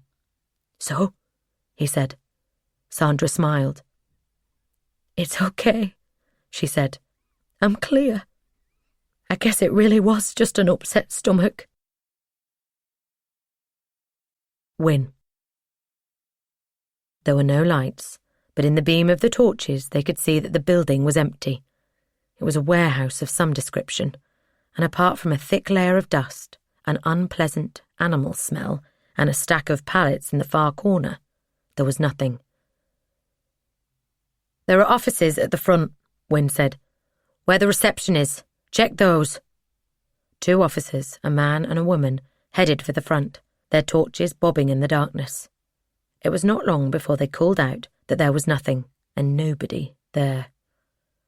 Win and Chan walked out into the sunshine. "Not in that building," Chan said. "There are 3 more," Win said. "I know." Chan looked around. "But there's no one here. No one's been here for years, you can tell. You can't be sure." "No, but why would they go into one of these buildings? They'd be trapped," Chan said. "There's no way out. This place will be crawling with uniforms soon." He shook his head. "Bess wouldn't be here. He knows he'd get caught." Win nodded. "Unless he doesn't care about that." "What do you mean?" "Maybe being caught makes no difference to him. Maybe he brought them here to end it. To kill them." "Murder-suicide," Win said. "It makes sense. Because if that isn't why he came here, then I don't know what the hell his reason could be." An hour later, there were 8 squad cars in the car park, and every building had been searched. There was no sign of Bess or Maggie or a child, whether alive or dead, and there was no sign any of them had been in any of the buildings. Win stood in the car park and tried to think. Chan walked over with a coffee and handed it to her. "Why did he come here?" she said. "Why come to this place in particular? What's special about it?" "Maybe it's something close to here," Chan said. "A house, or something else." Win turned to look at him. "Right," she said, "which means this is not his destination, it's a stopping point. He must have known that one day he might need to run, and he would have had a plan. He'd know that we would be looking for his car, so he'd need a new one. That's what this is. It's where he kept another vehicle, and that's where he is now. In some nondescript car on his way to wherever he's going to hide." She inhaled deeply. "We need to go through everything in his life, every document in his house, every photo, every record of anywhere he's been and anything he's done. Get his bank records. See if there are transactions clustered in a particular place. Cash withdrawals. We need to find somewhere he's visited more than normal. He's going to need a place, property of some sort. If he has property, there'll be a record of it. Something he inherited, maybe." Chan nodded. "Or somewhere he has access to that nobody knows about. Something abandoned." "No," Win sipped the coffee. "I think he'd want control. An abandoned cottage or something like that would be too risky. He'll want his own place, and we'll find it. There'll be a trace somewhere, and when we find it, this'll be over." Sandra. "I'm fine," Sandra said. "I can walk to the car." Martin was holding her arm.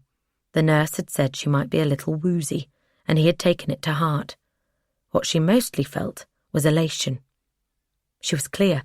It was a stomach upset and not a return of the cancer. There would be blood tests and checkups for a while, but for now, she was in perfect health. "Okay," he said, "but there's something I have to tell you." There was a seriousness in his tone which she was not expecting. She was expecting joy and happiness and laughter. She stopped walking and turned to him. "What is it?" "Let's wait until we get to the car. Martin, what is it? Tell me." His eyes flickered right and left before he caught her gaze. For a moment she wondered if he was going to confess to something. An affair, maybe. "D.R. Wynne called. You remember her?" "How could I forget?" "What did she want?" "She said they think Maggie has been held captive. They found the room." He took a deep breath. "It was in Mr. Best's house, under his garage." It was a good job he was holding her. Whether it was the sedative or the news or a combination of both, she stumbled and he had to catch her. "Best," she said. "He took her. But he ate with us. He was my teacher." "I know. It's almost unbelievable. Are they sure it's him?" Martin nodded. "There seemed to be." Had his friendship all been a sham then? It was hard to believe, but then she remembered the book he had been reading that time at the hospital. The Collector. It had struck her as odd at the time, but now she understood what had actually been going on. He had been toying with her, stringing her along for his own amusement. Sandra felt something drain away from her. Belief in the goodness of others, maybe, as well as a rising anger at Best, but also at herself. How had she missed it? How had she let him get away with it? "Should we have known?" she whispered. "Could we have seen it?" "I don't know," Martin said, "but we can save that for later. Wynne said Maggie escaped and called 999. They traced the call to Best, but by the time they got to his house, he was gone. Maggie too. So what are they doing?" "Looking for them." "Oh, God! Is she alive?" "They think so. But with Best?" "Yes." "Oh, little girl," Sandra said. "She's alive, Martin." "I hope so." "I know," Sandra said. "I always knew. We have to get home. She might get away from him again. We need to be there." She stared at Martin. Why did he look so worried? "Martin, you know what this means. She's alive. Our daughter's alive." "Yes," he said, "but she's with Best. And until she's back with us, I won't be celebrating." Wynne. Every airport, ferry terminal, and other kind of border crossing was alerted to the possibility that Bess might be trying to leave the country with Maggie Cooper and a toddler, either male or female, one or more of them with significant injuries. They were also alerted to the fact it might only be Best and Maggie, or Best alone. In that case, they were looking for a man in his 60s, travelling alone. And there were plenty of them. She pictured him on the Eurostar to Paris, settling into his seat with a cup of coffee and a newspaper, one more businessman in a suit making his way to a meeting, leaving Maggie Cooper in an unmarked grave, her child beside her. No, he had dumped the car and left in another vehicle. He had a destination in mind, and it wasn't abroad, but they had no idea where it was. They had found no records of any property he might have had. Of course, it could be in another name, a fake identity, and finding that could take a long time. Time they did not have. The truth was, Best could be anywhere. She banged her desk in frustration. D.S. Chan looked at her. "I know. he said. "I can't believe we missed him. We were so close." "It's more than that," Wynne said. "It's the whole thing. I was involved in this at the beginning, and I went to Beth's house. He was known to be interested in schoolgirls, taking photos from his window, that kind of thing. We searched his house without a warrant. I bullied him into it, and we missed her. I went in the garage. His car was there, parked over the fucking trap door. You couldn't have known," Chan said. "He must have excavated that room himself." He shook his head. "He must have been planning this for years, getting ready for the right opportunity."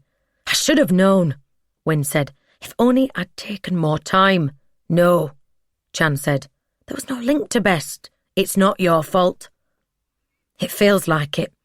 And now I have missed him again. I'm starting to think it's not meant to be." She picked up her phone. "Time to call the Coopers. Give them the bad news." Martin. The phone rang as they were pulling into the house. Martin put it on speakerphone. "D.R. Wynne," he said. "Is there any news?" "I'm afraid not." She paused. "We did find Beth's car. It was on the Spark Edge Industrial Estate. It abandoned it." Sandra leaned forward. "Was there any sign of Maggie?" "No. We had a lot of officers on the scene, and they did a thorough search of the premises and the surroundings.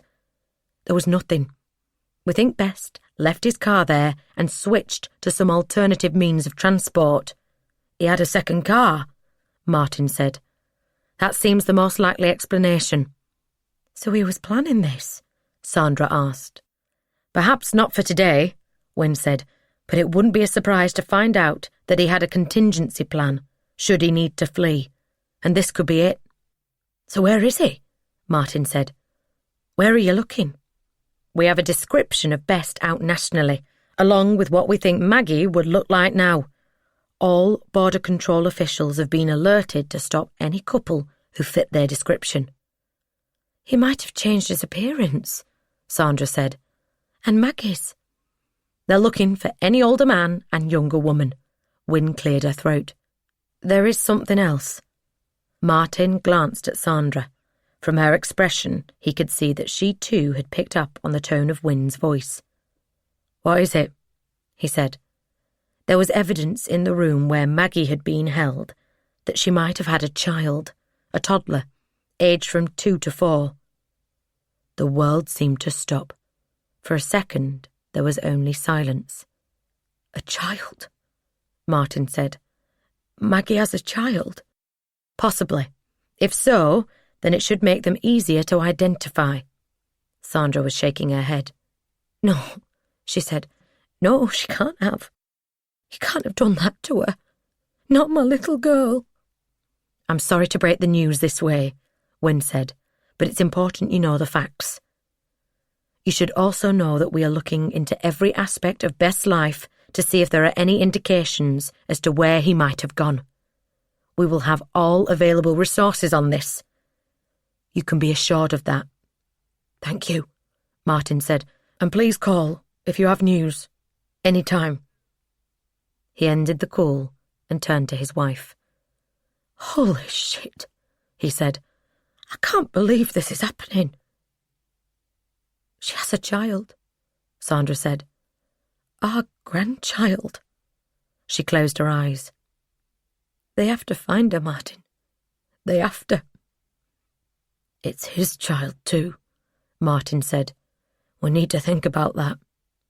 "I don't," Sandra said. "I will love any child of Maggie's.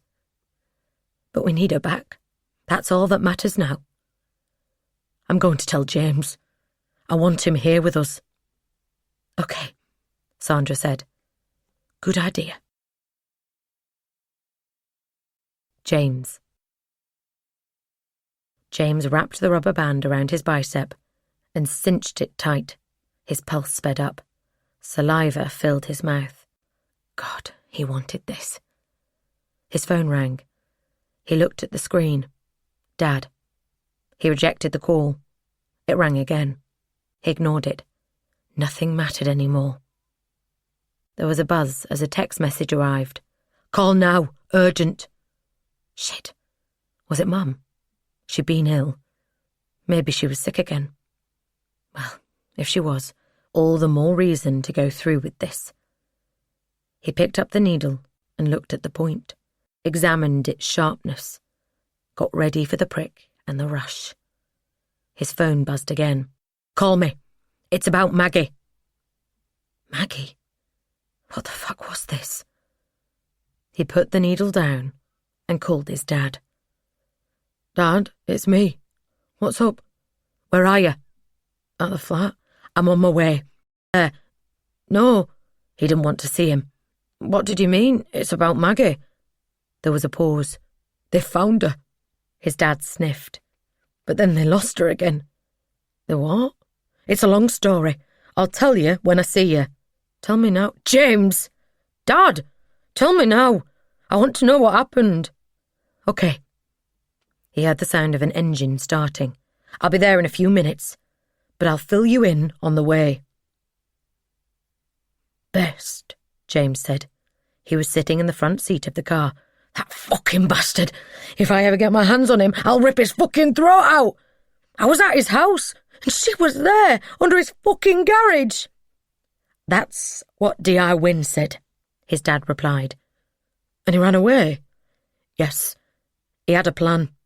He must have wondered if this day would come. They found his car at the Sparkedge industrial estate. He must have had a spare one hidden there. So now he still has her, but no one knows where he is." His dad drummed his fingers on the steering wheel. "I know. I feel like someone has their hand in my stomach and is twisting it around and around." "Can we go to Sparkedge? I want to see." "I don't think there's much." "Just go, Dad. I want to have a look. She's my sister." His dad nodded. He turned left at the next roundabout. 10 minutes later, they were approaching the gates of the industrial estate. A PC was standing by a car, arms folded. He walked over to James and Martin. "I'm afraid you'll have to move on," he said. "This is a crime scene." "I'm Martin Cooper. Maggie's my daughter." "Oh, I see. I'm sorry, sir, but the premises are still off limits." James listened. His hands shook. He looked at them, surprised at the physical manifestation of his need. For the last hour, he hadn't thought of the needle or pills. All he had thought of was Maggie. For the first time in years, he felt alive. For the first time in years, he felt there was something worth doing. He sat on his hands and made himself a promise. If Maggie was returned, he would clean up. The drugs would be history. His dad pointed towards the industrial estate. "They think he kept a spare car here. One not linked to him, that he could use to flee if he needed it." He looked out of the front window at the 4 sprawling derelict buildings. On one side was a scruffy field. On the other was a run-down housing estate. Behind was the slick, oily canal. James stared at him. Best had talked to him once about canals, when he was tutoring him. What was it he'd said? Something about what he'd do if he won the lottery. He grabbed his dad's elbow. "Dad," he said, "I know where she is." Wynne. D.I. Wynne stood by the gates of the industrial estate. She had met James Cooper years ago, and it was hard to believe this was the same person. He was thin, his hair patchy, his eyes sunken in a pallid, slack face. "So," she said, "you have an idea where your sister may be?" James shuffled from foot to foot. "Maybe," he said, "sort of." "Talk us through it," Wynne replied. "It's the canal," he said. "He brought her here because there's a canal. He didn't switch to a car. He switched to a boat." Wynne folded her arms. "You think he kept a boat here?" "Yes." James looked at her. "When he was my tutor, we were doing probability. He used the lottery as an example. He asked if I thought there was more chance of a set of random numbers coming up than a sequence of numbers, say 1 to 6. I thought it was random, but he showed me why it was mathematically the same. Then I asked him what he would do if he won the lottery. He told me he would get a canal boat and live on it. I remember him saying how you could go anywhere you wanted on the canals, and no one would know. They go over the whole country. Did he have a boat? Wynne said. Did he ever mention that? No, James said, but I've not seen him for years. He could easily have bought one. And if he had, Wynne said, using it to conceal them would make sense. He'd know we'd be looking for a car. James Cooper turned to his dad. Them, he said. He has more than one prisoner. D.I. Wynne glanced at the PC. Let's go and look for evidence of a boat, she said. She turned to Martin Cooper. I think you might need to talk to your son for a few minutes. Wynne stood by the bank of the canal, at the far end of the industrial estate, and hidden from view unless you happened to be standing at this exact spot on the towpath. The canal widened. It was some kind of turning circle. It didn't look like it got much use. This whole stretch of the canal was not exactly popular with the pleasure boaters, and at the far end, a large section of it was overgrown with thick, brambly bushes. She walked over. If someone wanted to conceal a small houseboat, they could do it there. It wouldn't exactly be hidden, but it would be obscured, and there was no one here to see it anyway. Her heart rate rising, she approached the bushes. As she did, the ground grew softer, the moisture kept in by the foliage. She stopped and stared at the ground. "Shit," she said. He was right. In the soft ground, there were sets of fresh footprints. Saturday, 23rd of June, 2018. Evening. Maggie. They were on a boat. The man had dragged her from the boot of his car and led her across some kind of wasteland to a white boat, moored on a canal.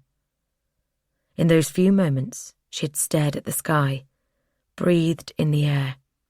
It was the first time she had been outside in more than a decade. There was a cabin in the front, and he had thrown her in. Max was still in the car, and she had tried to ask about him, but the words were muffled by the gag. The man slammed the door and left. Maggie's arms were bound at the wrists, and her ankles were tied. There was a gag stuffed in her mouth. "I'll do something more permanent later," the man said, and she had a throbbing headache where the shovel had hit her. The door opened and the man pushed Max into the cabin. He too was gagged. She had managed to pick him up by putting her bound wrists over his head and under his bottom. His face was dirty and streaked with tears. She pictured him, eyes wide with panic, as the man tied the gag around his head and shoved him into the cabin. It was the first time he had ever been outside. Not a great way to start. Then the engine had fired up and the boat had started to move. It was slow, and in a small mercy, the gentle rocking had sent Max to sleep, leaving her alone to try and think what the man was planning. Clearly, he was hoping to hide. The police would have come to the house and worked out what had been going on, and they would be looking for the man everywhere. The boat was perfect. Nobody would think anything of another canal cruiser moored up for the night. He could keep them here as long as he wanted. She might be on a boat instead of a cellar, but other than that, her situation had not changed at all. She lay down, Max asleep on her chest. There was a bump, and the rocking of the boat ceased. The hatch opened, and the man stepped into the cabin. He was wearing a hat and sunglasses. "Well," he said, "you went and messed it all up." Maggie gestured to the gag. "Take it out and we can talk." The man gave a sardonic laugh. "And have you started screaming? I can't trust you, Maggie. I thought I could, but I was wrong." He pressed his palms together and held his forefingers against his mouth. "You know, I thought at first that we could have had a normal life together, man and wife. Once you understood what I'd done for you, I was convinced you would see past my age and see that I was a good person, that I had your best interests at heart. Think about it for a second, you ungrateful bitch. Have you any idea how much work it was to excavate that basement? And you threw it back in my face. You were too ungrateful to see it, and too stupid Too self-absorbed. He folded his arms.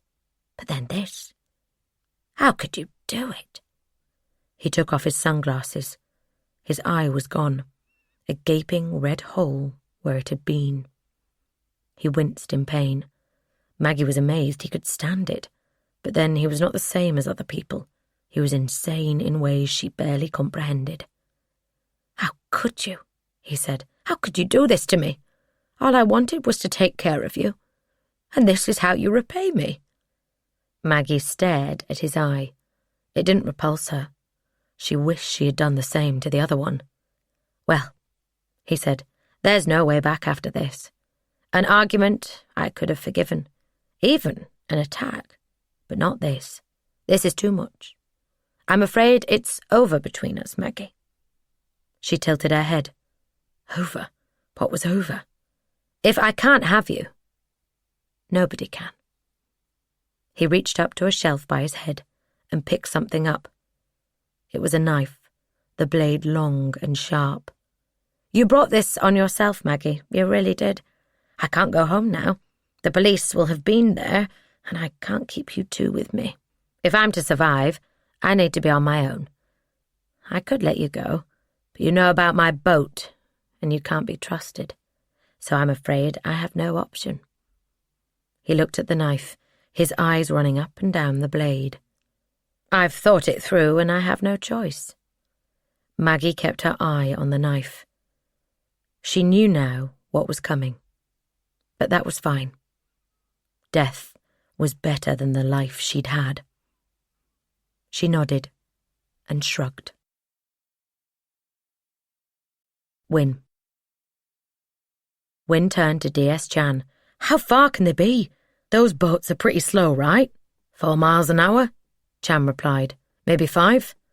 And Best had 2 or 3 hours start. So they're within 10 or 15 miles.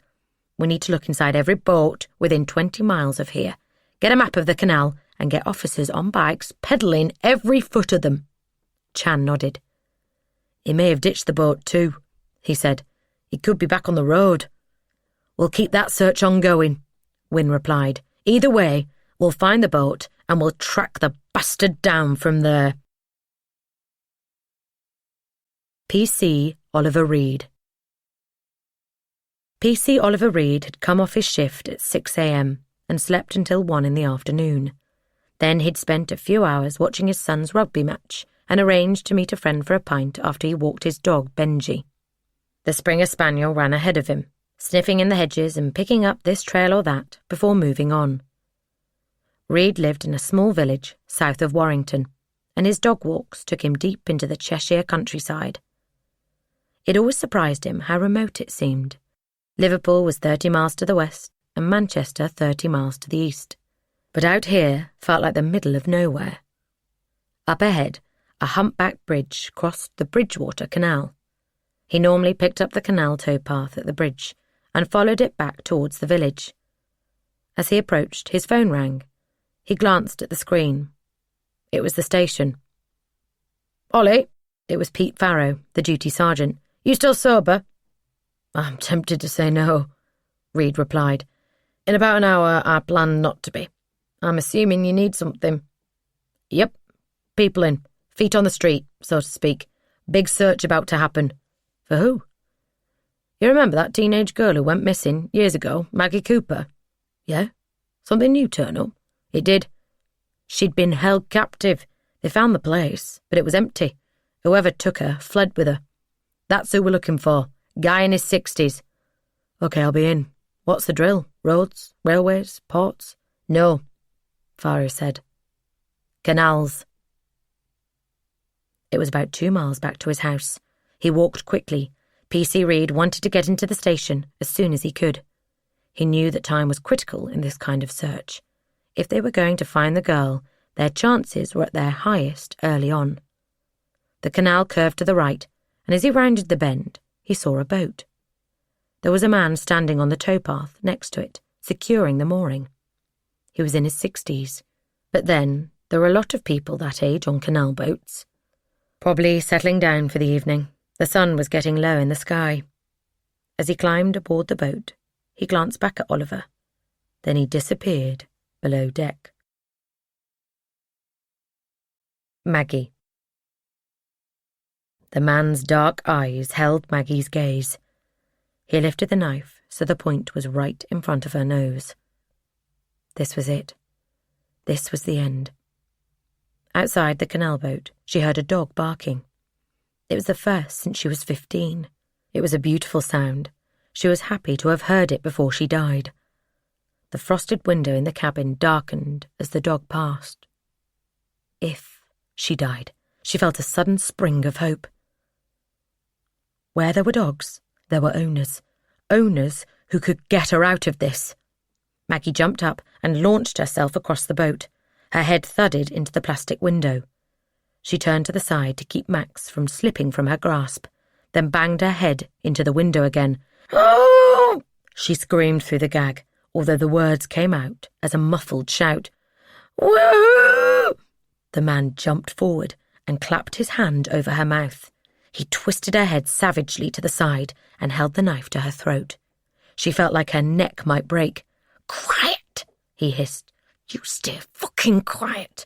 I'm going to enjoy killing you. It's your own fault. You're too much trouble." Maggie looked up at the window from the corner of her eye, waiting for it to darken as someone walked back. There was nothing. P.C. Oliver Reed.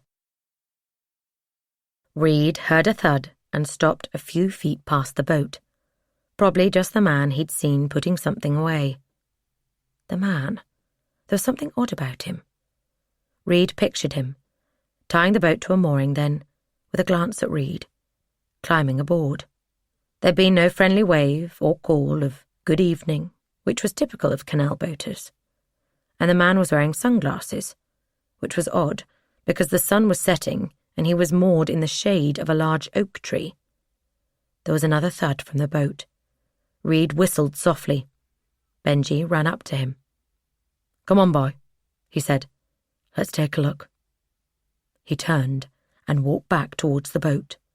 At his heel, Benji barked. Maggie.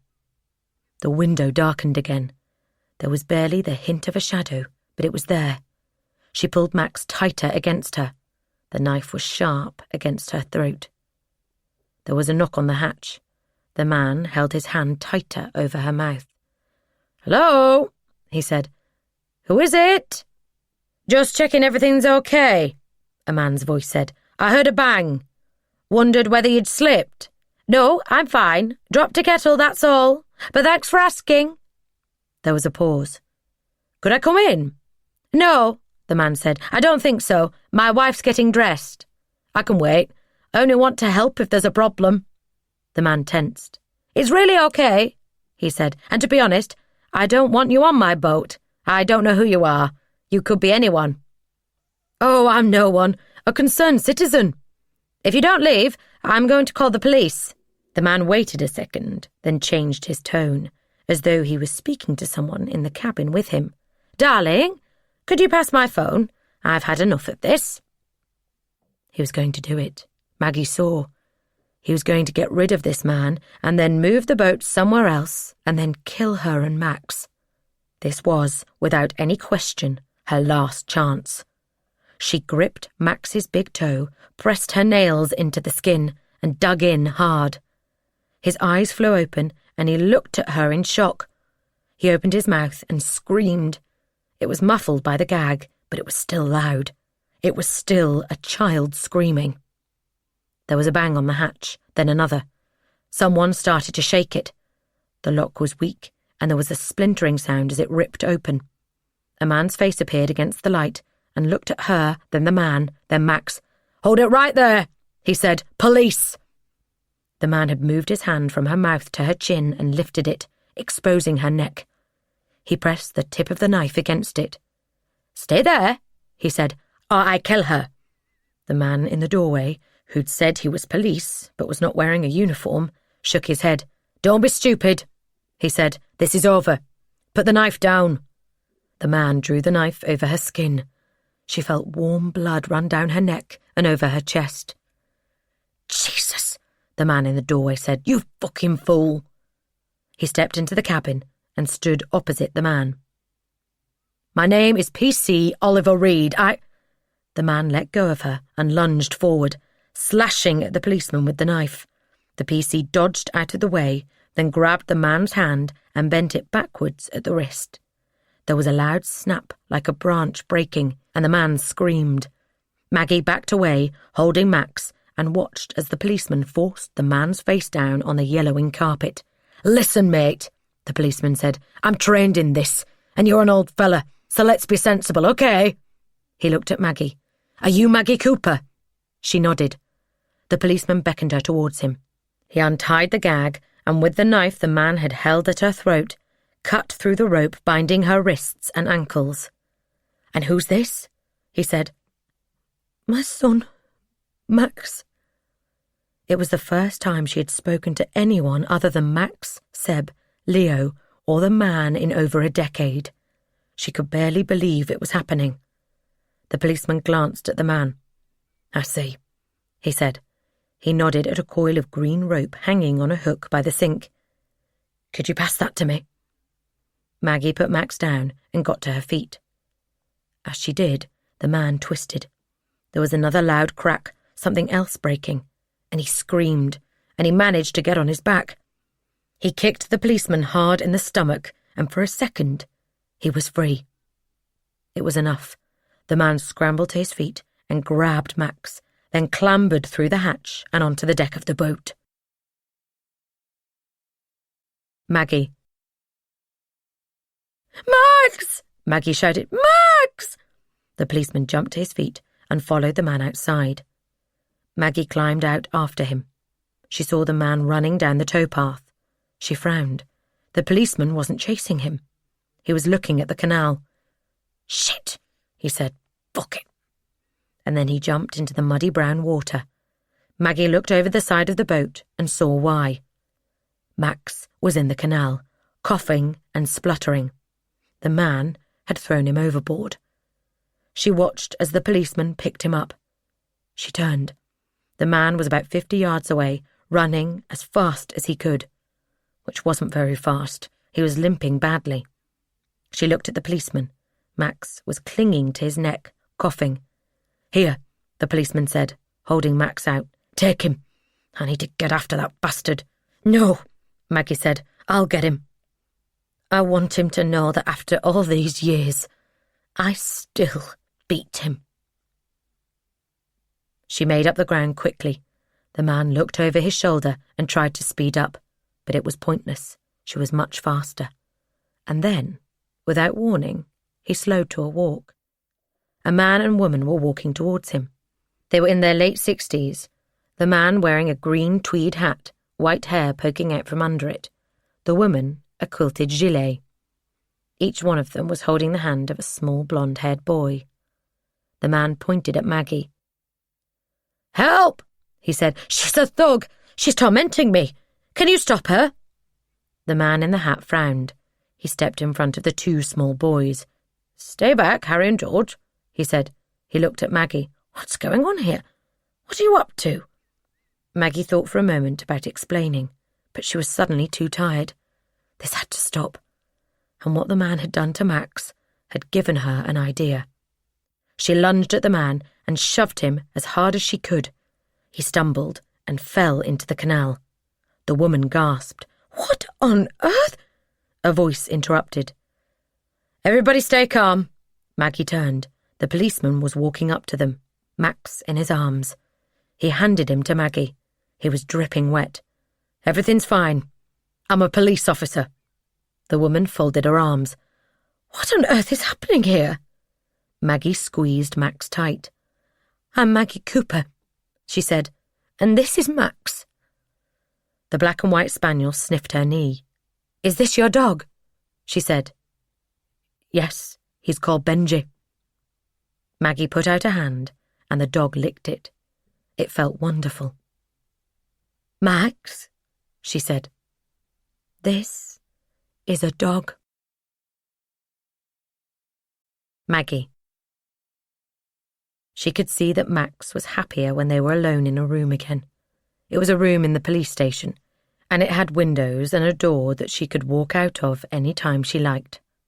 But it was at least a setting familiar to Max, and once they were in there, he started to calm down. He had found the activity, and it had been a whirl of police officers swarming over the boat and asking her questions, then leading them to a police car. Overwhelming. When the car started to move, he began shaking, his eyes wide with fear. Maggie held him tight and whispered in his ear that everything would be okay. And it would. They were free. They were out of the room.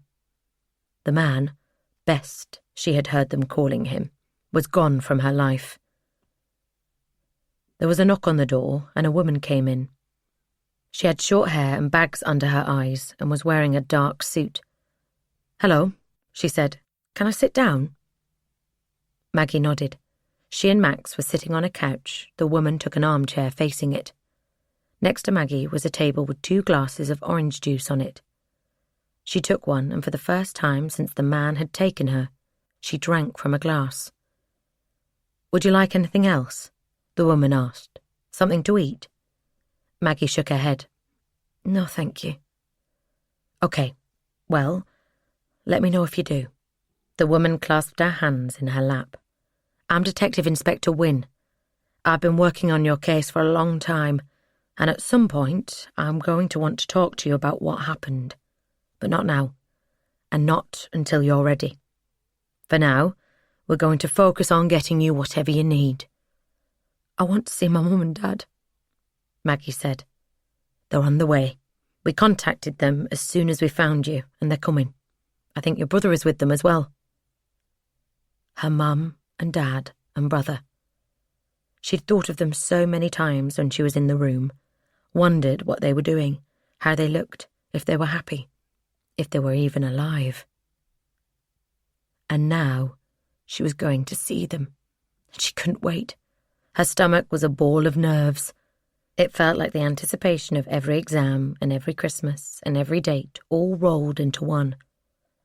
Are they okay?" she said. The door opened and a woman looked in. She nodded at the detective. "Well," D.I. Wynne said and smiled. "You can find out for yourself. They're here." Martin. They had been in the same place at the beginning, in these corridors, in these rooms, meeting police and lawyers and journalists, their world collapsing around them. It was here it had become clear they had lost Maggie, and now they were back. She was back. He had accepted long ago it would never happen. At first he had believed she would be found.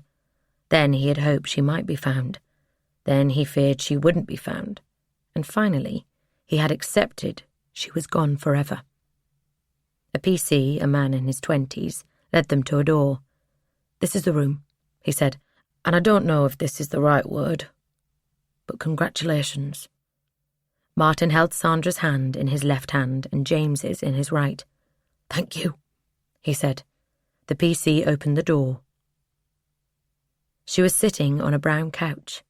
Her feet were bare, and she was wearing grey tracksuit bottoms and a black coat. She was thin and very pale. She was holding a little boy. He looked up at the noise, his eyes fearful. She looked up. Those blue eyes. They hadn't changed. The light was still there. She smiled, then her lips started to quiver, and tears came to her eyes, and she started to get to her feet, and he ran across the room, and they were hugging, all of them. Sandra, James, him, and Maggie. The little boy. Back together, a family again after so long. "Fruitcake," he said. "My little fruitcake. I love you. I missed you." Maggie heaved with sobs. He held her to him. He inhaled deeply. Despite what she'd been through, despite where she'd been, she smelled exactly as he remembered. He inhaled again.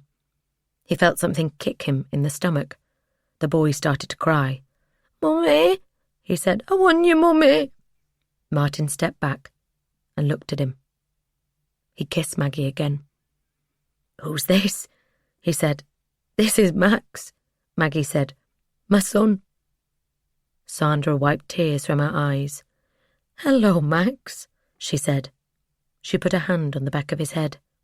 "He's beautiful. He looks just like James did at that age." Max shrank away from her touch.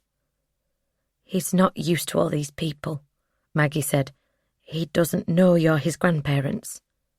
She looked at James. "Or his uncle." "He can take all the time he wants to get used to us," Martin said. "Let's go home." He turned to D.I. Wynne. "If that's okay." She smiled. "That's fine. I'll get Maggie some shoes. I think we have some trainers she can wear." She left the room. Martin looked at his wife and son and daughter and grandson, and his heart swelled with love for them all. He put his arms around his daughter. She pressed her face against his neck. "Welcome back, fruitcake," he said. "Everything's going to be okay, I promise. Better than okay. It's going to be perfect." Epilogue. 6 months later. Maggie had chosen to wear bright colours for the funeral. There had been enough darkness in the last 12 years to last her a lifetime, and she felt it was right to be dressed in red or green or yellow, or whatever she wanted. The 2 small coffins were at the front of the funeral parlour. She did not want a church funeral. She had never been much interested in religion, and whatever vague faith she might have had been extinguished in the room. No god she wanted to worship would do that to her. Or Max, or Seb, or Leo. They had found their remains in Delamere Forest. The man, Colin Best, he was called, had refused to divulge the whereabouts of Seb and Leo's bodies at first. But then another prisoner had broken into his cell. It had been left unlocked in an unfortunate oversight, and the next day Best said he was ready to tell the police where the bodies were. The police exhumed them, and they were not the only bodies they found. There was a pet cemetery of people's dogs and cats, along with the body of a woman in her 20s. The police thought it might be a prostitute who had gone missing in the late 90s. She sat at the front and looked at the 2 coffins. They were closed. There was not much left of Seb and Leo, and she was glad. She preferred to remember them as they were. She described them to James and her parents, although they would never know what their other 2 grandsons looked like. There were no photos. That was one of the many things that Colin Best had taken from them and from her. Her dad sat on her left, his hand on her arm. He was exactly as she remembered him. Warm, thoughtful, loving, and still telling his terrible dad jokes. There was a wariness to him that was new.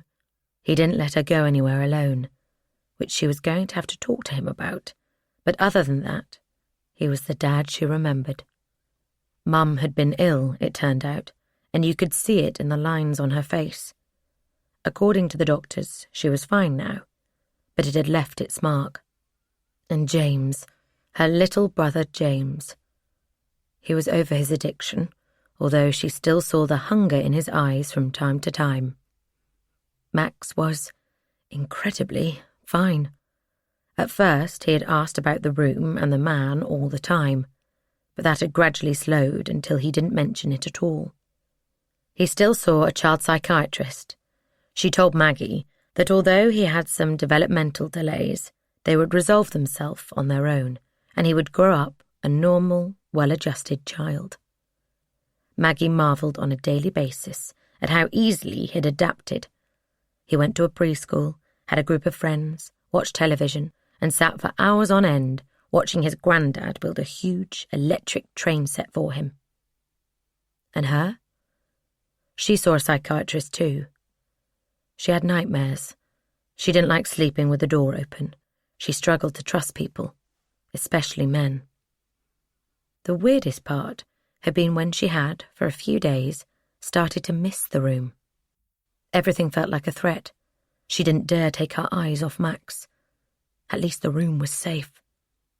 Except it wasn't. It was slowly destroying her, and the man would have killed Max. He was going to do it that day. She had the scars on her fingers to prove it. And the feeling of missing it didn't last. Now she was glad every day to wake up and look out of a window and see a tree or the rain on the glass or a bird in the sky. She'd taken Max to see some of the things she'd described to him. The sea, the forest, the mountains. He'd especially loved the animals at Chester Zoo. It was time for Seb and Leo to be cremated.